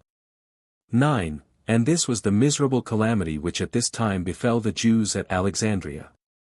Hereupon Cestius thought fit no longer to lie still, while the Jews were everywhere up in arms, so he took out of Antioch the 12th legion entire, and out of each of the rest he selected 2,000, with 6 cohorts of footmen, and 4 troops of horsemen, besides those auxiliaries which were sent by the kings, of which Antiochus sent 2,000 horsemen, and 3,000 footmen, with as many archers. And Agrippa sent the same number of footmen, and 1,000 horsemen, so Hemus also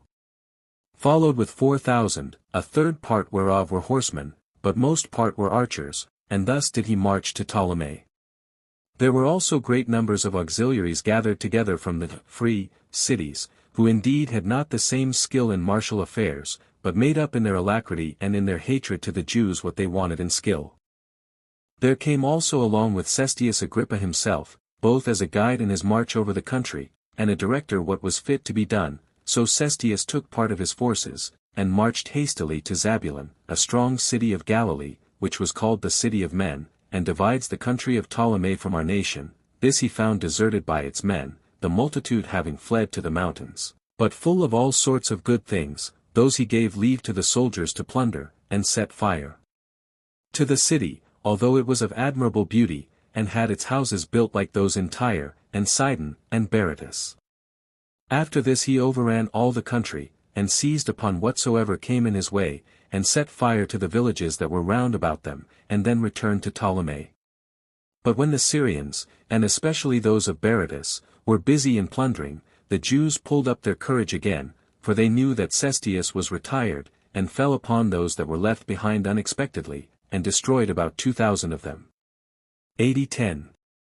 And now Cestius himself marched from Ptolemy, and came to Caesarea, but he sent part of his army before him to Joppa, and gave order, that if they could take that city, by surprise, they should keep it, but that in case the citizens should perceive they were coming to attack them, that they then should stay for him, and for the rest of the army. So some of them made a brisk march by the seaside, and some by land, and so coming upon them on both sides, they took the city with ease, and as the inhabitants had made no provision beforehand for a flight, nor had gotten anything ready for fighting, the soldiers fell upon them, and slew them all, with their families, and then plundered and burnt the city. The number of the slain was 8,400. In like manner, Cestius sent also a considerable body of horsemen to the toparchy of Narbatene, that adjoined to Caesarea, who destroyed the country, and slew a great multitude of its people. They also plundered what they had, and burnt their villages.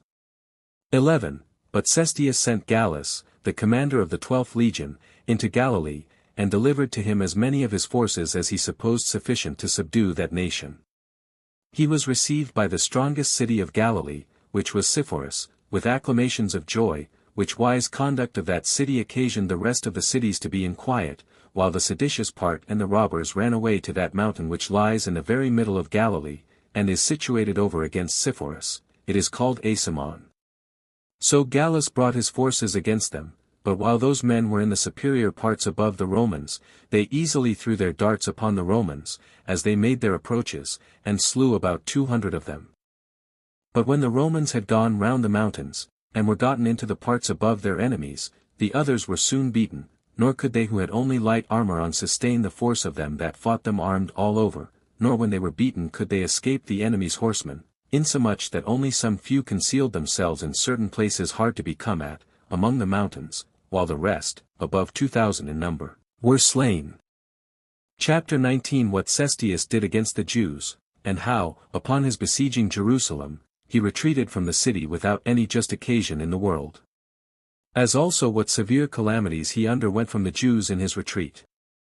1. And now Gallus, seeing nothing more that looked towards an innovation in Galilee, returned with his army to Caesarea, but Cestius removed with his whole army, and marched to Antipatris, and when he was informed that there was a great body of Jewish forces gotten together in a certain tower called Aphek, he sent a party before to fight them, but this party dispersed the Jews by affrighting them before it came to a battle. So they came, and finding their camp deserted, they burnt it, as well as the villages that lay about it. But when Cestius had marched from Antipatris to Lydda, he found the city empty of its men, for the whole multitude 81 were gone up to Jerusalem to the Feast of Tabernacles, yet did he destroy 50 of those that showed themselves, and burnt the city, and so marched forwards, and ascending by Betboron, he pitched his camp at a certain place called Gabeo, 50 furlongs distant from Jerusalem. 2. But as for the Jews, when they saw the war approaching to their metropolis, they left the feast, and betook themselves to their arms, and taking courage greatly from their multitude, went in a sudden and disorderly manner to the fight, with a great noise, and without any consideration had of the rest of the 7th day, although the Sabbath 82 was the day to which they had the greatest regard. But that rage which made them forget the religious observation of the Sabbath, made them too hard for their enemies in the fight. With such violence therefore did they fall upon the Romans, as to break into their ranks, and to march through the midst of them, making a great slaughter as they went, insomuch that unless the horsemen, and such part of the footmen as were not yet tired in the action, had wheeled round, and succored that part of the army which was not yet broken, Cestius, with his whole army, had been in danger. However, 515 of the Romans were slain, of which number 400 were footmen, and the rest horsemen, while the Jews lost only 22, of whom the most valiant were the kinsmen of Monobazus, king of Adiabene, and their names were Monobazus and Canidius, and next to them were Niger of Perea, and Silas of Babylon, who had deserted from King Agrippa to the Jews, for he had formerly served in his army. When the front of the Jewish army had been cut off, the Jews retired into the city, but still Simon, the son of Giora, fell upon the backs of the Romans, as they were ascending up Betheron, and put the hindmost of the army into disorder, and carried off many of the beasts that carried the weapons of war, and led Shem into the city. But as Cestius tarried there 3 days, the Jews seized upon the elevated parts of the city, and set watches at the entrances into the city, and appeared openly resolved not to rest when once the Romans should begin to march. 3. And now when Agrippa observed that even the affairs of the Romans were likely to be in danger, while such an immense multitude of their enemies had seized upon the mountains round about, he determined to try what the Jews would agree to by words, as thinking that he should either persuade them all to desist from fighting, or, however, that he should cause the sober part of them to separate themselves from the opposite party.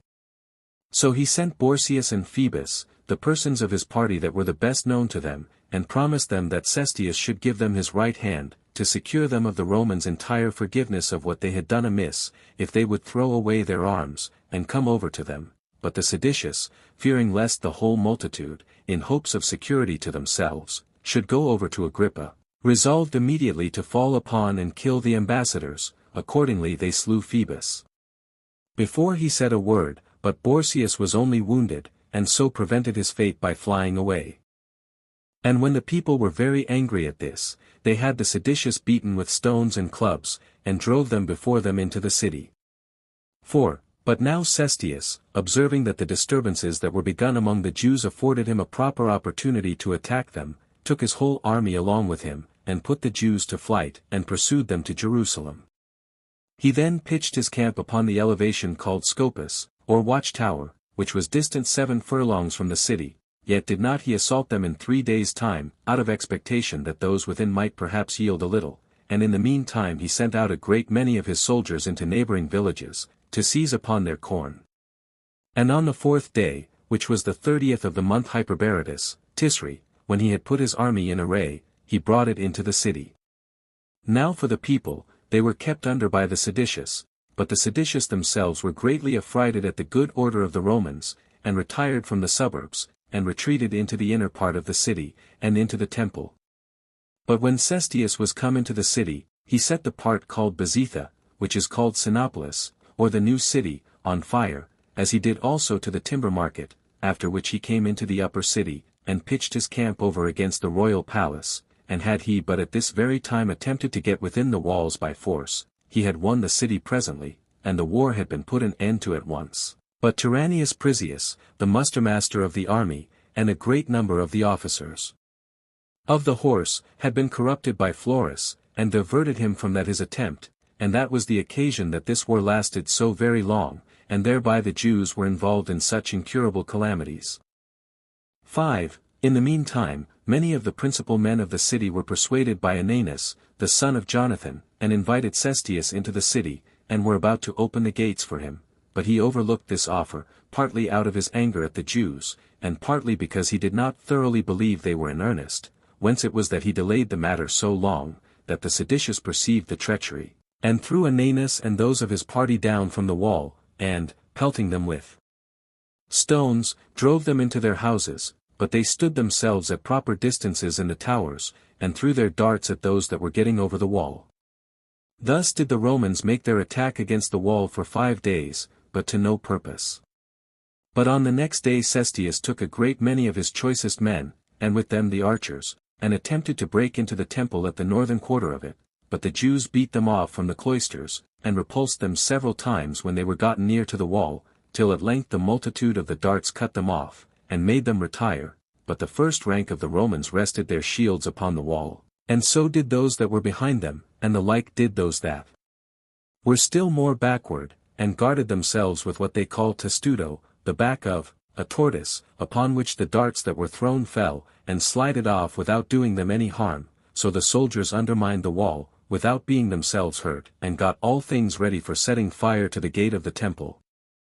6. And now it was that a horrible fear seized upon the seditious, insomuch that many of them ran out of the city, as though it were to be taken immediately, but the people upon this took courage, and where the wicked part of the city gave ground, thither did they come, in order to set open the gates, and to admit Cestius 83 as their benefactor, who, had he but continued the siege a little longer, had certainly taken the city, but it was, I suppose, owing to the aversion God had already at the city and the sanctuary, that he was hindered from putting an end to the war that very day. 7. It then happened that Cestius was not conscious either how the besieged despaired of success, nor how courageous the people were for him, and so he recalled his soldiers from the place, and by despairing of any expectation of taking it, without having received any disgrace, he retired from the city, without any reason in the world. But when the robbers perceived this unexpected retreat of his, they resumed their courage, and ran after the hinder parts of his army, and destroyed a considerable number of both their horsemen and footmen, and now Cestius lay all night at the camp which was at Scopus, and as he went off farther next day, he thereby invited the enemy to follow him, who still fell upon the hindmost, and destroyed them. They also fell upon the flank on each side of the army, and threw darts upon them obliquely. Nor durst those that were hindmost turn back upon those who wounded them behind, as imagining that the multitude of those that pursued them was immense, nor did they venture to drive away those that pressed upon them on each side, because they were heavy with their arms, and were afraid of breaking their ranks to pieces, and because they saw the Jews were light, and ready for making incursions upon them. And this was the reason why the Romans suffered greatly, without being able to revenge themselves upon their enemies, so they were galled all the way, and their ranks were put into disorder, and those that were thus put out of their ranks were slain, among whom were Priscus, the commander of the 6th legion, and Longinus, the tribune, and Aemilius Secundus, the commander of a troop of horsemen. So it was not without difficulty that they got to Gabao, their former camp, and that not without the loss of a great part of their baggage. There it was that Cestius stayed 2 days, and was in great distress to know what he should do in these circumstances, but when on the 3rd day he saw a still much greater number of enemies, and all the parts round about him full of Jews, he understood that his delay was to his own detriment, and that if he stayed any longer there, he should have still more enemies upon him. 8. That therefore he might fly the faster, he gave orders to cast away what might hinder his army's march, so they killed the mules and other creatures, excepting those that carried their darts and machines, which they retained for their own use, and this principally because they were afraid lest the Jews should seize upon them. He then made his army march on as far as Betharon. Now the Jews did not so much press upon them when they were in large open places, but when they were penned up in their descent through narrow passages, then did some of them get before, and hindered them from getting out of them, and others of them thrust the hindermost down into the lower places, and the whole multitude extended themselves over against the neck of the passage, and covered the Roman army with their darts. In which circumstances, as the footmen knew not how to defend themselves, so the danger pressed the horsemen still more, for they were so pelted, that they could not march along the road in their ranks, and the ascents were so high, that the cavalry were not able to march against the enemy. The precipices also and valleys into which they frequently fell, and tumbled down, were such on each side of them, that there was neither place for their flight, nor any contrivance could be thought of for their defense, till the distress they were at last in was so great, that they betook themselves to lamentations, and to such mournful cries as men use in the utmost despair. The joyful acclamations of the Jews also, as they encouraged one another, echoed the sounds back again, these last composing a noise of those that at once rejoiced and were in a rage. Indeed, things were come to such a pass, that the Jews had almost taken Cestius's entire army prisoners, had not the night come on, when the Romans fled to Betharon, and the Jews seized upon all the places round about them, and watched for their coming out, in the morning. 9. And then it was that Cestius, despairing of obtaining room for a public march, contrived how he might best run away, and when he had selected 400 of the most courageous of his soldiers, he placed them at the strongest of their fortifications, and gave order, that when they went up to the morning guard, they should erect their ensigns, that the Jews might be made to believe that the entire army was there still, while he himself took the rest of his forces with him, and marched without any noise, 30 furlongs. But when the Jews perceived, in the morning, that the camp was empty, they ran upon those 400 who had deluded them, and immediately threw their darts at them, and slew them, and then pursued after Cestius. But he had already made use of a great part of the night in his flight, and still marched quicker when it was day, insomuch that the soldiers, through the astonishment and fear they were in, left behind them their engines for sieges, and for throwing of stones, and a great part of the instruments of war. So the Jews went on pursuing the Romans as far as Antipatris, after which, seeing they could not overtake them, they came back, and took the engines, and spoiled the dead bodies, and gathered the prey together which the Romans had left behind them, and came back running and singing to their metropolis, while they had themselves lost a few only, but had slain of the Romans 5,300 footmen, and 380 horsemen. This defeat happened on the 8th day of the month Dios, Marches Van, in the 12th year of the reign of Nero. Chapter 20. Cestius sends ambassadors to Nero. The people of Damascus slay those Jews that lived with them. The people of Jerusalem, after they had left off pursuing Cestius, return to the city and get things ready for its defense, and make a great many generals for their armies, and particularly Josephus, the writer of these books. Some account of his administration. 1. After this calamity had befallen Cestius, many of the most eminent of the Jews swam away from the city, as from a ship when it was going to sink. Costobarus, therefore, and Saul, who were brethren, together with Philip, the son of Josephus, who was the commander of King Agrippa's forces, ran away from the city, and went to Cestius. But then how Antipas, who had been besieged with them in the king's palace, but would not fly away with them, was afterwards slain by the seditious, we shall relate hereafter. However, Cestius sent Saul and his friends, at their own desire, to Achaia, to Nero, to inform him of the great distress they were in, and to lay the blame of their kindling the war upon Florus, as hoping to alleviate his own danger, by provoking his indignation against Florus. 2. In the meantime, the people of Damascus, when they were informed of the destruction of the Romans, set about the slaughter of those Jews that were among them, and as they had them already cooped up together in the place of public exercises, which they had done out of the suspicion they had of them, they thought they should meet with no difficulty in the attempt, yet did they distrust their own wives, which were almost all of them addicted to the Jewish religion, on which account it was that their greatest concern was, how they might conceal these things from them, so they came upon the Jews, and cut their throats, as being in a narrow place, in number 10,000, and all of them unarmed, and this in 1 hour's time, without any body to disturb them. 3. But as to those who had pursued after Cestius, when they were returned back to Jerusalem, they overbore some of those that favored the Romans by violence, and some them persuaded, by entreaties, to join with them, and got together in great numbers in the temple, and appointed a great many generals for the war.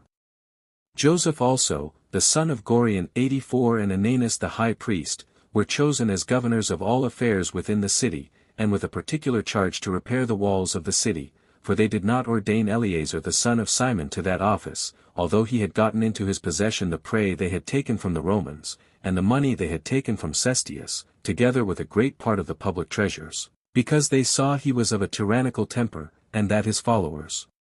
were, in their behavior, like guards about him. However, the want they were in of Eleazar's money, and the subtle tricks used by him, brought all so about, that the people were circumvented, and submitted themselves to his authority in all public affairs. 4. They also chose other generals for Idumea, Jesus, the son of Saphias, one of the high priests, and Eleazar, the son of Ananias, the high priest. They also enjoined Niger, the then governor of Idumea 85, who was of a family that belonged to Perea, beyond Jordan, and was thence called the Parate, that he should be obedient to those forenamed commanders. Nor did they neglect the care of other parts of the country, but Joseph the son of Simon was sent as general to Jericho, as was Manasseh to Perea, and John, the Escu, to the toparchy of Thamna. Lydda was also added to his portion, and Joppa, and Emmaus. But John, the son of Matthias, was made governor of the toparchies of Gophnitica and Acrabattene, as was Josephus, the son of Matthias, of both the Galilees. Gamala also, which was the strongest city in those parts, was put under his command. 5. So every one of the other commanders administered the affairs of his portion with that alacrity and prudence they were masters of, but as to Josephus, when he came into Galilee, his first care was to gain the goodwill of the people of that country, as sensible that he should thereby have in general good success, although he should fail in other points. And being conscious to himself that if he communicated part of his power to the great men, he should make them his fast friends, and that he should gain the same favor from the multitude, if he executed his commands by persons of their own country, and with whom they were well acquainted, he chose out 70 of the most prudent men, and those elders in age, and appointed them to be rulers of all Galilee, as he chose 7 judges in every city to hear the lesser quarrels, for as to the greater causes, and those wherein life and death were concerned, he enjoined they should be brought to him and the 86 elders. 6. Josephus also, when he had settled these rules for determining causes by the law, with regard to the people's dealings one with another, betook himself to make provisions for their safety against external violence, and as he knew the Romans would fall upon Galilee, he built walls in proper places about Jotapata, and Bersabee, and Salamis, and besides these, about Caphareco, and Jaffa, and Sego, and what they call Mount Tabor, and Tarichai, and Tiberias. Moreover, he built walls about the caves near the lake of Gennesar, which places lay in the lower Galilee. The same he did to the places of upper Galilee, as well as to the rock called the rock of the Achabari, and to Seph, and Jamneth, and Meroth, and in Gaulonitis he fortified Seleucia, and Sogane, and Gamala. But as to those of Sepphoris, they were the only people to whom he gave leave to build their own walls, and this because he perceived they were rich and wealthy, and ready to go to war. without standing in need of any injunctions for that purpose. The case was the same with Giscala, which had a wall built about it by John the son of Levi himself, but with the consent of Josephus. But for the building of the rest of the fortresses, he labored together with all the other builders, and was present to give all the necessary orders for that purpose. He also got together an army out of Galilee, of more than 100,000 young men, all of which he armed with the old weapons which he had collected together and prepared for them. 7. And when he had considered that the Roman power became invincible, chiefly by their readiness in obeying orders, and the constant exercise of their arms, he despaired of teaching these his men the use of their arms, which was to be obtained by experience, but observing that their readiness in obeying orders was owing to the multitude of their officers, he made his partitions in his army more after the Roman manner, and appointed a great many subalterns. He also distributed the soldiers into various classes, whom he put under captains of tens, and captains of hundreds, and then under captains of thousands, and besides these, he had commanders of larger bodies of men.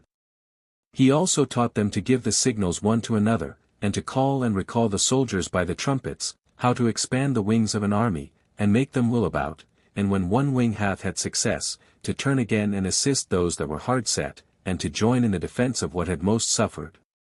He also continually instructed them in what concerned the courage of the soul, and the hardiness of the body, and, above all, he exercised them for war, by declaring to them distinctly the good order of the Romans, and that they were to fight with men who, both by the strength of their bodies and courage of their souls, had conquered in a manner the whole habitable earth. He told them that he should make trial of the good order they would observe in war, even before it came to any battle, in case they would abstain from the crimes they used to indulge themselves in, such as theft, and robbery, and rapine, and from defrauding their own countrymen, and never to esteem the harm done to those that were so near of kin to them to be any advantage to themselves. For that wars are then managed the best when the warriors preserve a good conscience, but that such as are ill men in private life will not only have those for enemies which attack them, but God himself also for their antagonist. 8. And thus did he continue to admonish them. Now he chose for the war such an army as was sufficient, i.e., 60,000 footmen, and 250 horsemen, 87 and besides these, on which he put the greatest trust, there were about 4,500 mercenaries, he had also 600 men as guards of his body. Now the cities easily maintained the rest of his army, excepting the mercenaries, for every one of the cities enumerated above sent out half their men to the army, and retained the other half at home, in order to get provisions for them, insomuch that the one part went to the war, and the other part to their work, and so those that sent out their corn were paid for it by those that were in arms, by that security which they enjoyed from them. Chapter 21 Concerning John of Giscala. Josephus uses stratagems against the plots John laid against him and recovers certain cities which had revolted from him.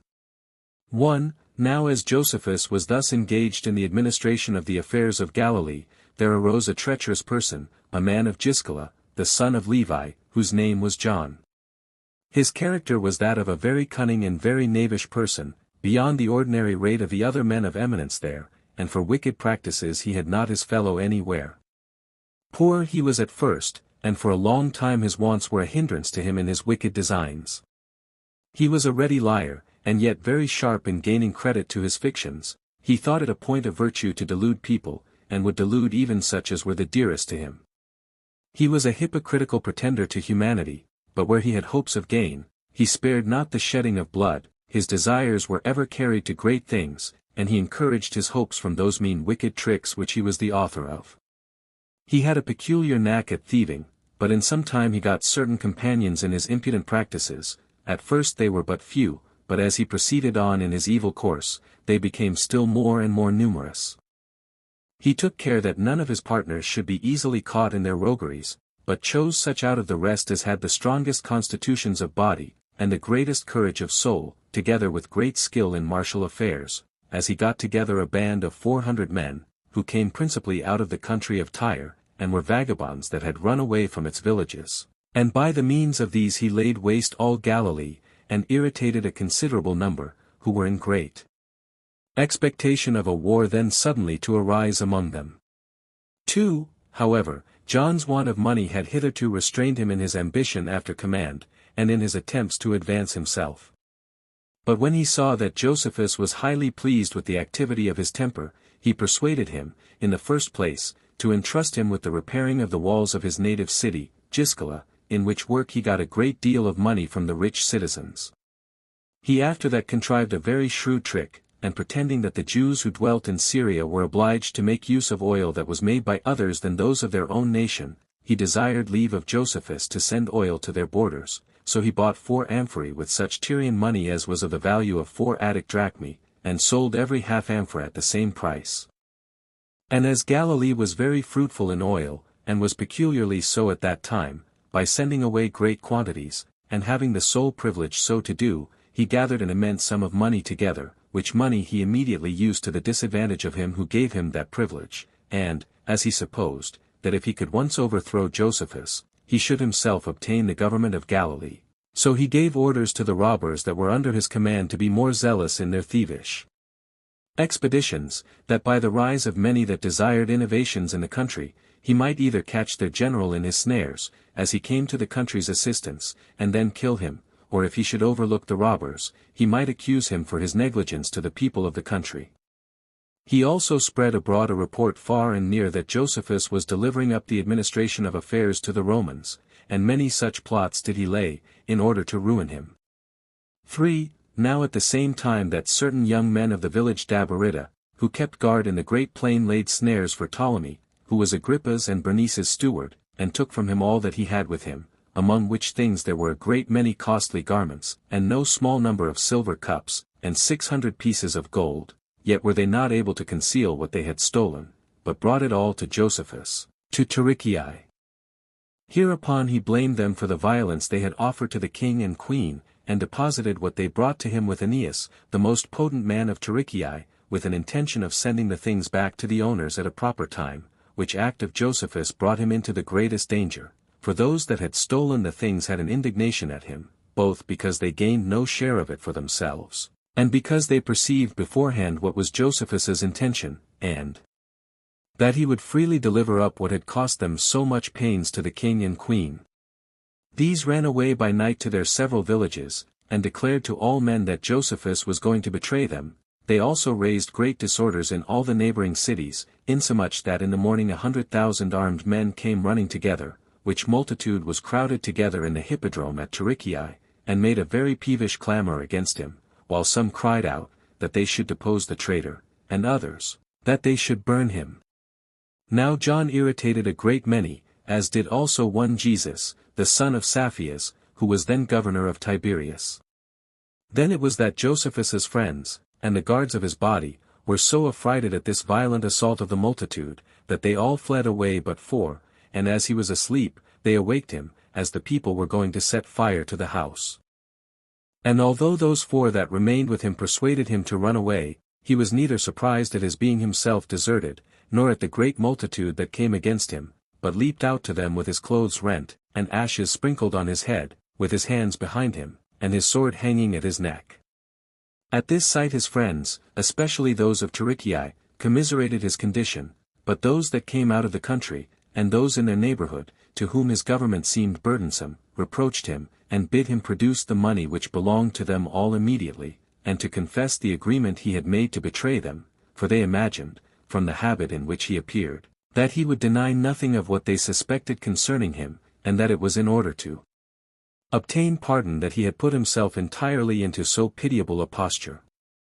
But this humble appearance was only designed as preparatory to a stratagem of his, who thereby contrived to set those that were so angry at him at variance one with another about the things they were angry at. However, he promised he would confess all. Hereupon he was permitted to speak, when he said, I did neither intend to send this money back to Agrippa, nor to gain it myself, for I did never esteem one that was your enemy to be my friend, nor did I look upon what would tend to your disadvantage to be my advantage. But, O you people of Tarihi, I saw that your city stood in more need than others of fortifications for your security, and that it wanted money in order for the building it a wall.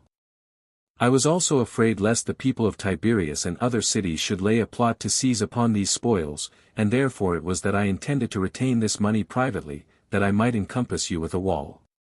But if this does not please you, I will produce what was brought me, and leave it to you to plunder it, but if I have conducted myself so well as to please you, you may if you please punish your benefactor. 4. Hereupon the people of Tarichae loudly commended him, but those of Tiberias, with the rest of the company, gave him hard names, and threatened what they would do to him, so both sides left off quarreling with Josephus, and fell on quarreling with one another.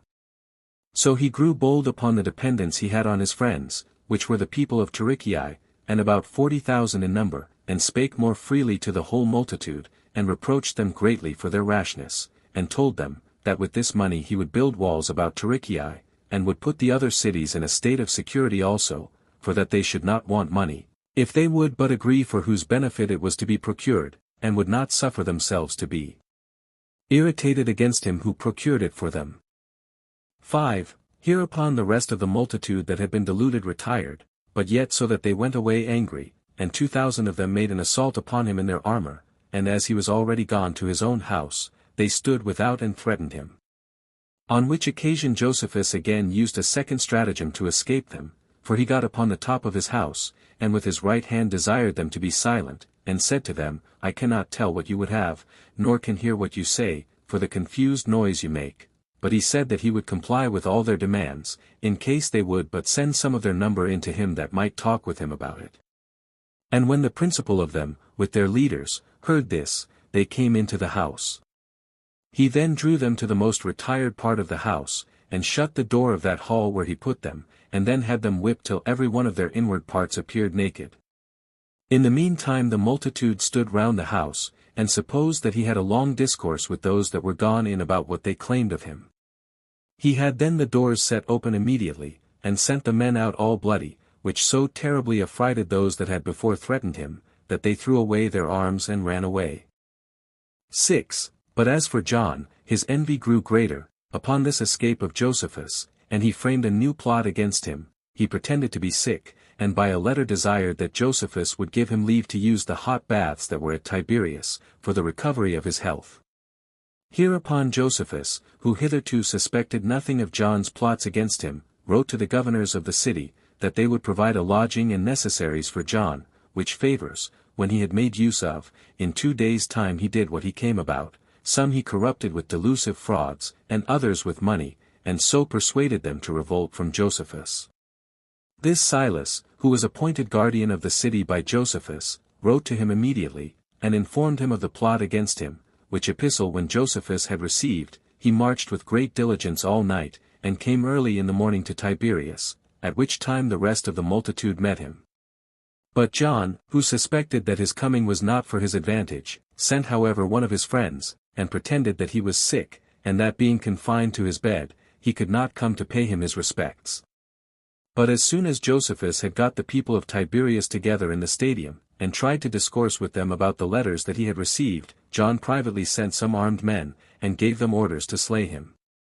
But when the people saw that the armed men were about to draw their swords, they cried out, at which cry Josephus turned himself about, and when he saw that the swords were just at his throat, he marched away in great haste to the seashore, and left off that speech which he was going to make to the people, upon an elevation of 6 cubits high. He then seized on a ship which lay in the haven, and leaped into it, with 2 of his guards, and fled away into the midst of the lake.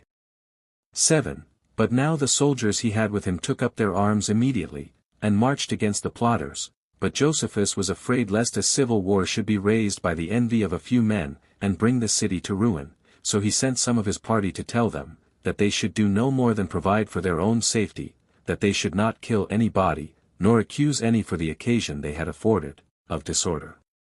Accordingly, these men obeyed his orders, and were quiet, but the people of the neighboring country, when they were informed of this plot, and of the plotter, they got together in great multitudes to oppose John. But he prevented their attempt, and fled away to Giscala, his native city, while the Galileans came running out of their several cities to Josephus, and as they were now become many 10,000s of armed men, they cried out, that they were come against John the common plotter against their interest, and would at the same time burn him, and that city which had received him. Hereupon Josephus told them that he took their goodwill to him kindly, but still he restrained their fury, and intended to subdue his enemies by prudent conduct, rather than by slaying them, so he accepted those of every city which had joined in this revolt with John, by name, who had readily been shown him by these that came from every city, and caused public proclamation to be made, that he would seize upon the effects of those that did not forsake John within 5 days' time, and would burn both their houses and their families with fire. Whereupon 3,000 of John's party left him immediately, who came to Josephus, and threw their arms down at his feet. John then betook himself, together with his 2,000 Syrian runagates, from open attempts, to more secret ways of treachery. Accordingly, he privately sent messengers to Jerusalem, to accuse Josephus, as having too great power, and to let them know that he would soon come as a tyrant to their metropolis, unless they prevented him. This accusation the people were aware of beforehand, but had no regard to it. However, some of the grandees, out of envy, and some of the rulers also, sent money to John privately, that he might be able to get together mercenary soldiers, in order to fight Josephus. They also made a decree of themselves, and this for recalling him from his government, yet did they not think that decree sufficient, so they sent withal 2,500 armed men, and 4 persons of the highest rank amongst them, Joseph the son of Namachus, and Ananias the son of Sadok, as also Simon and Judas the sons of Jonathan, all very able men in speaking, that these persons might withdraw the goodwill of the people from Josephus. These had it in charge, that if he would voluntarily come away, they should permit him to come and give an account of his conduct, but if he obstinately insisted upon continuing in his government, they should treat him as an enemy.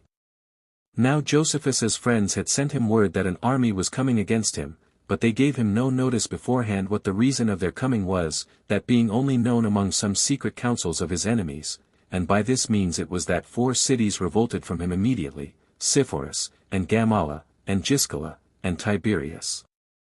Yet did he recover these cities without war, and when he had routed those 4 commanders by stratagems, and had taken the most potent of their warriors, he sent them to Jerusalem, and the people of Galilee had great indignation at them, and were in a zealous disposition to slay, not only these forces, but those that sent them also, had not these forces prevented it by running away. 8. Now John was detained afterward within the walls of Giscala, by the fear he was in of Josephus, but within a few days Tiberius revolted again, the people within it inviting King Agrippa, to return to the exercise of his authority there. And when he did not come at the time appointed, and when a few Roman horsemen appeared that day, they expelled Josephus out of the city. Now this revolt of theirs was presently known at Tarichae, and as Josephus had sent out all the soldiers that were with him to gather corn, he knew not how either to march out alone against the revolters, or to stay where he was, because he was afraid the king's soldiers might prevent him if he tarried, and might get into the city, for he did not intend to do anything on the next day, because it was the Sabbath day, and would hinder his proceeding. So he contrived to circumvent the revolters by a stratagem, and in the first place he ordered the gates of Tarichae to be shut, that nobody might go out and inform those of Tiberius, for whom it was intended, what stratagem he was about. He then got together all the ships that were upon the lake, which were found to be 230, and in each of them he put no more than 4 mariners. So he sailed to Tiberias with haste, and kept at such a distance from the city, that it was not easy for the people to see the vessels, and ordered that the empty vessels should float up and down there, while himself, who had but 7 of his guards with him, and those unarmed also, went so near as to be seen. But when his adversaries, who were still reproaching him, saw him from the walls, they were so astonished that they supposed all the ships were full of armed men, and threw down their arms, and by signals of intercession they besought him to spare the city. 9. Upon this Josephus threatened them terribly, and reproached them, that when they were the first that took up arms against the Romans, they should spend their force beforehand in civil dissensions, and do what their enemies desired above all things, and that besides they should endeavor so hastily to seize upon him, who took care of their safety, and had not been ashamed to shut the gates of their city against him that built their walls, that, however, he would admit of any intercessors from them that might make some excuse for them, and with whom he would make such agreements as might be for the city's security. Hereupon 10 of the most potent men of Tiberias came down to him presently, and when he had taken them into one of his vessels, he ordered them to be carried a great way off from the city. He then commanded that 50 others of their senate, such as were men of the greatest eminence, should come to him, that they also might give him some security on their behalf. After which, under one new pretense or another, he called forth others, one after another, to make the leagues between them. He then gave order to the masters of those vessels which he had thus filled to sail away immediately for Tarichae, and to confine those men in the prison there, till at length he took all their senate, consisting of 600 persons, and about 2,000 of the populace, and carried them away to Tarichae. 88:10. And when the rest of the people cried out, that it was one Clitus that was the chief author of this revolt, they desired him to spend his anger upon him, only, but Josephus, whose intention it was to slay nobody, commanded one Levius, belonging to his guards, to go out of the vessel, in order to cut off both Clitus's hands, yet was Levius afraid to go out by himself alone to such a large body of enemies, and refused to go. Now Clitus saw that Josephus was in a great passion in the ship, and ready to leap out of it, in order to execute the punishment himself. He begged therefore from the shore, that he would leave him one of his hands, which Josephus agreed to, upon condition that he would himself cut off the other hand. Accordingly he drew his sword, and with his right hand cut off his left, so great was the fear he was in of Josephus himself. And thus he took the people of Tiberias prisoners, and recovered the city again with empty ships and 7 of his guard. Moreover, a few days afterward he retook Giscala, which had revolted with the people of Sepphoris, and gave his soldiers leave to plunder it, yet did he get all the plunder together, and restored it to the inhabitants, and the like he did to the inhabitants of Sepphoris and Tiberias. For when he had subdued those cities, he had a mind, by letting them be plundered, to give them some good instruction, while at the same time he regained their goodwill by restoring them their money again. Chapter 22. The Jews make all ready for the war, and Simon, the son of Gioras, falls to plundering. 1. And thus were the disturbances of Galilee quieted, when, upon their ceasing to prosecute their civil dissensions, they betook themselves to make preparations for the war with the Romans.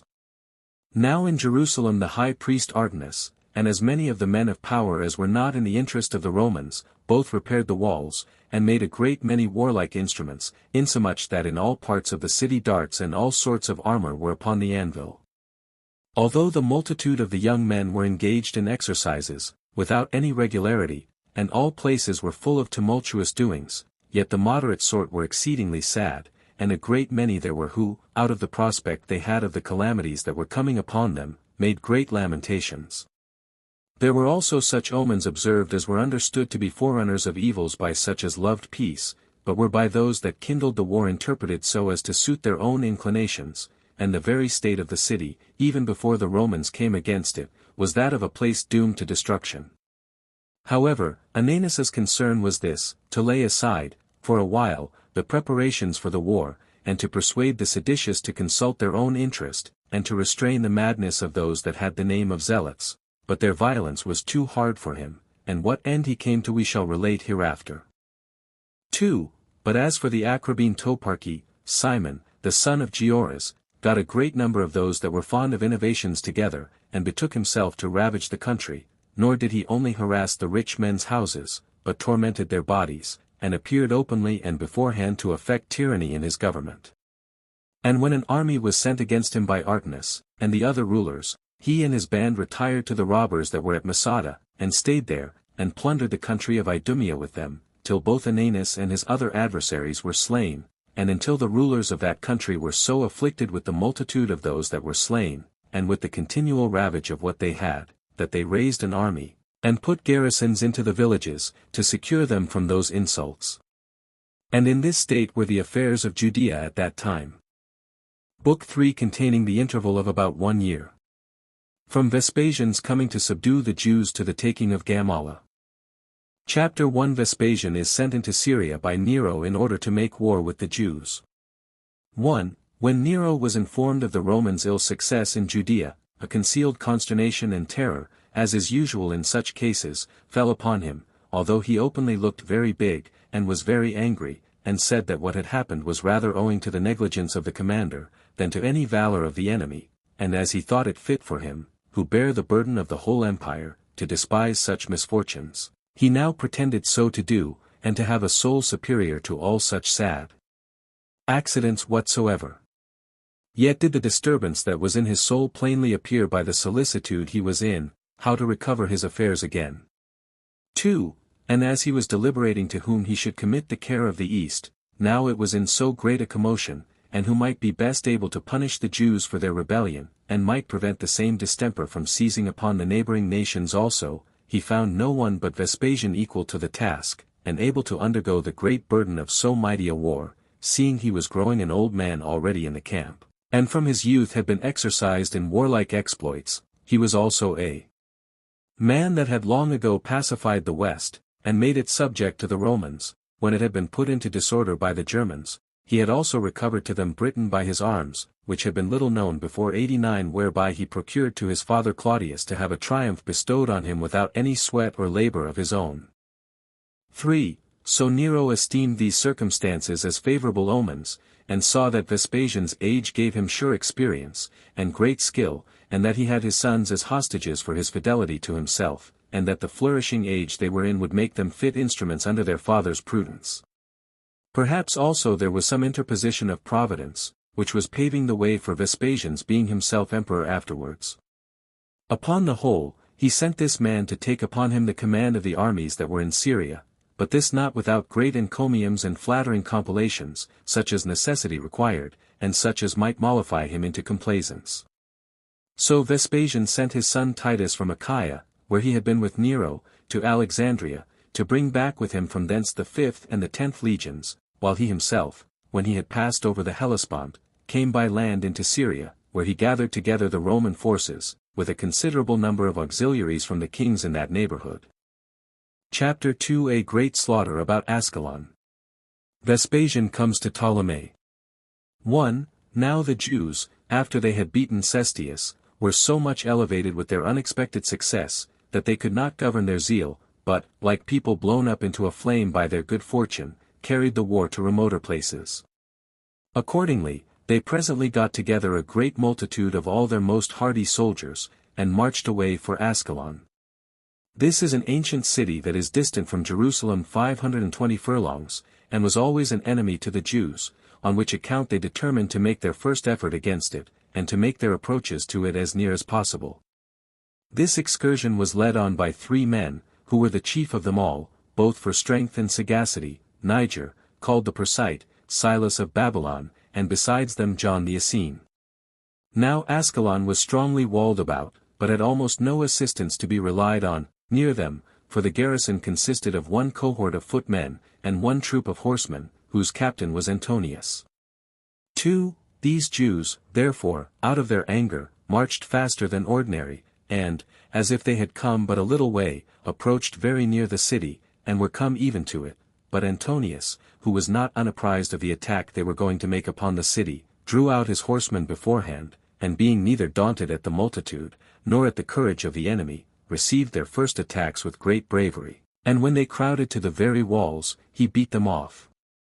Now the Jews were unskillful in war, but were to fight with those who were skillful therein. They were footmen to fight with horsemen, they were in disorder, to fight those that were united together, they were poorly armed, to fight those that were completely so, they were to fight more by their rage than by sober counsel, and were exposed to soldiers that were exactly obedient, and did everything they were bidden upon the least intimation.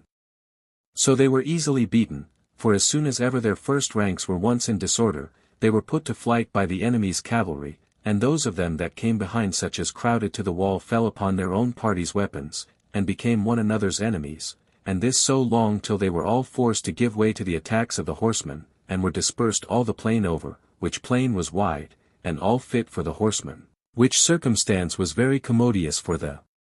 Romans, and occasioned the slaughter of the greatest number of the Jews, for such as ran away, they could overrun them, and make them turn back, and when they had brought them back after their flight and driven them together, they ran them through, and slew a vast number of them, insomuch that others encompassed others of them, and drove them before them whithersoever they turned themselves, and slew them easily with their arrows. And the great number there were of the Jews seemed a solitude to themselves, by reason of the distress they were in, while the Romans had such good success with their small number, that they seemed to themselves to be the greater multitude. And as the former strove zealously under their misfortunes, out of the shame of a sudden flight, and hopes of the change in their success, so did the latter feel no weariness by reason of their good fortune, insomuch that the fight lasted till the evening, till 10,000 men of the Jews' side lay dead, with 2 of their generals, John and Silas, and the greater part of the remainder were wounded, with Niger, their remaining general, who fled away together to a small city of Idumea, called Salis. Some few also of the Romans were wounded in this battle. 3. Yet were not the spirits of the Jews broken by so great a calamity, but the losses they had sustained rather quickened their resolution for other attempts, for, overlooking the dead bodies which lay under their feet, they were enticed by their former glorious actions to venture on a second destruction. So when they had lain still so little a while that their wounds were not yet thoroughly cured, they got together all their forces, and came with greater fury, and in much greater numbers, to Ascalon. But their former ill fortune followed them, as the consequence of their unskilfulness, and other deficiencies in war, for Antonius laid ambushes for them in the passages they were to go through, where they fell into snares unexpectedly, and where they were encompassed about with horsemen, before they could form themselves into a regular body for fighting, and were above 8,000 of them slain, so all the rest of them ran away, and with them Niger, who still did a great many bold exploits in his flight. However, they were driven along together by the enemy, who pressed hard upon them, into a certain strong tower belonging to a village called Bezida. However, Antonius and his party, that they might neither spend any considerable time about this tower, which was hard to be taken, nor suffer their commander, and the most courageous man of them all, to escape from them, they set the wall on fire, and as the tower was burning, the Romans went away rejoicing, as taking it for granted that Niger was destroyed, but he leaped out of the tower into a subterraneous cave, in the innermost part of it, and was preserved, and on the 3rd day afterward he spake out of the ground to those that with great lamentation were searching for him, in order to give him a decent funeral, and when he was come out, he filled all the Jews with an unexpected joy, as though he were preserved by God's providence to be their commander for the time to come.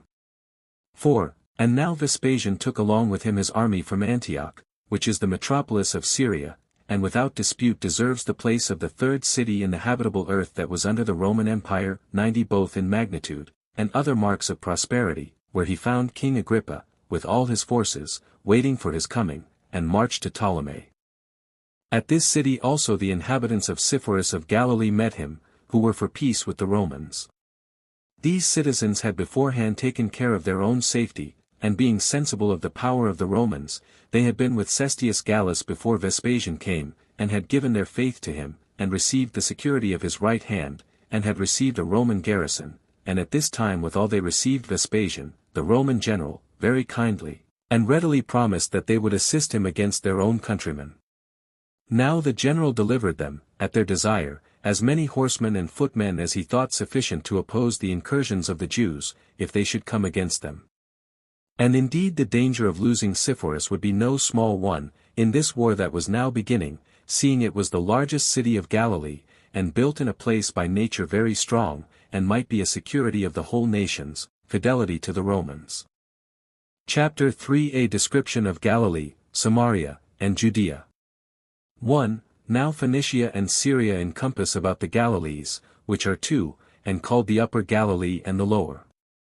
They are bounded toward the sun setting, with the borders of the territory belonging to Ptolemy, and by Carmel, which mountain had formerly belonged to the Galileans, but now belonged to the Tyrians, to which mountain adjoins Gaba, which is called the city of horsemen, because those horsemen that were dismissed by Herod the king dwelt therein. They are bounded on the south with Samaria and Scythopolis, as far as the river Jordan, on the east with Hippii and Gadares, and also with Ganlonitis. And the borders of the kingdom of Agrippa, its northern parts are bounded by Tyre, and the country of the Tyrians. As for that Galilee which is called the Lower, it extends in length from Tiberias to Zabulon, and of the maritime places Ptolemy is its neighbor. Its breadth is from the village called Zaloth, which lies in the great plain, as far as Bersabé, from which beginning also is taken the breadth of the Upper Galilee, as far as the village Baca, which divides the land of the Tyrians from it. Its length is also from Meloth to Thela, a village near to Jordan. 2. These 2 Galilees, of so great largeness, and encompassed with so many nations of foreigners, have been always able to make a strong resistance on all occasions of war, for the Galileans are inured to war from their infancy, and have been always very numerous, nor hath the country been ever destitute of men of courage, or wanted a numerous set of them, for their soil is universally rich and fruitful, and full of the plantations of trees of all sorts, insomuch that it invites the most slothful to take pains in its cultivation, by its fruitfulness. Accordingly, it is all cultivated by its inhabitants, and no part of it lies idle. Moreover, the cities lie here very thick, and the very many villages there are here are everywhere so full of people, by the richness of their soil, that the very least of them contain above 15,000 inhabitants. 3. In short, if any one will suppose that Galilee is inferior to Perea in magnitude, he will be obliged to prefer it before it in its strength, for this is all capable of cultivation, and is everywhere fruitful, but for Perea, which is indeed much larger in extent, the greater part of it is desert and rough, and much less disposed for the production of the milder kinds of fruits, yet hath it a moist soil, in other parts, and produces all kinds of fruits, and its plains are planted with trees of all sorts, while yet the olive tree, the vine, and the palm tree are chiefly cultivated there. It is also sufficiently watered with torrents, which issue out of the mountains, and with springs that never fail to run, even when the torrents fail them, as they do in the dog days. Now the length of Perea is from Machaerus to Pella, and its breadth from Philadelphia to Jordan. Its northern parts are bounded by Pella, as we have already said, as well as its western with Jordan. The land of Moab is its southern border, and its eastern limits reach to Arabia, and Silbanitis, and besides to Philadelphine and Gerasa. 4. Now as to the country of Samaria, it lies between Judea and Galilee. It begins at a village that is in the great plain called Gineah, and ends at the Acrabbene toparchy, and is entirely of the same nature with Judea, for both countries are made up of hills and valleys, and are moist enough for agriculture, and are very fruitful. They have abundance of trees, and are full of autumnal fruit, both that which grows wild, and that which is the effect of cultivation. They are not naturally watered by many rivers, but derive their chief moisture from rain water, of which they have no want, and for those rivers which they have, all their waters are exceeding sweet, by reason also of the excellent grass they have. Their cattle yield more milk than do those in other places, and, what is the greatest sign of excellency and of abundance, they each of them are very full of people. 5. In the limits of Samaria and Judea lies the village Anuath, which is also named Borsios. This is the northern boundary of Judea. The southern parts of Judea, if they be measured lengthways, are bounded by a village adjoining to the confines of Arabia. The Jews that dwell there call it Jordan. However, its breadth is extended from the river Jordan to Joppa. The city Jerusalem is situated in the very middle, on which account some have, with sagacity enough, called that city the navel of the country. Nor indeed is Judea destitute of such delights as come from the sea, since its maritime places extend as far as Ptolemy. It was parted into 11 portions, of which the royal city Jerusalem was the supreme, and presided over all the neighboring country, as the head does over the body. As to the other cities that were inferior to it, they presided over their several toparchies. Gophna was the second of those cities, and next to that Acrabata, after them Thamna, and Lydda, and Emmaus, and Pella, and Idumea, and Engadi, and Herodium, and Jericho, and after them came Jamnia and Joppa, as presiding over the neighboring people, and besides these there was the region of Gamala, and Gaulonitis, and Battania, and Trachonitis, which are also parts of the kingdom of Agrippa. This, last, country begins at Mount Libanus, and the fountains of Jordan, and reaches breadthways to the lake of Tiberias, and in length is extended from a village called Arpha, as far as Julius. Its inhabitants are a mixture of Jews and Syrians. And thus have I, with all possible brevity, described the country of Judea, and those that lie round about it. Chapter 4. Josephus makes an attempt upon Sepphoris but is repelled. Titus comes with a great army to Ptolemy. 1. Now the auxiliaries which were sent to assist the people of Sepphoris, being 1,000 horsemen, and 6,000 footmen, under Placidus the tribune, pitched their camp in 2 bodies in the great plain. The foot were put into the city to be a guard to it, but the horse lodged abroad in the camp. These last, by marching continually one way or other, and overrunning the parts of the adjoining country, were very troublesome to Josephus and his men. They also plundered all the places that were out of the city's liberty, and intercepted such as durst go abroad.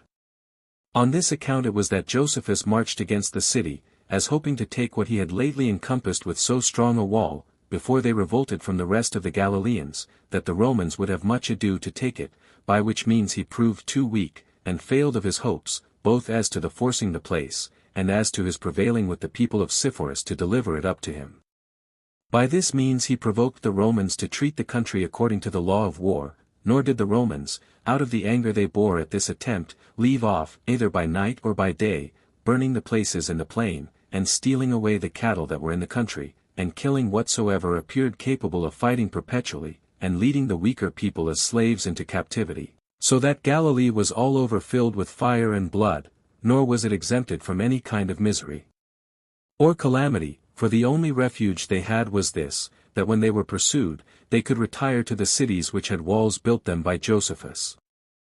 2. But as to Titus, he sailed over from Achaia to Alexandria, and that sooner than the winter season did usually permit, so he took with him those forces he was sent for, and marching with great expedition, he came suddenly to Ptolemais, and there finding his father, together with the 2 legions, the 5th and the 10th, which were the most eminent legions of all, he joined them to that 15th legion which was with his father. 18 cohorts followed these legions, there came also 5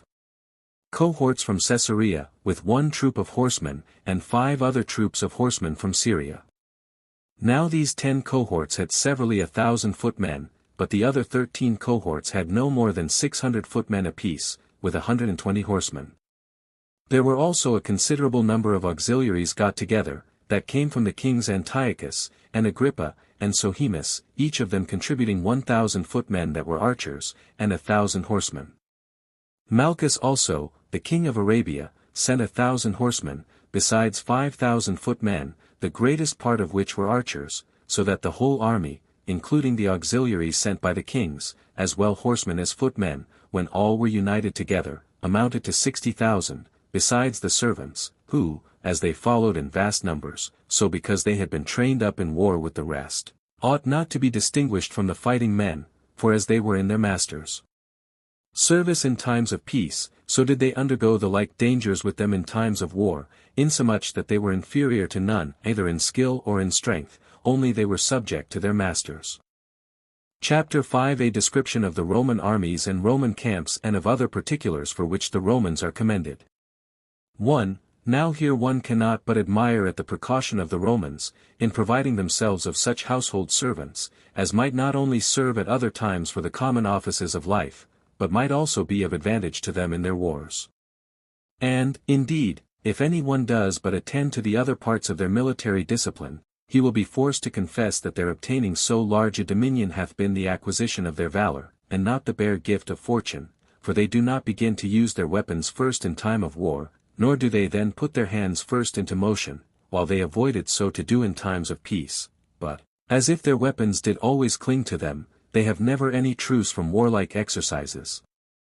Nor do they stay till times of war admonish them to use them, for their military exercises differ not at all from the real use of their arms, but every soldier is every day exercised, and that with great diligence, as if it were in time of war, which is the reason why they bear the fatigue of battle so easily, for neither can any disorder remove them from their usual regularity, nor can fear affright them out of it, nor can labor tire them, which firmness of conduct makes them always to overcome those that have not the same firmness, nor would he be mistaken that should call those their exercises unbloody battles, and their battles bloody exercises. Nor can their enemies easily surprise them with the suddenness of their incursions, for as soon as they have marched into an enemy's land, they do not begin to fight till they have walled their camp about, nor is the fence they raise rashly made, or uneven, nor do they all abide in it, nor do those that are in it take their places at random, but if it happens that the ground is uneven, it is first leveled. Their camp is also foursquare by measure, and carpenters are ready, in great numbers, with their tools, to erect their buildings for them. 91-2. As for what is within the camp, it is set apart for tents, but the outward circumference hath the resemblance to a wall, and is adorned with towers at equal distances, where between the towers stand the engines for throwing arrows and darts, and for slinging stones, and where they lay all other engines that can annoy the enemy, all ready for their several operations. They also erect 4 gates, one at every side of the circumference, and those large enough for the entrance of the beasts, and wide enough for making excursions, if occasion should require. They divide the camp within into streets, very conveniently, and place the tents of the commanders in the middle, but in the very midst of all is the general's own tent, in the nature of a temple, insomuch, that it appears to be a city built on the sudden, with its marketplace, and place for handicraft trades, and with seats for the officers superior and inferior, where, if any differences arise, their causes are heard and determined.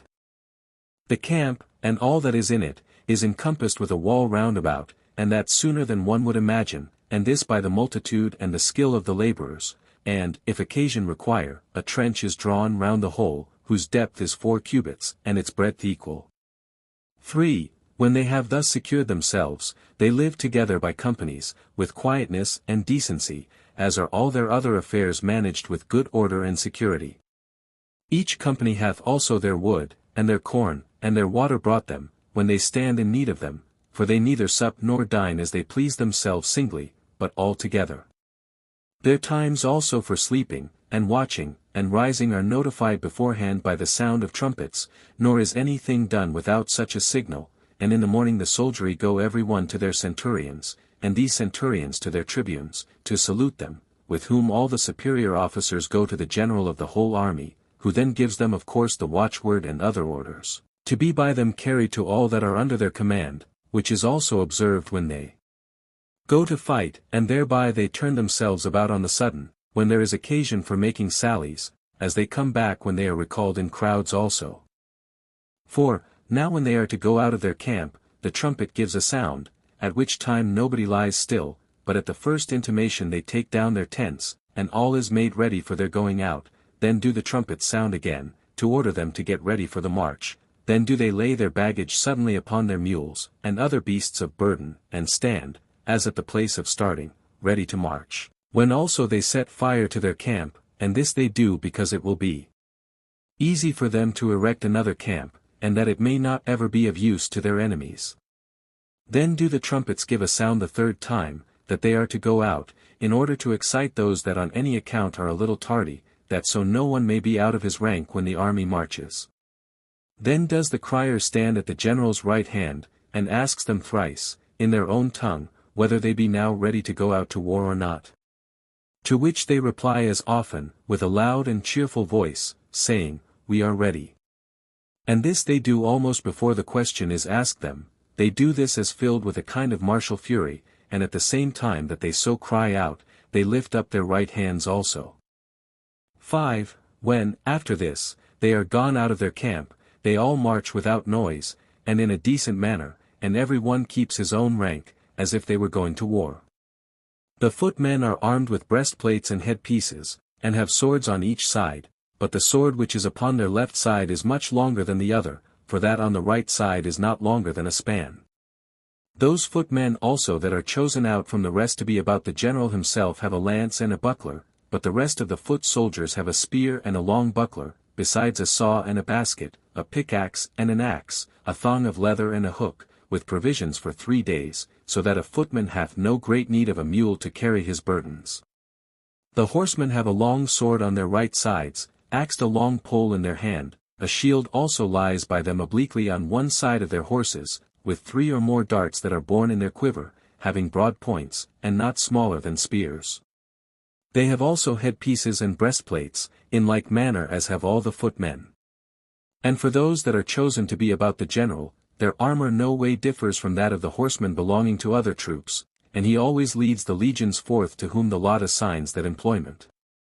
6. This is the manner of the marching and resting of the Romans, as also these are the several sorts of weapons they use.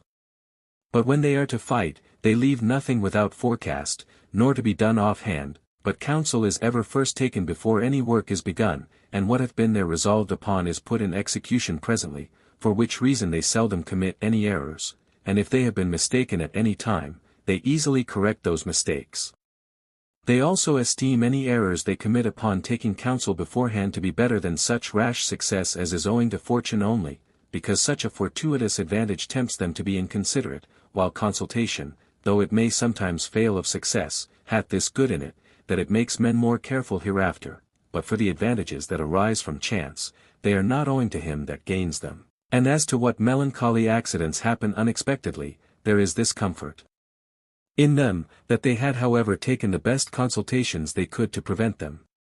7. Now they so managed their preparatory exercises of their weapons, that not the bodies of the soldiers only, but their souls may also become stronger. They are moreover hardened for war by fear, for their laws inflict capital punishments, not only for soldiers running away from the ranks, but for slothfulness and inactivity, though it be but in a lesser degree, as are their generals more severe than their laws, for they prevent any imputation of cruelty toward those under condemnation, by the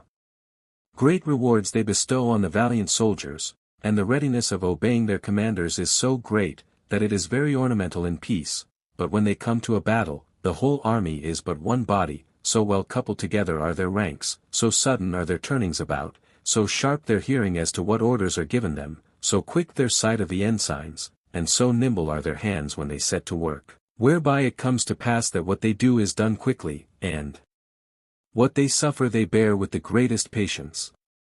Nor can we find any examples where they have been conquered in battle, when they came to a close fight, either by the multitude of the enemies, or by their stratagems, or by the difficulties in the places they were in, no, nor by fortune neither, for their victories have been surer to them than fortune could have granted them. In a case, therefore, where counsel still goes before action, and where, after taking the best advice, that advice is followed by so active an army, what wonder is it that Euphrates on the east, the ocean on the west, the most fertile regions of Libya on the south, and the Danube and the Rhine on the north, are the limits of this empire? One might well say that the Roman possessions are not inferior to the Romans themselves. 8. This account I have given the reader, not so much with the intention of commending the Romans, as of comforting those that have been conquered by them, and for the deterring others from attempting innovations under their government. This discourse of the Roman military conduct may also perhaps be of use to such of the curious as are ignorant of it, and yet have a mind to know it. I return now from this digression. Chapter 6. Placidus attempts to take Jotapata and is beaten off. Vespasian marches into Galilee. 1. And now Vespasian, with his son Titus, had tarried some time at Ptolemais, and had put his army in order. But when Placidus, who had overrun Galilee, and had besides slain a number of those whom he had caught, which were only the weaker part of the Galileans, and such as were of timorous souls, saw that the warriors ran always to those cities whose walls had been built by Josephus, he marched furiously against Jotapata, which was of them all the strongest, as supposing he should easily take it by a sudden surprise, and that he should thereby obtain great honor to himself among the commanders, and bring a great advantage to them in their future campaign, because if this strongest place of them all were once taken, the rest would be so affrighted as to surrender themselves. But he was mightily mistaken in his undertaking, for the men of Jotapata were apprised of his coming to attack them, and came out of the city, and expected him there. So they fought the Romans briskly when they least expected it, being both many in number, and prepared for fighting, and of great alacrity, as esteeming their country, their wives, and their children to be in danger, and easily put the Romans to flight, and wounded many of them, and slew 7 of them, 92 because their retreat was not made in a disorderly manner, because the strokes only touched the surface of their bodies, which were covered with their armor in all parts, and because the Jews did rather throw their weapons upon them from a great distance, than venture to come hand to hand with them, and had only light armor on, while the others were completely armed. However, 3 men of the Jews' side were slain, and a few wounded, so Placidus, finding himself unable to assault the city, ran away.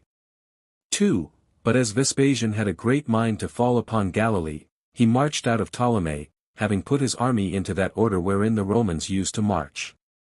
He ordered those auxiliaries which were lightly armed, and the archers, to march first, that they might prevent any sudden insults from the enemy, and might search out the woods that looked suspiciously, and were capable of ambuscades.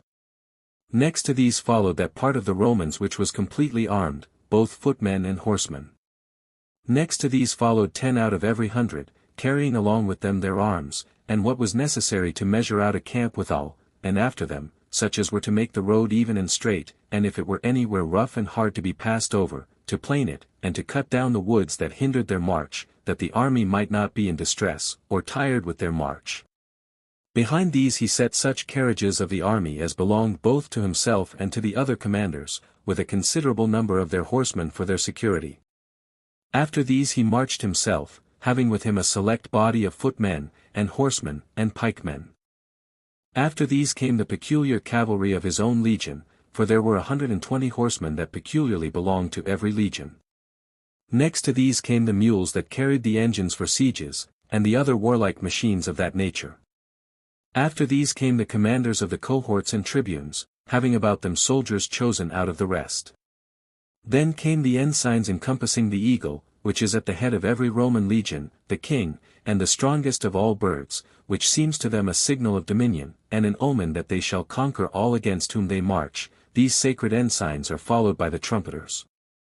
Then came the main army in their squadrons and battalions, with 6 men in depth, which were followed at last by a centurion, who, according to custom, observed the rest. As for the servants of every legion, they all followed the footmen, and led the baggage of the soldiers, which was borne by the mules and other beasts of burden. But behind all the legions came the whole multitude of the mercenaries, and those that brought up the rear came last of all for the security of the whole army, being both footmen, and those in their armor also, with a great number of horsemen. 3. And thus did Vespasian march with his army, and came to the bounds of Galilee, where he pitched his camp and restrained his soldiers, who were eager for war. He also showed his army to the enemy, in order to affright them, and to afford them a season for repentance, to see whether they would change their minds before it came to a battle, and at the same time he got things ready for besieging their strong minds.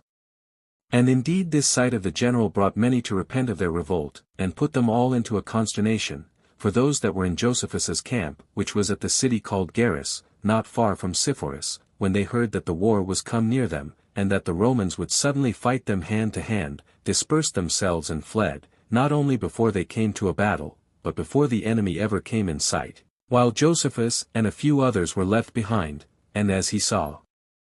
that he had not an army sufficient to engage the enemy, that the spirits of the Jews were sunk, and that the greater part would willingly come to terms, if they might be credited, he already despaired of the success of the whole war, and determined to get as far as he possibly could out of danger, so he took those that stayed along with him, and fled to Tiberias.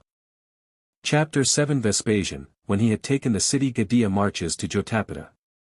After a long siege the city is betrayed by a deserter, and taken by Vespasian. 1. So Vespasian marched to the city Gadara, and took it upon the first onset, because he found it destitute of any considerable number of men grown up and fit for war.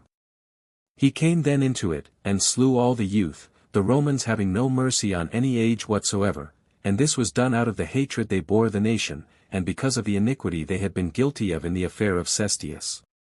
He also set fire not only to the city itself, but to all the villas and small cities that were round about it. Some of them were quite destitute of inhabitants, and out of some of them he carried the inhabitants as slaves into captivity. 2. As to Josephus, his retiring to that city which he chose as the most fit for his security, put it into great fear, for the people of Tiberias did not imagine that he would have run away, unless he had entirely despaired of the success of the war.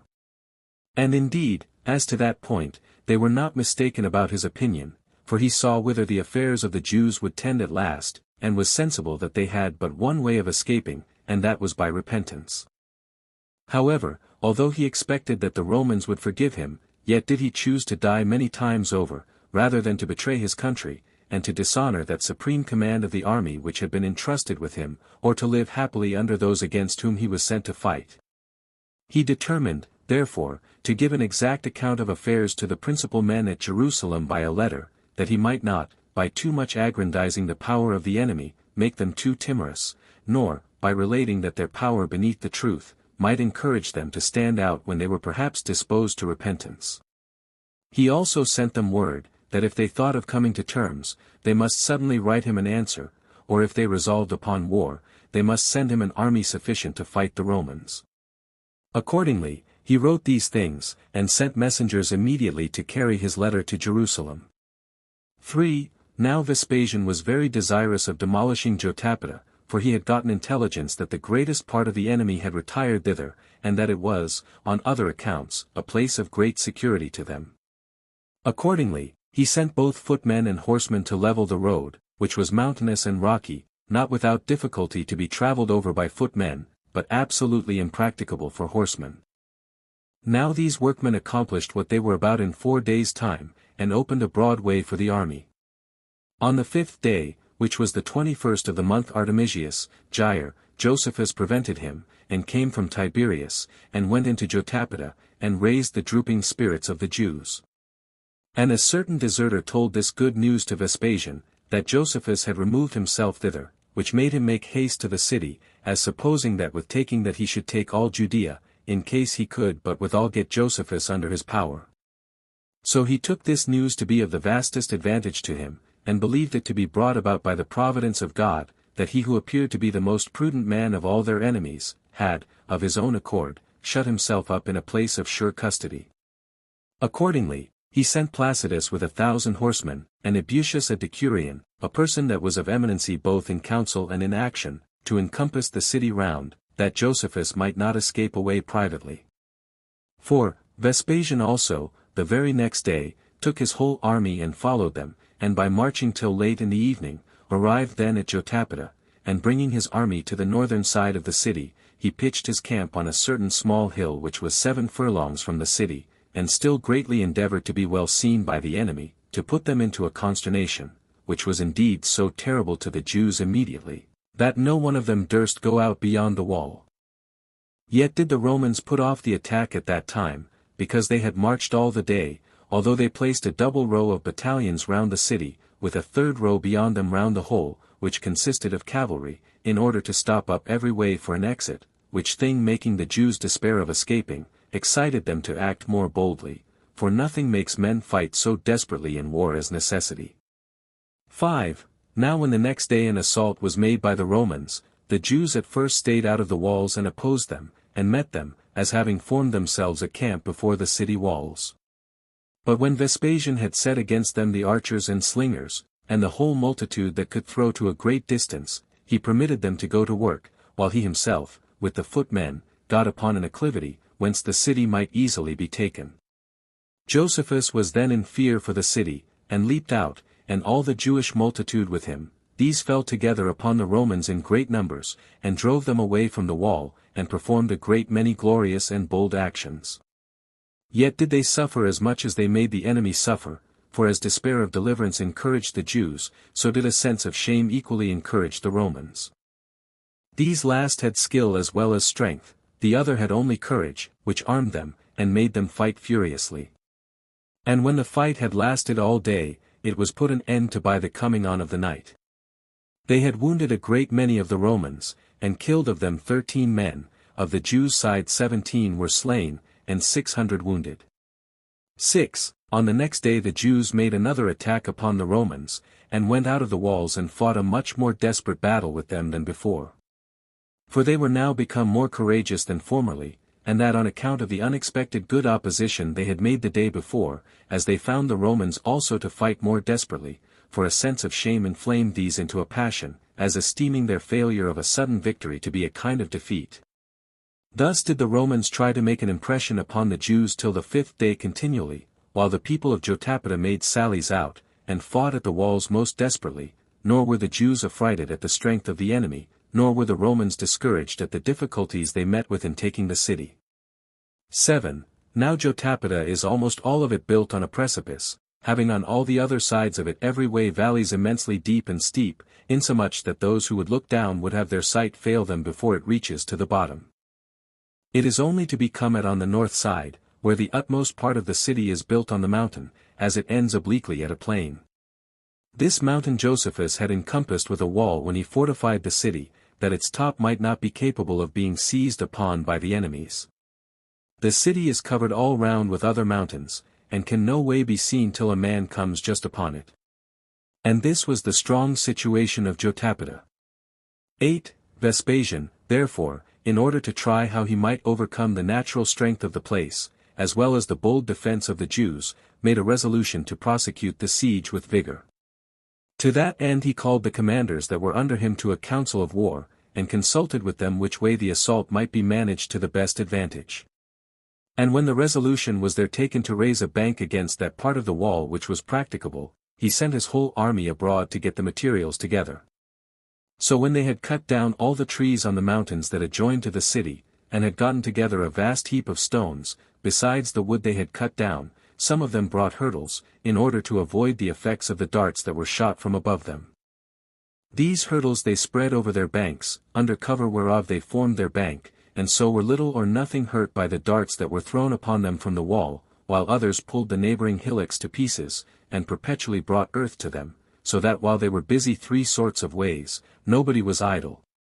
However, the Jews cast great stones from the walls upon the hurdles which protected the men, with all sorts of darts also, and the noise of what could not reach them was yet so terrible, that it was some impediment to the workmen. 9. Vespasian then set the engines for throwing stones and darts round about the city. The number of the engines was in all 160, and bid them fall to work, and dislodge those that were upon the wall. At the same time such engines as were intended for that purpose threw at once lances upon them with a great noise, and stones of the weight of a talent were thrown by the engines that were prepared for that purpose, together with fire, and a vast multitude of arrows, which made the wall so dangerous, that the Jews durst not only not come upon it, but durst not come to those parts within the walls which were reached by the engines, for the multitude of the Arabian archers, as well also as all those that threw darts and slung stones, fell to work at the same time with the engines.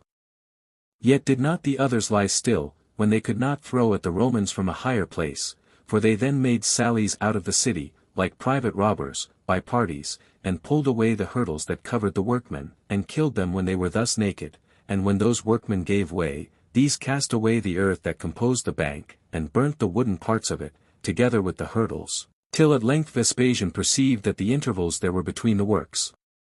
were of disadvantage to him, for those spaces of ground afforded the Jews a place for assaulting the Romans. So he united the hurdles, and at the same time joined one part of the army to the other, which prevented the private excursions of the Jews. 10. And when the bank was now raised, and brought nearer than ever to the battlements that belonged to the walls, Josephus thought it would be entirely wrong in him if he could make no contrivances in opposition to theirs, and that might be for the city's preservation. So he got together his workmen, and ordered them to build the wall higher, and while they said that this was impossible to be done while so many darts were thrown at them, he invented this sort of cover for them. He bid them fix piles, and expand before them the raw hides of oxen newly killed, that these hides by yielding and hollowing themselves when the stones were thrown at them might receive them, for that the other darts would slide off them, and the fire that was thrown would be quenched by the moisture that was in them. And these he set before the workmen, and under them these workmen went on with their works in safety, and raised the wall higher, and that both by day and by night, till it was 20 cubits high. He also built a good number of towers upon the wall, and fitted it to strong battlements. This greatly discouraged the Romans, who in their own opinions were already gotten within the walls, while they were now at once astonished at Josephus's contrivance, and at the fortitude of the citizens that were in the city. 11. And now Vespasian was plainly irritated at the great subtlety of this stratagem, and at the boldness of the citizens of Jotapata, for taking heart again upon the building of this wall, they made fresh sallies upon the Romans, and had every day conflicts with them by parties, together with all such contrivances, as robbers make use of, and with the plundering of all that came to hand, as also with the setting fire to all the other works, and this till Vespasian made his army leave off fighting them, and resolved to lie round the city, and to starve them into a surrender, as supposing that either they would be forced to petition him for mercy by want of provisions, or if they should have the courage to hold out till the last, they should perish by famine, and he concluded he should conquer them the more easily in fighting, if he gave them an interval, and then fell upon them when they were weakened by famine. But still he gave orders that they should guard against their coming out of the city. 12. Now the besieged had plenty of corn within the city, and indeed of all necessaries, but they wanted water, because there was no fountain in the city, the people being there usually satisfied with rain water. Yet is it a rare thing in that country to have rain in summer, and at this season, during the siege, they were in great distress for some contrivance to satisfy their thirst, and they were very sad at this time particularly, as if they were already in want of water entirely. 4.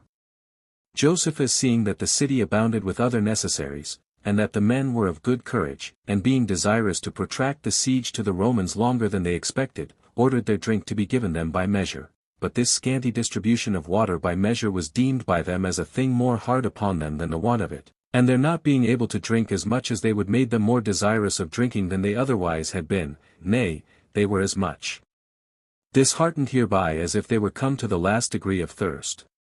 Nor were the Romans unacquainted with the state they were in, for when they stood over against them, beyond the wall, they could see them running together, and taking their water by measure, which made them throw their javelins thither, the place being within their reach, and kill a great many of them.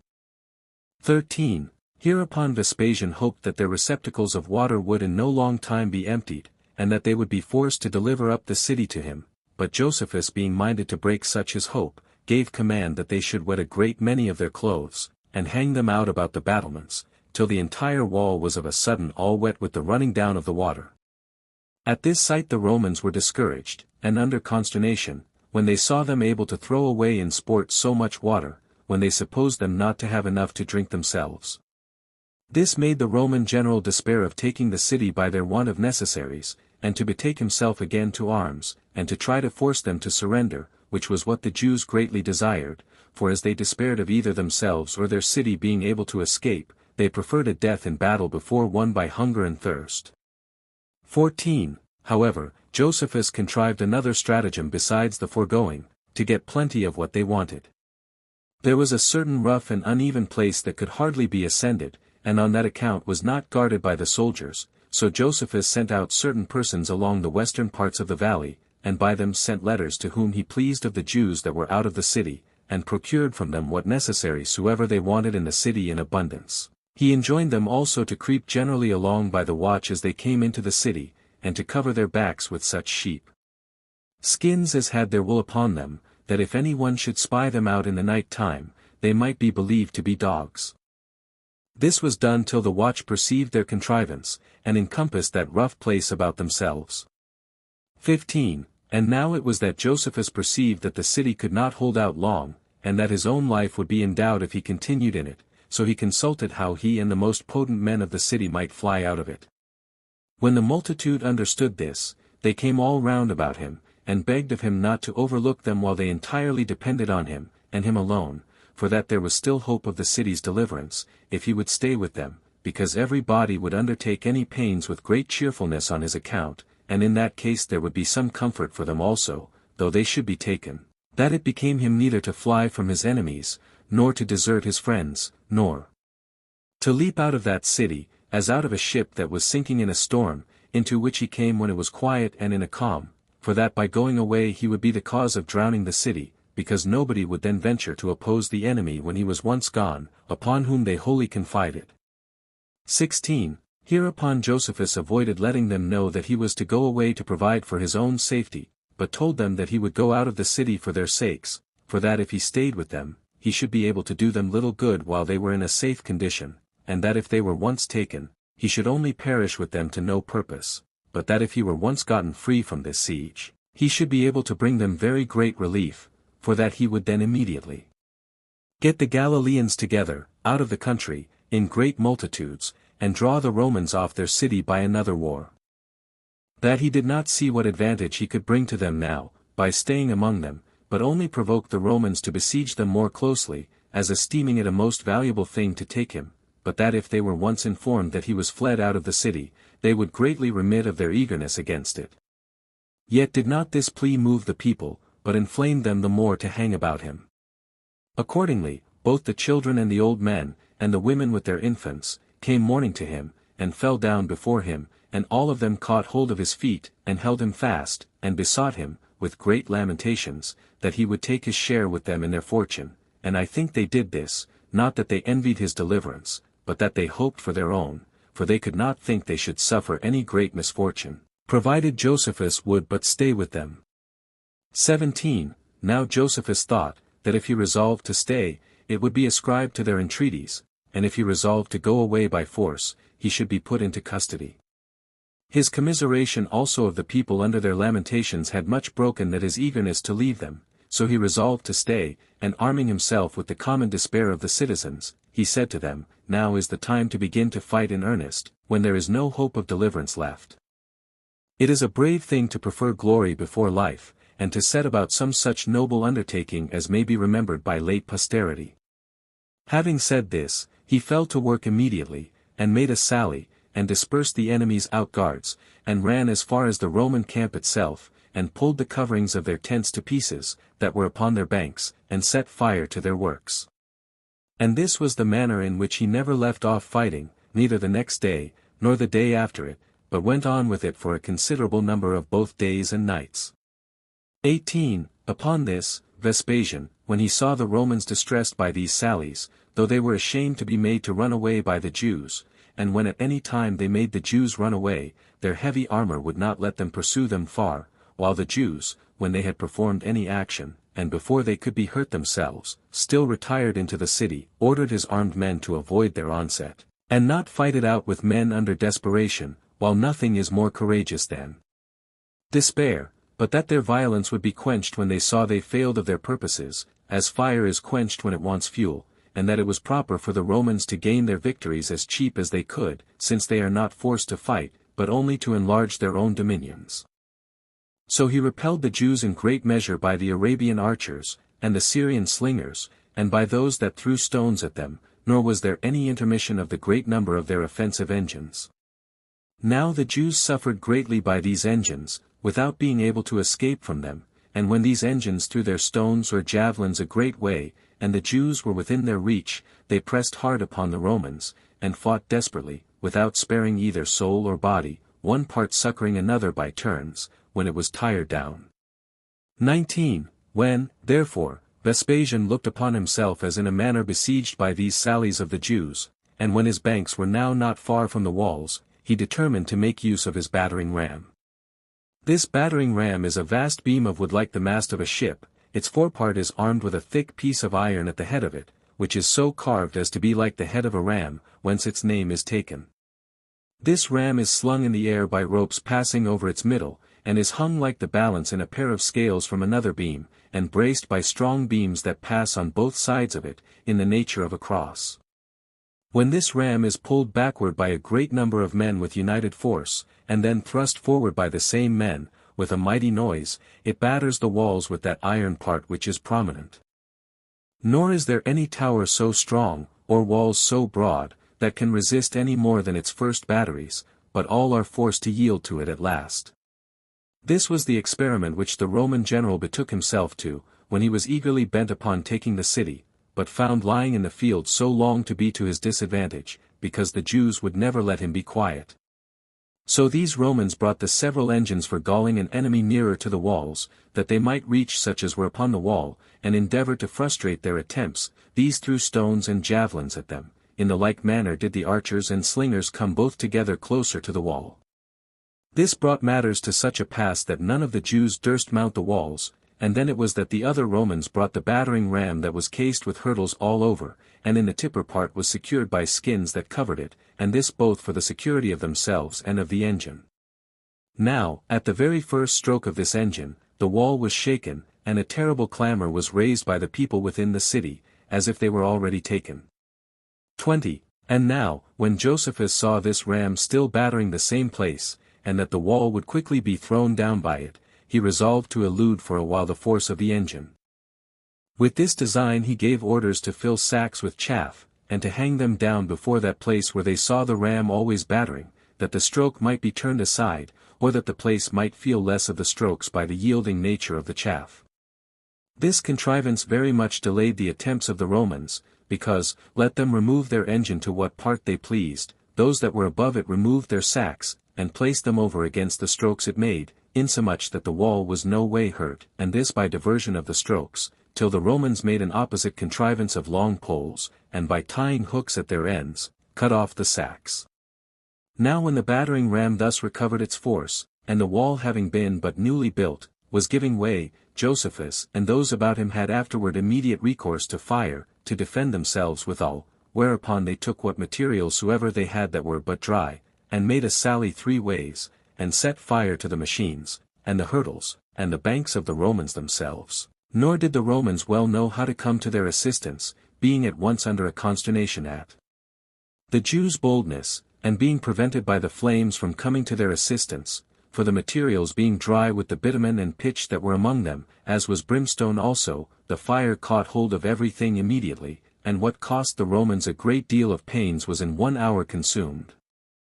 21. And here a certain Jew appeared worthy of our relation and commendation. He was the son of Samias, and was called Eleazar, and was born at Sob, in Galilee. This man took up a stone of a vast bigness, and threw it down from the wall upon the ram, and this with so great a force, that it broke off the head of the engine. He also leaped down, and took up the head of the ram from the midst of them, and without any concern carried it to the top of the wall, and this while he stood as a fit mark to be pelted by all his enemies.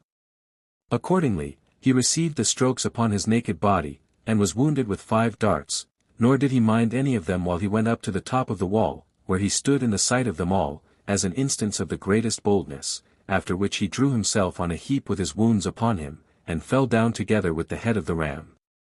Next to him, 2 brothers showed their courage. Their names were Netur and Philip, both of them of the village Ruma, and both of them Galileans also. These men leaped upon the soldiers of the 10th legion, and fell upon the Romans with such a noise and force as to disorder their ranks, and to put to flight all upon whomsoever they made their assaults.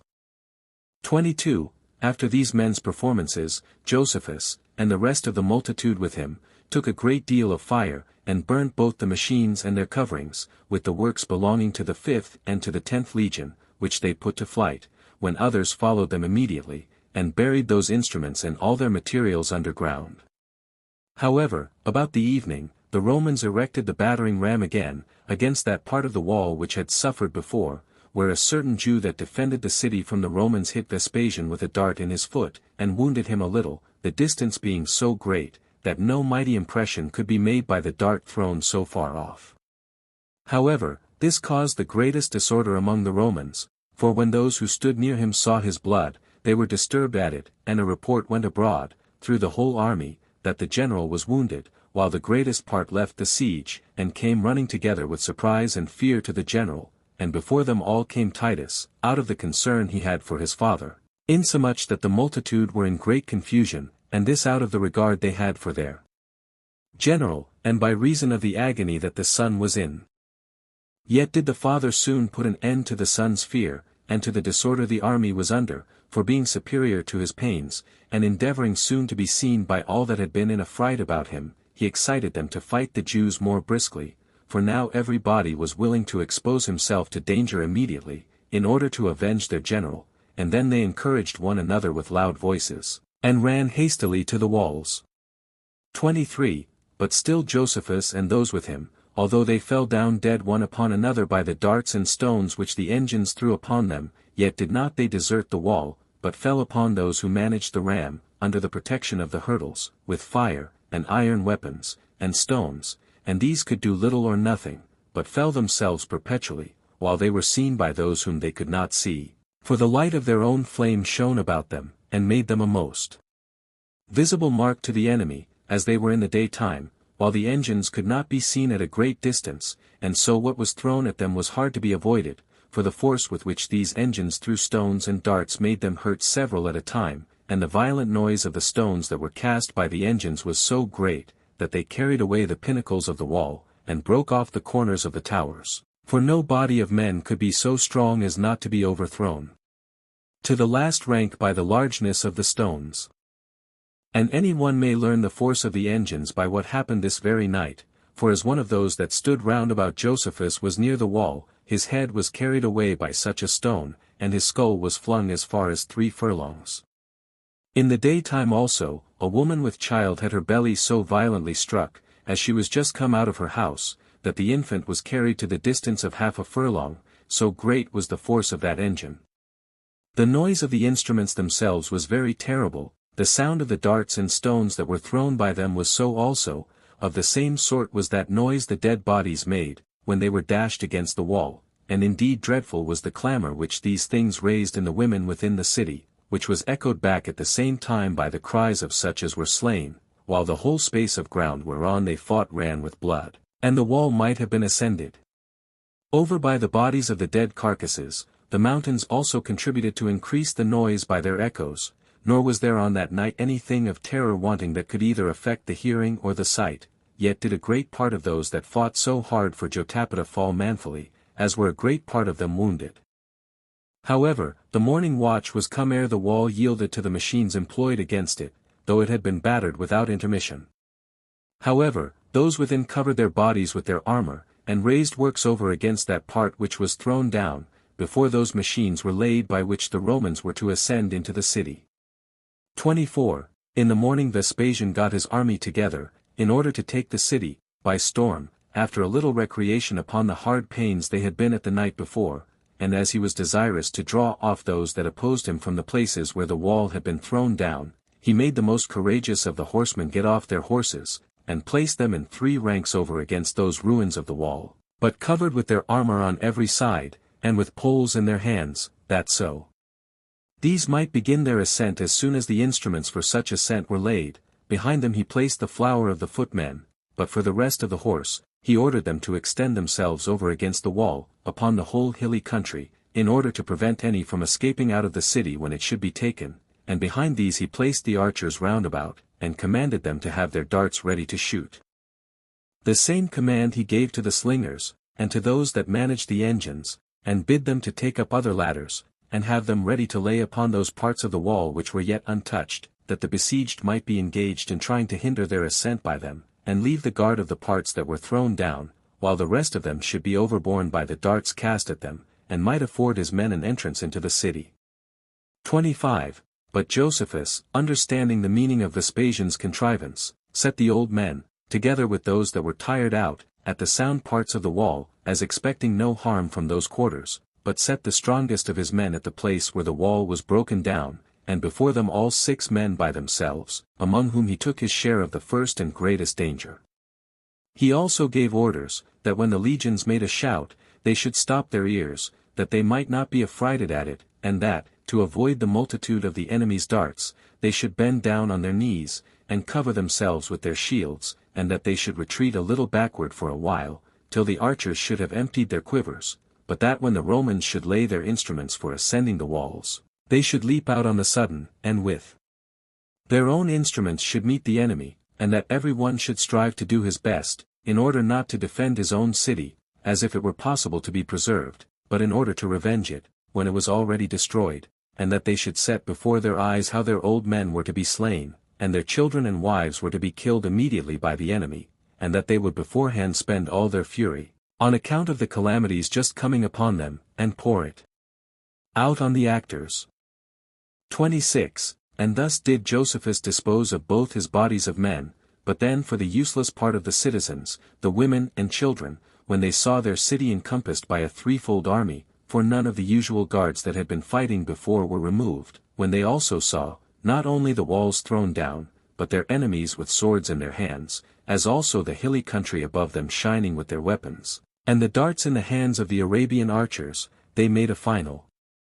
and lamentable outcry of the destruction, as if the misery were not only threatened, but actually come upon them already.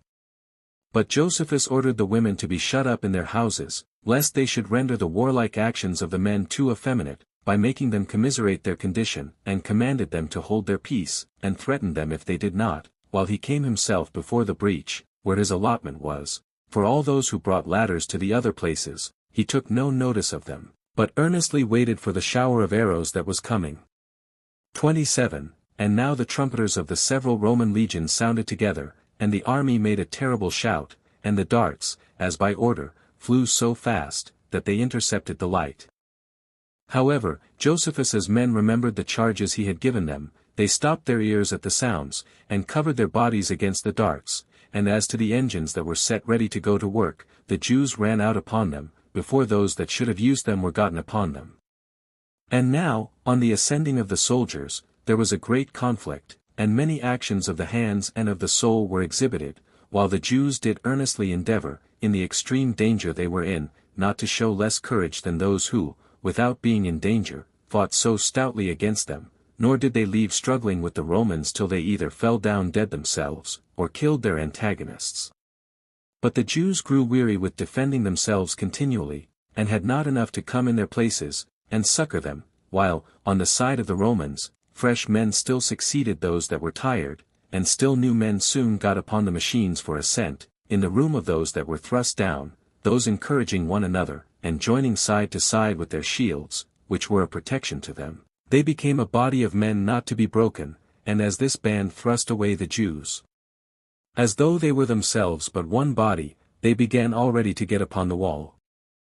28. Then did Josephus take necessity for his counselor in this utmost distress, which necessity is very sagacious in invention when it is irritated by despair, and gave orders to pour scalding oil upon those whose shields protected them. Whereupon they soon got it ready, being many that brought it, and what they brought being a great quantity also, and poured it on all sides upon the Romans, and threw down upon them their vessels as they were still hissing from the heat of the fire. This so burnt the Romans, that it dispersed that united band, who now tumbled clown from the wall with horrid pains, for the oil did easily run down the whole body from head to foot, under their entire armor, and fed upon their flesh like flame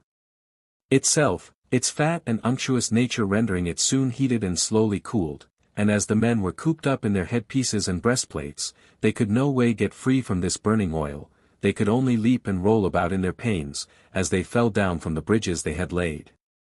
And as they thus were beaten back and retired to their own party, who still pressed them forward, they were easily wounded by those that were behind them. 29. However, in this ill success of the Romans, their courage did not fail them, nor did the Jews want prudence to oppose them, for the Romans, although they saw their own men thrown down, and in a miserable condition, yet were they vehemently bent against those that poured the oil upon them, while every one reproached the man before him as a coward, and one that hindered him from exerting himself, and while the Jews made use of another stratagem to prevent their ascent, and poured boiling fenugreek upon the boards, in order to make them slip and fall down, by which means neither could those that were coming up, nor those that were going down, stand on their feet, but some of them fell backward upon the machines on which they ascended, and were trodden upon, many of them fell down upon the bank they had raised, and when they were fallen upon it were slain by the Jews, for when the Romans could not keep their feet, the Jews being freed from fighting hand to hand, had leisure to throw their darts at them. So the general called off those soldiers in the evening that had suffered so sorely, of whom the number of the slain was not a few, while that of the wounded was still greater, but of the people of Jotapata no more than 6 men were killed, although more than 300 were carried off wounded. This fight happened on the 20th day of the month Decius, Sivan. 30. Hereupon Vespasian comforted his army on occasion of what happened, and as he found them angry indeed, but rather wanting somewhat to do than any further exhortations, he gave orders to raise the banks still higher, and to erect 3 towers, each 50 feet high, and that they should cover them with plates of iron on every side, that they might be both firm by their weight, and not easily liable to be set on fire. These towers he set upon the banks, and placed upon them such as could shoot darts and arrows, with the lighter engines for throwing stones and darts also, and besides these, he set upon them the stoutest men among the slingers, who not being to be seen by reason of the height they stood upon, and the battlements that protected them, might throw their weapons at those that were upon the wall, and were easily seen by them.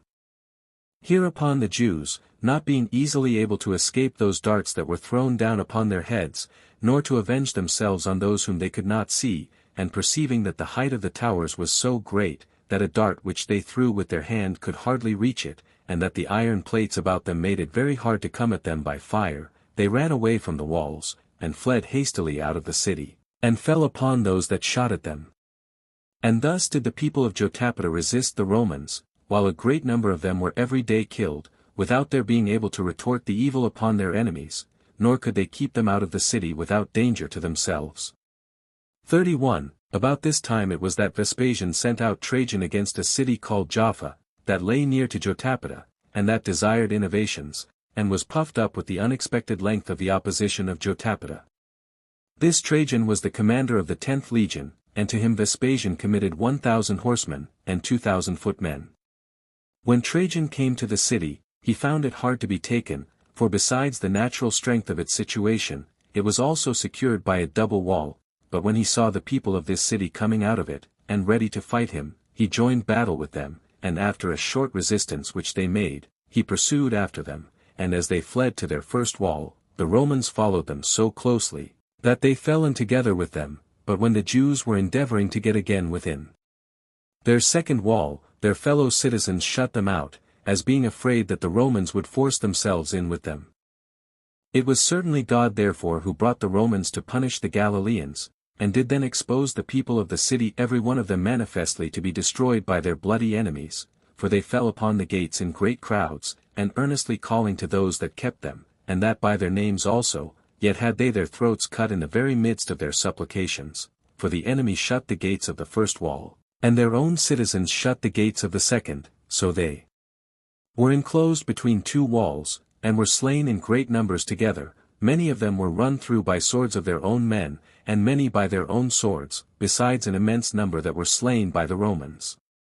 Nor had they any courage to revenge themselves, for there was added to the consternation they were in from the enemy, their being betrayed by their own friends, which quite broke their spirits, and at last they died, cursing not the Romans, but their own citizens, till they were all destroyed, being in number 12,000. So Trajan gathered that the city was empty of people that could fight, and although there should a few of them be therein, he supposed that they would be too timorous to venture upon any opposition, so he reserved the taking of the city to the general. Accordingly, he sent messengers to Vespasian, and desired him to send his son Titus to finish the victory he had gained. Vespasian hereupon, imagining there might be some pains still necessary, sent his son with an army of 500 horsemen, and 1,000 footmen. So he came quickly to the city, and put his army in order, and set Trajan over the left wing, while he had the right himself, and led them to the siege. And when the soldiers brought ladders to be laid against the wall on every side, the Galileans opposed them from above for a while, but soon afterward they left the walls. Then did Titus's men leap into the city, and seized upon it presently, but when those that were in it were gotten together, there was a fierce battle between them, for the men of power fell upon the Romans in the narrow streets, and the women threw whatsoever came next to hand at them, and sustained a fight with them for 6 hours' time. But when the fighting men were spent, the rest of the multitude had their throats cut, partly in the open air, and partly in their own houses, both young and old together. So there were no males now remaining, besides infants, which, with the women, were carried as slaves into captivity, so that the number of the slain, both now in the city and at the former fight, was 15,000, and the captives were 2,130. This calamity befell the Galileans on the 25th day of the month Decius, Sivan. 32. Nor did the Samaritans escape their share of misfortunes at this time, for they assembled themselves together upon the mountain called Gerizim, which is with them a holy mountain, and there they remained, which collection of theirs, as well as the courageous minds they showed, could not but threaten somewhat of war, nor were they rendered wiser by the miseries that had come upon their neighboring cities. They also, notwithstanding the great success the Romans had, marched on in an unreasonable manner, depending on their own weakness, and were disposed for any tumult upon its first appearance. Vespasian therefore thought it best to prevent their motions, and to cut off the foundation of their attempts.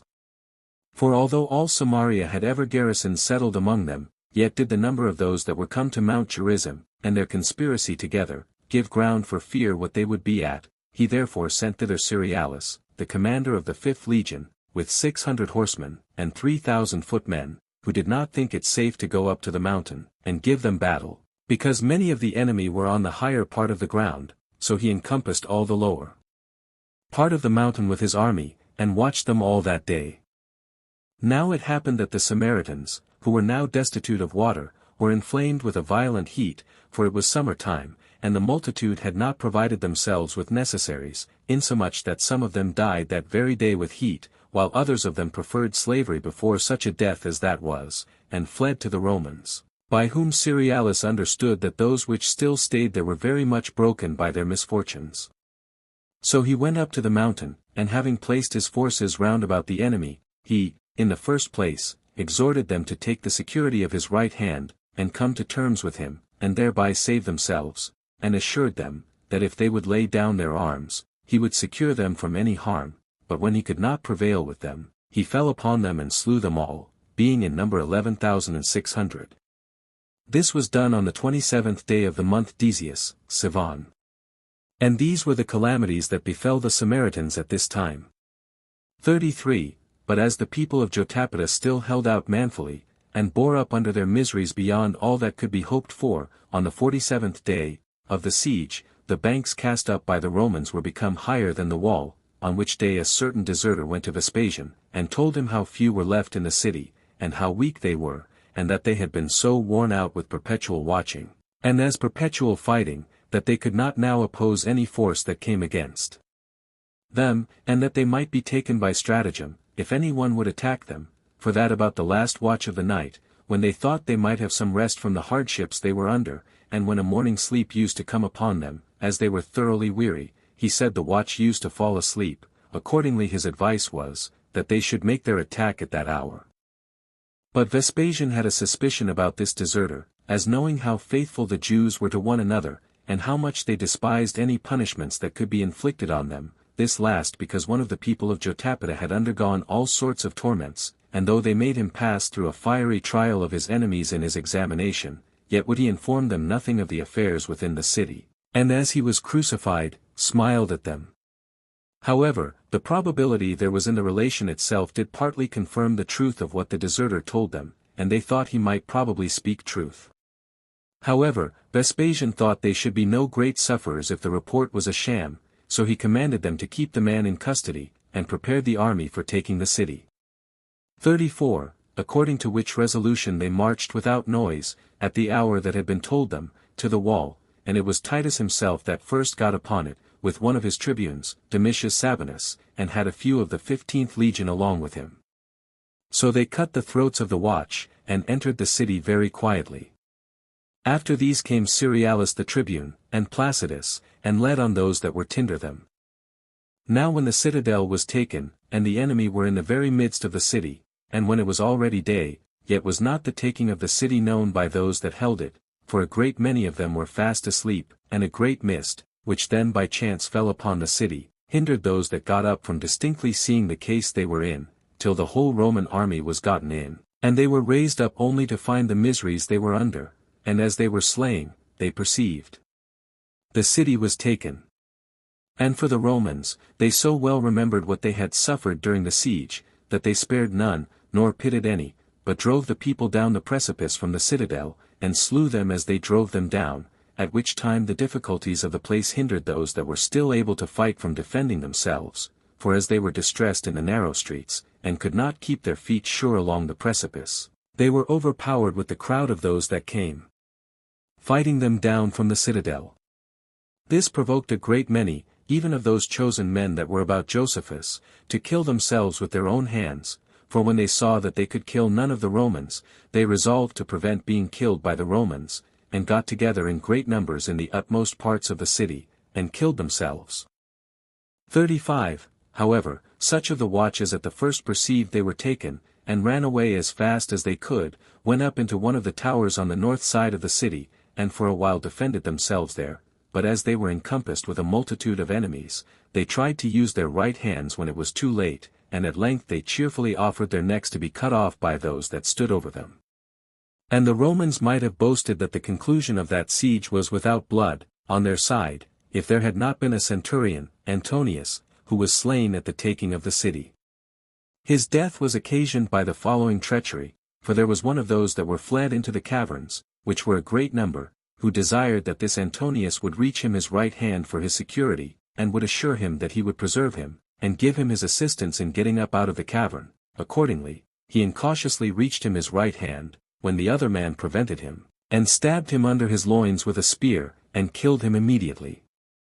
36. And on this day it was that the Romans slew all the multitude that appeared openly, but on the following days they searched the hiding places, and fell upon those that were underground, and in the caverns, and went thus through every age, excepting the infants and the women, and of these there were gathered together as captives 1,200, and as for those that were slain at the taking of the city, and in the former fights, they were numbered to be 40,000. So Vespasian gave order that the city should be entirely demolished, and all the fortifications burnt down. And thus was Jotapata taken, in the 13th year of the reign of Nero, on the first day of the month Panemus, Tammuz. Chapter 8. How Josephus was discovered by a woman, and was willing to deliver himself up to the Romans, and what discourse he had with his own men, when they endeavored to hinder him, and what he said to Vespasian, when he was brought to him, and after what manner Vespasian used him afterward. 1. And now the Romans searched for Josephus, both out of the hatred they bore him, and because their general was very desirous to have him taken, for he reckoned that if he were once taken, the greatest part of the war would be over. They then searched among the dead, and looked into the most concealed recesses of the city, but as the city was first taken, he was assisted by a certain supernatural providence, for he withdrew himself from the enemy when he was in the midst of them, and leaped into a certain deep pit, whereto there adjoined a large den at one side of it, which den could not be seen by those that were above ground, and there he met with 40 persons of eminency that had concealed themselves, and with provisions enough to satisfy them for not a few days. So in the daytime he hid himself from the enemy, who had seized upon all places, and in the night time he got up out of the den and looked about for some way of escaping, and took exact notice of the watch, but as all places were guarded everywhere on his account, that there was no way of getting off unseen, he went down again into the den. Thus he concealed himself 2 days, but on the 3rd day, when they had taken a woman who had been with them, he was discovered. Whereupon Vespasian sent immediately and zealously 2 tribunes, Paulinus and Gallicanus, and ordered them to give Josephus their right hands as a security for his life, and to exhort him to come up. 2. So they came and invited the man to come up, and gave him assurances that his life should be preserved, but they did not prevail with him, for he gathered suspicions from the probability there was that one who had done so many things against the Romans must suffer for it, though not from the mild temper of those that invited him. However, he was afraid that he was invited to come up in order to be punished, until Vespasian sent besides these a 3rd tribune, Nicanor, to him. He was one that was well known to Josephus, and had been his familiar acquaintance in old time. When he was come, he enlarged upon the natural mildness of the Romans towards those they have once conquered, and told him that he had behaved himself so valiantly, that the commanders rather admired than hated him, that the general was very desirous to have him brought to him, not in order to punish him, for that he could do though he should not come voluntarily, but that he was determined to preserve a man of his courage. He moreover added this, that Vespasian, had he been resolved to impose upon him, would not have sent to him a friend of his own, nor put the fairest colour upon the vilest action, by pretending friendship and meaning perfidiousness, nor would he have himself acquiesced or come to him, had it been to deceive him. 3. Now as Josephus began to hesitate with himself about Nicanor's proposal, the soldiery were so angry, that they ran hastily to set fire to the den, but the tribune would not permit them so to do, as being very desirous to take the man alive.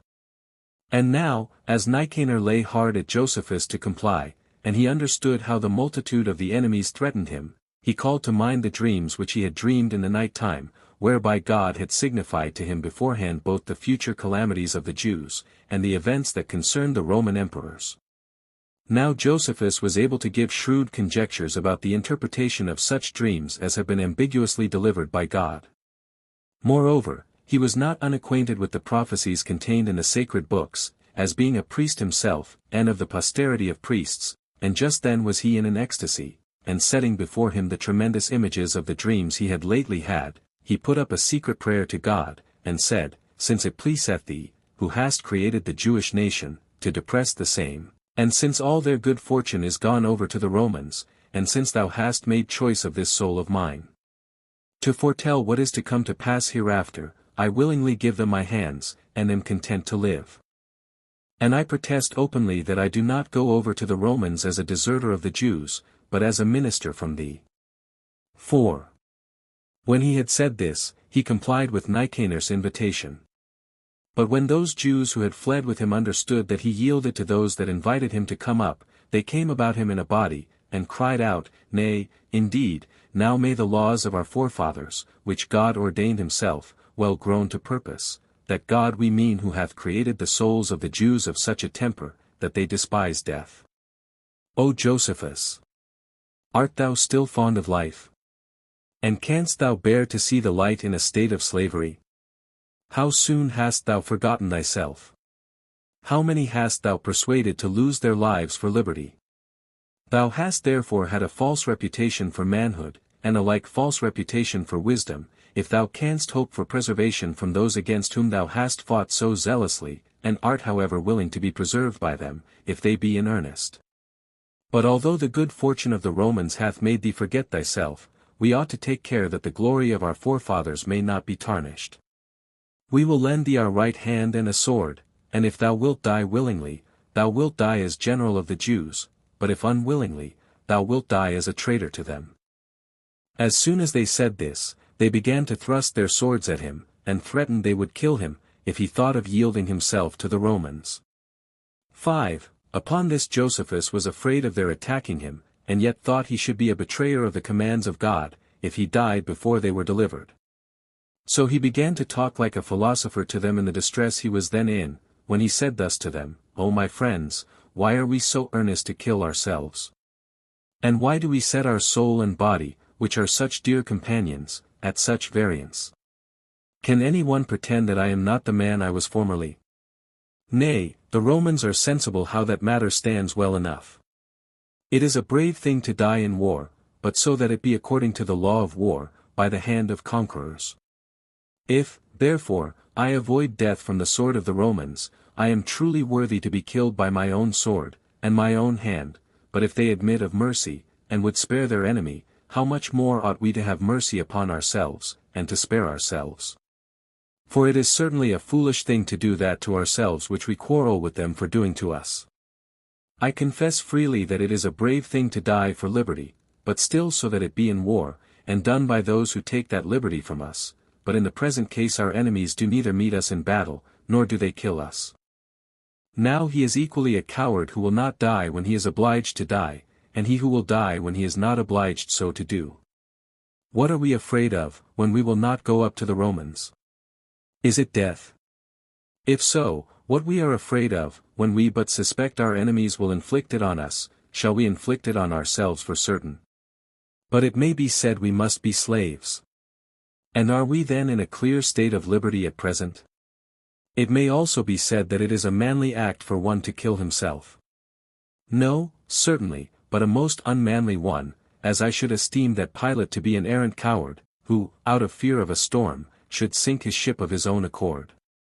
Now self-murder is a crime most remote from the common nature of all animals, and an instance of impiety against God our Creator, nor indeed is there any animal that dies by its own contrivance, or by its own means, for the desire of life is a law engraven in them all, on which account we deem those that openly take it away from us to be our enemies, and those that do it by treachery are punished for so doing.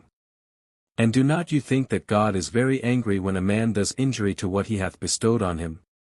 For from him it is that we have received our being, and we ought to leave it to his disposal to take that being away from us.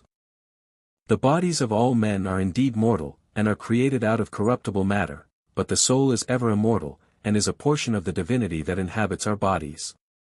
Besides, if any one destroys or abuses a depositum he hath received from a mere man, he is esteemed a wicked and perfidious person, but then if any one cast out of his body this divine depositum, can we imagine that he who is thereby affronted does not know of it? Moreover, our law justly ordains that slaves which run away from their master shall be punished, though the masters they run away from may have been wicked masters to them. And shall we endeavor to run away from God, who is the best of all masters, and not guilty of impiety? Do not you know that those who depart out of this life according to the law of nature, and pay that debt which was received from God, when he that lent it us is pleased to require it back again, enjoy eternal fame, that their houses and their posterity are sure, that their souls are pure and obedient, and obtain a most holy place in heaven, from whence, in the revolutions of ages, they are again sent into pure bodies, while the souls of those whose hands have acted madly against themselves are received by the darkest place in Hades, and while God, who is their Father, punishes those that offend against either of them in their posterity. For which reason God hates such doings, and the crime is punished by our most wise legislator. Accordingly, our laws determine that the bodies of such as kill themselves should be exposed till the sun be set, without burial, although at the same time it be allowed by them to be lawful to bury our enemies, sooner. The laws of other nations also enjoin such men's hands to be cut off when they are dead, which have been made use of in destroying themselves when alive, while they reckon that as the body is alien from the soul, so is the hand alien from the body. It is therefore, my friends, a right thing to reason justly, and not add to the calamities which men bring upon us impiety towards our Creator. If we have a mind to preserve ourselves, let us do it, for to be preserved by those our enemies, to whom we have given so many demonstrations of our courage, is no way inglorious, but if we have a mind to die, it is good to die by the hand of those that have conquered us. For my part, I will not run over to our enemies' quarters, in order to be a traitor to myself, for certainly I should then be much more foolish than those that deserted to the enemy, since they did it in order to save themselves, and I should do it for destruction, for my own destruction.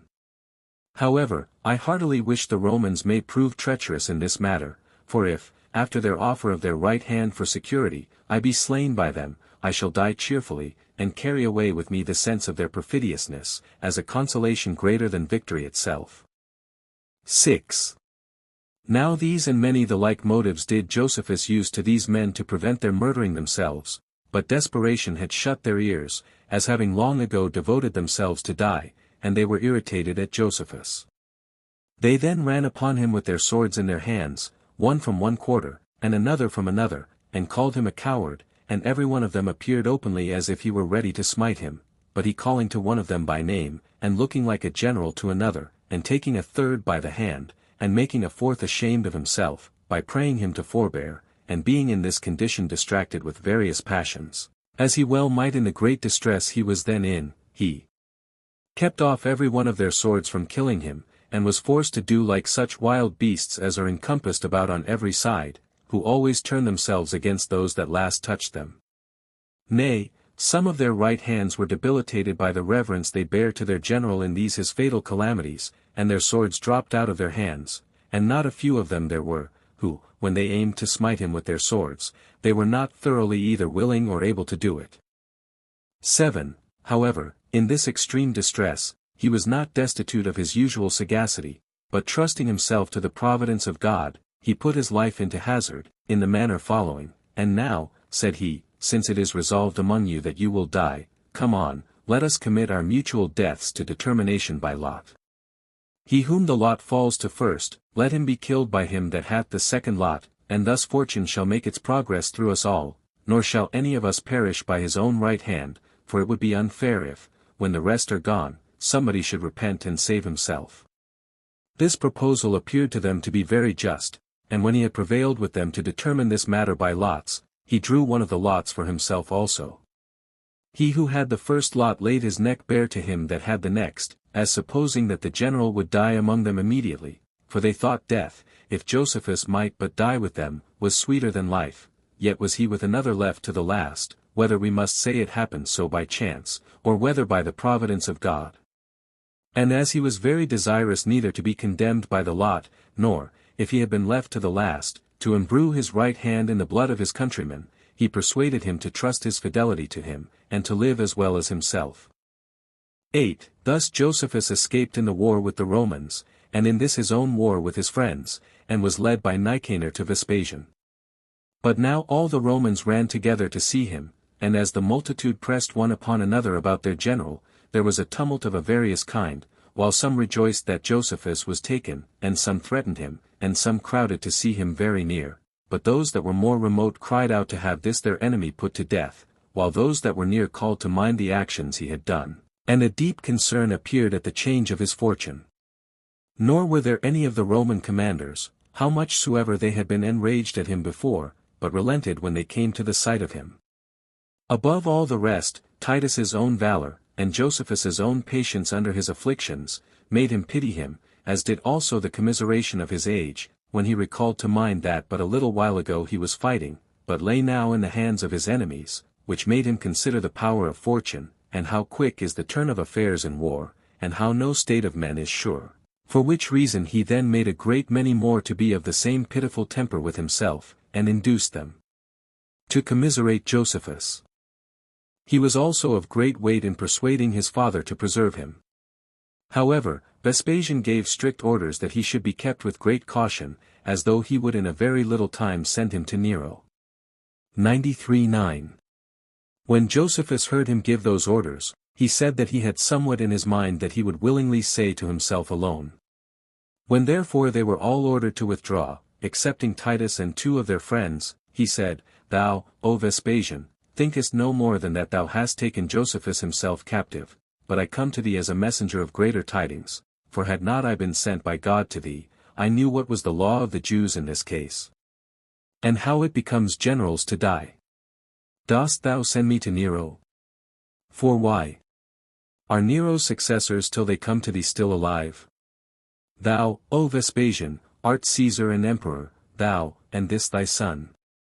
Bind me now still faster, and keep me for thyself, for thou, O Caesar, art not only lord over me, but over the land and the sea, and all mankind, and certainly I deserve to be kept in closer custody than I now am in order to be punished, if I rashly affirm anything of God.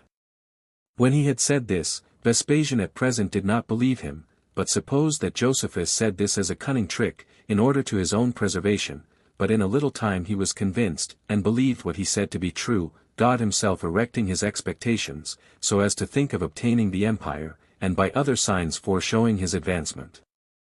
He also found Josephus to have spoken truth on other occasions, for one of those friends that were present at that secret conference said to Josephus, I cannot but wonder how thou couldst not foretell to the people of Jotapata that they should be taken, nor couldst foretell this captivity which hath happened to thyself, unless what thou now sayest be a vain thing, in order to avoid the rage that is risen against thyself. To which Josephus replied, I did foretell to the people of Jotapata that they would be taken on the 47th day, and that I should be caught alive by the Romans.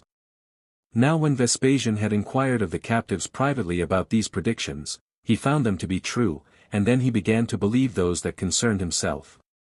Yet did he not set Josephus at liberty from his hands, but bestowed on him suits of clothes, and other precious gifts. He treated him also in a very obliging manner, and continued so to do, Titus still joining his interest in the honors that were done him. Chapter 9 How Joppa was taken, and Tiberius delivered up.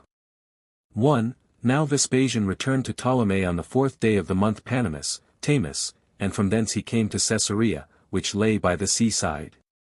This was a very great city of Judea, and for the greatest part inhabited by Greeks. The citizens here received both the Roman army and its general, with all sorts of acclamations and rejoicings, and this partly out of the goodwill they bore to the Romans, but principally out of the hatred they bore to those that were conquered by them, on which account they came clamoring against Josephus in crowds, and desired he might be put to death. But Vespasian passed over this petition concerning him, as offered by the injudicious multitude, with a bare silence. 2 of the legions also he placed at Caesarea, that they might there take their winter quarters, as perceiving the city very fit for such a purpose, but he placed the 10th and the 5th at Scythopolis, that he might not distress Caesarea with the entire army. This place was warm even in winter, as it was suffocating hot in the summer time, by reason of its situation in a plain, and near to the Sea of Galilee. 2. In the meantime, there were gathered together as well such as had seditiously got out from among their enemies, as those that had escaped out of the demolished cities, which were in all a great number, and repaired Joppa, which had been left desolate by Cestius, that it might serve them for a place of refuge, and because the adjoining region had been laid waste in the war, and was not capable of supporting them, they determined to go off to sea. They also built themselves a great many piratical ships, and turned pirates upon the seas near to Syria, and Phoenicia, and Egypt, and made those seas unnavigable to all men. Now as soon as Vespasian knew of their conspiracy, he sent both footmen and horsemen to Joppa, which was unguarded in the night time. However, those that were in it perceived that they should be attacked, and were afraid of it, yet did they not endeavor to keep the Romans out, but fled to their ships, and lay at sea all night, out of the reach of their darts. 3. Now Joppa is not naturally a haven, for it ends in a rough shore, where all the rest of it is straight, but the 2 ends bend towards each other, where there are deep precipices, and great stones that jut out into the sea, and where the chains wherewith Andromeda was bound have left their footsteps, which attest to the antiquity of that fable. But the north wind opposes and beats upon the shore, and dashes mighty waves against the rocks which receive them, and renders the haven more dangerous than the country they had deserted. Now as those people of Joppa were floating about in this sea, in the morning there fell a violent wind upon them. It is called by those that sail there, the black north wind, and there dashed their ships one against another, and dashed some of them against the rocks, and carried many of them by force, while they strove against the opposite waves, into the main sea, for the shore was so rocky, and had so many of the enemy upon it, that they were afraid to come to land. Nay, the waves rose so very high, that they drowned them, nor was there any place whither they could fly, nor any way to save themselves, while they were thrust out of the sea, by the violence of the wind, if they stayed where they were, and out of the city by the violence of the Romans. And much lamentation there was when the ships were dashed against one another, and a terrible noise when they were broken to pieces, and some of the multitude that were in them were covered with waves, and so perished, and a great many were embarrassed with shipwrecks. But some of them thought that to die by their own swords was lighter than by the sea, and so they killed themselves before they were drowned, although the greatest part of them were carried by the waves, and dashed to pieces against the abrupt parts of the rocks, insomuch that the sea was bloody a long way, and the maritime parts were full of dead bodies, for the Romans came upon those that were carried to the shore, and destroyed them, and the number of the bodies that were thus thrown out of the sea was 4,200. The Romans also took the city without opposition, and utterly demolished it. 4. And thus was Joppa taken twice by the Romans in a little time, but Vespasian, in order to prevent these pirates from coming thither any more, erected a camp there, where the citadel of Joppa had been, and left a body of horse in it, with a few footmen, that these last might stay there and guard the camp, and the horsemen might spoil the country that lay round it, and might destroy the neighboring villages and smaller cities. So these troops overran the country, as they were ordered to do, and every day cut to pieces and laid desolate the whole region. 5. But now, when the fate of Jotapata was related at Jerusalem, a great many at the first disbelieved it, on account of the vastness of the calamity, and because they had no eyewitness to attest the truth of what was related about it, for not one person was saved to be a messenger of that news, but a fame was spread abroad at random that the city was taken, as such fame usually spreads bad news about. However, the truth was known by degrees, from the places near Jotapata, and appeared to all to be too true. Yet were there fictitious stories added to what was really done, for it was reported that Josephus was slain at the taking of the city, which piece of news filled Jerusalem full of sorrow. In every house also, and among all to whom any of the slain were allied, there was a lamentation for them, but the mourning for the commander was a public one, and some mourned for those that had lived with them, others for their kindred, others for their friends, and others for their brethren, but all mourned for Josephus, insomuch that the lamentation did not cease in the city before the 30th day, and a great many hired mourners, with their pipes, who should begin the melancholy ditties for them. 6. But as the truth came out in time, it appeared how the affairs of Jotapata really stood, yet was it found that the death of Josephus was a fiction, and when they understood that he was alive, and was among the Romans, and that the commanders treated him at another rate than they treated captives, they were as vehemently angry at him now as they had showed their goodwill before, when he appeared to have been dead. He was also abused by some as having been a coward, and by others as a deserter, and the city was full of indignation at him, and of reproaches cast upon him. Their rage was also aggravated by their afflictions, and more inflamed by their ill success, and what usually becomes an occasion of caution to wise men, I mean affliction, became a spur to them to venture on further calamities, and the end of one misery became still the beginning of another. They therefore resolved to fall on the Romans the more vehemently, as resolving to be revenged on him and revenging themselves on the Romans. And this was the state of Jerusalem as to the troubles which now came upon it. 7. But Vespasian, in order to see the kingdom of Agrippa, while the king persuaded himself so to do, partly in order to his treating the general and his army in the best and most splendid manner his private affairs would enable him to do, and partly that he might, by their means, correct such things as were amiss in his government, he removed from that Caesarea which was by the seaside, and went to that which is called Caesarea Philippi 94, and there he refreshed his army for 20 days, and was himself feasted by King Agrippa, where he also returned public thanks to God for the good success he had had in his undertakings. But as soon as he was informed that Tiberius was fond of innovations, and that Tarichae had revolted, both which cities were parts of the kingdom of Agrippa, and was satisfied within himself that the Jews were everywhere perverted, from their obedience to their governors, he thought it seasonable to make an expedition against these cities, and that for the sake of Agrippa, and in order to bring his cities to reason. So he sent away his son Titus to the other, Caesarea, that he might bring the army that lay there to Josephus, which is the largest city of Decapolis, and in the neighborhood of Tiberias, whither he came, and where he waited for his son. He then came with 3 legions, and pitched his camp 30 furlongs off Tiberias, at a certain station easily seen by the innovators, it is named Cinabris.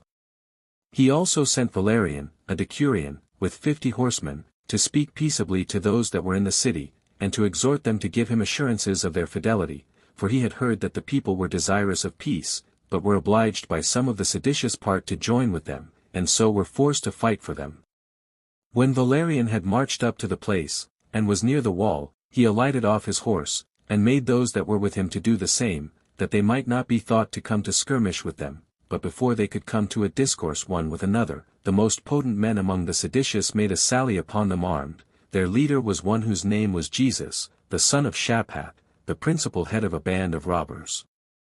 Now Valerian, neither thinking it safe to fight contrary to the commands of the general, though he were secure of a victory, and knowing that it was a very hazardous undertaking for a few to fight with many, for those that were unprovided to fight those that were ready, and being on other accounts surprised at this unexpected onset of the Jews, he ran away on foot, as did 5 of the rest in like manner, and left their horses behind them, which horses Jesus led away into the city, and rejoiced,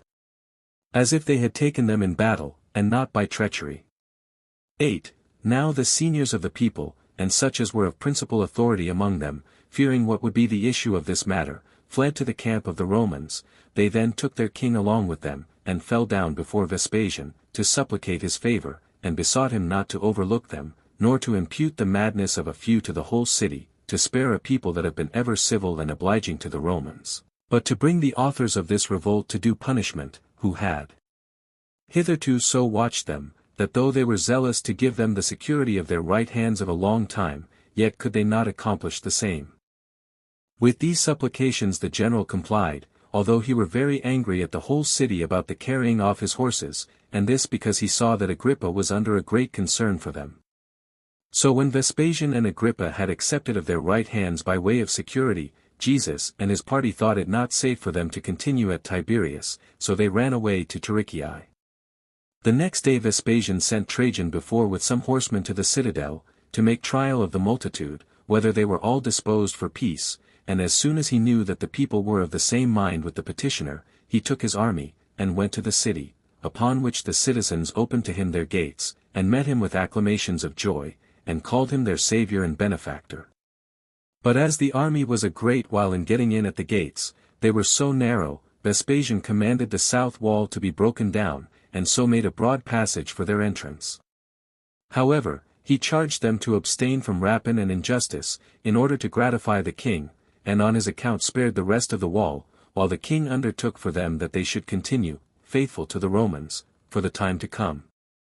And thus did he restore this city to a quiet state, after it had been grievously afflicted by the sedition. Chapter 10 How Tarichae was taken.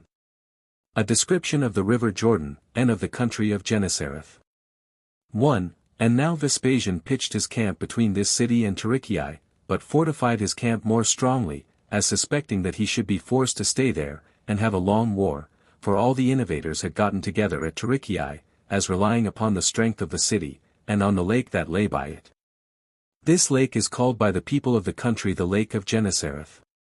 The city itself is situated like Tiberias, at the bottom of a mountain, and on those sides which are not washed by the sea, had been strongly fortified by Josephus, though not so strongly as Tiberias, for the wall of Tiberias had been built at the beginning of the Jews' revolt, when he had great plenty of money, and great power, but Tarichae partook only the remains of that liberality. Yet had they a great number of ships gotten ready upon the lake, that, in case they were beaten at land, they might retire to them, and they were so fitted up, that they might undertake a sea fight also. But as the Romans were building a wall about their camp, Jesus and his party were neither affrighted at their number, nor at the good order they were in, but made a sally upon them, and at the very first onset the builders of the wall were dispersed, and these pulled what little they had before built to pieces. But as soon as they saw the armed men getting together, and before they had suffered anything themselves, they retired to their own men. But then the Romans pursued them, and drove them into their ships, where they launched out as far as might give them the opportunity of reaching the Romans with what they threw at them, and then cast anchor, and brought their ships close, as in a line of battle, and thence fought the enemy from the sea, who were themselves at land. But Vespasian hearing that a great multitude of them were gotten together in the plain that was before the city, he thereupon sent his son, with 600 chosen horsemen, to disperse them. 2. But when Titus perceived that the enemy was very numerous, he sent to his father, and informed him that he should want more forces. But as he saw a great many of the horsemen eager to fight, and that before any succors could come to them, and that yet some of them were privately under a sort of consternation at the multitude of the Jews, he stood in a place whence he might be heard, and said to them, My brave Romans! For it is right for me to put you in mind of what nation you are, in the beginning of my speech, that so you may not be ignorant who you are, and who they are against whom we are going to fight. For as to us, Romans, no part of the habitable earth hath been able to escape our hands hitherto, but as for the Jews, that I may speak of them too, though they have been already beaten, yet do they not give up the cause, and a sad thing it would be for us to grow wealthy under good success, when they bear up under their misfortunes. As to the alacrity which you show publicly, I see it, and rejoice at it, yet am I afraid lest the multitude of the enemy should bring a concealed fright upon some of you. Let such a one consider again, who we are that are to fight, and who those are against whom we are to fight. Now these Jews, though they be very bold and great despisers of death, are but a disorderly body, and unskilful in war, and may rather be called a rout than an army, while I need say nothing of our skill and our good order, for this is the reason why we Romans alone are exercised for war in time of peace, that we may not think of number for number when we come to fight with our enemies. For what advantage should we reap by our continual sort of warfare, if we must still be equal in number to such as have not been used to war? Consider further, that you are to have a conflict with men in effect unarmed, while you are well armed, with footmen, while you are horsemen, with those that have no good general, while you have one, and as these advantages make you in effect manifold more than you are, so do their disadvantages mightily diminish their number. Now it is not the multitude of men, though they be soldiers, that manages wars with success, but it is their bravery that does it, though they be but a few, for a few are easily set in battle array, and can easily assist one another, while overnumerous armies are more hurt by themselves than by their enemies. It is boldness and rashness, the effects of madness, that conduct the Jews. Those passions indeed make a great figure when they succeed, but are quite extinguished upon the least ill success, but we are led on by courage, and obedience, and fortitude, which shows itself indeed in our good fortune, but still does not for ever desert us in our ill fortune. Nay, indeed, your fighting is to be on greater motives than those of the Jews, for although they run the hazard of war for liberty, and for their country, yet what can be a greater motive to us than glory? And that it may never be said, that after we have got dominion of the habitable earth, the Jews are able to confront us. We must also reflect upon this, that there is no fear of our suffering any incurable disaster in the present case, for those that are ready to assist us are many, and at hand also, yet it is in our power to seize upon this victory ourselves, and I think we ought to prevent the coming of those my Father is sending to us for our assistance, that our success may be peculiar to ourselves, and of greater reputation to us. And I cannot but think this an opportunity wherein my Father, and I, and you shall be all put to the trial, whether he be worthy of his former glorious performances, whether I be his son in reality, and whether you be really my soldiers, for it is usual for my Father to conquer, and for myself, I should not bear the thoughts of returning to him if I were once taken by the enemy. And how will you be able to avoid being ashamed, if you do not show equal courage with your commander, when he goes before you into danger? For you know very well that I shall go into the danger first, and make the first attack upon the enemy. Do not you therefore desert me, but persuade yourselves that God will be assisting to my onset. Know this also before we begin, that we shall now have better success than we should have, if we were to fight at a distance. 3. As Titus was saying this, an extraordinary fury fell upon the men, and as Trajan was already come before the fight began, with 400 horsemen, they were uneasy at it, because the reputation of the victory would be diminished by being common to so many.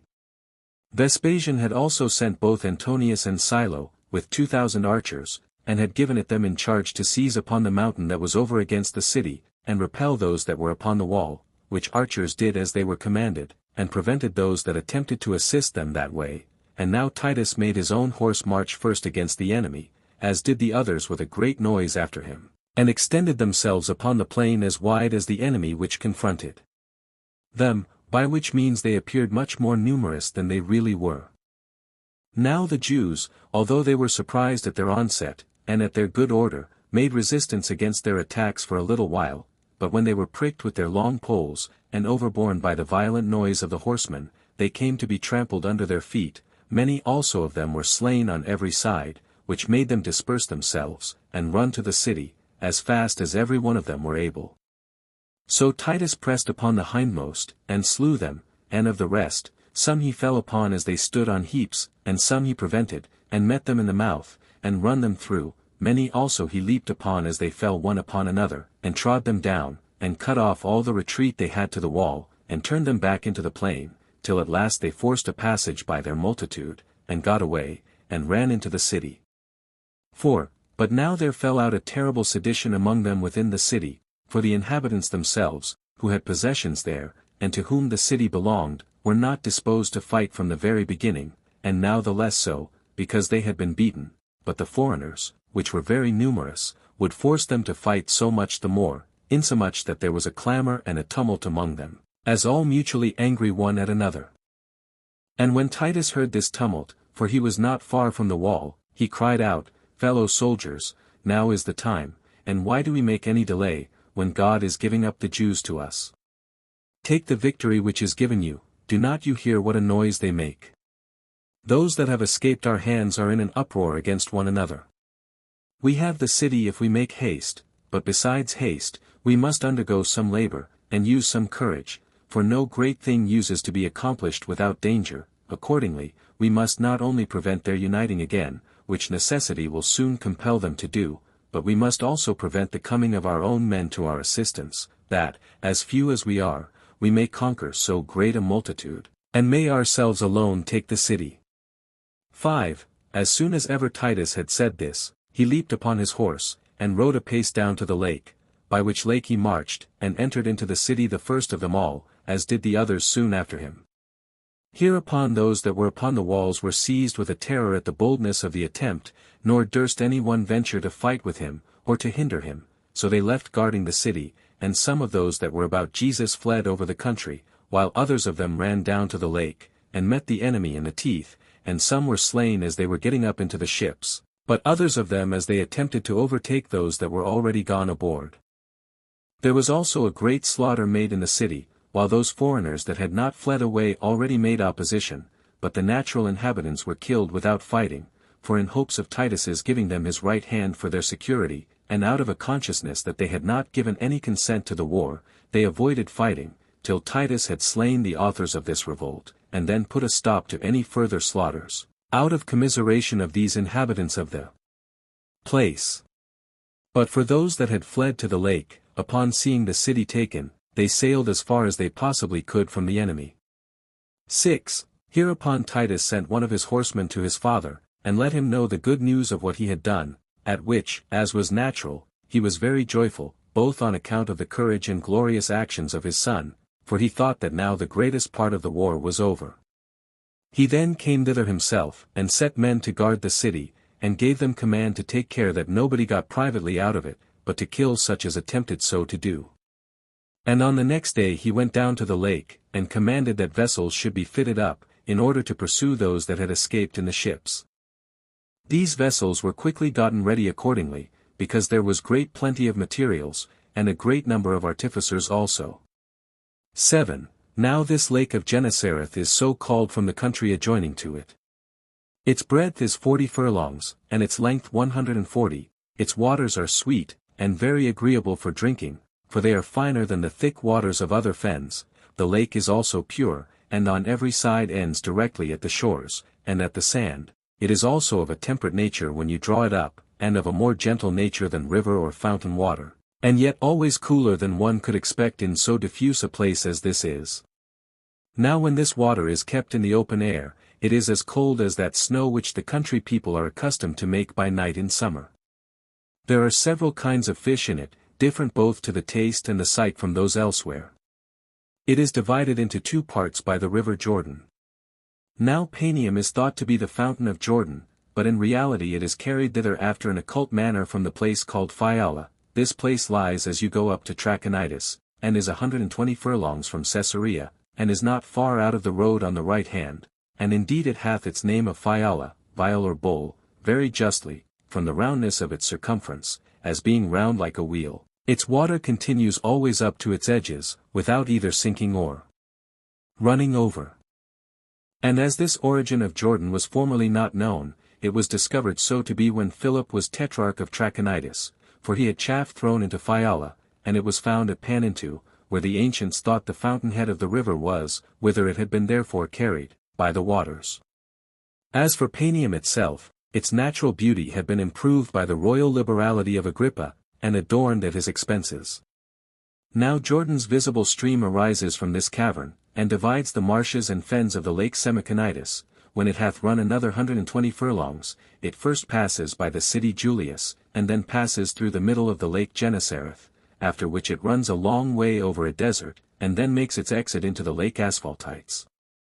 8. The country also that lies over against this lake hath the same name of Gennesareth. Its nature is wonderful as well as its beauty, its soil is so fruitful that all sorts of trees can grow upon it, and the inhabitants accordingly plant all sorts of trees there, for the temper of the air is so well mixed, that it agrees very well with those several sorts, particularly walnuts, which require the coldest air, flourish there in vast plenty. There are palm trees also, which grow best in hot air. Fig trees also and olives grow near them, which yet require an air that is more temperate. One may call this place the ambition of nature, where it forces those plants that are naturally enemies to one another to agree together. It is a happy contention of the seasons, as if every one of them laid claim to this country, for it not only nourishes different sorts of autumnal fruit beyond men's expectation, but preserves them a great while. It supplies men with the principal fruits, with grapes and figs continually, during 10 months of the year 95, and the rest of the fruits as they become ripe together through the whole year, for besides the good temperature of the air, it is also watered from a most fertile fountain. The people of the country call it Capharnaum.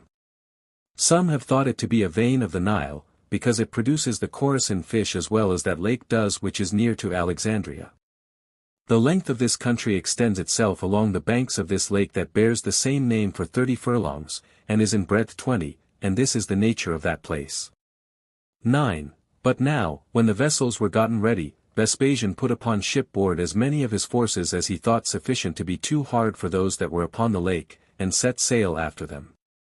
Now these which were driven into the lake could neither fly to the land, where all was in their enemy's hand, and in war against them, nor could they fight upon the level by sea, for their ships were small and fitted only for piracy. They were too weak to fight with Vespasian's vessels, and the mariners that were in them were so few, that they were afraid to come near the Romans, who attacked them in great numbers.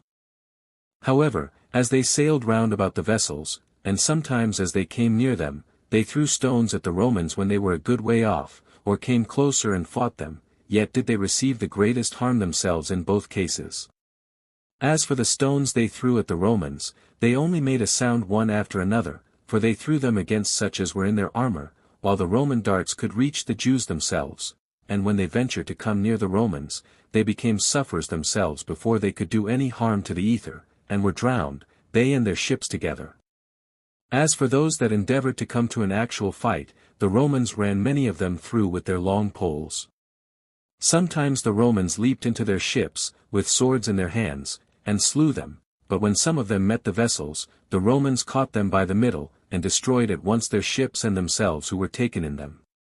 And for such as were drowning in the sea, if they lifted their heads up above the water, they were either killed by darts, or caught by the vessels, but if, in the desperate case they were in, they attempted to swim to their enemies, the Romans cut off either their heads or their hands, and indeed they were destroyed after various manners everywhere, till the rest being put to flight, were forced to get upon the land, while the vessels encompassed them about, on the sea. But as many of these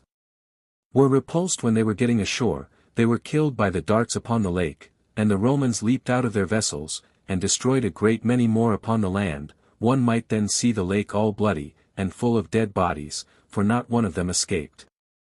And a terrible stink, and a very sad sight there was on the following days over that country, for as for the shores, they were full of shipwrecks, and of dead bodies all swelled, and as the dead bodies were inflamed by the sun, and putrefied, they corrupted the air, insomuch that the misery was not only the object of commiseration to the Jews, but to those that hated them, and had been the authors of that misery. This was the upshot of the sea fight. The number of the slain, including those that were killed in the city before, was 6,500. 10. After this fight was over, Vespasian sat upon his tribunal at Tarichae. in order to distinguish the foreigners from the old inhabitants, for those foreigners appear to have begun the war. So he deliberated with the other commanders, whether he ought to save those old inhabitants or not. And when those commanders alleged that the dismission of them would be to his own disadvantage, because, when they were once set at liberty, they would not be at rest, since they would be people destitute of proper habitations, and would be able to compel such as they fled to fight against us, Vespasian acknowledged that they did not deserve to be saved, and that if they had leave given them to fly away, they would make use of it against those that gave them that leave. But still he considered with himself after what manner they should be slain 96, for if he had them slain there, he suspected the people of the country would thereby become his enemies, for that to be sure they would never bear it, that so many that had been supplicants to him should be killed, and to offer violence to them, after he had given them assurances of their lives, he could not himself bear to do it. However, his friends were too hard for him, and pretended that nothing against Jews could be any impiety, and that he ought to prefer what was profitable before what was fit to be done, where both could not be made consistent. So he gave them an ambiguous liberty to do as they advised, and permitted the prisoners to go along no other road than that which led to Tiberias only. So they readily believed what they desired to be true, and went along securely, with their effects, the way which was allowed them, while the Romans seized upon all the road that led to Tiberias, that none of them might go out of it, and shut them up in the city.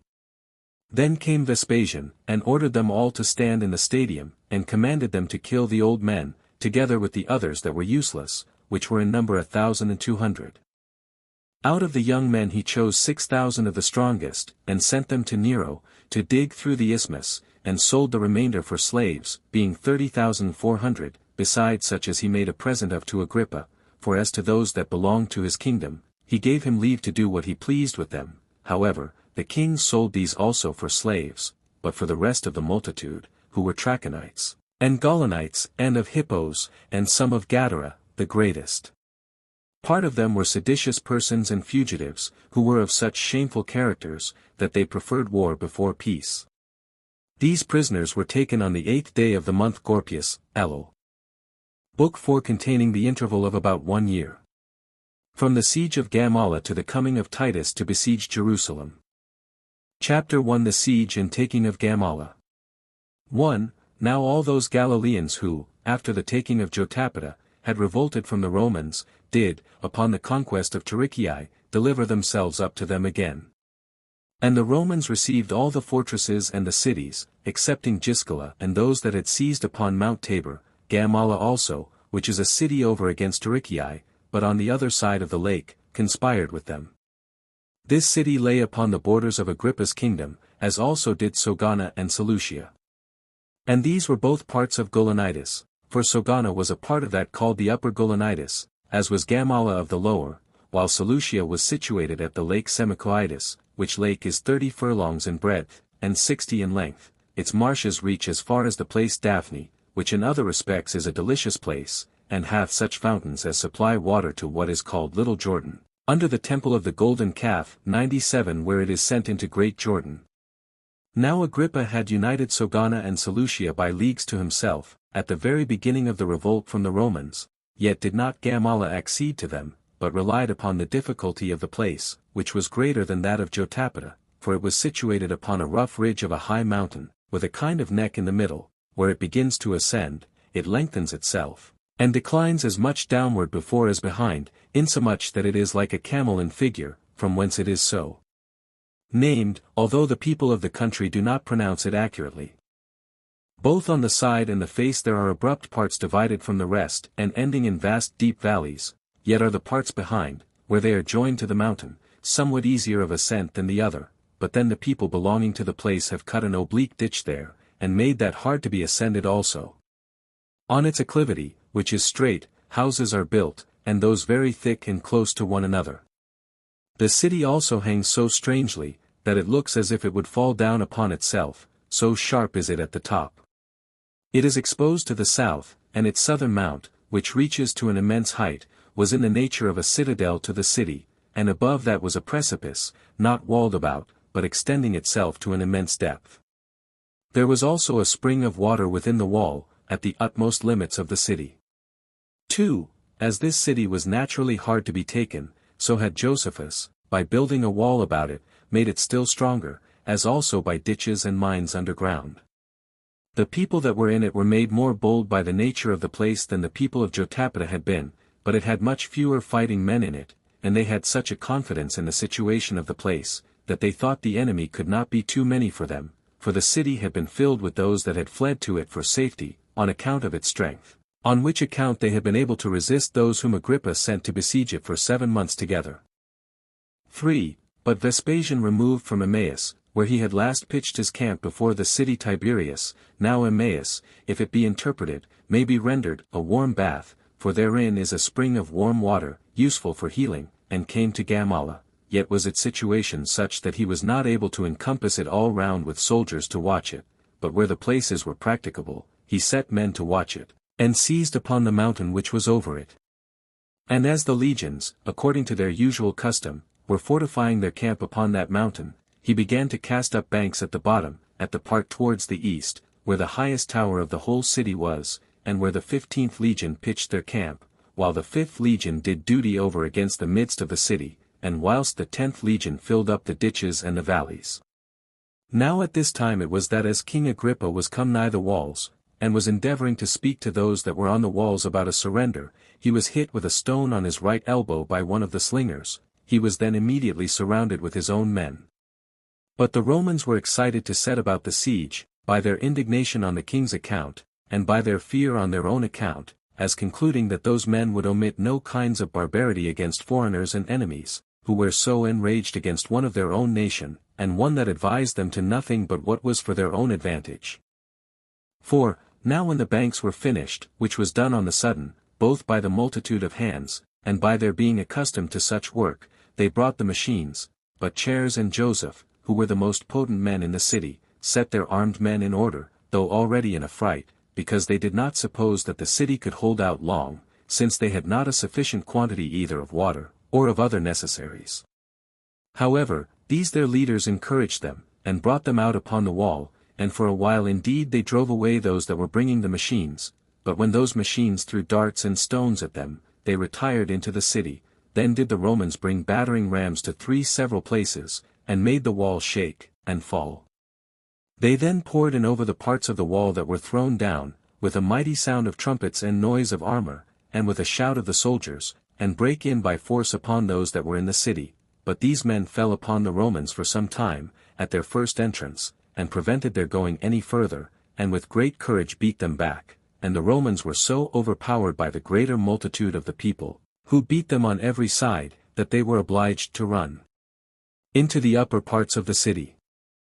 Whereupon the people turned about, and fell upon their enemies, who had attacked them, and thrust them down to the lower parts, and as they were distressed by the narrowness and difficulty of the place, slew them, and as these Romans could neither beat those back that were above them, nor escape the force of their own men that were forcing their way forward, they were compelled to fly into their enemies' houses, which were low, but these houses being thus full of soldiers, whose weight they could not bear, fell down suddenly, and when one house fell, it shook down a great many of those that were under it, as did those do to such as were under them.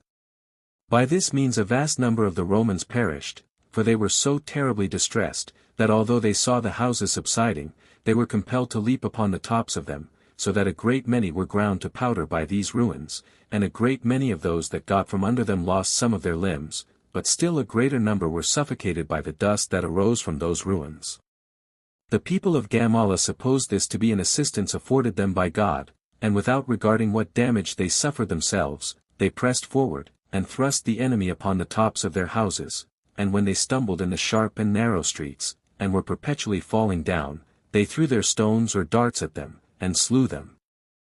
Now the very ruins afforded them stones enow, and for iron weapons, the dead men of the enemy's side afforded them what they wanted, for drawing the swords of those that were dead, they made use of them to dispatch such as were only half dead. Nay, there were a great number who, upon their falling down from the tops of the houses, stabbed themselves, and died after that manner, nor indeed was it easy for those that were beaten back to fly away, for they were so unacquainted with the ways, and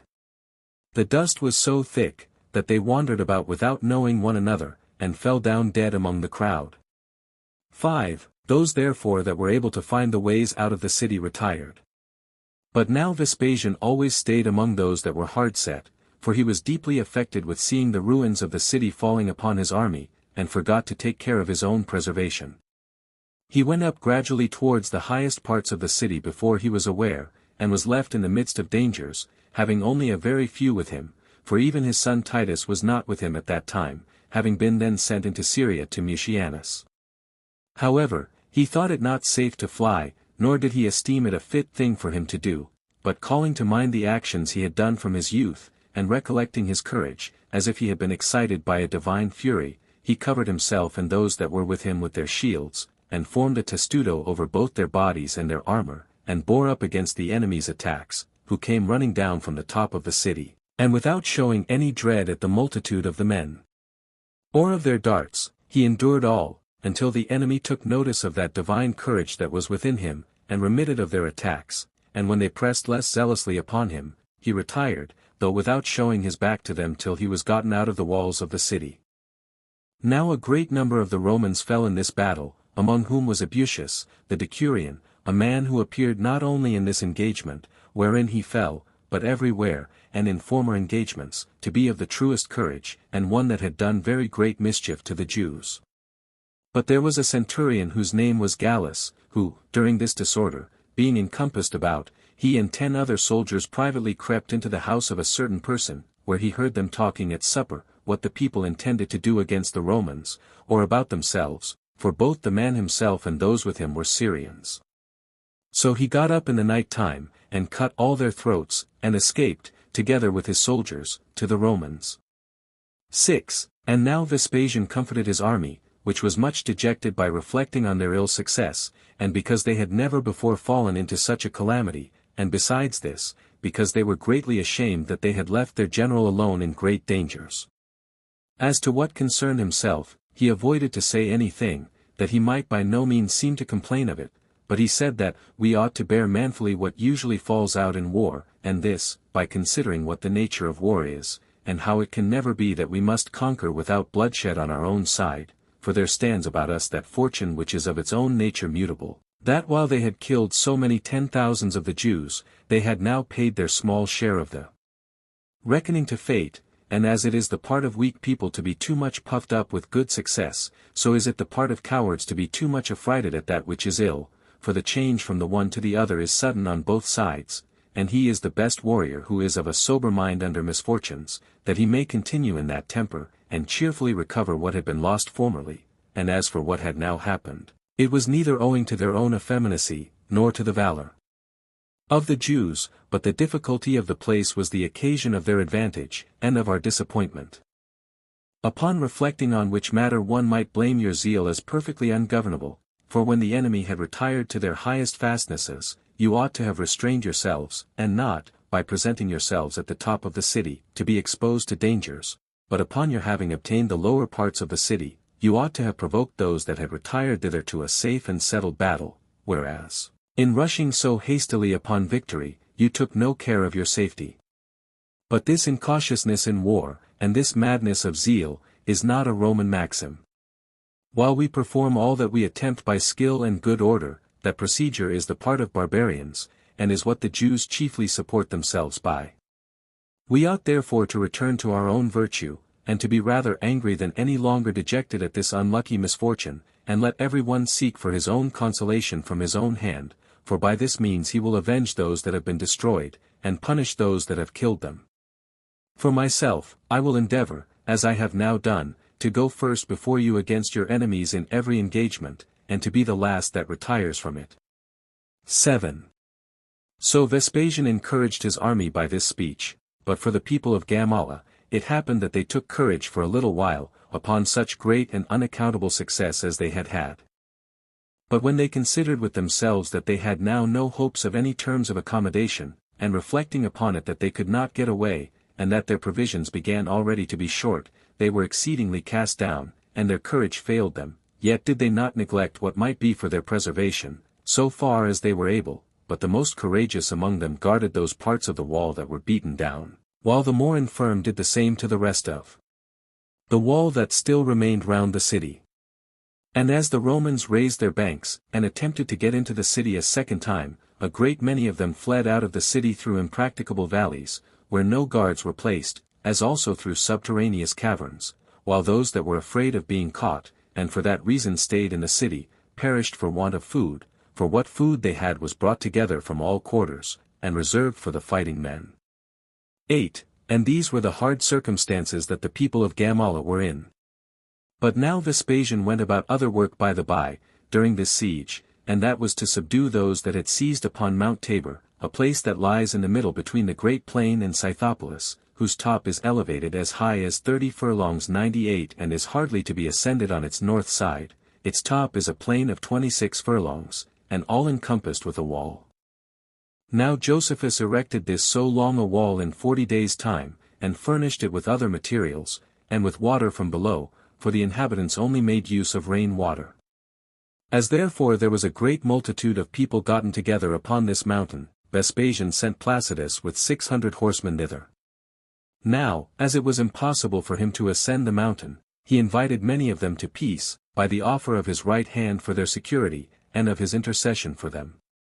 Accordingly they came down, but with a treacherous design, as well as he had the like treacherous design upon them on the other side, for Placidus spoke mildly to them, as aiming to take them, when he got them into the plain. They also came down, as complying with his proposals, but it was in order to fall upon him when he was not aware of it. However, Placidus's stratagem was too hard for theirs, for when the Jews began to fight, he pretended to run away, and when they were in pursuit of the Romans, he enticed them a great way along the plain, and then made his horsemen turn back, whereupon he beat them, and slew a great number of them, and cut off the retreat of the rest of the multitude, and hindered their return. So they left Tabor, and fled to Jerusalem, while the people of the country came to terms with him, for their water failed them, and so they delivered up the mountain and themselves to Placidus. 9. But of the people of Gamala, those that were of the bolder sort fled away and hid themselves, while the more infirm perished by famine, but the men of war sustained the siege till the 22nd day of the month Hyperberetus, Tisri, when 3 soldiers of the 15th legion, about the morning watch, got under a high tower that was near them, and undermined it, without making any noise, nor when they either came to it, which was in the night time, nor when they were under it, did those that guarded it perceive them. These soldiers then upon their coming avoided making a noise, and when they had rolled away 5 of its strongest stones, they went away hastily, whereupon the tower fell down on a sudden, with a very great noise, and its guard fell headlong with it, so that those that kept guard at other places were under such disturbance, that they ran away. The Romans also slew many of those that ventured to oppose them, among whom was Joseph, who was slain by a dart, as he was running away over that part of the wall that was broken down. But as those that were in the city were greatly affrighted at the noise, they ran hither and thither, and a great consternation fell upon them, as though all the enemy had fallen in at once upon them. Then it was that Chares, who was ill, and under the physician's hands, gave up the ghost, the fear he was in greatly contributing to make his distemper fatal to him. But the Romans so well remembered their former ill success, that they did not enter the city till the 23rd day of the forementioned month. 10. At which time Titus, who was now returned, out of the indignation he had at the destruction the Romans had undergone while he was absent, took 200 chosen horsemen and some footmen with him, and entered without noise into the city. Now as the watch perceived that he was coming, they made a noise, and betook themselves to their arms, and as that his entrance was presently known to those that were in the city, some of them caught hold of their children and their wives, and drew them after them, and fled away to the citadel, with lamentations and cries, while others of them went to meet Titus, and were killed perpetually. But so many of them as were hindered from running up to the citadel, not knowing what in the world to do, fell among the Roman guards, while the groans of those that were killed were prodigiously great everywhere, and blood ran down over all the lower parts of the city, from the upper. But then Vespasian himself came to his assistance against those that had fled to the citadel, and brought his whole army with him. Now this upper part of the city was every way rocky, and difficult of ascent, and elevated to a vast altitude, and very full of people on all sides, and encompassed with precipices, whereby the Jews cut off those that came up to them, and did much mischief to others by their darts, and the large stones which they rolled down upon them, while they were themselves so high that the enemy's darts could hardly reach them. However, There arose such a divine storm against them as was instrumental to their destruction. This carried the Roman darts upon them, and made those which they threw return back, and drove them obliquely away from them, nor could the Jews indeed stand upon their precipices, by reason of the violence of the wind, having nothing that was stable to stand upon, nor could they see those that were ascending up to them. So the Romans got up and surrounded them, and some they slew before they could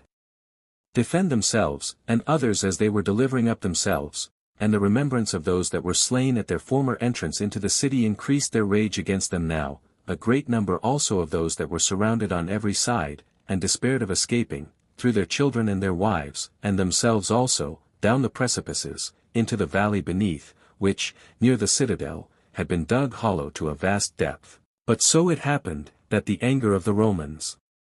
appeared not to be so extravagant as was the madness of those that were now taken, while the Romans slew but 4,000, whereas the number of those that had thrown themselves down was found to be 5,000, nor did any one escape except 2 women, who were the daughters of Philip, and Philip himself was the son of a certain eminent man called Josephus, who had been general of King Agrippa's army, and these did therefore escape, because they lay concealed from the rage of the Romans when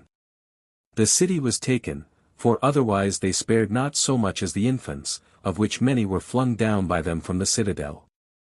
And thus was Gamala taken on the 23rd day of the month Hyperbaratus, Tisri, whereas the city had first revolted on the 24th day of the month Gorpius, Elul. Chapter 2 The surrender of Giscala, while John flies away from it to Jerusalem. 1. Now no place of Galilee remained to be taken but the small city of Giscala, whose multitude yet were desirous of peace, for they were generally husbandmen, and always applied themselves to cultivate the fruits of the earth. However, there were a great number that belonged to a band of robbers, that were already corrupted, and had crept in among them, and some of the governing part of the citizens were sick of the same distemper. It was John, the son of a certain man whose name was Levi, that drew them into this rebellion, and encouraged them in it. He was a cunning knave, and of a temper that could put on various shapes, very rash in expecting great things, and very sagacious in bringing about what he hoped for. It was known to every body that he was fond of war, in order to thrust himself into authority, and the seditious part of the people of Giscala were under his management, by whose means the populace, who seemed ready to send ambassadors in order to surrender, waited for the coming of the Romans in battle array. Vespasian sent against them Titus, with 1,000 horsemen, but withdrew the 10th legion to Scythopolis, while he returned to Caesarea with the 2 other legions, that he might allow them to refresh themselves after their long and hard campaign, thinking withal that the plenty which was in those cities would improve their bodies and their spirits, against the difficulties they were to go through afterwards. For he saw there would be occasion for great pains about Jerusalem, which was not yet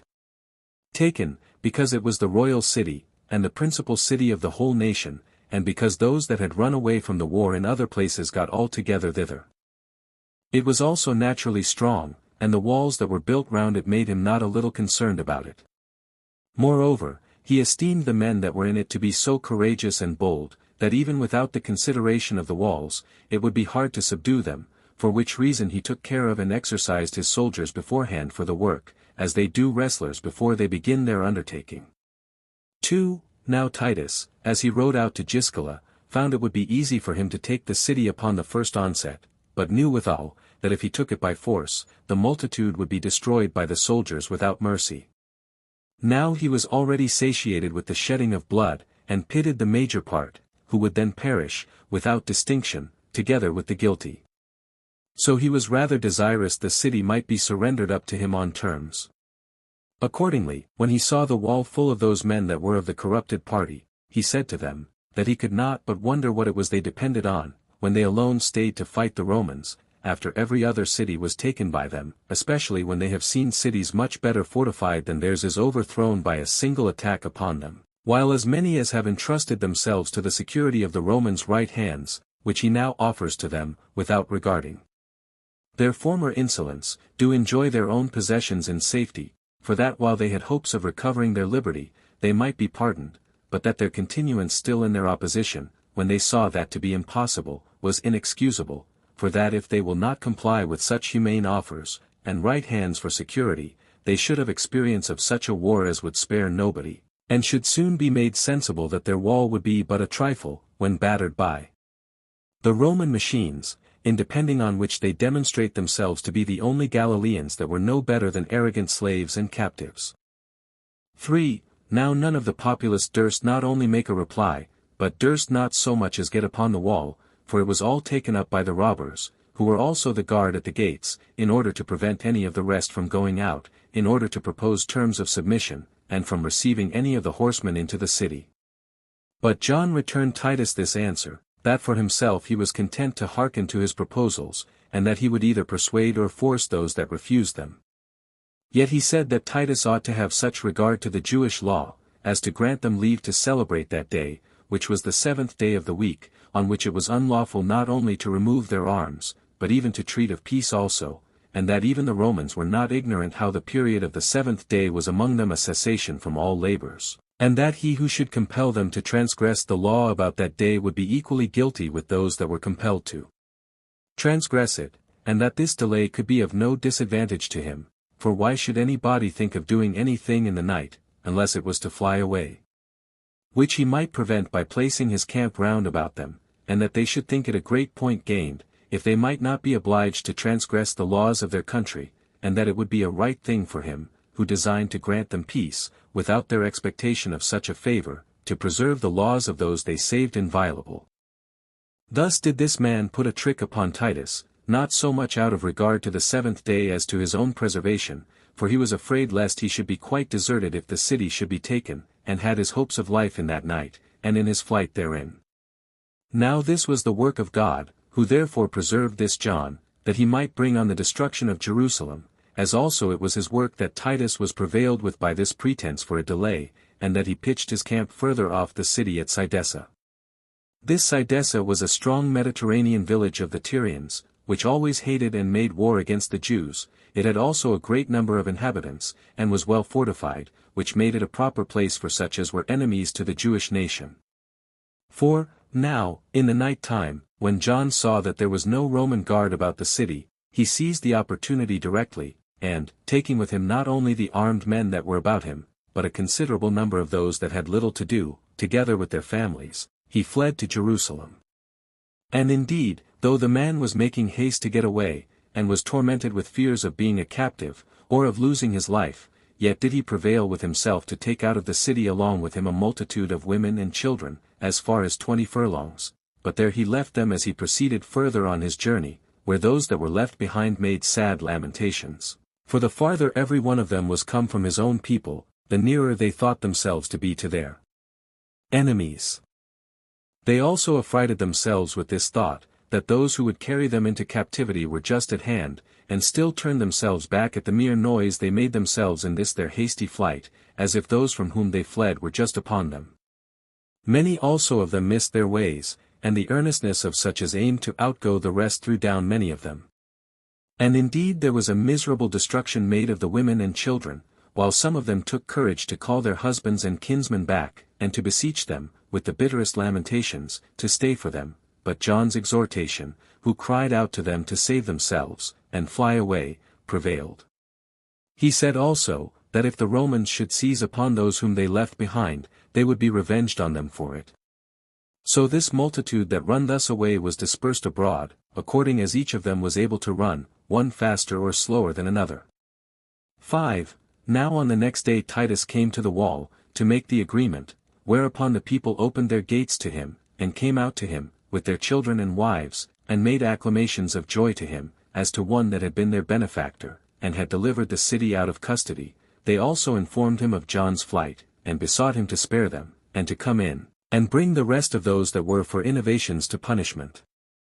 But Titus, not so much regarding the supplications of the people, sent part of his horsemen to pursue after John, but they could not overtake him, for he was gotten to Jerusalem before. They also slew 6,000 of the women and children who went out with him, but returned back, and brought with them almost 3,000.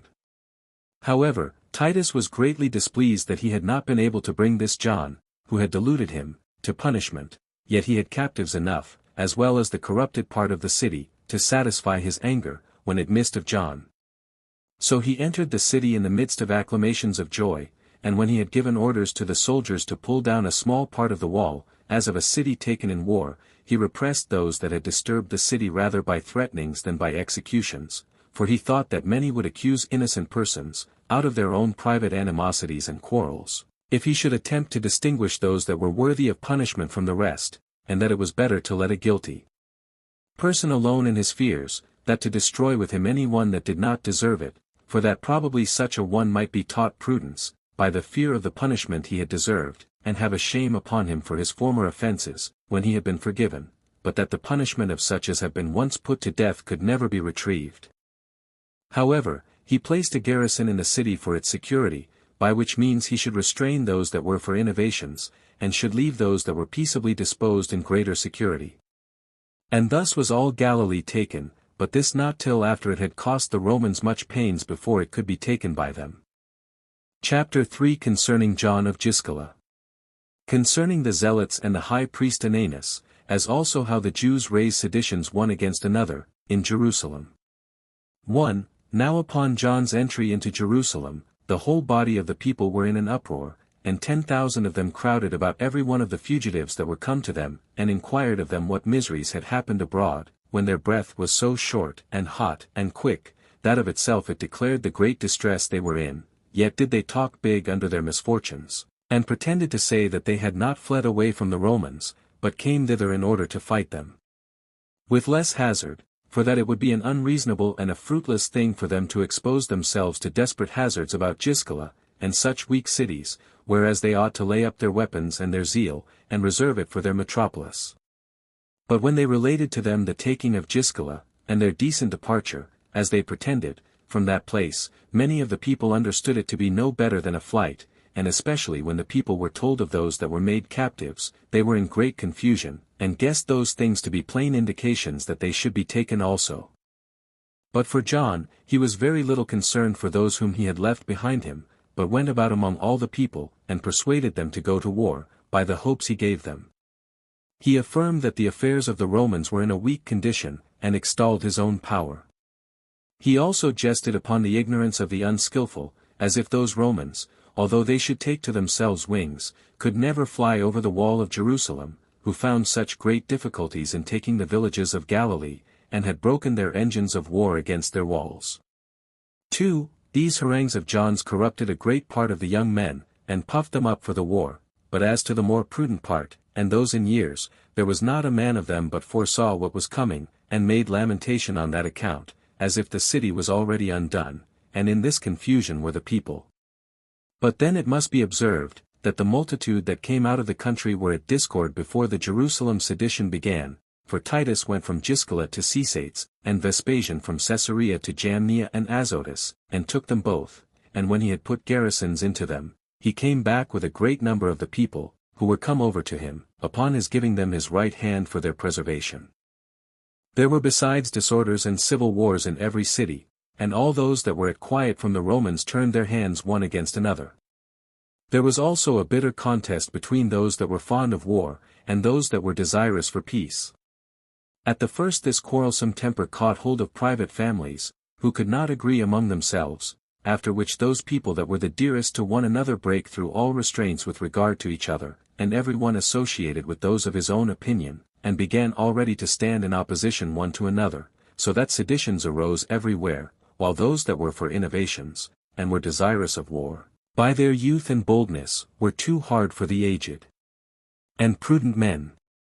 And, in the first place, all the people of every place betook themselves to rapine, after which they got together in bodies, in order to rob the people of the country, insomuch that for barbarity and iniquity those of the same nation did no way differ from the Romans, nay, it seemed to be a much lighter thing to be ruined by the Romans than by themselves. 3. Now the Roman garrisons, which guarded the cities, partly out of their uneasiness to take such trouble upon them, and partly out of the hatred they bare to the Jewish nation, did little or nothing towards relieving the miserable, till the captains of these troops of robbers, being satiated with rapines in the country, got all together from all parts, and became a band of wickedness, and all together crept into Jerusalem, which was now become a city without a governor, and, as the ancient custom was, received without distinction all that belonged to their nation, and these they then received, because all men supposed that those who came so fast into the city came out of kindness, and for their assistance, although these very men, besides the seditions they raised, were otherwise the direct cause of the city's destruction also, for as they were an unprofitable and a useless multitude, they spent those provisions beforehand which might otherwise have been sufficient for the fighting men. Moreover, besides the bringing on of the war, they were the occasions of sedition and famine therein. For, there were besides these other robbers that came out of the country, and came into the city, and joining to them those that were worse than themselves, omitted no kind of barbarity, for they did not measure their courage by their rapines and plunderings only, but proceeded as far as murdering men, and this not in the night time or privately, or with regard to ordinary men, but did it openly in the daytime, and began with the most eminent persons in the city, for the first man they meddled with was Antipas, one of the royal lineage, and the most potent man in the whole city, insomuch that the public treasures were committed to his care. Him they took and confined, as they did in the next place to Levius, a person of great note, with Josephus, the son of Regel, both which were of royal lineage also. And besides these, they did the same to the principal men of the country. This caused a terrible consternation among the people, and everyone contented himself with taking care of his own safety, as they would do if the city had been taken in war.